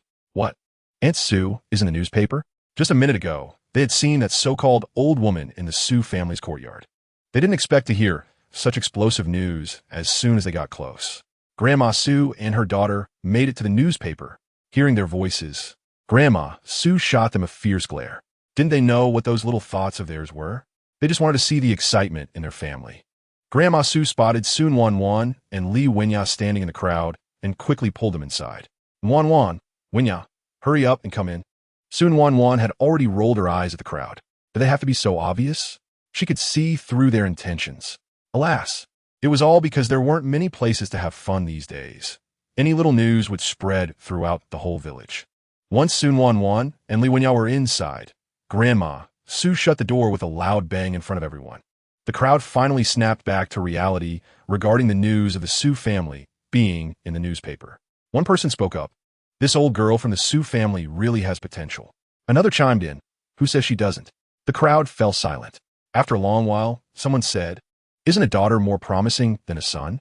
Another replied, "Whether she's promising or not is uncertain, but the son indeed has no potential." Thinking about how his son had skipped school and even had the teacher come to their house, the man felt somewhat speechless. His face was almost completely lost. Someone else recalled how their mother had said she wanted to send her daughter to school last time. Although his wife had firmly refused to send their daughter to school, he had sided with his wife. But that didn't change his mother-esque foresight. Indeed, the older ginger is spicier. With that thought, the man turned and ran away. Someone called out, "Liangzi, where are you going?" The man named Liangzi waved his hand without looking back. "Going home to get money to send my daughter to school." The remaining crowd patted each other on the back, realizing they hadn't thought of that. "Oh, I should also enroll my daughter. Maybe she can get me in the newspaper too." Some nodded in agreement, and though it was a whimsical thought, no one laughed at them. What if, right? Life should have some hope. I have something to do. I'm leaving first. I need to go to the restroom. I'm leaving too. My cousin's wife is here. I'm leaving. In no time, many found vague excuses to leave, leaving behind a group of people whose mothers had said they wanted to send their daughters to school. They were quite glad they listened to their mothers and sent their daughters to school. They were not like those who were just sending their daughters to school today to get in the newspaper. No, they had to go back and properly encourage their daughters. They couldn't let those who started school late surpass them. This thought crossed more than one person's mind. They exchanged glances. "I have something to do, so I'm leaving first." The atmosphere grew somewhat silent. They felt a bit awkward, glancing at each other, and quickly made their exits. Over here, Wei Qinshan had just finished speaking and took out the newspaper. She found the sections with Su Nuannuan and Grandma Su's names and pointed them out to Grandma Su, who could read. She immediately spotted her daughter and her name, Mayhem. Grandma Su took the newspaper and couldn't stop smiling. I never thought my Mayhem would one day be in the newspaper. She glanced at Su Nuannuan.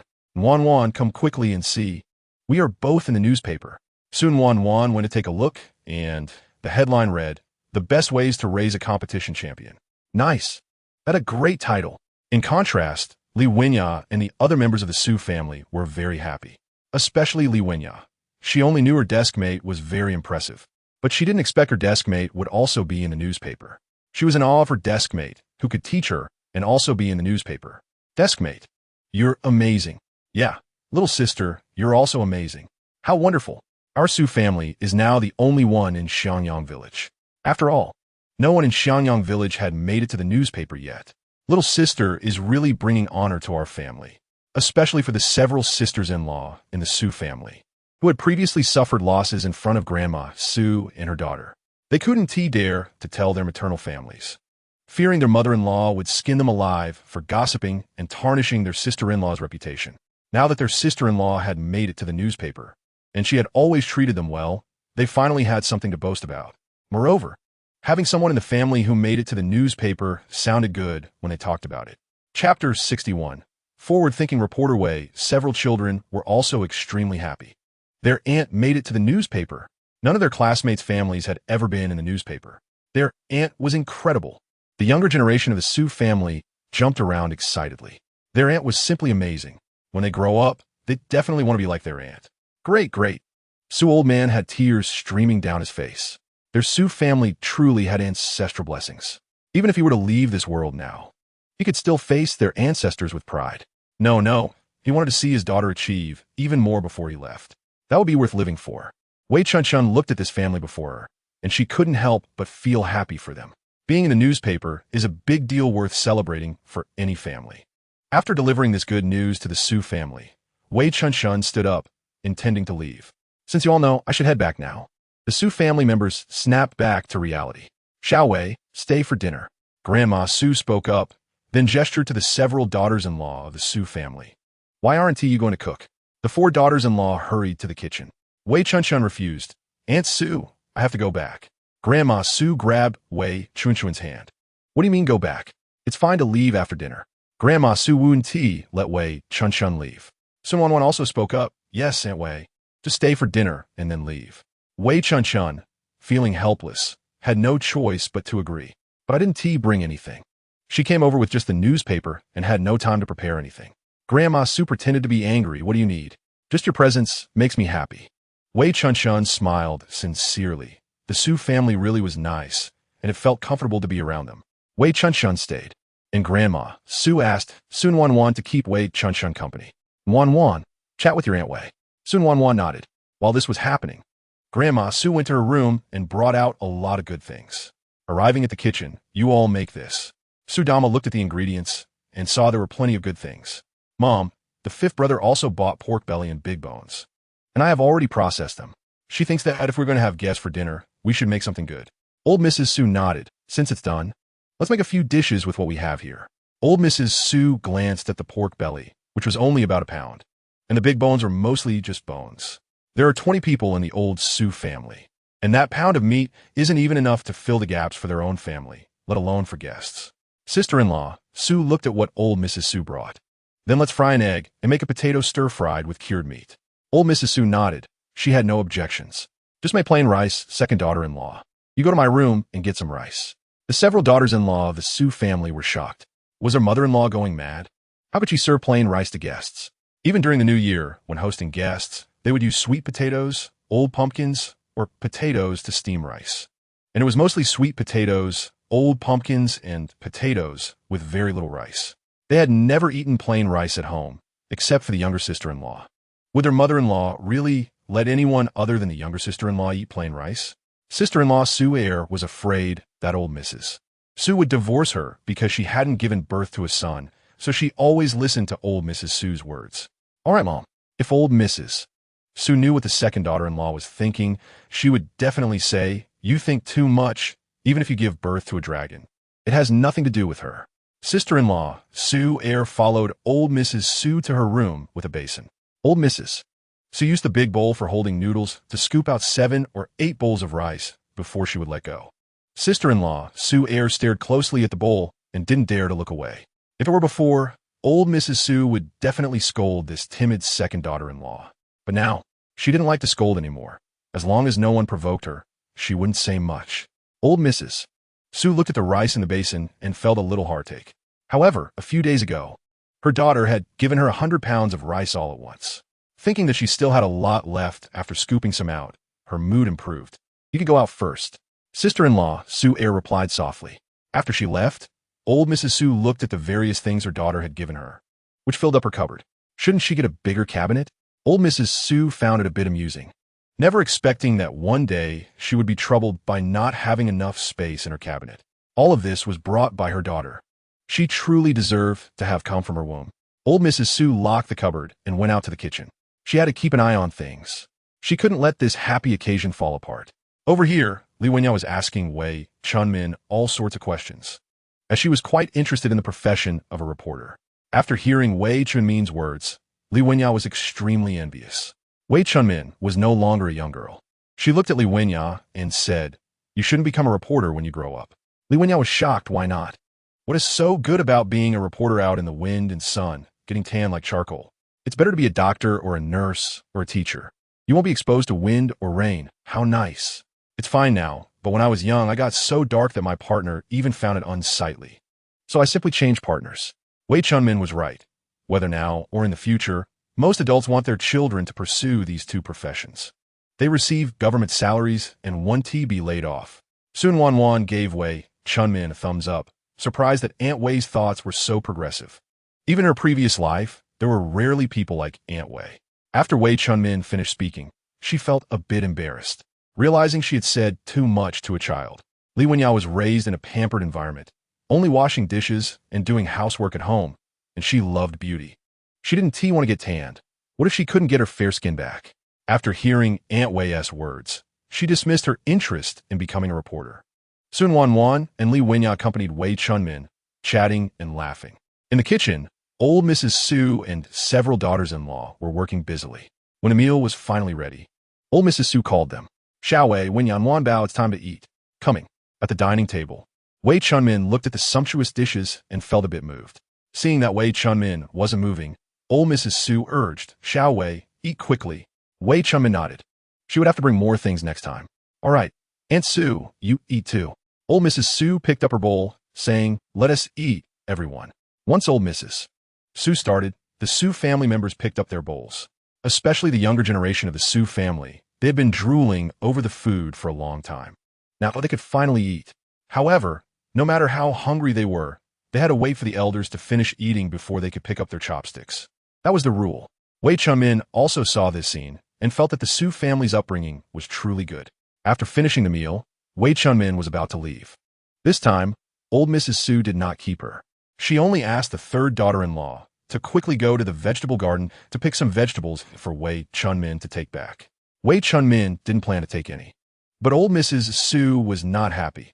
If she didn't want them, she wouldn't let Wei Chunmin leave. Wei Chunmin had no choice. She hadn't brought anything to the Su family, and now she was eating and taking things from them. But old Mrs. Su was different. She felt that she got along quite well with this young Wei. Annie knows it's hard to buy vegetables in the city, and my vegetables are fresh, enough for you not to need to buy vegetables for several days.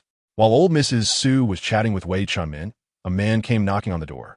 "Excuse me, is this Su Nuannuan's home?" Chapter 62, Li Wenya goes home. "Who is it?"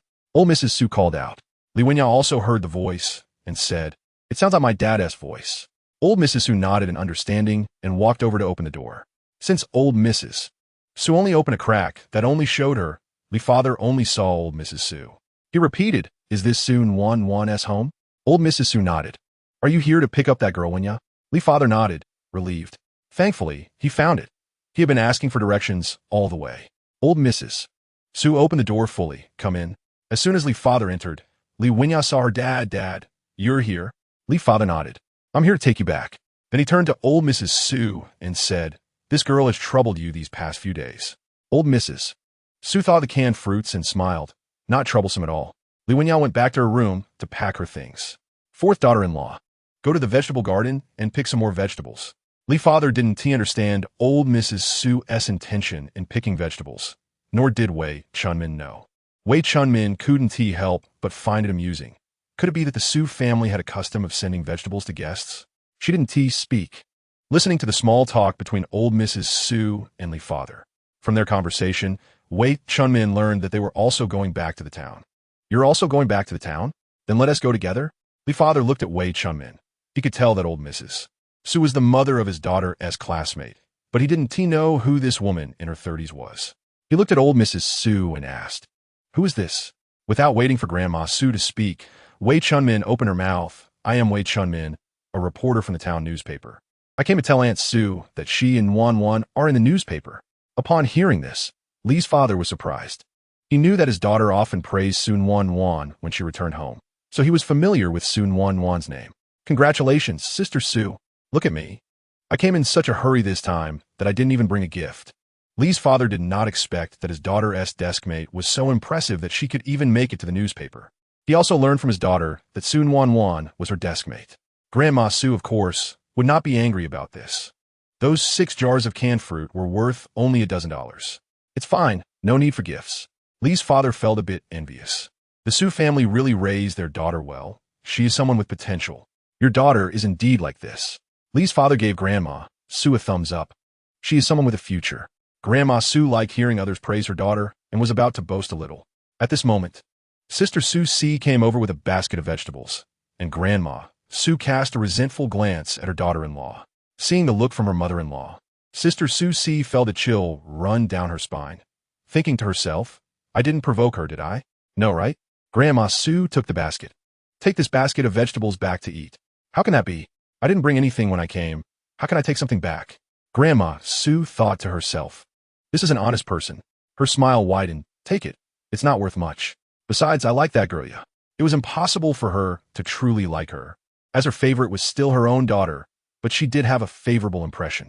Wei Chunmin, watching from the side, felt a sense of familiarity with this scene. At this moment, Su Nuannuan and Li Wenyan came out. Wei Chunmin shook her head, dismissing that thought from her mind.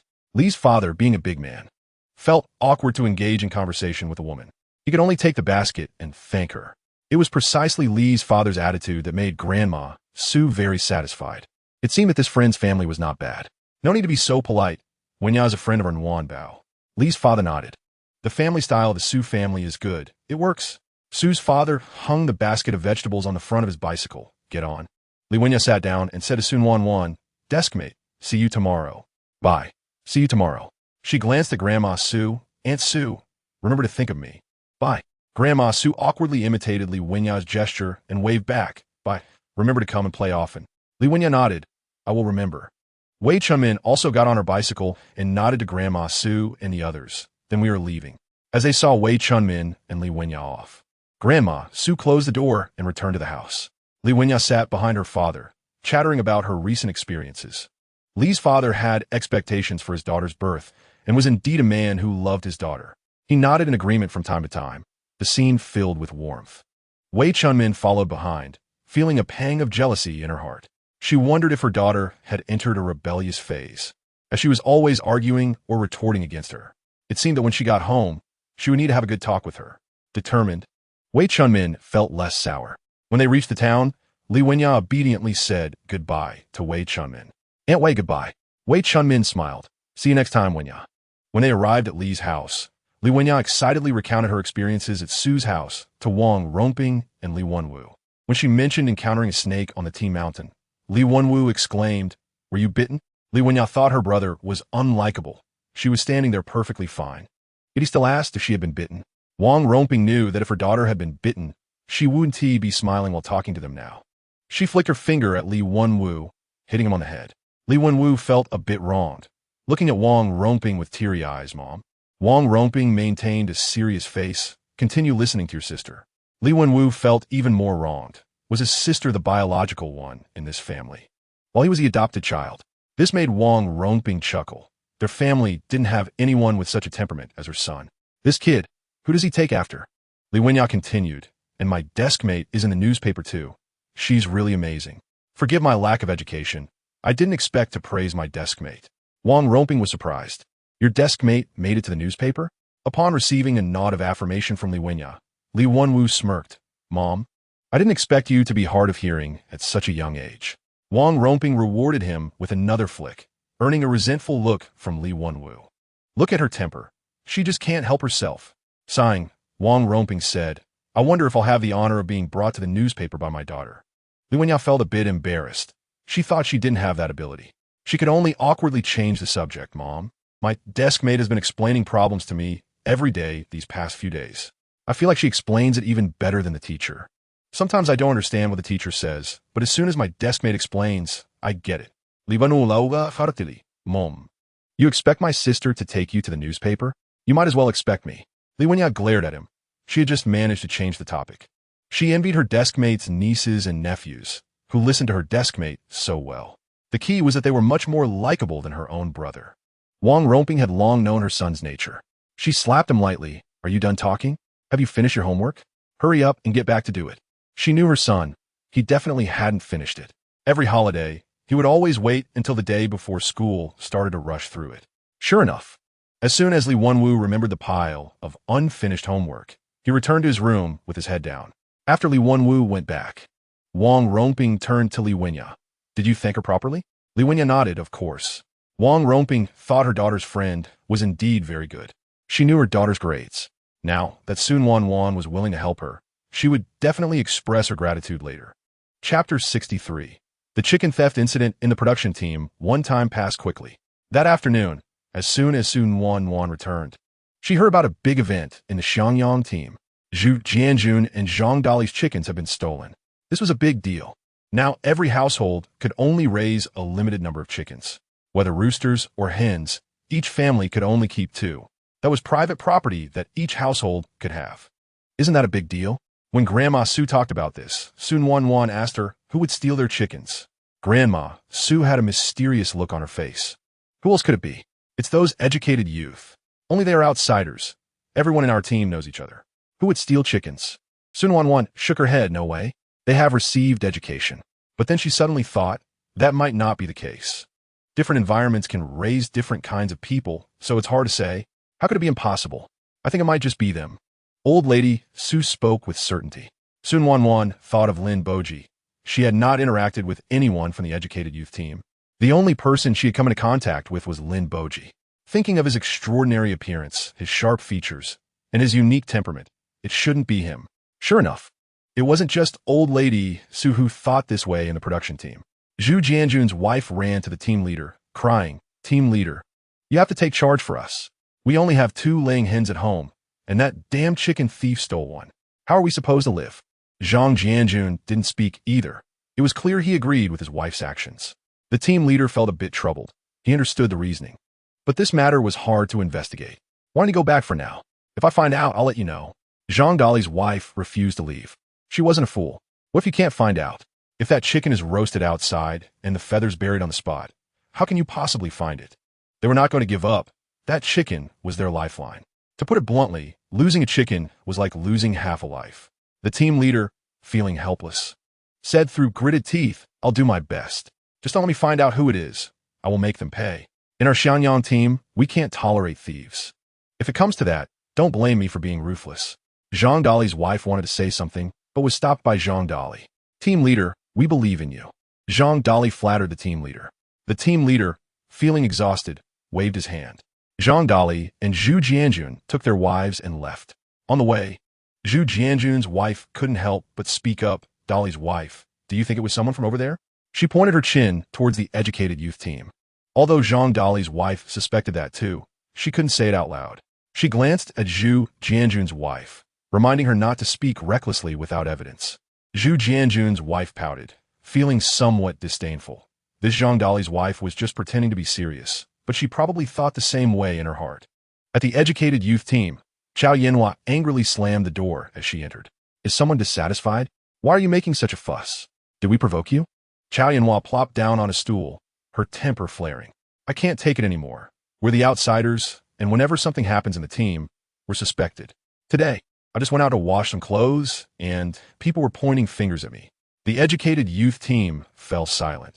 It was indeed like that. Not just in their area. It was similar everywhere. This was the conflict between locals and educated youths. The villagers found the educated youths clumsy and slow at work, while the educated youths found the villagers unsophisticated and unclean. This was unavoidable.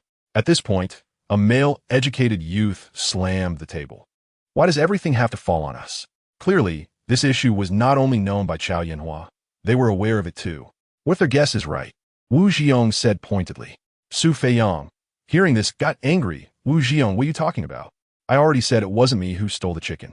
That chicken leg was bought by me. Yu Mingyu can testify that he saw me buy it. That may not be the case. What if it was all planned by you? Wu Zhiyong countered. Su Feiyong, whose temper was already volatile, couldn't hold back. Yu Mingyu tugged at his sleeve. Looking at Wu Zhiyong, could it be that Feiyong didn't give you a share, and you're holding a grudge? Yu Mingyu and Su Feiyong had grown up together and had a deep bond. He knew Su Feiyong had a bad temper and would explode at the slightest provocation. He would definitely stand by Su Feiyong's side, and that chicken leg was indeed something they bought together at the state-run restaurant. They had been lucky that day to run into it. Moreover, that was meat, and there was only a little. Even if they shared it with the educated youth team, they wouldn't get much. They weren't naive enough to distribute it to others. Who knew Wu Zhiyong would see it, especially since a chicken had been stolen from the team, leading to such a misunderstanding? He felt helpless. This time, it might be impossible to clear their names. Wu Zhiyong stiffened. It was indeed like that. Stubbornly, he said, "Whoever did it knows." Su Feiyong couldn't help but act. He was furious. As Su Feiyong stepped forward, Yu Mingyu realized he was about to get physical. He quickly hugged him. It was necessary because Su Feiyong was strong. However, he was worried he couldn't hold him back. Fighting among the educated youths was no small matter. They might get reprimanded for it. They were already living on thin ice in the team, not because the team members were bad, but because they simply weren't good at farming. If they fought and disrupted the harmony of the team, they could face even more disdain. Moreover, Uncle Su had specifically asked him to take good care of Su Feiyong and not let him get into trouble. He couldn't go back on his word. Besides, he and Su Feiyong were childhood friends, as close as can be. No matter what, he couldn't let him get into trouble. Feiyong, don't be impulsive. Mingyu, let go of me. I have to teach him a lesson today. Otherwise, he won't know his place. Wu Qingye was the older brother of the educated youth team. If they fought, he would also be responsible. He stepped forward to block Su Feiyong. Everyone knew that Su Feiyong was strong. Feiyong, calm down. We definitely believe you. The others nodded in agreement. Yeah, we all believe you aren't the chicken thief. Seeing so many people stopping Su Feiyong, Wu Zhiyong felt emboldened. Unable to resist provoking, he said, I bet it must be them. Otherwise, why would they be sneaking around eating inside? Chapter 64. The chicken theft incident in the production team. Su Feiyong was even angrier, pushing forward forcefully. Don't stop me. I have to teach him a good lesson today, or he won't know the sky from the ground. Yu Mingyu dared not let go. He used even more strength. Wu Qingye also blocked Su Feiyong with greater force, shooting a glare at Wu Zhiyong. Knowing Su Feiyong was strong, why provoke him? He was also clueless. Su Feiyong's neck was veined with anger, breathing heavily. Wu Zhiyong, seeing his fierce expression, was momentarily frightened into silence. Su Feiyong was blocked by a crowd and was exhausted. He helplessly said, Let me go. I promise I won't hit anyone. Yu Mingyu, having grown up with him, knew Su Feiyong wouldn't lie. So he was the first to let go. Let go. Seeing Yu Mingyu let go, the others followed suit. Sure enough, Su Feiyong raised his fist at Wu Zhiyong. If you say anything random next time, I'll smash your head. Wu Zhiyong, still stunned by Su Feiyong's earlier expression, stammered and dared not speak. Su Feiyong looked at Wu Zhiyong's cowardly demeanor and couldn't help but laugh in anger. He was actually getting mad over such a trivial matter. It was truly not worth it, but he just couldn't help it. After a while, Su Feiyong spoke up. What should we do now? He certainly didn't want to be seen as a thief. The atmosphere among the educated youth began to grow tense. I don't know, Wu Qingye squatted down, holding his head in his hands. He felt he was truly letting down the people at the educated youth site, as the older brother among them. He couldn't even handle this small matter. The others exchanged glances, unsure of what to do. Who could have stolen the chicken? It was completely baffling. Chu Tingyin stepped forward to help Wu Qingye up. She had gone to the countryside with him in the same batch of educated youth, and, after so many years, She understood him to some extent. She knew Wu Qingye had a strong sense of responsibility and tended to take everything upon himself. She could see his self-reproach at a glance. Brother Wu, don't be like this. The bridge will straighten itself when we get to it. Wu Ziyong still had some doubts about Su Feiyong and Yu Mingyu, and he was a bit angry, as he had done nothing wrong, hadn't eaten any chicken. It still had to face suspicion in the brigade. His tone was a bit harsh. This was simply an undeserved disaster. If I find out who it is, I will definitely. He glanced at Su Feiyong and Yu Mingyu. Su Feiyong slammed the table hard, making a loud bang. Not only did Wu Ziyong jump in surprise, but the others at the educated youth site were startled as well. After seeing Su Feiyong's earlier angry demeanor, they felt a bit unsettled. Someone finally spoke up. Wu Ziyong, can you keep your mouth shut? What good will it do to provoke others? Yeah, if you get beaten up later, we won't help you. Hearing this, Wu Ziyong felt a bit scared, but he couldn't help but mutter, who needs your help? He said it very softly, so no one in the educated youth site heard him. But seeing his expression, they knew he was unconvinced. They couldn't help but mock him inwardly, troublemaker. With such a big world, there are all kinds of birds. If it weren't for the fear of trouble, they wouldn't care whether he got beaten up or not. They looked at Wu Ziyong and thought that he needed to be beaten at least once to learn a lesson. A day passed, and the brigade leader still hadn't figured anything out. Zhu Jiangwo's wife couldn't hold back any longer and went to find the brigade leader. Brigade leader, can you give us a definite answer? Without the hen that lays eggs, I'm getting anxious. Sigh, the brigade leader sighed. He looked at Zhu Jiangwo, since he was the head of the household. Zhu Jiangwo nodded. Uncle, you say? Knowing their inner anxiety, the brigade leader had to speak frankly. Let me tell you the truth. This matter is hard to investigate. Zhu Jiangwo's wife was angry and said sharply, Brigade leader, tell me, is it that group of educated youth? Yang Jigang's face darkened. This matter couldn't be said carelessly. Seeing that he didn't deny it, Zhu Jiangwo's wife turned around and ran off. What a shameless bunch. They're supposed to be educated people, yet they steal my family's egg-laying hen. Just wait. I'll make sure to scold you. Watching Zhu Jiangwo's wife run away, the brigade leader stamped his foot in frustration. He glanced at Zhu Jiangwo. Why aren't you going to stop her? Zhu Jiangwo was also worried about his wife, causing trouble, and hurriedly chased after her, with the brigade leader following closely behind. However, in her fury, Zhu Jiangwo's wife unexpectedly tapped into a great potential. Despite being men, the brigade leader and Zhu Jiangwo couldn't catch up as she sprinted ahead. Once she reached the educated youth site, she started banging on the door. Come out and give me back my chicken. The educated youth inside all looked at Wu Qingye. They were all young when they came to the countryside, the oldest being just in their 20s and lacked experience. This was the first time they encountered such a situation, and for a moment, they didn't know what to do. They could only turn to their leader, Wu Qingye, for help. Wu Qingye also truly didn't know what to do, but it wouldn't be right not to open the door since they were staying in the brigade. Let's open the door. Everyone exchanged glances, too afraid to step forward. Wu Qingye sighed and bravely approached the door to open it. As soon as he opened it, Zhu Jiangwo's wife lunged forward. If Wu Qingye hadn't dodged, he would have been hurt. Chu Tingyin felt sorry and stepped forward to check on Wu Qingye, relieved to see he was okay. And Zhu, why are you like this? Seeing all the educated youth inside, Zhu Jiangwo's wife felt a sudden chill. This isn't good. As a woman, she couldn't take on so many people. She thought about her stolen hen, which had been laying eggs daily. The loss was too great. The loss of the chicken could not be borne by her family alone. Thinking of this, she felt even more justified. Who made you steal my chicken? My family only has 2 chickens, and you've stolen one. Hurry up and return it to me. We didn't steal your chicken, Chow Yanhua said through gritted teeth. Then who could it be? The entire brigade only has you outsiders. At this point, Zhu Jiangwo's wife was even more convinced it was them. Wu Ziyong recalled how he had been scared by Su Feiyong yesterday. He spoke sarcastically. That's right. Su Feiyong, you should just compensate her. Otherwise, our entire educated youth site will be shamed because of you. Wu Ziyong's words shocked everyone at the educated youth site. They looked at him in disbelief. They thought he was just a bit petty, but didn't expect him to be such a real villain.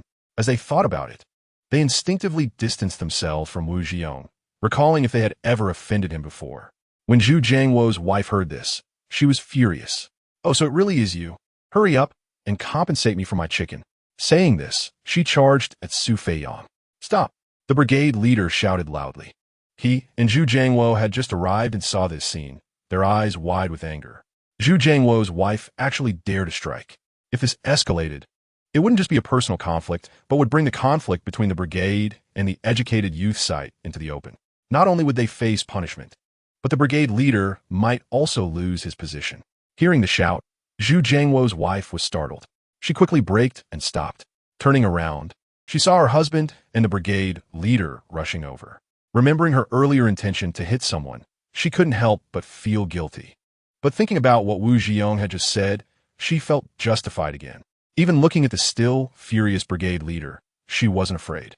"Brigade leader, you've come." That Wu Ziyong just said, "It was Su Feiyong from your educated youth site who stole my chicken." Zhu Jiangwo's wife said decisively, having taken Zhu Jiangwo and the brigade leader as her backing. She thought, at this point, the brigade leader Wu Ti possibly refused to help her, right? The brigade leader looked at Su Feiyong. Is what Zhu Jiangwo's wife said true? He looked at the tall and strong Su Feiyong, who didn't seem like that kind of person. Knowing that the brigade leader was the one deciding their fate, Su Feiyong became anxious.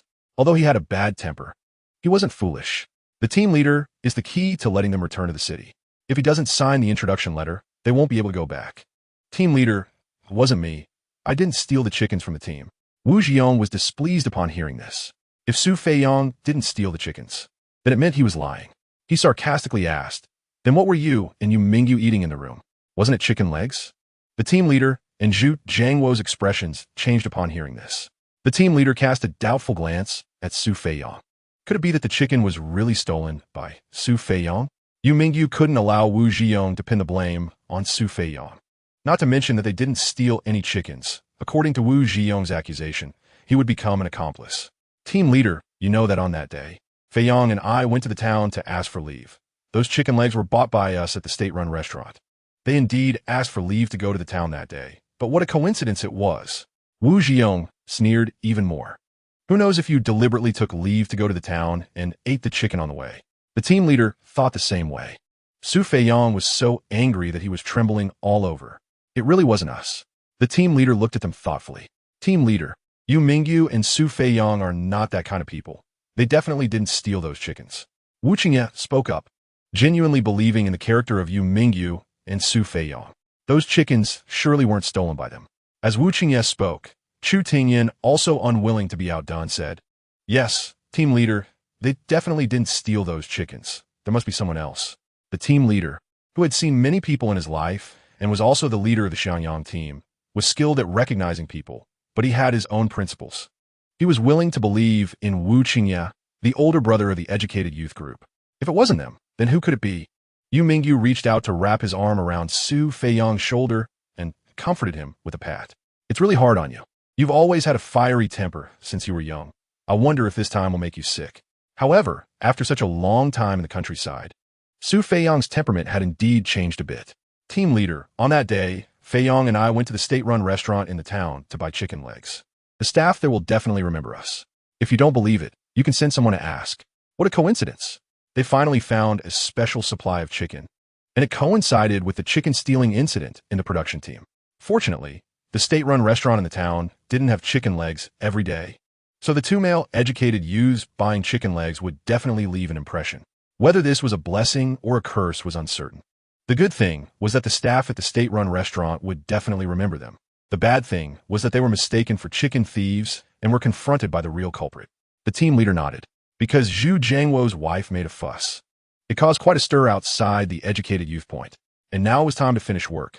So those who wanted to come and see the excitement had all arrived. The team leader saw his nephew Yang Kaisheng and called out, "Kaisheng, go back and find your aunt.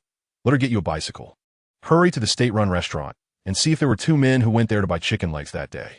Yang Kaisheng complied and ran off. He rushed to the home of team leader Yang Jigang. In the countryside, people generally rarely close their yard gates, and at this time, the team leader's wife had left the door open. Aunt, are you there?" The team leader's wife came out of the kitchen and looked at Yang Kaisheng, saying, "Oh, it's Kaisheng. Why are you in such a hurry?" Yang Kaisheng panted and patted his chest. "Aunt, quickly bring out the bicycle. Uncle sent me to the town to do something. Hurry, Uncle is waiting at the educated youth point." Yang Kaisheng kept saying hurry several times, making the team leader's wife anxious too. She quickly ran into the house and brought out the bicycle, not wanting to delay her husband's business. Go quickly. Yang Kaixing jumped on the bike and pedaled furiously. The team leader's wife was startled and hurriedly shouted, "Slow down, slow down." She was worried about the bicycle she had saved for a long time to buy, and she also feared her nephew would fall. After all, Yang Kaixing was someone she had watched grow up. Far away, Yang Kaixing's voice echoed back. The team leader's wife also knew that her husband had been troubled by the stolen chickens lately. However, she could also understand the family that had their chickens stolen. That was a hen that was laying eggs. Not to mention that a single egg was worth at least a dime. That old hen was several pounds of meat.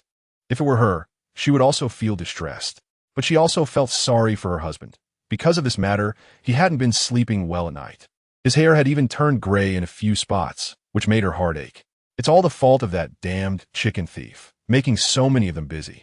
Yang Kaixing rode his bike at lightning speed to the state-run restaurant, pushing the bike directly inside. He walked to the window of the state-run restaurant. The staff inside asked, "Comrade, what do you want to eat?" Yang Kaixing wasn't there to eat. He couldn't bear to spend that money. He replied, "I'm not here to eat." The staff frowned. "If you're not here to eat, are you here to cause trouble? If you're not here to eat, then what are you here for?"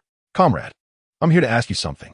The staff, relieved that he wasn't there to make trouble, asked, "What is it?"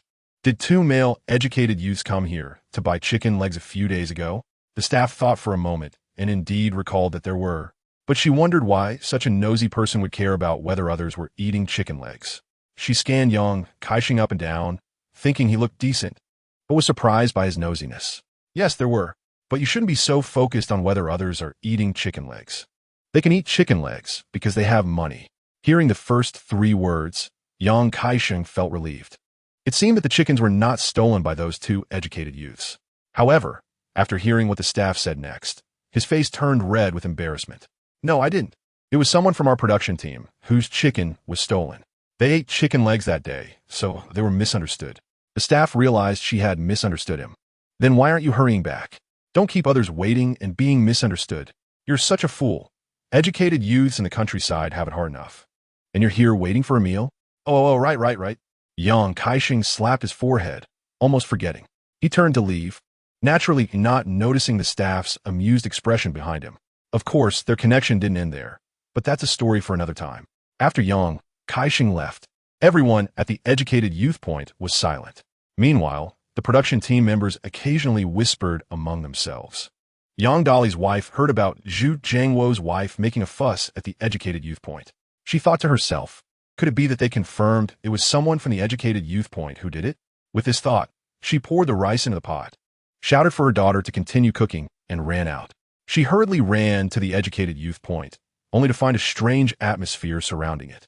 She glanced at the silent team leader and then at Zhu Jiangwo's wife, who had her arms crossed over her chest, wisely saying nothing. They were waiting for Yang Kaixing, who was panting as he rode his bicycle back, breaking the odd silence. What usually took about 3 hours of travel had been compressed to just an hour and a half by him.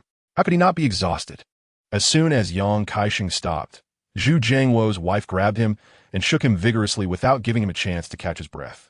"Shengzi, tell me, did those two male, educated youths at the point steal my chicken?" Yang Kaixing almost fell off his bicycle from her shaking, gasping for breath. He was too tired to speak at all. The team leader's face darkened. How exhausted could his nephew be? Couldn't he catch his breath before they talked? They didn't care if he was worn out, right? He shot an angry glance at Zhu Jiangwo. "Pull your wife away, will you?" Zhu Jiangwo responded weakly and stepped forward to pull his wife back. "Wait for Shengzi to catch his breath before you say anything." Zhu Jiangwo's wife cast a reproachful look at her husband. Wasn't she just worried about their old hen? When Yang Kaixing finally recovered a bit, he said to his uncle, "Uncle, the people at the state-run restaurant said 2 educated youths went to buy chicken legs." His chest felt like it was filled with lead, aching with every breath. Upon hearing Yang Kaixing's words, Su Fiyang and Yu Mingyu breathed a sigh of relief. They had finally cleared their names of the chicken thieving accusation. Zhu Jiangwo's wife seemed to be struck by a thunderbolt, sitting down on the ground in disbelief. "How could this be? How could this happen? My chicken? Who the hell stole my chicken? How am I supposed to live?" As she cried, she pounded the ground with her hands, looking as if the sky had fallen. The people inside the educated youth point knew the value of the chicken, but couldn't express sympathy for her, especially Su Feiyang and Yu Mingyu, who were the wrong parties and truly couldn't empathize with Zhu Jiangwo's wife. If it weren't for the state-run restaurant staff remembering that they had bought chicken legs, the title of chicken thief would have stuck to them. Who knows what they might have to endure then? Young Dolly's wife felt somewhat disappointed. Why wasn't it them? Where did their chickens go? The team leader felt a bit awkward. This incident was indeed a misunderstanding on the part of their production team's members towards the educated youths. But could it all be blamed on the people from their team? After all, Zhu Jiangwo's wife's suspicion was something that the people from the educated youth point had solidified. He looked at Wu Qingye. Wu, this is just a misunderstanding. Wu Qingye understood, but this was someone else's territory. Although he was a nice guy, he wasn't naive. This matter was also a grievance for Su Feiyong and Yu Mingyu. They should speak for themselves. The team leader pondered and decided to give them some face. I'll have Zhu Jiangwo's wife apologize to you. As soon as he finished speaking, Zhu Jiangwo's wife, having finished her outburst, shouted loudly, I won't apologize. What did I do wrong? Just now, it was people from your educated youth point who said it was them secretly eating in the house. That's their own business. I won't apologize. After saying that, she ran off. Actually, the team leader had the same intention. But he asked Zhu Jiangwo's wife to apologize mainly to give the educated youth some face. After all, without mentioning Wu Zhiyong's incident, it was still the people from their team who caused the ruckus first. With her gone, what could Yu Mingyu say? He suppressed his frustration and said to the team leader, it's fine. After all, it's just a misunderstanding, and it's not Aunt Zhu's fault. The team leader nodded and said to the onlookers, this matter ends here. Everyone disperse. After everyone left, the people at the educated youth point closed the door. Su Feiyong was furious. He shook off Yu Mingyu's hand that had grabbed him. I'm so mad. He understood why Yu Mingyu had stopped him from speaking earlier. He knew he was impulsive and easily angered, which could lead to trouble, especially since they were on someone else's turf. So he had been trying to restrain himself and not speak, fearing he would say the wrong thing. Don't stop me. I want to beat that scoundrel Wu Zhiyong to death. Since the educated youth point had closed, Wu Zhiyong had purposely stood far away from Su Feiyong. Before Su Feiyong could rush over, he was stopped by the crowd. Enough! Wu Qingye shouted angrily. Hearing their elder brother Wu Qingye was angry, everyone looked at him. Even Su Feiyong forgot about hitting someone. Do you want to make the educated youth point even more chaotic? Wu Qingye was truly helpless. Although some people in the team had conflicts, at least they could unite against outsiders. But the educated youth couldn't. They still had to create internal divisions. He angrily entered the house and slammed the door. Su Feiyong was deflated, sitting down on a stool. What now? I don't want to live in the same room as that scoundrel Wu Zhiyong. He's like a poisonous snake, lurking in the dark, ready to bite. You. Su Feiyong slammed the table. What? Wu Zhiyong dared to be angry, but couldn't speak. At this moment, Lin Banji, who had been uninvolved, spoke up. I have a solution. Chapter 67 Lin Banji's Solution. Su Feiyong looked at Lin Banji, who had just spoken, his eyes brightening. Lin, what do you have in mind? Is it a way for me to not live with Wu Zhiyong? Lin Banji smiled slightly. I have both. Huh? Su Feiyong was dumbfounded. Both? I only asked one question. Yu Mingyu saw Su Feiyong's confused expression and smiled faintly, explaining, what Lin means is he has a way to resolve our suspicion of stealing chickens, as well as a way for you to not want to live with Wu Zhiyong. Su Feiyong was utterly baffled. Haven't we already cleared our names regarding the chicken theft? It's you two, not us, Zhao Yanhua mocked. This finally made Su Feiyong understand, and he grumbled. Why is it always us? Because we're the outsiders, Zhao Yanhua said, feeling somewhat indignant. Why do they only suspect us outsiders and not their own team members? If they could stay in the city, who would want to come to the countryside? What is this all about? Su Feiyong sighed, then turned to Lin Banji. Lin, tell me, what is your solution? To solve this dilemma, he no longer called him Lin Jiqing, but directly called him Lin Ge. It was clear that not only Yu Mingyu was familiar with Su Feiyong's habits. Lin Banji visibly twitched at the mention of Lin Ge. If you want to move out, living with the villagers is not an option because they don't have extra rooms, Lin Banji said. Su Feiyong nodded. That's true, in this day and age. Some families are crammed into 20-square-meter houses, so housing is indeed tight. Moreover, the place we live in is one of the better ones. It used to belong to a landlord, and no one dared to live there. You can't find another landlord in Xianyang Brigade. Lin Boji glanced at them and said, there's only one way. What way? Su Feiyong looked up at Lin Boji. When we came to Xianyang Brigade, our household registration was transferred along with us. So we were considered part of Xianyang Brigade. If we want to move out, we can only ask the brigade leader to allocate land. What? Su Feidang et Golim. How can that work? If we get the land, won't we be unable to go back? Su Feiyong continued. He didn't want to spend his whole life farming in the countryside. Although others didn't speak, they shared the same sentiment.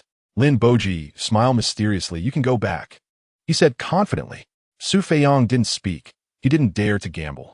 Clearly, the other educated youth felt the same way. They also didn't want to take that slim chance, because they all wanted to return to the city. Su Feiyong scratched his head. What kind of plan is this? Lin Boji shrugged. He didn't care, as he had already suggested a solution. He had long wanted to move out, and this was just an opportunity. Aside from Wu Zhiyong, there were other troublemakers at the educated youth point, and they were much more malicious than Wu Zhiyong. That person could even frame others for secretly hoarding feudal remnants. He didn't want to be on guard against others every day. Moreover, there's a saying that a thief can only operate for 1,000 days. But a victim can't guard against a thief for 1,000 days. Is there any other way? Chen Jiani spoke up. He had many children at home, and there was only one worker in the family, making it hard to support them. He wasn't the only one sent to the countryside. His siblings were unlucky and weren't allocated to the same brigade. Even if he moved out, he couldn't build a house. Of course, not all the educated youth came from well-off families. Most were from humble backgrounds. Seeing Chen Jiani speak up, the others who didn't want to build houses also looked at him hopefully. Lin Boji shook his head. No, even if you move to your relatives' homes when they get married, you still have to move out. That's true, someone else chimed in. If we don't move out, will we just watch other couples' night lives? It's awkward to think about. Lin Boji looked carefully at the few who had just nodded. I can also give you an idea.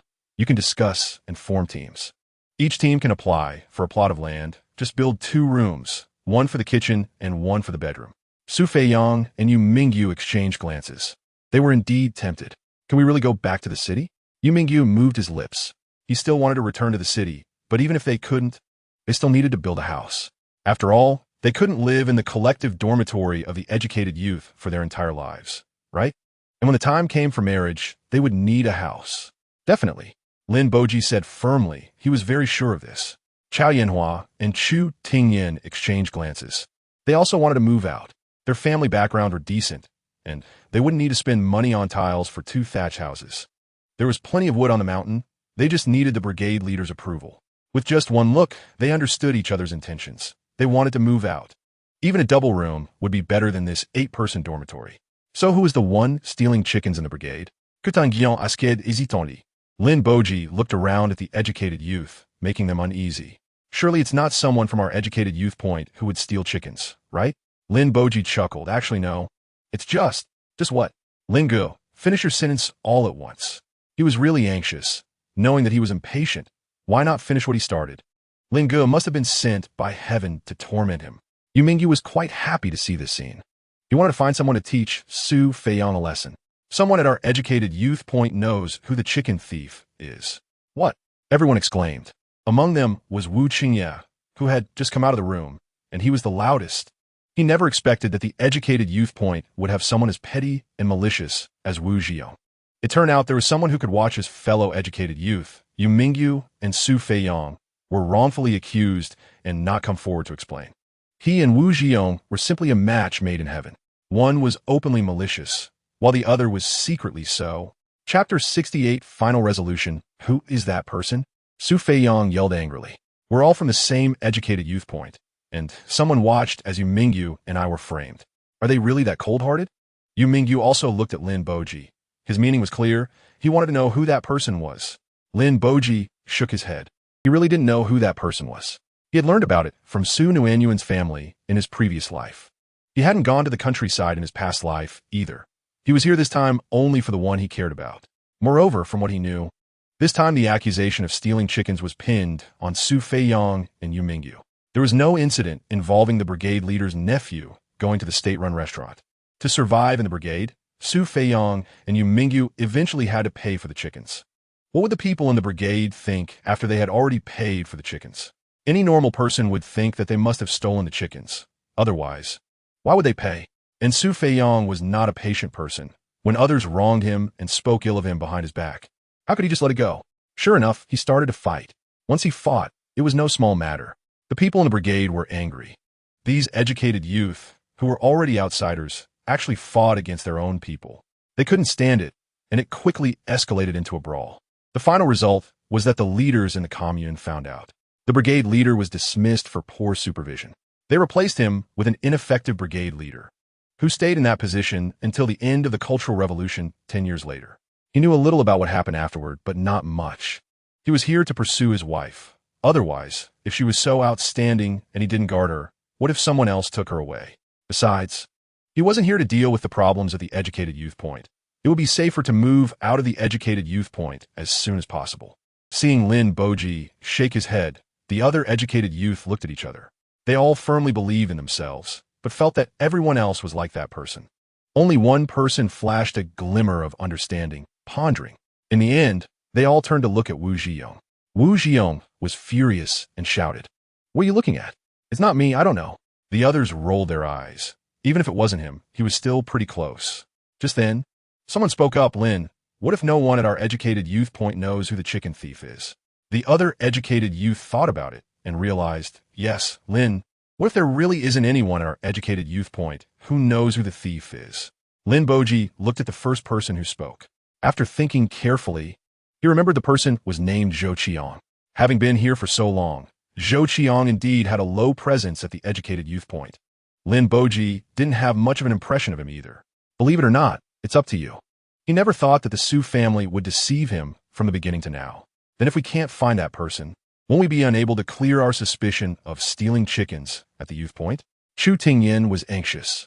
She had never been considered a thief before, especially not a thief with such an unpleasant name. Not necessarily. Chao Yinhua's eyes lit up. Is there a way? Lin Boji smiled slightly. Isn't this a coincidence?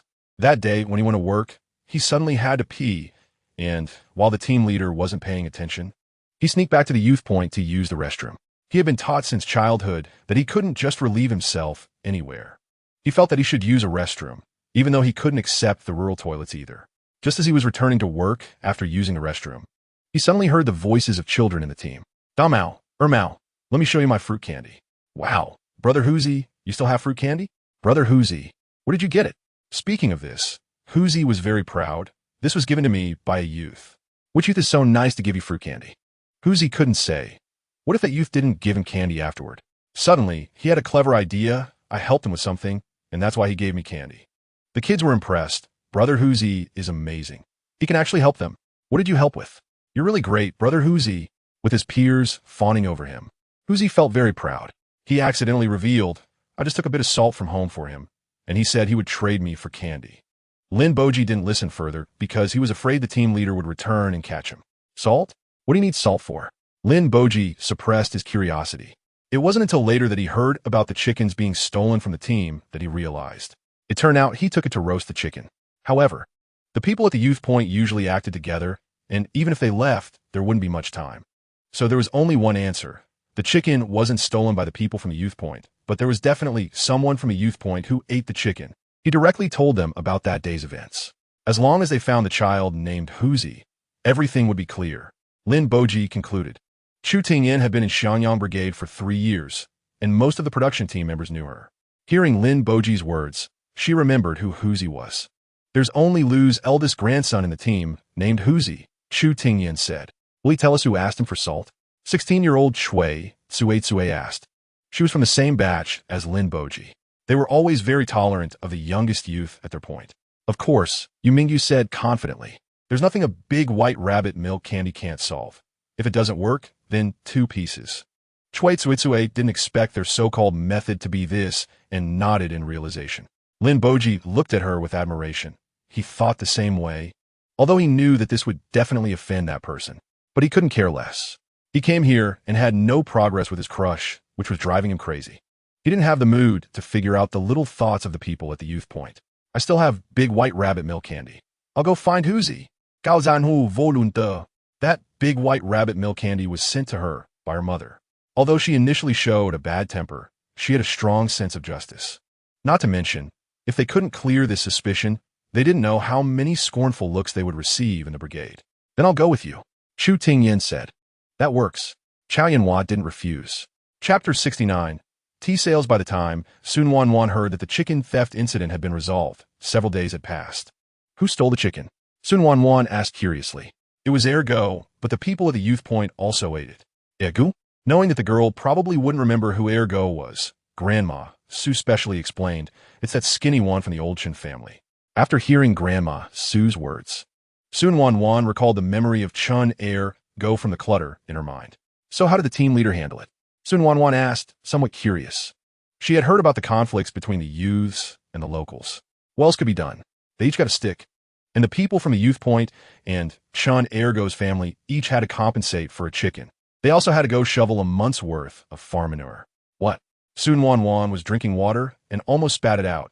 She coughed a few times, startling Grandma Su, who patted her back. Nuan Bao, be careful when drinking water. Su Nuannuan couldn't help it. She didn't expect the team leader to punish them by making them shovel manure. What is farm manure? How could she not know after being here for so long? Farm manure is manure and water. One could only say that the team leader's tactic was really clever. Did both sides not make a fuss? What fuss? It wouldn't sound good if it got out, Grandma Su said while glancing at her grandchildren. You must not steal, otherwise I'll break your legs. The younger generation of the Su family made scared expressions. We know Grandma. Of course, they would never steal. Who in the production brigade lived better than their Su family? They often had meat, sugar, and the rare fruit. Stealing something and then being punished to shovel manure. They couldn't bear it, even though they were farm kids. But the smell was too strong. They also found it disgusting. However, the people at the Youth Point actually went to the team leader to apply for a homestead. Nuan Bao, do you think they really can't go back to the city? Grandma Su spoke again. They should be able to go back, Su Nuannuan knew. Once the college entrance examination was restored, their household registration could be moved to the school area. Then why are they applying for a homestead? Grandma Su exclaimed. She had always blindly believed in her Nuan Bao's words. If they can go back to the city, why apply for a homestead? Grandma Su didn't understand. Su Nuannuan didn't answer Grandma Su's question. She asked again, who proposed this? Grandma Su was interrupted by her and forgot her previous question. After thinking for a moment, she spoke. I heard it was proposed by Lin the Youth. Speaking of Lin the Youth, Su Nuannuan remembered Lin Boji's face. That face was really handsome. Just to her liking. By the way, the homestead he applied for is right next to ours. Grandma Su continued. The Su family's house was built after Su Nuannuan was born, and because there were many people, their family lived at the end of the village. There weren't many households around, but the Su family's old house was in the middle of the village. Su Nuannuan was shocked. What on earth did this Lin the Youth want to do? Was he really not afraid of not being able to go back to the city? Su Nuannuan knew the youth's obsession with wanting to return to the city. After all, it was their hometown, and their family was there. If it were her, she would definitely also want to go back to the city. That night, the team leader came to the Su family, swaying with a lamp. He began to knock on the door.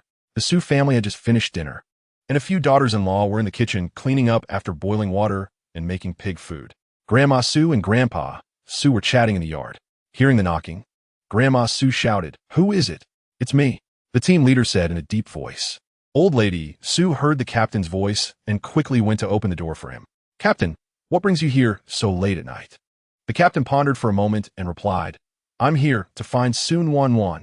Not only was Old Lady Su shocked, but everyone in the Su family was also taken aback. What did the captain want with their daughter, younger sister? The captain sighed when he mentioned this. The production team received some tea leaves, and there are 5,000 gene of finished tea. But the supply and marketing cooperative only took 200 gene of tea leaves. I'm really worried. If we can't sell this tea, won't we have worked hard for nothing? Hearing this, Old Lady Su and the others became anxious. If the tea was sold, their family would definitely get a share. If it didn't sell, they might not get much money this year. Just buying the tea trees had already cost the production team a lot. Nuan Bao, come out quickly. The captain is looking for you.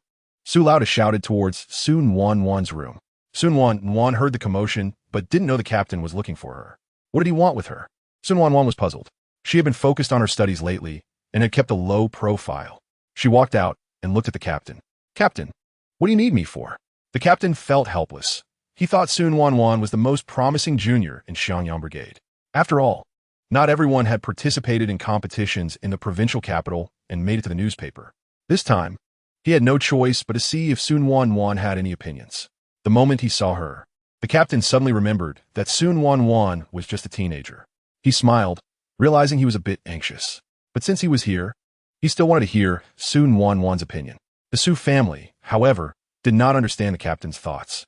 Why would he come to find a young girl for such a big matter in the production team?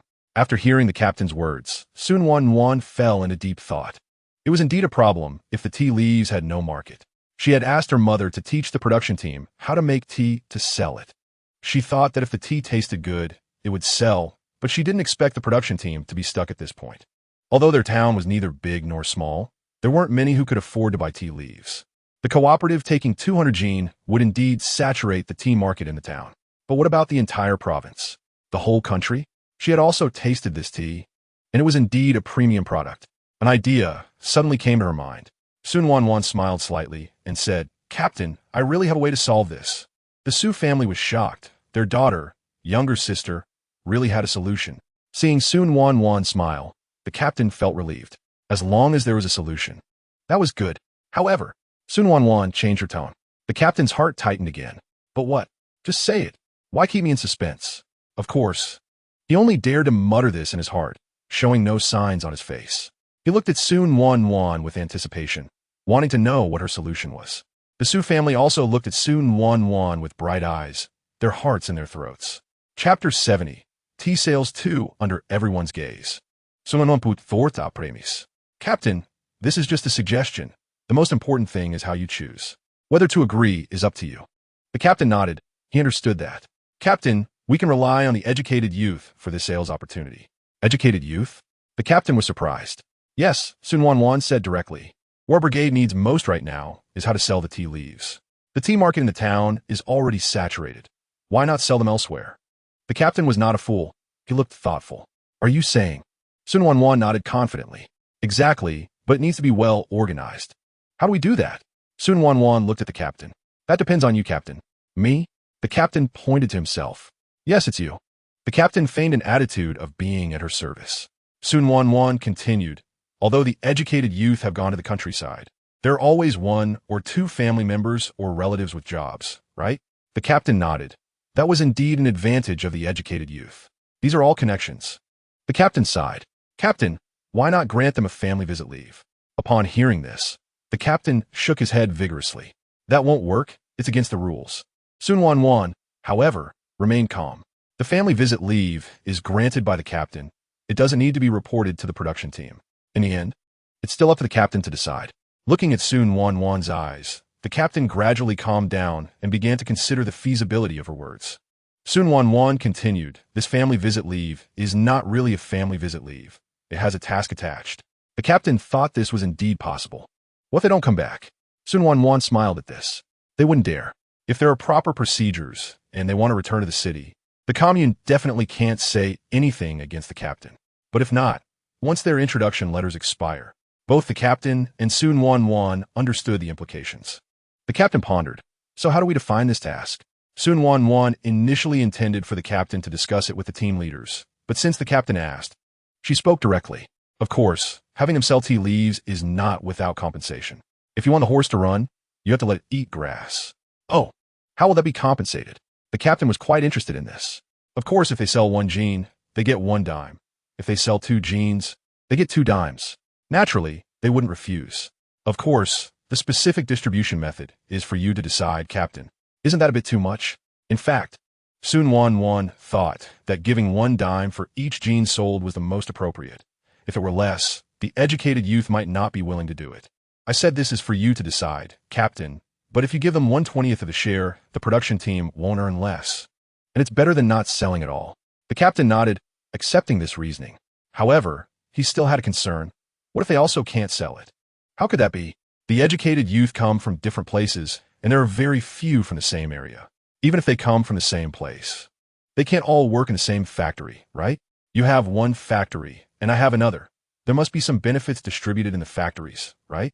Even if the factory doesn't want them, the supply and marketing cooperative will always need some, right? In such a large area, I don't believe we can't sell a few thousand jeans of tea leaves. The captain was completely stunned by Su Nuannuan's words and left in a daze. After the captain left, the Su family was in awe of Su Nuannuan. They didn't expect their daughter, younger sister, old aunt, to be so smart and actually have a solution.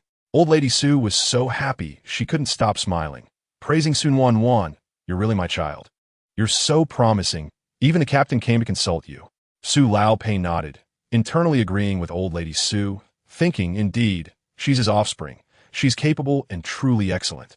If only we could worship our ancestors now. He must tell the ancestors of the Su family that the old Su family has such a successful girl. But now, ancestor worship is considered feudal superstition, so he can only regretfully give up this idea. Su Dazhao and the others nodded, although their mother-in-law was a bit biased. She could indeed give birth. However, if they had such an amazing daughter, they would also be biased. In their hearts, they found a reasonable explanation for their mother-in-law's blatant favoritism. They couldn't say anything bad about this bias now. Even Su Nuannuan's several brothers gave her a thumbs up. Their sister was really awesome and so successful. It brought them glory too. Moreover, it was something they could brag about. The younger generation of the Su family was also confused, but the captain was a big shot in their team. If he came to ask their aunt questions, didn't that mean the captain was not as good as their aunt? If Su Nuannuan knew what they were thinking, she would definitely be so angry she would spit blood. The captain might know things she didn't, and what she knew, the captain might not.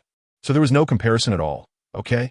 However, Su Nuannuan was unaware of her nephew's and niece's thoughts and was still calmly nodding. Low-key. The captain returned home in a daze. When the captain's wife saw him come in, she asked, "How is it? Is there a solution to the problem?"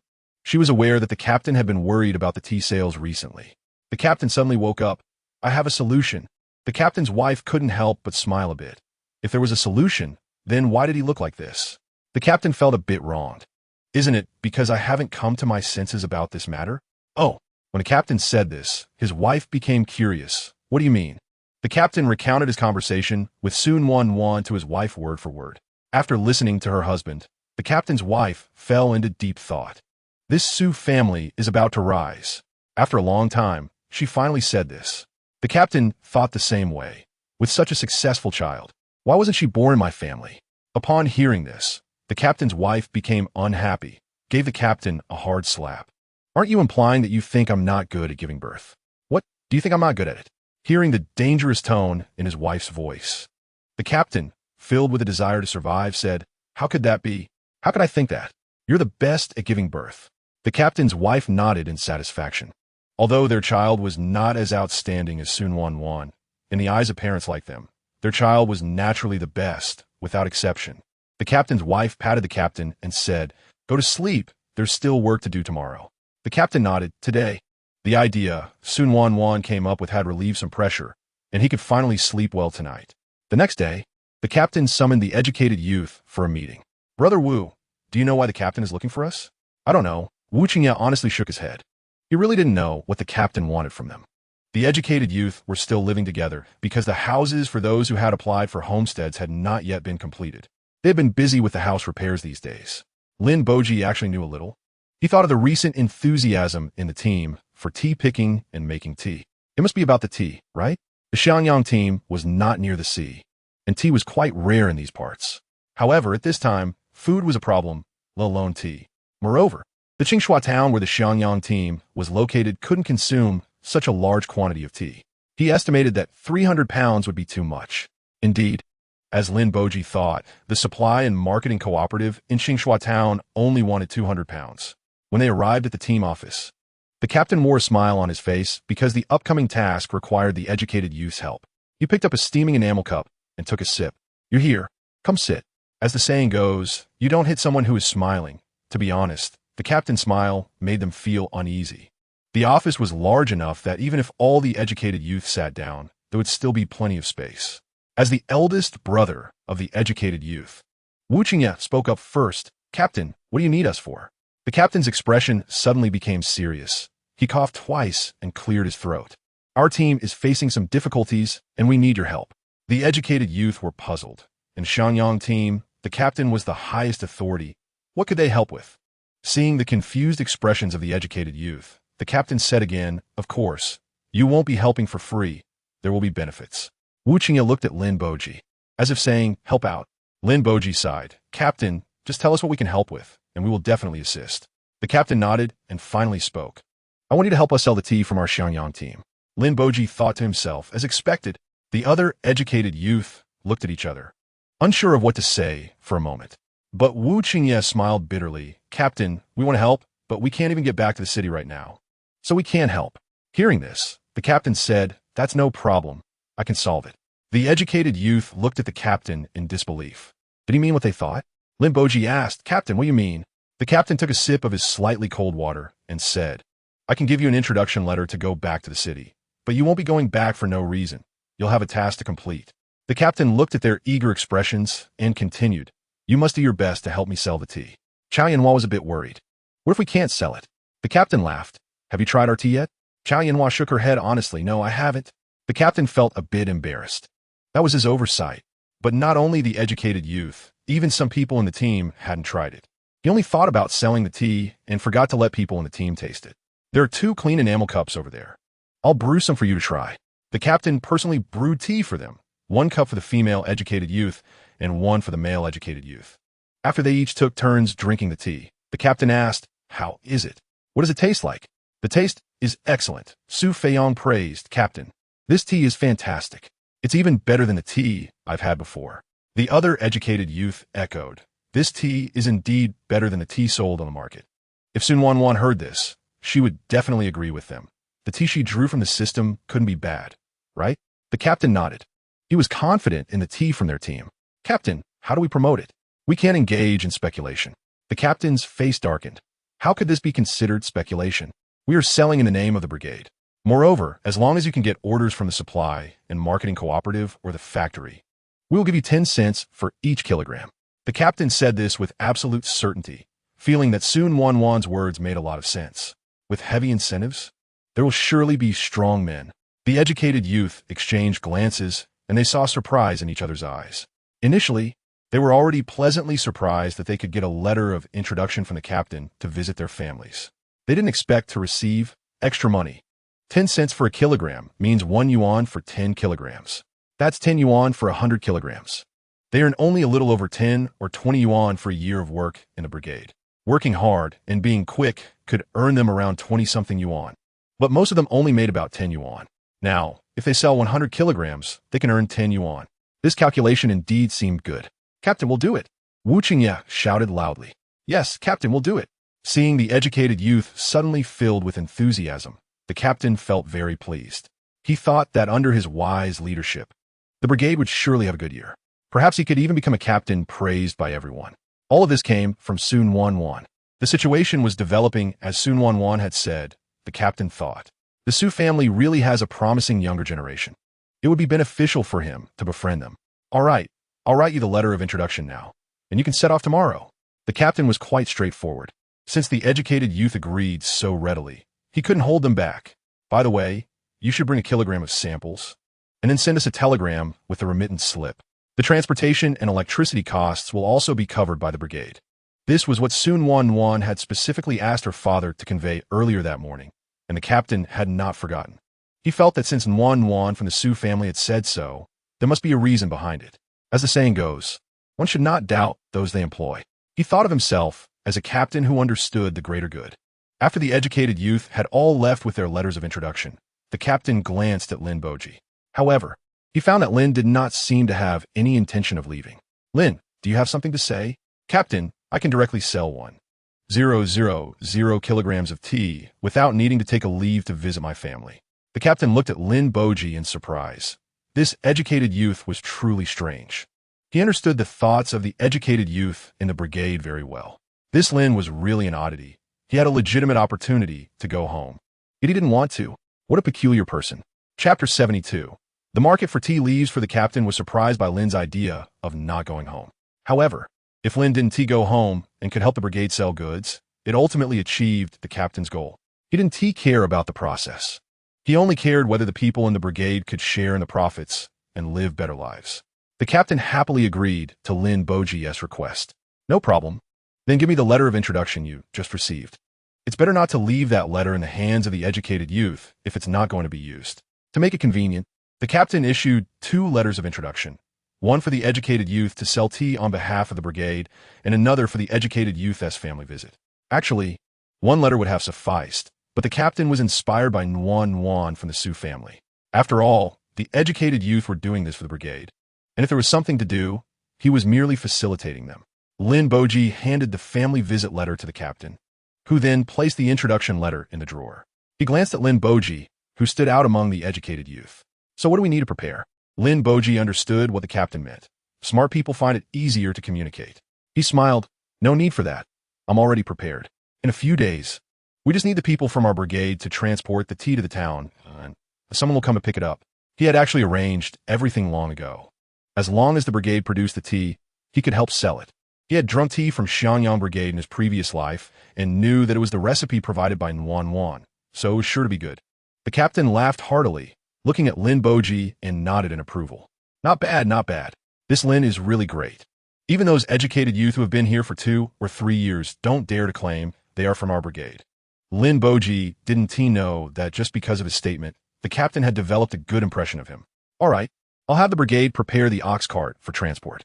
By the way, when do you think it will arrive? Lin Boji thought for a moment and said it would be relatively soon, just a matter of a couple of days. It should be in a couple of days.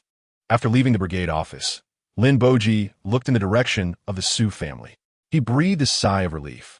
He should be able to prevent that incident from happening, right? If you remember correctly, it should be around this time.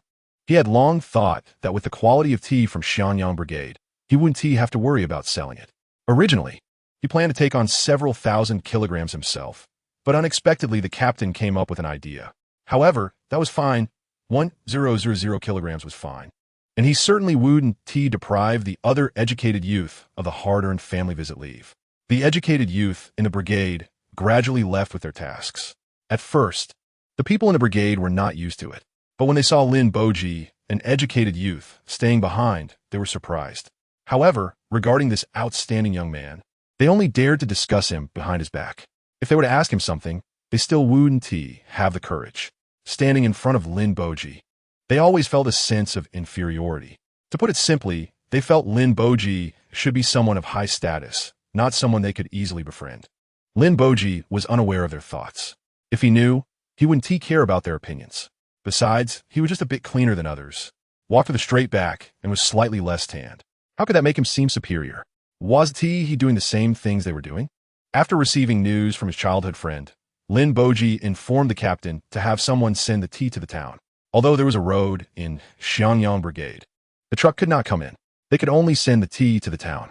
The captain was delighted to hear this and hurriedly called for someone to drive the ox cart to transport the tea to the town. There was only one ox cart in the brigade, which couldn't carry 1,000 kilograms of tea. Fortunately, there were quite a few young and strong people in the brigade, so the captain had them use shoulder poles to carry it. The captain didn't know many people, so he asked Lin Boji to lead the way. Lin Boji adhered to the principle of helping people to the end and agreed. Besides, he could also earn a share of 100 yuan. He only then realized that the idea came from Su Nuannuan, the girl he liked, who was very clever. Moreover, he would also receive a fee from his childhood friend, as the brigade only sold tea for 2 yuan per kilogram, while they could sell it at a much higher price with better packaging. When they arrived in town, Jiang Yunran immediately gave Lin Boxi a big hug as soon as he saw him. They grew up together and had never been apart for so long. Lin Boxi patted Jiang Yunran on the shoulder. All right, have you got everything sorted? Of course. Do you still not trust me? Lin Boxi nodded. He naturally trusted him. Jiang Yunran looked at the captain and, with his insight, could tell that he was the leader. Sure enough, Lin Boxi introduced him. Yunran, this is the captain of our brigade. Then he pointed to Jiang Yunran. Captain, this is my childhood friend, Jiang Yunran, the director of the supply and marketing cooperative in the capital. Upon hearing this, the captain exclaimed, wow, that's impressive. He's the director of the supply and marketing cooperative from the capital. Jiang Yunran originally didn't need to come, but he was uneasy about not seeing his brother. Plus, he couldn't imagine Lin Boxi doing farm work. Lin was like a leader among their peers. Growing up, he was always the kid from another family in the courtyard, and he could even work at the research institute. He truly couldn't understand why he would go to the countryside, to ensure his brother could live a little better. Jiang Yunran greeted the captain. By age, he could be considered a junior, and since his brother was working under someone else, he certainly wasn't the kind of person who would look down on others. He was willing to make a good impression on the captain. Hearing Jiang Yunran, the director from the capital, actively greet him, the captain felt a bit flustered. The highest-ranking official he had met was merely a leader from the commune. Jiang Yunran had no intention of mocking the captain. He said, Captain, thanks to you for taking care of my brother. He looks much better now. The captain felt a bit guilty upon hearing this. He hadn't given Lin the youth any special treatment. However, since Lin had helped them so much this time, he could reciprocate by arranging a lighter job for him. Not at all. After chatting with the captain for a while, Jiang Yunran said, Captain, let's load the goods onto the truck. The captain was surprised. Aren't you going to check? Jiang Yunran patted Lin Boxy's shoulder. No need. I've known Lin since we were kids. Lin Boxy nodded along. During his time in the brigade, he could tell the captain was a decent person. The captain knew Jiang Yunran was saying this out of respect for Lin and quickly assured him, Don't worry, it's definitely good tea. Jiang Yunran smiled. The captain is generous. After the tea was loaded onto the truck, Jiang Yunran took out a bamboo box and said, Captain, here's 2,000 yuan. Please count it.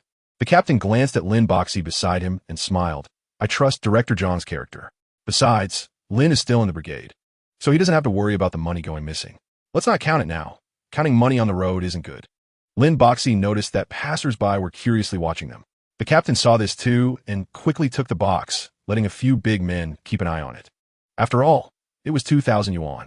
Among those looking at the box were Su Nuannuan's brothers, their eyes wide open, afraid that the box containing money might accidentally fly away. Jiang Yunran looked at Lin Boxy and gave him another hug. Lin, I'm leaving. Lin Boxy laughed and pushed him away. How long has it been? And you're already acting all sentimental. Jiang Yunran replied, Lin, you're great at everything except for your mouth. Jiang Yunran punched him lightly. See you next time. See you next time. Chapter 73. Watching a movie, the captain directly took the 2,000 yuan back to the Xianyang Brigade. After all, this money would eventually need to be distributed among the brigade members. It was better not to deposit it in the credit cooperative, as they would need to withdraw it for the new year anyway. The captain returned to the brigade less cautiously than in town. After all, with so many strong men, they weren't afraid of losing that amount of money. Upon returning to the brigade office, the captain first called Lin Boxy over. Lin, wait a moment. I'll give you your 100 yuan first. Lin Boxy didn't refuse. After all, it was his rightful money. He saved it up for his future wife. Seeing the 1,900 yuan, the captain was extremely happy. He locked the money up and planned to distribute it at the end of the year. This year, the brigade members would finally be able to enjoy a prosperous year. In the following days, the captain received telegrams from the educated youth and many orders. Every day, the captain's greatest joy was receiving telegrams. He also took some time to go to the post office and received a substantial remittance. The captain was grinning from ear to ear. Su Nuannuan was indeed a capable person. He would definitely listen more to the Su family's opinions in the future. That evening, the captain brought a bottle of wine to the Su family, openly stating that he wanted to have a few drinks with old man Su. Although there was wine at home, his old wife had always restricted him from drinking too much. This time, the captain called him to drink. So his wife should not stop him, right? Sure enough, old man Su knew his old wife well. Old Mrs. Su directly told him to drink less. Other than that, she said nothing. Clearly, old Mrs. Su understood him well and knew he would take this opportunity to drink more. Old Mrs. Su had their eldest son take the captain back. Eldest. Su Deshang came out of the room. What is up, Mom? You take the captain back. Su Deshang glanced at the captain, who was drunkenly sprawled on the table, and nodded. I got it, Mom. Old Mrs. Su looked at Su Deshang and saw he was dressed too lightly. It was November, and the weather was already quite cold. Put on another coat. Be careful on the way. Su Deshang felt very happy at his mother's long-lost concern. He rubbed the back of his head, okay, as he helped the captain back. The captain kept mumbling, what a great girl Guoqiang has. If I weren't so old, I want to have a daughter like that. Su Deshang was shocked to hear this. He suddenly felt unable to look directly at the captain's deeply lined face. When they arrived at the captain's home, the captain wasn't there, but the captain's wife had left the door open for him. Su Deshang politely knocked on the door. Who is it? It's me, Deshang, Auntie. I brought Uncle Captain back. The captain's wife came out and saw the captain was dead drunk. She struggled to help him. Annie, let me take Uncle Captain to his room. That would be a bother, Deshang. She didn't mind. Rural folks weren't so particular. Su Deshang laid the captain on the bed and then left. Auntie, I'm leaving now. Be careful on the way.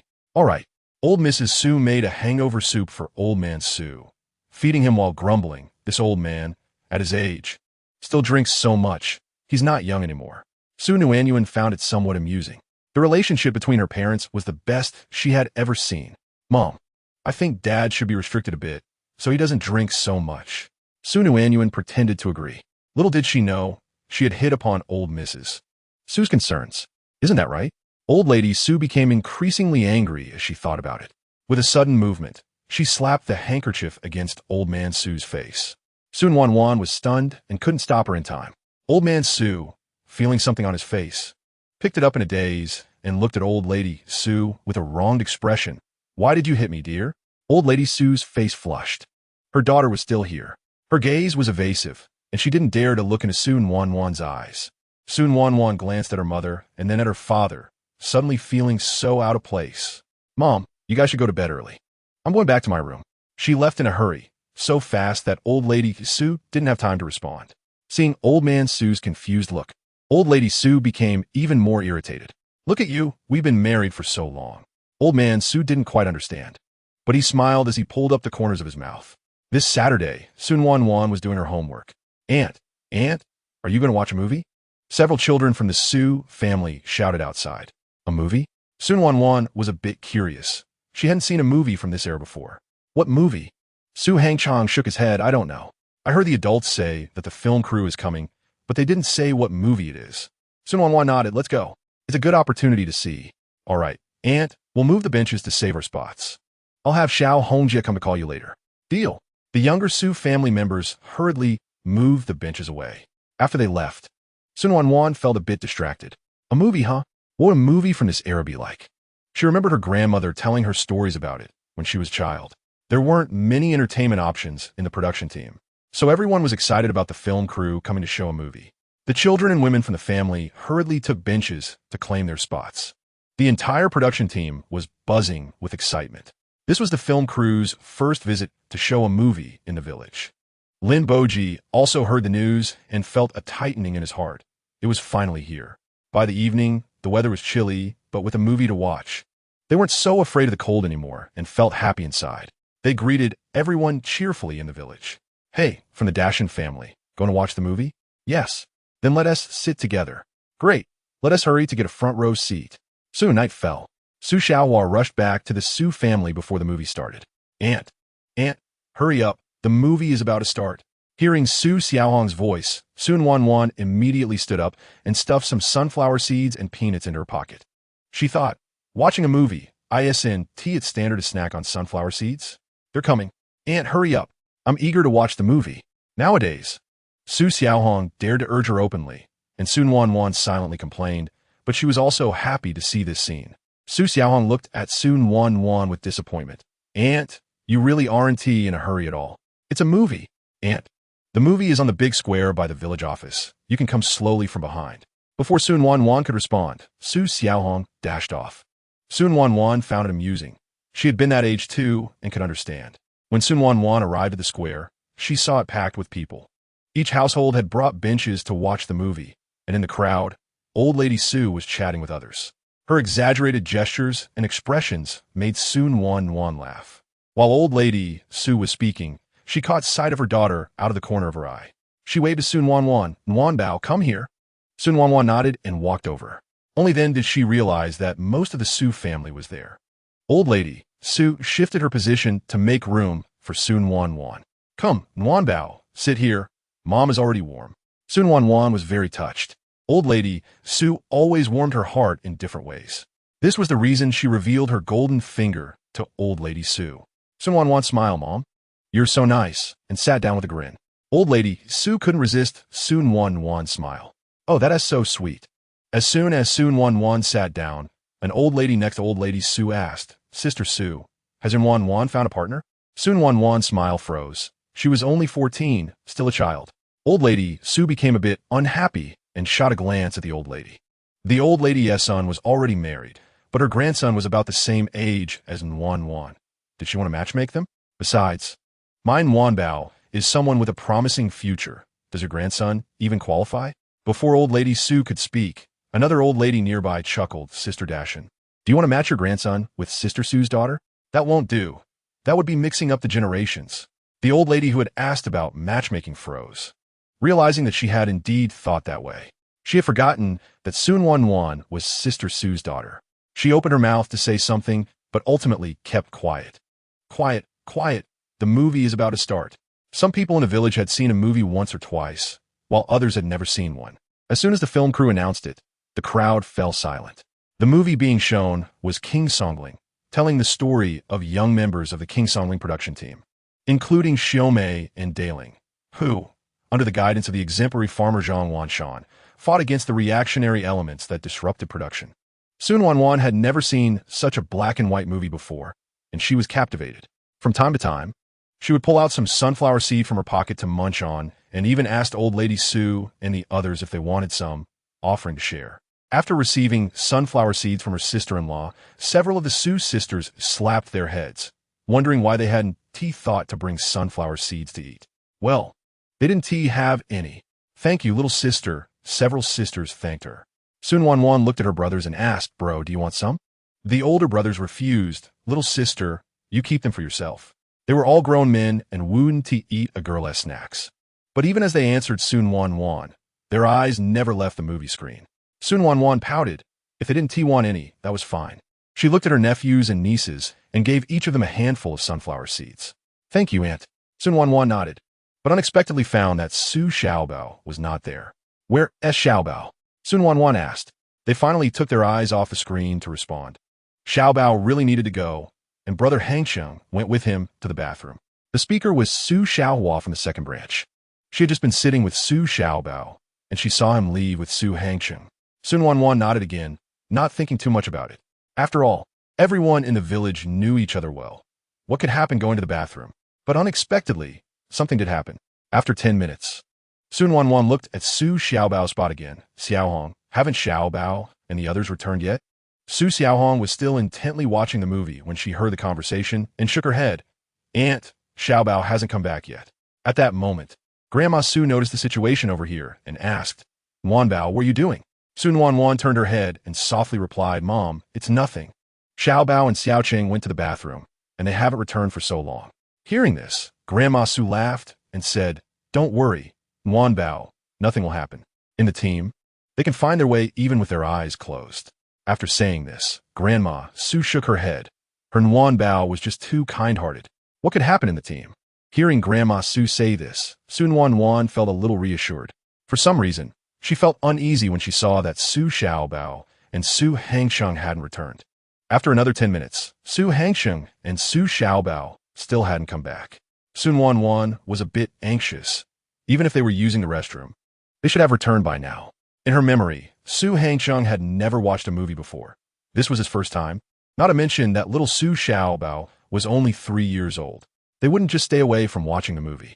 Thinking of this, she leaned closer to Grandma Su's ear and said, Mom, I'll go look for Xiaobao and Xiaoqing. Grandma Su reluctantly shifted her gaze from the movie and said, What are you looking for? They can find their way. Su Nuannuan clutched her chest and insisted, Mom, let me go look. I brought a lamp otherwise. I want to be at ease. Grandma Su's eyes fixed on Su Nuannuan's face, and in the dim light of the movie, she clearly saw her unease. After thinking for a moment, Grandma Su bit her teeth and said, Nuanbao, I'm worried about you going alone. I'll accompany you. These two naughty children running around caused her to miss the movie. She would give them a good beating later, or she wouldn't be surnamed Meng.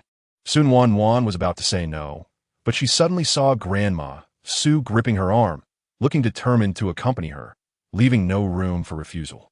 Su Nuannuan silently closed her mouth. Su Nuannuan and Grandma Su crouched down and walked out of the crowd, hunching their backs. As they stepped outside, it was almost dark. Su Nuannuan brought the lamp that Su Xiaohua had bought for her before. She turned on the lamp. Mom, where should we look? Let us search around. If they really had to go urgently, they shouldn't have gone far. Okay, since there was only this one lamp in the Su family. Grandma Su and Su Nuannuan searched together. They went around the dam, but couldn't find anyone. Mom, where could they be? Su Nuannuan was also a bit anxious now. Grandma Su looked into the darkness and wondered, could they have gone home? Su Nuannuan thought about it. It was possible. Although it was their first time watching a movie, what if they didn't like it? She exchanged glances with Grandma Su and suggested, Shall we go home and look? Sure. Grandma Su agree. Su Nuannuan and Grandma Su quickly walked back home.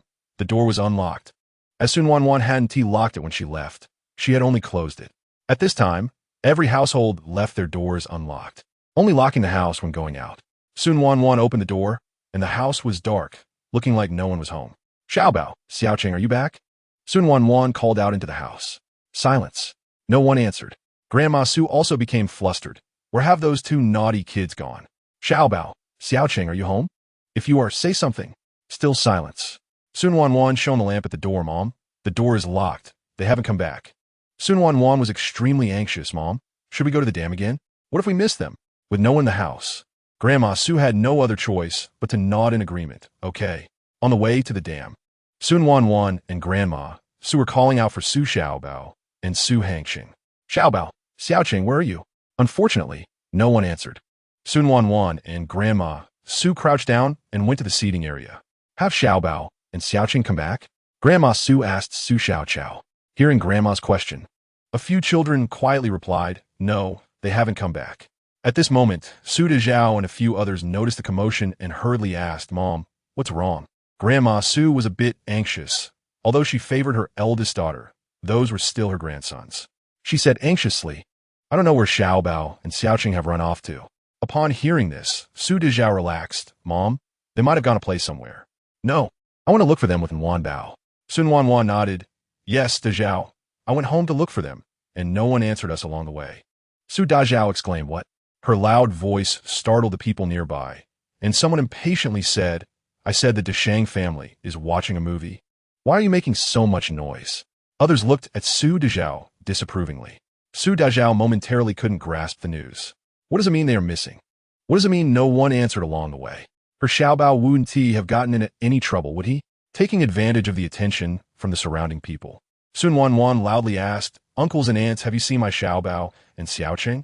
A kind aunt smiled and said, Nuannuan from the Su family. What could happen in the team? Maybe they went back. Su Nuannuan felt a bit helpless. She had searched everywhere and hadn't found anyone.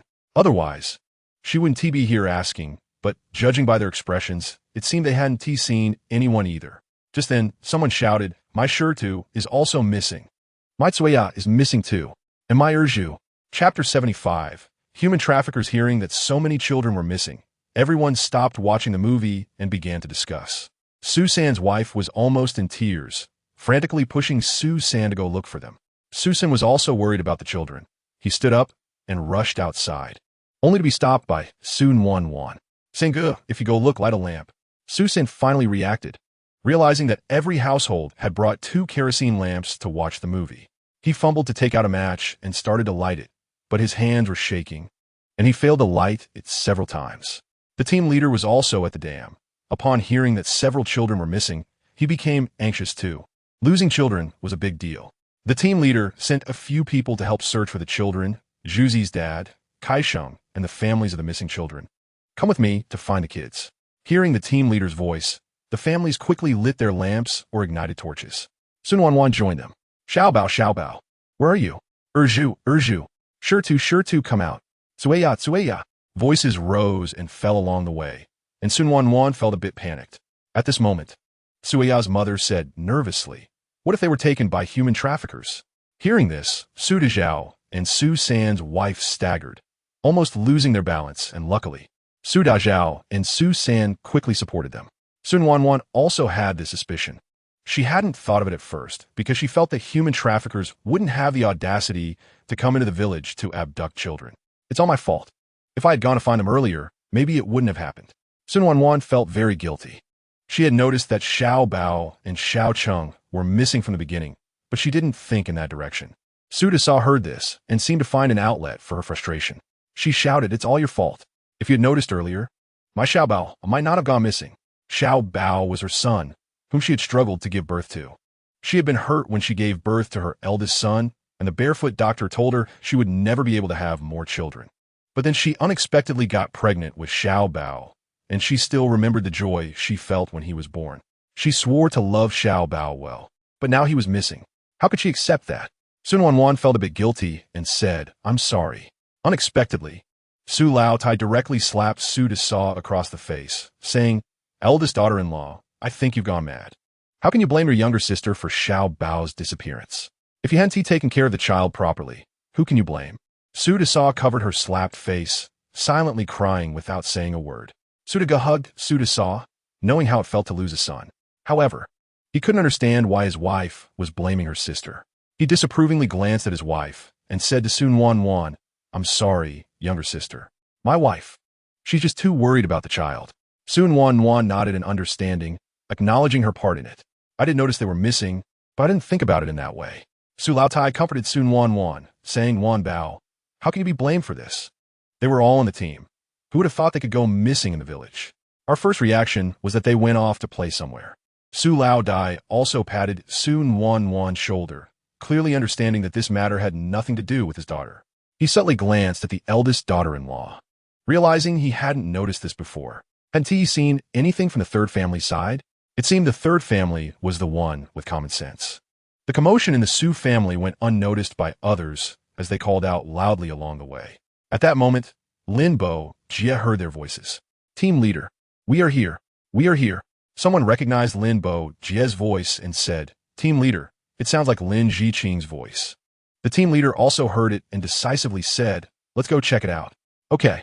Su Nuannuan and her group followed the team leader toward the sound, and they saw Lin Bo Jie with several children.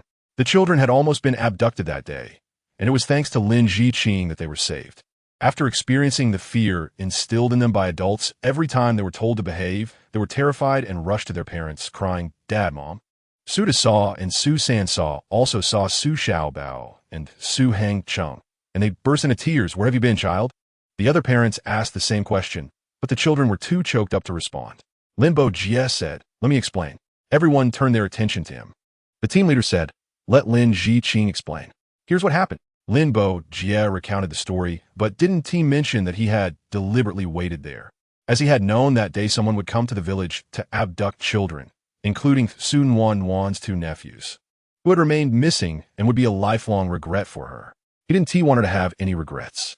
In the afternoon, when he heard there would be a movie in the village, he realized it was the day. In his previous life, he had specifically inquired about this matter. After arriving in Xiangyang village, he memorized everyone in the village. His memory was excellent, and after seeing someone once, he usually remembered them. So, when those two people entered the village, he immediately noticed them and quietly followed behind. The two kidnappers were surprisingly alert, and he almost got discovered. Fortunately, he reacted quickly and hid, avoiding detection. He didn't dare to follow too closely for fear of being found out and ruining his plan. Lin Bo Jie was surprised to find that the kidnappers had even done their homework on the village beforehand. Otherwise, they wouldn't have so easily abducted 5 children. He had watched as they deceived Su Hangcheng and Su Xiaobao, but he was afraid of alerting them. He had already heard that they had abducted 3 children and had someone guarding the others. They had accomplices, which was why Lin Bo Jie was hesitant to act recklessly. Why did he say the kidnappers had investigated the village beforehand? Because he clearly overheard their conversation, knowing that adults would be watching a movie at that time, which was when they could act. Moreover, the kidnappers were skilled at flirting and disguising themselves. They pretended to be a couple to achieve their goal. When they saw Su Xiaobao and Su Hangcheng, the two kidnappers whispered a few words to each other and approached, pretending to ask for directions. Little comrade. Little comrade. Su Hangcheng turned around and saw a couple. Are you calling me? He asked, pointing at himself. The woman among the kidnappers smiled kindly. Yes, it's you. Su Hangcheng was cautious. Who are you, and why are you calling me? I don't know you. If it weren't for Xiao Bao needing to go to the bathroom, he wouldn't have come out to accompany him. This was his first time watching a movie. Little comrade, don't be afraid. I just want to ask if there's someone named Luda Wang in your village. Su Hangcheng thought for a moment and was sure there was no such person in their village. You should look elsewhere. We don't have anyone by that name here. The woman stopped smiling. Where are your parents? You should take me to them so I can ask. You might not know, but your parents definitely do, she said as she approached Su Hangcheng. Su Hangcheng was annoyed. This adult is really annoying. Everyone in the village knows each other. He shouted, that's impossible. Everyone in our village knows each other. There's no one named Luda Wang. The woman moved closer. That's definitely because you don't know. Your parents must know. As she spoke, she pulled out a handkerchief containing sleeping powder from her pocket, signaling to the man that she was ready to act. Just then, Su Bao, who had finished using the bathroom, walked over. Chung, let's go back. As he approached, he noticed the two strangers. Who are you? The man's eyes gleamed with delight. Surprised by this unexpected turn, he said to Su Xiaobao, we're just here to ask about someone, while signaling to the woman, let's move. The woman, having worked with him for years, understood his intention and nodded silently. Who are you here to ask about? Su Xiaobao hadn't finished speaking when the man suddenly covered his mouth and nose with a handkerchief. Su Hangcheng was about to warn Su Xiaobao to be careful when the woman swiftly stepped forward and covered his mouth and nose as well. Caught off guard, he inhaled the sleeping powder and fainted. On the road, Lin Boji encountered Shueya, who saw two strangers holding two children, but she didn't see their faces. She didn't know that they were the Su family's children. The human traffickers were at it again, having abducted another girl, holding the child in his arms. The man said to the woman excitedly, "Let's go quickly, or they'll discover us." "Okay, hurry to meet with Matsi." When they arrived at the dilapidated house, Matsi was overjoyed to see the two of them coming back with 3 children. This time, they could enjoy good food and drink for months. Their line of work was truly one where they wouldn't earn anything for 3 years, but when they did, it would last for 3 years. Influenced by Matsi's happiness, the woman also smiled, thinking they would have a good new year this time. Lin Boji, overhearing this, felt a flash of anger at his eyes. This damned group of beasts. Chapter 76. If there's something, call the police. Uncle Lin Boji calmed his mind, holding back and waiting for the right moment. He was alone, while the other side had 3 people outnumbering him. Moreover, he had only learned military boxing from his grandfather at home, without any serious training. He had often fought with others in the courtyard before. Although there was a woman among them, she was a seasoned trafficker, and he couldn't underestimate her. The traffickers seemed anxious, intending to leave with 5 children, 2 men each carrying 2, and the woman carrying 1. Seeing that the traffickers were unable to free their hands to hold the children, Lin Boji secretly thought this was a good opportunity. He tightened his grip on the wooden stick he had just picked up and waited for them to come closer. Just as the first man from the traffickers approached, Lin Boji struck hard at his neck. His grandfather had taught him that hitting there could knock someone out instantly. Watching the man fall, Lin Boji thought to himself, his grandfather was indeed not wrong. Seeing Matsi fall, the other 2 were startled. The woman took a step back and asked, "Who are you?" Lin Boji remained silent, warily watching them, knowing that villains often fell due to talking too much. The man, seeing that the newcomer was a weak-looking young man, snarled, "Kid, don't meddle in our business." Lin Boji was very cautious, taking advantage of the moment when the man put the child down to rush forward. The man had already been on guard. If it weren't for the surprise when Lin Boji knocked Matsi out, it wouldn't have been so easy. The man dodged and swung a punch, his strength accompanied by a fierce wind. Lin Boji was startled, realizing the man was very strong, and hurriedly retreated. Seeing Lin Boji back away, the man grinned savagely, clasped his hands, and cracked his knuckles. This kid cannot be left alive. The man raised his right leg and kicked at Lin Boji. Sensing his intention, Lin Boji sidestepped and began to counterattack. During this time, he kept an eye on the woman. Thankfully, she didn't seem inclined to help. The woman wasn't coming to help. She was just a weak woman and believed the strong man could surely defeat the seemingly unarmed Lin Boji. So, she stood by watching the show. The man, despite his strength, was average in combat ability. Lin Boji weighed the situation in his mind. The man was just a strong brute and couldn't defeat him. Although the man looked imposing, Lin Boji felt slightly reassured. He needed to end this quickly, otherwise, if the other man woke up, it would be bad news. Seeing that he couldn't defeat Lin Boji, the man's adrenaline surged and veins bulged on his forehead. "I'll take this punch."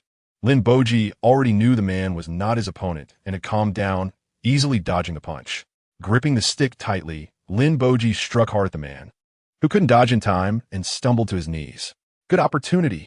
Lin Boji saw this and seized the moment to knock him out with a strike. After dealing with the man, Lin Boji turned to the woman hiding aside. She had a look of disbelief on her face, seemingly unable to comprehend how easily the strong man had been defeated. Wasn't he supposed to be very strong? The man's strength was indeed considerable. Lin Boji touched the spot where the man had hit him. It hurt slightly when he touched it.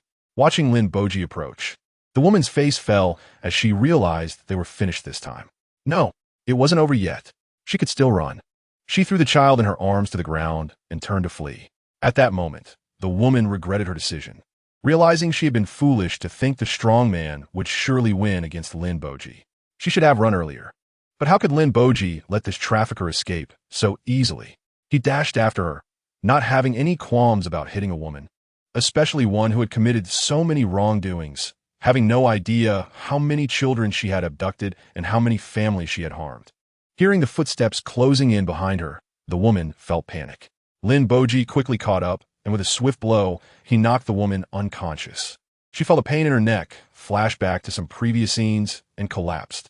Lin Boji dragged the woman back and stripped the man of his clothes. He tied the 3 traffickers together, using the clothes as rope. because the traffickers were afraid the children would wake up and cry, making too much noise. They had used a large dose of sedative. It would take a while for them to wake up. Lin Boji couldn't carry 5 children back, and with nightfall approaching, he didn't dare leave the unconscious children behind.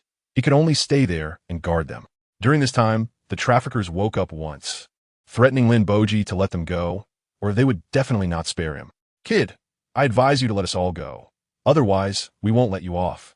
Lin Boji twitched his mouth. Did they think he was an idiot? How could he believe the words of such wicked people? With a swift motion, he knocked them out again. Watching the children still unconscious, Lin Boji drifted into thought, thinking of many things. All he could think of was Su Nuannuan, but she was only 14 now and couldn't do anything. Damn, Lin Boji felt a surge of frustration. After an hour, the children gradually began to wake up. Lin Boji had been watching his watch, so he knew the time. These traffickers were truly alert. An hour was enough for them to cover a lot of ground. He wondered if they had any backup, a glint of dark light flashing in his eyes. After the children woke up, they stared at Lin Boji with wide eyes, seeming still dazed from the sedative. Lin Boji didn't speak. He didn't know what to say to a group of children under 10. The children looked at Lin Boji and then suddenly noticed the 3 traffickers tied up beside them. They burst into tears, and Lin Boji was at a loss. However, being in this remote area, he feared attracting some wild animals. There were still beasts around. Lin Boji was overwhelmed by their cries. "Stop crying." The cries abruptly ceased, but they were still sobbing. Startled by a sudden shout, one of the children even hiccuped. Lin Boji shook the flashlight in his hand and said, "Let's go back first. It's not safe here." The children exchanged glances and nodded at Lin Boji. It really wasn't safe here. There were big bugs in the mountains, and the oil-stealing old woman who would eat children. These were warnings their families had given them since they were little. Seeing that the children were relatively obedient, Lin Boji felt a bit relieved. However, he thought that poor children mature early. If it were city kids experiencing this, they would definitely cry and make a fuss. But these children only cried for a little while before stopping. One of the children said, "Lin Jiqing, you have no heart. Didn't you tell us not to cry?" Lin Boji walked over and picked up Su Xiaobao, who was just over 3 years old and couldn't walk quickly. He was also afraid he would fall, so carrying him would be faster. Su Xiaobao was very well behaved, knowing that this handsome uncle had saved them, and he nestled obediently in Lin Boji's arms. Lin Boji then said to the others, "You guys hold hands and walk. I'll use the flashlight to light the way for you." "Okay." Seeing the children holding hands, he said, "Let's go." Before leaving, he glanced at the 3 human traffickers, hoping they wouldn't find someone before they were eaten by wolves. Lin Boji led the children step by step towards the Xiangyang Brigade. During the way, some children fell, but got back up and continued walking. Shirtu, where are you?" Suya. Xiaobao. Shirtu, who heard the voices first, brightened up and happily said, "It's my dad's voice." Suya was also extremely happy. "I heard my dad's voice too." The other children, disappointed, wondered if their parents weren't coming to find them. Lin Boji also heard it and urged, "Let's go, walk faster. We need to get back quickly." The children picked up their pace. Lin Boji adjusted his speed to match theirs, using the flashlight to guide them. As they got closer, the voices calling for them became clearer. The children were overjoyed. "It's also my dad's voice. I heard it." Su Hangxing exclaimed. Xiao Cheng. Er Zhu. The child named Er Zhu shouted happily, we're here. The other children followed suit. We're here. Thus, the earlier scene unfolded again. Lin Boji briefly recounted what had happened, omitting the details of his fight with the traffickers, as he deemed it unimportant. After hearing Lin Boji's words, the brigade leader pondered. "Lin Jiqing, are you saying those traffickers are still there?" Lin Boji nodded. "Yes, I tied them up." The parents of the nearby children were anxious. "Brigade leader, we can't just let those scoundrels go." "Yes, brigade leader, my child is so small and almost got taken by those damn traffickers. We can't let them off easily." Others echoed in agreement. The brigade leader certainly wouldn't let the traffickers go. They were utterly inhumane. He couldn't rest easy without teaching them a lesson. The brigade leader looked at the group. "You all take the children back first.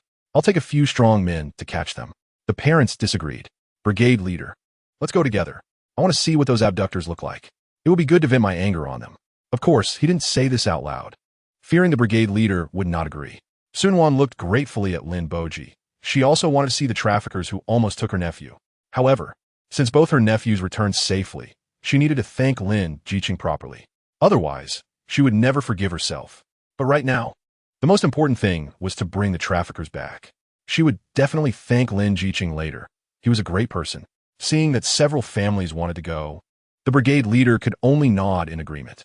He looked at Lin Boji. Lin Jiqing, you lead the way. Sure. When they arrived at the traffickers' location, Lin Boji saw that no wild animals had come to drag them away. It truly was as the saying goes, disasters leave a legacy for generations.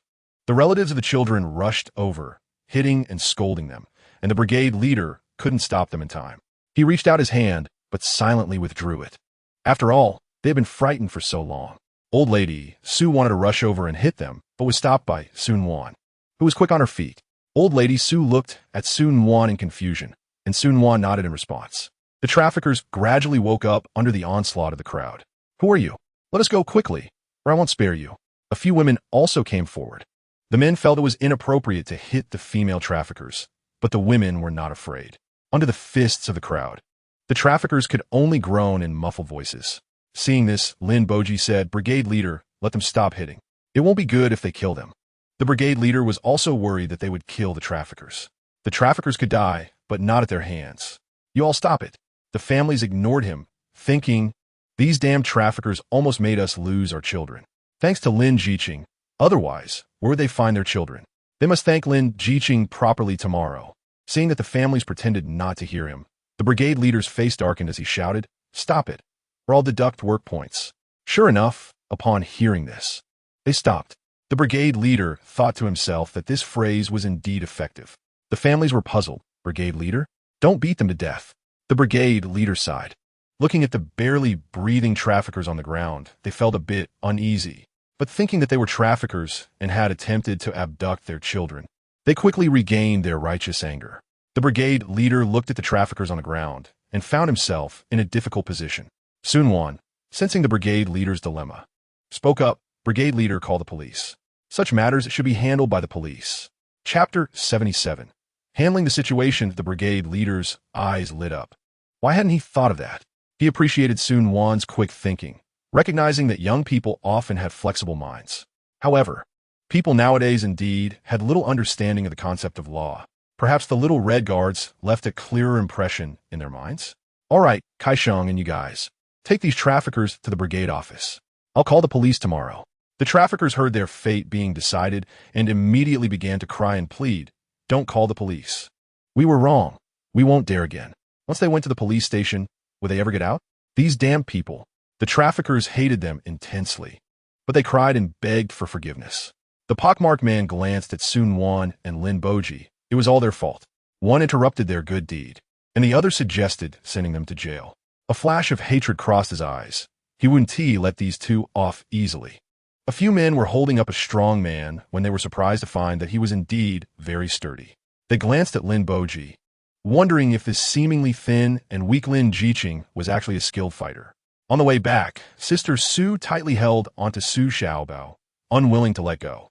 Brother Su, fearing she would tire, said, let me carry him.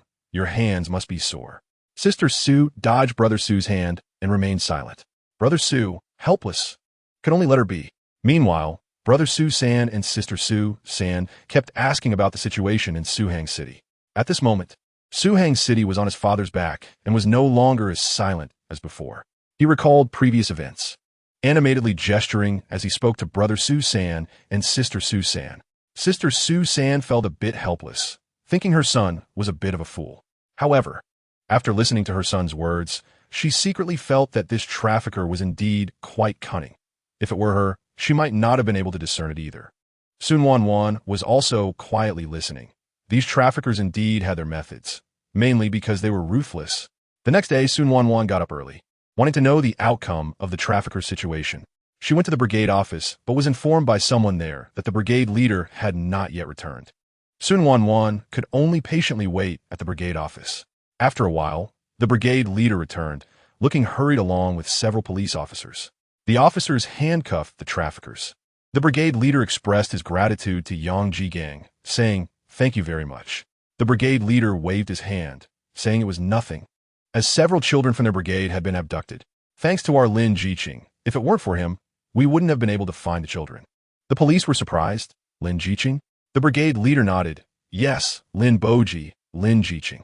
The police fell silent, realizing he was a Jiqing, so it wasn't surprising. Su Nuannuan walked over and asked, Uncle Police, how will these traffickers be dealt with? The traffickers would definitely be interrogated rigorously to find their accomplices and capture them all, but these were not things that could be disclosed to others. Police officer Li Dajuan glanced at Su Nuannuan, noting she was a fair-skinned young girl. Li Dajuan felt warmth in his heart, wondering why his wife had given him several stinky little boys instead of a fragrant little girl. He looked at Su Nuannuan and tried to relax his usually stern expression. Given the serious nature of their crimes, they would definitely face over 20 years in prison, and then be sent for reform through labor, right? He appeared gentle, fearing he might frighten Su Nuannuan. The other police officers also noticed Li Dajuan's demeanor, feeling quite curious. They exchanged glances, wondering if this was really their strict captain. It couldn't be, could it? He was even capable of calming, crying children. This was their first time seeing him like this. Su Nuannuan understood that the severity of the charges depended on how many children those traffickers had abducted. However, seeing how skilled the traffickers were, they likely had abducted quite a few children. Su Nuannuan estimated that they wouldn't be getting out anytime soon. She felt relieved, and a smile appeared on her face as she said, Thank you, Uncle. Su Nuannuan, coming from future life, was also indignant about traffickers, especially since the abducted child was her nephew. Moreover, she had grown fond of her well-behaved and obedient nephews and nieces after crossing over. She didn't want them to be taken by traffickers. Li Dajuan's heart warmed further. He truly wanted a daughter. He had imagined his daughter with his wife looking just like Su Nuannuan. After Su Nuannuan left, Li Dajuan stared at her departing figure in a daze. The brigade leader, observing the police's expressions, mentioned that was the aunt to the two boys rescued this time. Li Dajuan nodded, understanding.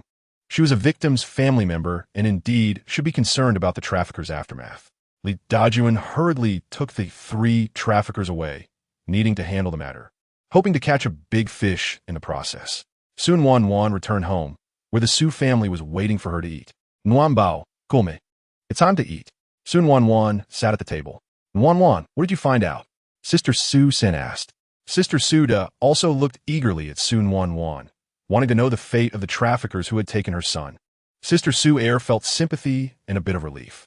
She had no sons, only 3 daughters. But thinking about her son being almost taken by traffickers and nearly not being found made her heart ache. Knowing everyone was eager to know the traffickers' fate. Su Nuannuan spoke up. The police said they will be sentenced to at least 20 years in prison, then sent for labor reform. That's how it should be, Grandma Su said angrily. Those traffickers almost took my favorite little grandson. Sister Suda was still a bit indignant, feeling the punishment was too light. Grandma Su looked at her 2 grandsons and said, Come, Xiaobao and Xiaocheng, eat the steamed egg custard. This was specially made for you by your grandma. You were frightened yesterday, so eat more. Steamed egg custard? Su Hang City and Su Xiaobao's eyes lit up. They rarely had steamed egg custard before, and Su Xiaobao had only gotten it from his old Aunt Su Nuannuan. Despite having Su Nuannuan's golden touch, Grandma Su still couldn't bear to give them steamed eggs every day, let alone steamed egg custard. The steamed egg custard was only for their old aunt, and although she would share, it wasn't made specifically for them. This time, it was specially made for them. Thank you, Grandma. The other younger ones also swallowed, wanting to eat. Su Hang City and Su Xiaobao were very obedient when they got the steamed egg custard. They first insisted on sharing it with their old Aunt Su Nuannuan. Su Nuannuan didn't know why, but she always felt that her mother, Grandma Su, had brainwashed them successfully. She really has a future as a pyramid scheme leader. Su Nuannuan declined. You eat it yourself. Your old aunt doesn't like to eat. To be fair, Su Nuannuan was telling the truth. Grandma Su always made her special dishes, and those special dishes were mostly steamed egg custard, which she was tired of. However, her 2 nephews didn't believe her and insisted on sharing with her. Old aunt, just eat a little. Su Nuannuan had no choice but to nod, feeling a pang in her heart. Yesterday, her 2 nephews had almost been abducted, yet today, the hard-earned steamed egg custard they received was still to be shared with her. How could she not feel consoled, seeing their old aunt eat? Su Hang City and Su Xiaobao finally let go and happily started eating. The others, although salivating, were understanding and knew that their older brother and nephew had almost been taken by traffickers, so they didn't fuss about wanting to eat. However, Sis Su da felt a bit uncomfortable watching Su Nuannuan. After returning last night, she had recovered, but she hadn't expected to say such things to her sister-in-law. She felt she shouldn't have, but couldn't bring herself to admit it. Her lips moved a few times, but in the end, she remained silent. Sister Su-san noticed Sister Su Da's discomfort but didn't say anything. This big sister, who she had thought was good, turned out to be someone with a few screws loose. Chapter 78, Delivering Medicine After Dinner. Su Nuannuan thought about yesterday's events, realizing she was still too weak. She wished she could be stronger. Thinking about her sign-in system, she felt there was still a lot of room for operation. However, for now, she needed to find someone she could trust. Sign in. Congratulations, host. You have received 1 bottle of injury medicine, 20 slots in the system backpack, and 10 great unity points. Wow. There's even 100 yuan. This system is really powerful. Moreover, the system backpack has added 20 more slots, allowing her to carry more things. When Su Nuannuan saw the injury medicine rewarded by the system, she was taken aback. She knew the system usually provided her with what she needed at the moment, while at other times it would give randomly. However, she really had no use for this injury medicine. Su Nuannuan felt a wave of self-deprecation, thinking this medicine certainly couldn't be meant for human traffickers, right? Suddenly, a light bulb went off in her mind, and she remembered Lin Boji. Surely he hadn't been injured? Thinking this way, Su Nuannuan felt a bit restless. After all, Lin Boji was injured while saving her 2 nephews. She couldn't just sit by and do nothing. Su Nuannuan stood up and ran out. Lin Boji's new home was next door to Su Nuannuan's. The house was already repaired, but due to many recent matters, he hadn't moved in yet. Therefore, Su Nuannuan knew Lin Boji should be at the U-station at this time. When Su Nuannuan arrived, the gate of the U-station was open. The young laborers sent out by the team leader last time had mostly returned.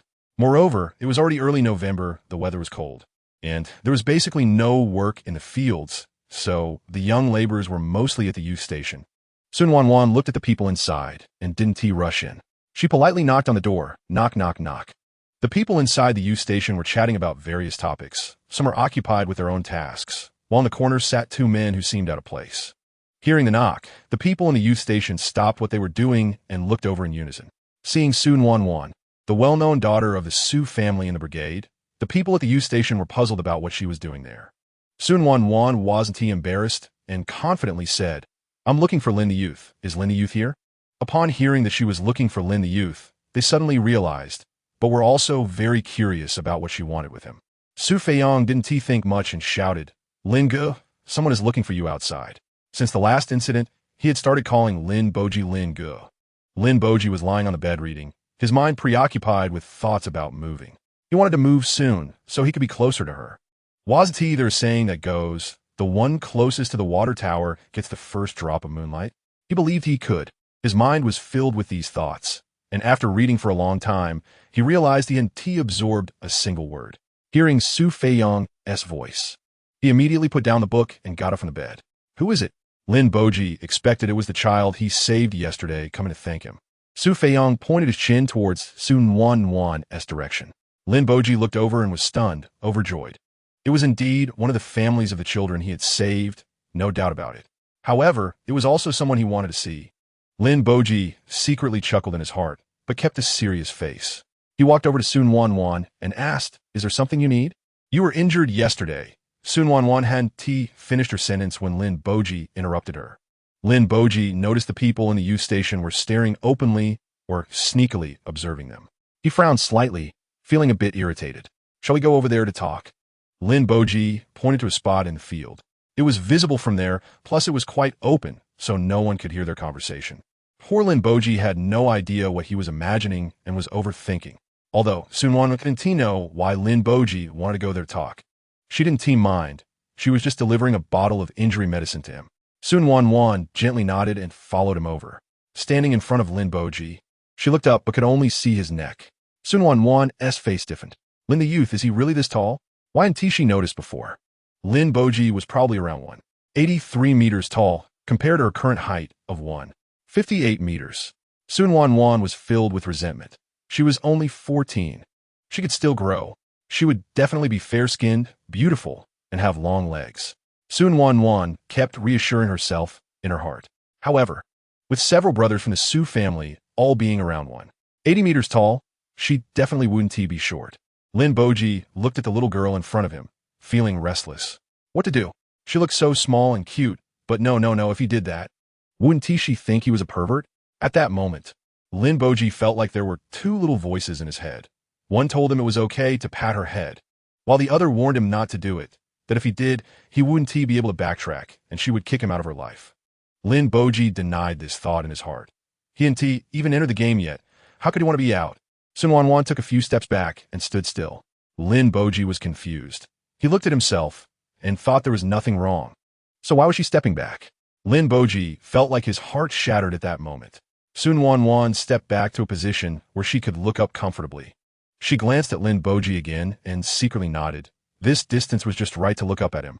When Su Nuannuan stood in front of Lin Boji, she didn't know what to say. Should she just ask if he was injured? Would it hurt his pride? People like Lin the youth, would they have strong pride? Su Nuannuan thought uncertainly in her heart. However, Lin Boji didn't think that way. He felt that Su Nuannuan was showing concern for him. Lin Boji felt warmth in his heart. His girl was just like this, kind-hearted. With thoughts swirling in his mind, he had an idea. He squeezed the spot where he was injured by the big man yesterday, grimacing and pretending to stagger a couple steps, making Su Nuannuan think he couldn't stand for long due to his injury. He decided to use the bitter meat strategy from the 36 strategies. Su Nuannuan couldn't bear to see him like this and rushed over to support him. Lin the youth, are you okay? She couldn't help it. She simply couldn't stand to see a handsome man in distress. Su Nuannuan is just an invisible face control, and Lin Boji's face is truly in her heart. It's just that Lin Jiqing looks a bit older. Su Nuannuan, who is mentally 21 but physically 14, shakes her head. She is now a 14-year-old beauty, not a match, not a match. The old man Lin Jiqing feels as if his heart has been pierced by several icy arrows. Old man? Who's the old man? He is still a handsome young man at the age of 18. How could he be old? He is still young. Lin Boji weakly shakes his head. With the little beauty right beside him, afraid of losing his composure, he bites his lip tightly.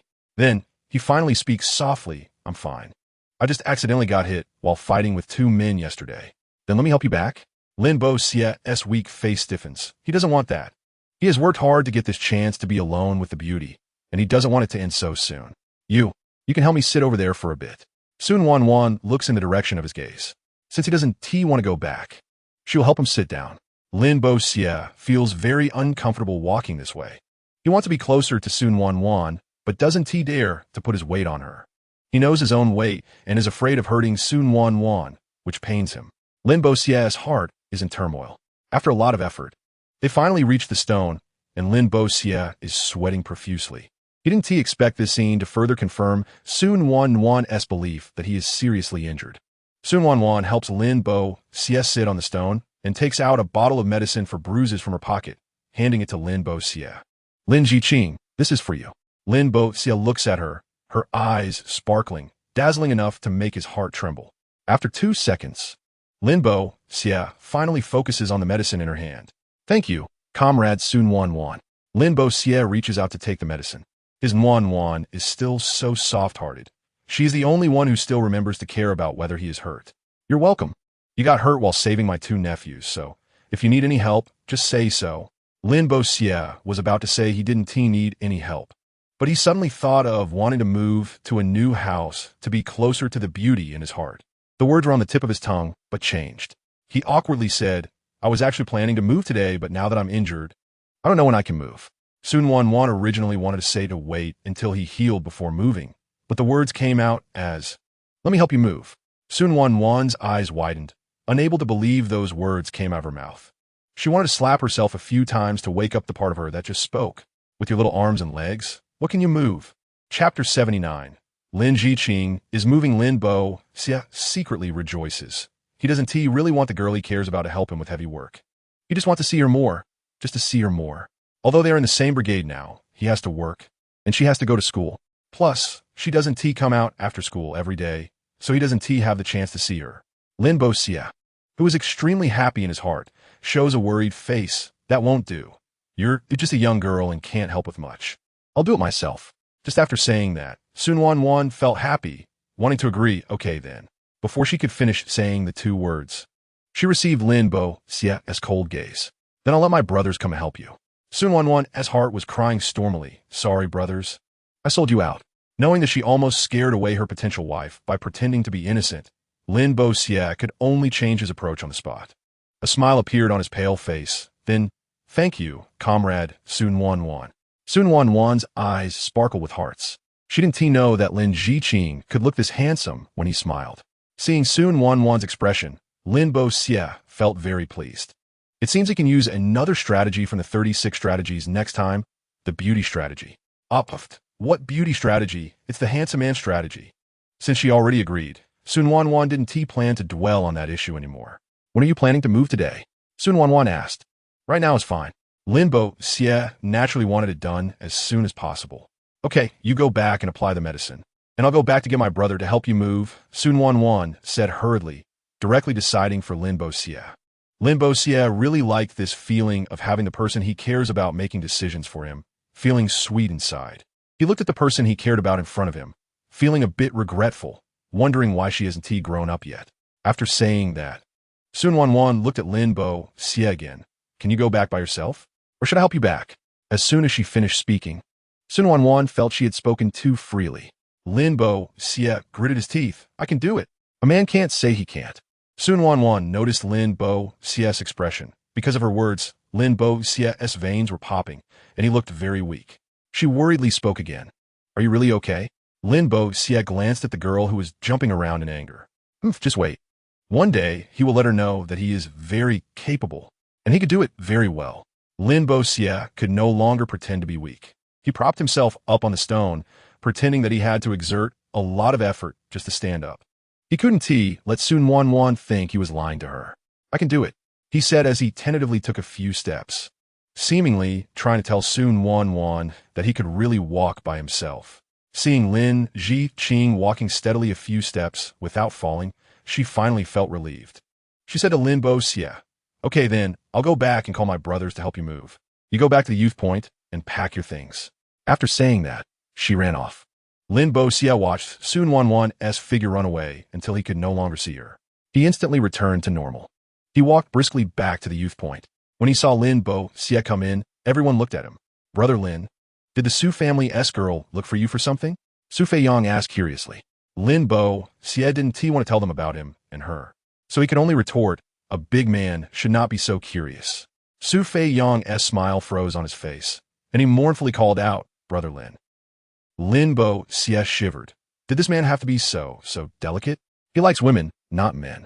His feelings for his Nuannuan are as clear as day. He clenched his right hand into a fist and pretended to cough lightly into his hand. I'm moving today. You all help out. Su Feiyang was just joking around. He had a good impression of Brother Lin, who had helped him. Plus, Brother Lin was moving. He was really envious and wanted to move out himself. However, he had delayed the house-building matter last time he returned to the city. But not only could he go back, he also made some money, which he was very satisfied with, and his parents were quite satisfied too. Not to mention that since they helped out, the brigade leader had been a bit kinder to them than before. And with the extra money he made, Su Feiyang felt a bit more generous. He was just thinking about being able to build a house soon and wanted to build it next to Brother Lin's house. Although he had a simple mind and strong limbs, he understood in his heart that Lin Gu was a trustworthy person. Su Feiyang stared intently at Lin Boji, his mind racing with thoughts. Lin Boji, agreeing means agreeing. Not agreeing means not agreeing. What s with your silence? Yu Mingyu was right beside Su Feiyang and overheard their conversation. Seeing Su Feiyang go silent and start to space out, Yu Mingyu couldn't help but facepalm. This fool. Does he have to space out so obviously? Lin Gu, are you moving right now? Lin Boji nodded yes. Okay, let us go help you pack then. After Yu Mingyu finished speaking, he tugged at Su Feiyang's sleeve, and only then did Su Feiyang snap out his thoughts. I'll help you too. Lin Jiqing. The one speaking was the older brother from the Jiqing point. Unlike his usual silent and depressed demeanor, Wu Qingye returned home with a bit of vigor. Lin Boji pondered. It seems this Wu Jiqing captain has made quite a bit of money this time. This must be what having money means. No worries in the heart, right? Lin Boji smiled and said, thank you then. Seeing the Jiqing captain say he would help, others also expressed their willingness to assist, but some sat in silence, deep in thought, not saying they would help. Lin Boji glanced at them and understood. For those who offered to help, Lin Boji politely declined. He directly thanked them, saying, "Thank you all. I don't have much stuff. We can manage, so no need to trouble you." Others waved their hands, hurriedly saying that if anyone needed help, they should just speak up. Lin Boji thanked them again. It wasn't that he didn't want their help. His belongings were neither too many nor too few. But if he let them do the work, how would he get close to Su Nuannuan and her family? So, he could only refuse. Moreover, he really didn't want to owe anyone any favors. He didn't know much about the people from the Jiqing Point. The only ones he knew well enough were Wu Qingye, Su Feiyong, and Yu Mingyu, who he trusted for their good character. Compared to others, he preferred to treat these three to a meal. As for the female Jiqings, he completely ignored them. He already had someone he liked and couldn't get close to other women. He had to maintain distance from them. Lin Boji led the three inside. He arrived late and didn't get a good bed. The better beds had all been taken by the earlier arrivals. However, since he was the only one, he didn't mind. Sleeping on any bed was fine. As Lin Boji and the three were packing, on the other side, Su Nuannuan was running back home.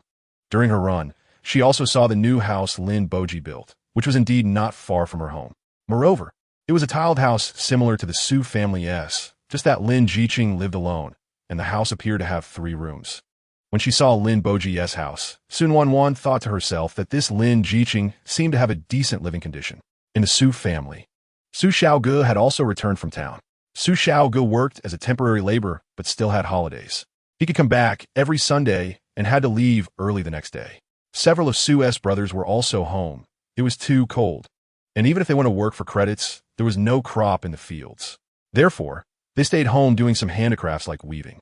Su Laotai also saw Su Nuannuan panting and took out a handkerchief from her pocket to wipe the sweat off her forehead. Su Laotai felt a bit sorry, saying, "Nuan Bao, why don't you walk slowly? What if you fall and hurt yourself?" Once Su Nuannuan caught her breath, she turned to Su Laotai and pouted, saying, "Mom, next time I'll walk, but I ran this time." Su Laotai nodded in satisfaction. Seeing that Su Laotai wasn't complaining anymore, Su Nuannuan turned to her brothers and asked, "Eldest brother, second brother, third brother, fourth brother, Xiaoge, can you all help Lin Jiqing move some things? He moving and got injured, so he can't move by himself." Su Xiaoge was surprised. Who is this Lin Jiqing? What is his relationship with our family? Upon hearing this, Su Degu and Su Sangu immediately expressed their willingness to help. Lin Jiqing took risks to rescue their children from human traffickers. Now someone is injured because of their children. They couldn't just stand by and watch him move by himself, could they? If they ignored it, what would be the difference from beasts? So as soon as Su Nuannuan spoke, they immediately agreed. However, Su Wuge looked at his older brothers who readily agreed and felt even more puzzled. Who exactly is this Lin Jiqing? When Su Nuannuan took her brothers to the Jiqing Point, Su Yuqing followed closely, genuinely curious. Seeing Su Wuji's expression, Su Nuannuan understood. She briefly told Su Xiaoge the important parts of what happened yesterday. After hearing Su Nuannuan's words, Su Xiaoge was shocked. He hadn't expected such things to happen in the production team, and even in their family. His 2 nephews had almost been abducted by traffickers, and thankfully Lin Jiqing was there. Upon arriving at the Jiqing Point, Su Nuannuan saw that Lin Boji still looked weak. She didn't suspect anything since Lin Jiqing looked about the same when she left. Little did she know that before she arrived, Lin Boji had used his superb acting skills to deceive the people at the Jiqing Point. There was no choice. One line needed countless others to cover it up. To prevent Su Nuannuan from discovering he was pretending, he had kept it from the people at the Jiqing Point as well. He was afraid they might accidentally reveal the truth to Su Nuannuan. However, his pale complexion did frighten the 3 who had just helped him pack. They thought Lin Boji was just too tired and had aggravated his injury, so they hurriedly insisted he sit down while they took over. Lin Boji didn't refuse. He estimated the time and figured Su Nuannuan should be arriving soon. Chapter 80, Visiting the Su family. Sure enough, not long after he sat down, Su Nuannuan and the others arrived. Not only do women have a strong sixth sense, but men do too. Lin Jiqing, we're here to help you move. Su Degu said to Lin Boji. Thank you all very much. Lin Boji politely expressed his gratitude. Su Degu waved his hand, saying it was no big deal. Then he looked at the items on the ground and asked if it was just these. Lin Boji nodded, yes, just these. All right then. After saying this, he looked at his younger brothers, saying, let us move the things. Su Nuannuan wanted help from the side, but was stopped by her brothers. No need for you. You just play, we'll handle it. Su Feiyong laughed heartily, agreeing that they could manage just fine. Su Nuannuan reluctantly let go. It wasn't that she didn't want to help. She did, but they didn't give her the chance. Lin Boji's belongings were neither too many nor too few. The Su brothers and a few Jiqings each took a few items, and they quickly finished moving everything. Upon reaching Lin Boji's new home, the Su brothers adhered to the principle of seeing things through, making sure to set up all of Lin Boji's belongings properly. Lin Boji thanked them again, addressing each brother and Su Nuannuan, saying, "Thank you all." After calling each one, he couldn't help but marvel at how prosperous the Su family was. Thinking about needing to gain so much approval from her uncles at that time made her a bit scared. Su Nuannuan felt something was off after hearing this, but she couldn't pinpoint what it was. The several brothers from the Su family were all honest and down-to-earth. There was no need to be so polite. They were neighbors after all. Isn't there a saying that goes distant relatives are not as good as close neighbors? This applies in the countryside as well. The brothers from a Su family thought that since they were neighbors, they should get along well. However, Su Yuqing looked at Lin Boji with a scrutinizing gaze. If he heard correctly, did Lin Jiqing just call him Nuannuan? He glanced at his sister, only to find her expression unchanged, showing no signs of surprise. Were they still in contact privately? If Su Nuannuan knew her brother was thinking this way, she would definitely cry out in injustice. Besides Su old lady and Su old man calling her Nuan Bao, everyone else just called her Nuannuan. Moreover, Lin Boji called her so naturally that she didn't even notice anything wrong with his address. After everything was tidied up, the brothers from the Su family suggested taking their leave. That Lin Jiqing, you go ahead and stay busy, we'll head back first. All right, thank you for your trouble. He didn't say much more. Saying thank you too often would be awkward, and there would be plenty of days ahead. Not a trouble at all. Su Nuannuan followed closely behind her brothers, happily walking along. Once the Su family left, the youth team leader, Wu Qingye, also suggested taking his leave. I'll head back now, how about you guys? The first part was directed at Lin Boji, while the latter part was naturally for Mingyu and Su Feiyong. Su Feiyong was still thinking about telling Lin Gu something, so he naturally didn't want to leave. He waved his hand. Captain, you go back first. Mingyu and I will head back ourselves later. Wu Qingye nodded, knowing that the two big men didn't need him to wait. All right, I'll take my leave. After Wu Qingye left, Su Feiyong put his arm around Lin Boji's shoulder. Lin Gu, can we build our house near yours?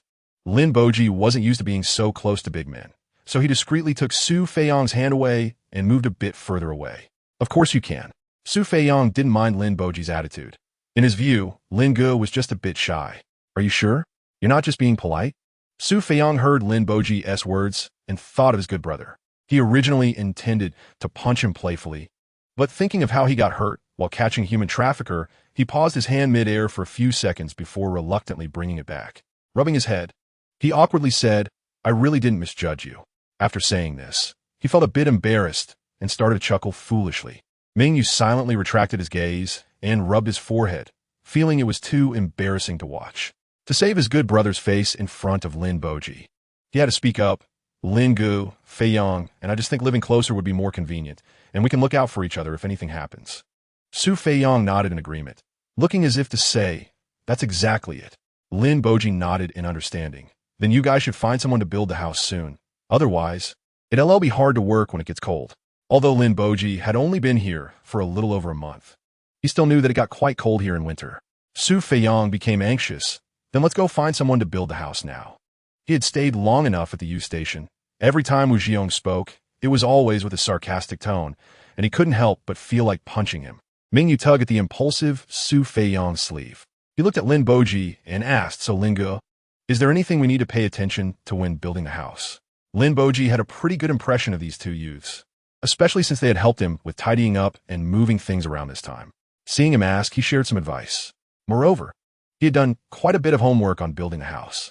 After Mingyu and Su Feiyong left, Lin Boji looked at his new home and stood there, still able to see the Su family's main gate. He chuckled to himself, feeling optimistic about the future. He reached into his pants pocket to take out a bottle of injury ointment and held it in his arms for a moment before walking into the bedroom. He opened the ointment and applied it to the bruises on his body, rubbing it in hard. It was quite painful, but thinking about how it was the ointment given to him by Su Nuannuan made his heart feel sweet. After applying the ointment, Lin Boji went to get some brown sugar, malt powder, and the cookies his mother had sent him. He planned to visit Su old lady and ask her for a favor. After walking a few steps out the door, he arrived at Su Nuannuan's home. and Lin Boji was quite satisfied with this distance. He knocked on the Su family's door, knock, knock, knock. Who is it? The door creaked open. It was Su Qingsong, who was playing with his younger brothers and sisters at home. It's Lin Jiqing. Is there something you need? Probably out of curiosity, his voice was a bit louder. This attracted the younger generation of the Su family, who all opened their eyes wide to look at Lin Boji. They were curious about these youths. They were city people and had seen many things they didn't know about. No matter how thick-skinned Lin Boji was, he couldn't withstand so many sparkling eyes. He clenched his right fist and coughed lightly a few times. Is your grandma home? I'm here to find her. Just as Su Qingsong finished speaking, Su Hangqing shouted, Grandma. Grandma, Lin Jiqing is here to see you. Su old lady heard the voice and was puzzled about what Lin Jiqing wanted from her. However, she still got up from the Kong, put on her shoes, and walked out. As soon as Su old lady came out, she saw what Lin Boji was holding, and her demeanor became much more enthusiastic. Her face, which was originally not smiling, broke into a broad smile. She walked over and asked with a smile, Lin Jiqing, what brings you here? Lin Boji handed the items to Su old lady. Aunt Su, I just moved here and thought I should come visit you. And also thank your brothers for helping me move. Su old lady pretended to decline, saying, you could just visit. Why bring so many things? Lin Boji insisted on giving them. How can that be? It's not proper to visit without bringing something. Only then did Su old lady accept it. Then I'll accept it with a thick face. Lin Boji smiled. Aunt Su, you're too polite. What a polite child. And he looks good too. Su old lady liked him more and more. Xiaosong, go get a cup of tea for Lin Jiqing. Put in more sugar. Lin Boji refused. No need, Aunt. I don't like sweet things. But Su old lady couldn't believe that anyone would dislike sweet things. Lin Boji carried the cup of water with sugar. It was truly a sweet burden. After all, this was the sweet water given to him by his future mother-in-law, so he had to finish it no matter what.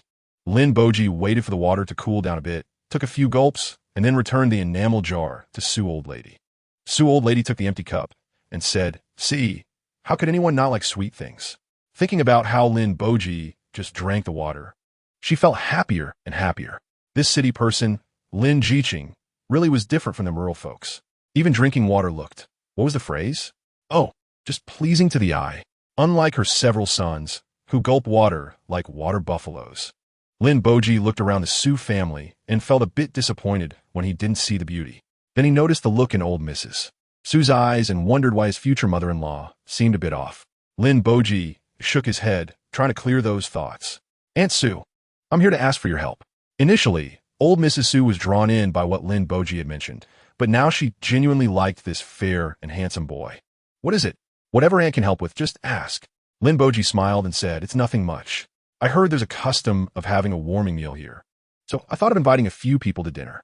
But I can't cook, and I'm worried it might offend someone instead of being a celebration. Old Mrs. Su readily agreed, saying it was just a matter of making a meal, and she could easily whip something up with a few of her daughters-in-law. All right, just let me know when you're inviting people, and I'll help you.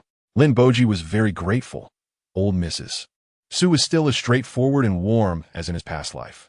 Thank you, Aunt. Not a bother, not a bother. After Lin Boji left, old Mrs. Su was lost in thought as she watched his silhouette. This Lin, educated youth, is really nice. If only he were her son. Suddenly, she had a bright idea. She didn't have a son, but she had a daughter. The more she thought about it, the more she felt her daughter and Lin, educated youth, were a good match, just like what they used to say in plays, a match made in heaven. But then she remembered that Lin, educated youth, was a sent-down youth and would surely return to the city in the future, which wouldn't work out. Old Mrs. Su regretfully dismissed the thought. Chapter 81.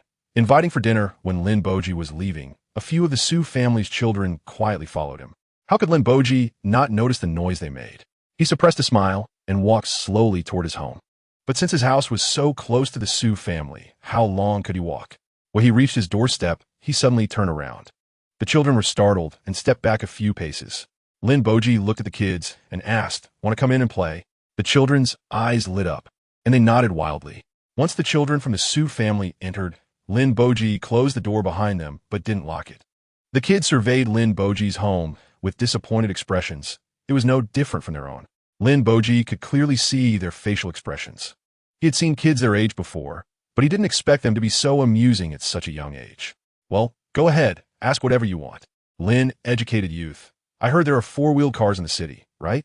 Not the kind that's a tractor, asked Su Hang, who was very curious about city life. The other kids looked at him with interest, clearly intrigued. Even 10-year-old Su Song wore a serious expression, pretending not to be curious but secretly eyeing him, eager to know. After all, no matter the era, boys were always fascinated by vehicles. Su Song was a perfect example. Lin Boji pulled the corner of his mouth. Wanted to laugh, but suppressing it. Of course, four-wheel cars are very comfortable to ride in. Even if it rains, you won't get wet, and the wind won't bother you. Lin Boji chatted with the Su family kids like this, but kids at this age always have a multitude of thoughts and questions. When Su Nuannuan came to call them for dinner, they were still eager for more conversation. Xiao Song, Xiao Bao, Xiao Hong, Xiao Hua, Xiao Chao, Xiao Dan. Xiao Hang, it's time to eat. Su Nuannuan called out the names of her many nephews and nieces without pausing. At first, she was shocked by the large number of Su family members, but she had gotten used to it by now. More people meant more liveliness. Unlike her past life, where it was just her and her grandmother, even during the New Year, it was quite lonely. But despite the loneliness, it was still warm.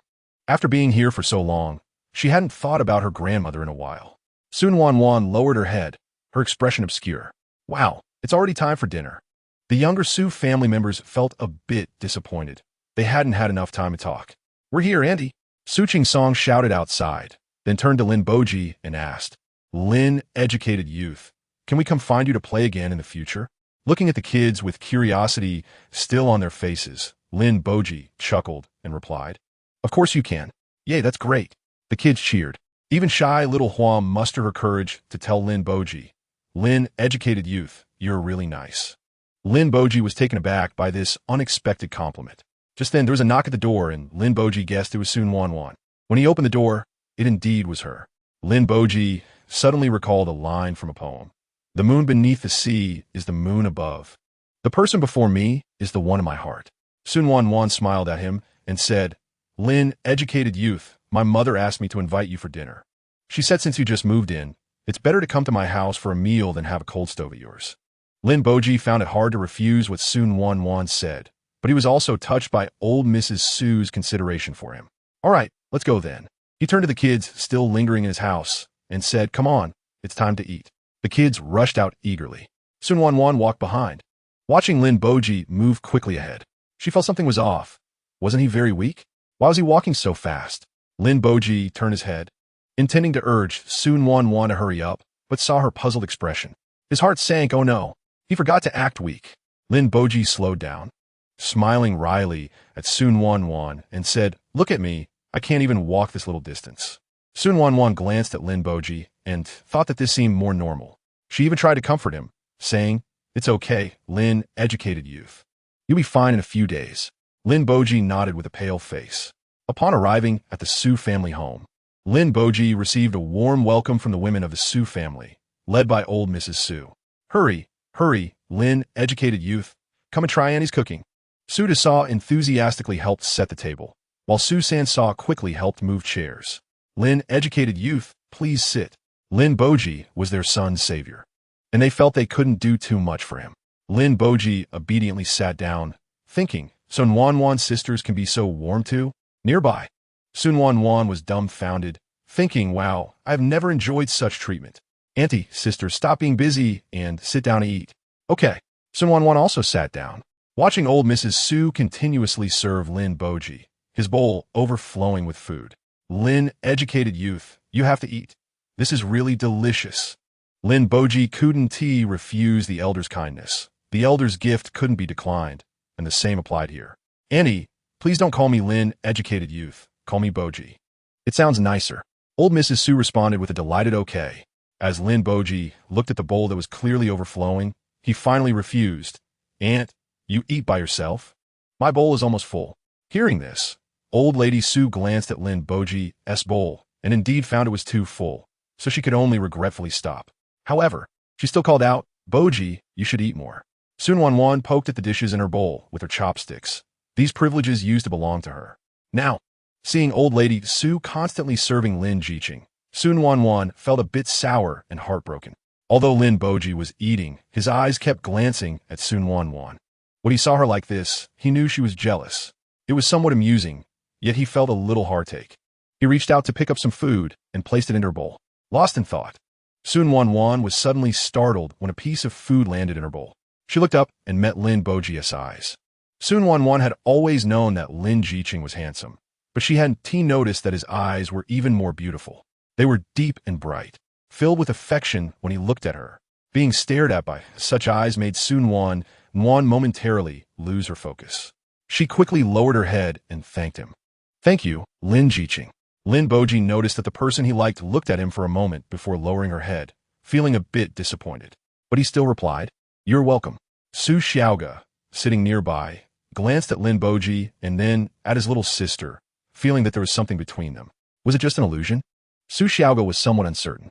However, old lady Su was very pleased with Lin Boji's act of serving food. In her eyes, her daughter was the best and deserved good treatment from others. Lin Boji treating her daughter well was only right, wasn't it? Su Nuannuan thought, "Mother, you think too highly of your precious daughter." No matter how much the Su family was dominated by old lady Su, the head of the family was still old man Su.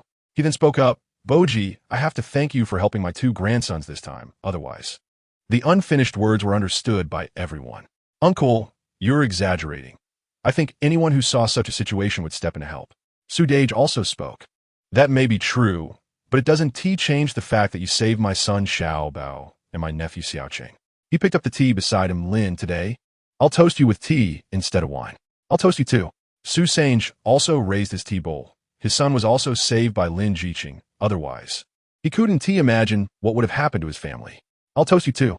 Su Urge, Su Sigi, and Su Xiaoga all raised their tea bowls. The several brothers of the Su family raised their tea bowls, and Lin Boji naturally could not be shy. He picked up his tea bowl, stood up, and said, "Cheers." With a loud bang, he drank all the tea in the bowl. Lin Boji turned the tea bowl upside down to show it was empty. The Su family brothers burst into laughter. "Lin, that's refreshing." Su Nuannuan watched as they established what they called dining table culture. She also saw Lin Boji's final action and couldn't help but smirk, thinking show off. Lin Boji and the Su brothers sat down and started eating. Old man Su was clearly pleased with Lin Boji's earlier action. It seemed that Lin Jiqing could drink, and now he had someone to share a drink with. Old lady Su was also very satisfied, thinking that this Lin Jiqing, why wasn't he her son? However, this also showed that Lin Jiqing's family was not ordinary. She might still train her children to be like her sons. Thinking of this, old lady Su felt she shouldn't think too much, or her heart would hurt. After dinner, Lin Boji subtly glanced at Su Nuannuan a few times, unwilling to leave. Coincidentally, the Su family was quite curious about Lin Jiqing and invited him to stay. "Lin Jiqing, stay and chat with me, okay?" Lin Boji was pleasantly surprised and willingly stayed. The Su family had lived in this place all their lives and were very curious about the outside world. They asked Lin Boji all kinds of questions, and he patiently answered them without showing any impatience. The more they talked, the more astonished they became. This Lin Jiqing was knowledgeable, and his family must be from a distinguished background. Su Nuannuan listened on the side, curiously sizing up Lin Boji. This person was indeed patient. If it were her, she would definitely feel annoyed if someone kept asking her questions. Unexpectedly, Lin Jiqing was different. Comparing Lin Jiqing to herself, Su Nuannuan increasingly felt that he was a good person. Good man Lin Boji. Chapter 82. Lin Boji's warmhouse wine. Old lady Su was absent-minded all day because she was thinking about the matter Lin Boji had asked her to help with. Su Nuannuan was curious. "Mother, what are you doing? You seem distracted all day." Old lady Su sighed. "Oh, it's because that boy from the Lin family asked me to help him with a warm house meal. He hasn't said when to make it, so I'm just thinking about when he'll want it." Su Nuannuan heard this and asked, "Is that it? I don't understand." "Mother, why don't you just ask him? It's only a few steps away." Old lady Su slapped her forehead and looked at Su Nuannuan with appreciation. "Why didn't I think of that? You're so smart, my treasure." Su Nuannuan, where's the smart part? Su Nuannuan chuckled, thinking her mother was really adorable. Soon, old lady Su returned looking refreshed. Su Nuannuan asked, "Did you get a result?" Old lady Su smiled and said, "Of course." "My treasure." Su Nuannuan was puzzled. "That boy Boji is alone in the countryside. It's not easy for him. We should take good care of him." Su Nuannuan was shocked, looking at her mother in disbelief. "That doesn't sound like something you would say." Old lady Su noticed her precious daughter's expression and jokingly scolded, "What are you looking at me like that for?" Su Nuannuan finally came to her senses and smiled at old lady Su. "I just wanted to see which mother is so kind-hearted." Old Lady Su was all smiles, clearly very pleased with her daughter's words. Su Nuannuan changed the subject. Why did you suddenly say that? Old Lady Su pinched Su Nuannuan's little nose. I just saw him as a lonely person with no relatives around, right? Su Nuannuan didn't believe it. So many young people had gone to the countryside, and she hadn't seen her mother show sympathy before. How could she suddenly feel sorry for Lin Jiqing? She leaned more towards the idea that Lin Boji had said something to her mother. Lin Boji, wife, I'm wrong. I didn't say anything. Time passed quickly. One day, Su Nuannuan came back and found that there was no one at home. She put down her backpack and looked around, feeling quite puzzled about where they had gone. Just then, Su Nuannuan, who was playing at Lin Boji's house, noticed that their door was open. At this time, it could only be her old aunt. Grandma, my old aunt is back. Su Nuannuan shouted to her grandmother, who was in the kitchen. Old Lady Su didn't look back and said, hurry and go call your aunt to eat. Su Nuannuan pouted, got it, Grandma. She then told her playmates, wait for me, I'll go call my aunt over. The other kids, still playing, nodded perfunctorily, you better be quick. I'll definitely be quick, Su Nuannuan said as she ran out. Lin Boji was at home chatting with several of Su's brothers, and Su's grandmother wouldn't let him into the kitchen, saying it was enough with just her and her daughter-in-law there.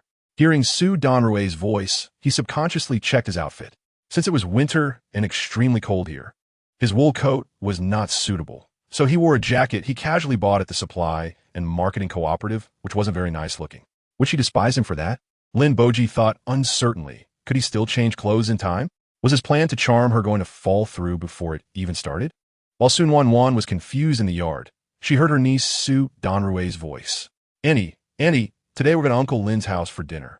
Grandma asked me to call you. Su Nuannuan was puzzled. Who is Uncle Lin? Didn't they say that people in this era generally wouldn't easily go to someone else's house for meals? And even if they did, they would bring their own food? How come Grandma took the whole family? Uncle Lin is Lin Zhixing. Annie, you're really silly. You didn't even know Uncle Lin is Lin Zhixing. Su Nuannuan lightly gave Su Nuannuan a flick on the forehead. Oh wow, how dare you say that to your aunt? Su Nuannuan's eyes rolled. He who told you? Auntie, that you're the best aunt in the world. Thanks to Uncle Lin, otherwise she would only know that Qingxua Town had great people in Kyoto. Now she knows the world is much bigger. Su Nuannuan pointed at Su Nuannuan's forehead. All right, let's go. As soon as Su Nuannuan entered the house, she saw her four brothers chatting with Lin Zhixing. Su Nuannuan went to play games as soon as she entered, only vaguely complaining. Didn't you say you would wait for me? She didn't understand how that person could respond to any kind of conversation. When Su Nuannuan saw Lin Boji, she still felt amazed. It confirmed the saying that beautiful people look good even in a sack. As for her brothers, Su Nuannuan still needed to greet the host. Lin Zhixing, thank you for your trouble. No trouble at all. In fact, I'm happy to be troubled by you. However, he silently swallowed the last sentence. Feeling that the previous statement was too cold, he added, we'll be neighbors from now on. Let's take care of each other. Su Laosin chimed in, yes, that's right. Isn't there a saying that a distant relative is not as good as a close neighbor? Lin Boji smiled, looking at Su's brothers with particular focus on Su Nuannuan. Then I'll be counting on you to take care of me in the future. Su Nuannuan was speechless. She always felt Lin Zhixing's words had a hidden meaning. Su Dage had a good impression of this young man after their brief interaction. If you need anything, just let us brothers know. Then I won't be polite. I hope when I marry your sister in the future, you can say the same. Su Nuannuan listened to their conversation, feeling like they were engaged in some mutual flattery. It was somewhat like that, even though they weren't really praising each other. Just then, Su's grandmother came out from the kitchen. The dishes are almost ready. Boji, do you have a big table at home? Lin Boji was taken aback. He had only thought about buying meat, vegetables, and bowls, but he forgot about the table. I'm sorry, Auntie, I forgot we need a table. Su's grandmother thought this was normal. Lin Boji was just an 18-year-old boy. How could he think of everything? Oldest, second, go home and bring over the dining table. Okay. After Su Dage and Su Urge left, Su's grandmother kindly said to Lin Boji, Boji, the dishes are almost ready. You can go call your friends now. Lin Boji had told her he was cooking for several people, so she was aware. All right, Annie, I'll go call them now. Su's grandmother waved her hand. Hurry up and come back. Once she went back into the kitchen, she heard Su Dage's wife say, this Lin Zhixing is really generous. He is willing to use such good ingredients to cook. Su's grandmother's expression darkened. Ever since that time, when Su Dage's wife blamed her precious daughter for her son being abducted, she had increasingly looked down on this eldest daughter-in-law. All right. Don't gossip about others when there's nothing to do. Su Dage's wife realized she had offended her mother-in-law and immediately shut her mouth. Su San saw and Su Si saw exchanged glances and then quietly looked away, leaving only Su Er saw, who was carefree, adding firewood to the stove. Lin Boji walked in the cold wind, tightening his clothes. It was already this cold in November. He couldn't imagine how much colder it would get later. When he arrived at the youth station, Lin Boji knocked on the door with his long fingers. Who is it? The person inside sounded a bit impatient. Not want to come out in such cold weather. It's me, Lin Boji. The door opened, and the person inside was surprised to see Lin Zhixing. What's the matter? I'm looking for Su Feiyang, Yu Mingyu, and Wu Qingye. I have something to discuss with them. He had a better relationship with these 3 male youths since coming to the countryside. As for the female youth, he would rather not. Although curious about why Lin Boji was looking for them, the person went to call them. After a while, Yu Mingyu and the others came out. Lin Yi. What is up? Su Feiyang was still blowing on his hands to warm them. Nothing much. I just moved and wanted to treat you all to a meal. Hearing Lin Boji say he was treating them, Su Feiyang's spirits lifted. Then let's go quickly. What are we waiting for? Yu Mingyu's face darkened. This idiot. Who comes empty-handed when visiting, especially for housewarming? Wu Qingye obviously thought of this too. He said to Lin Boji, wait for me. I'll go back and get something. Lin Boji inviting him to dinner was something he would never refuse, but he couldn't go empty-handed. Yu Mingyu had the same thought. Then Lin Gu, wait for me a moment. I'll go get a flashlight. What he said was not a lie. They were coming back to use the flashlight, leaving Su Feiyang standing there confused. Lin Boji nodded. When Yu Mingyu and Wu Qingye came out with their things, Lin Boji glanced at them and said nothing. After all, if it were him, he would also bring something when visiting. Only Su Feiyang foolishly asked, what are you carrying things for?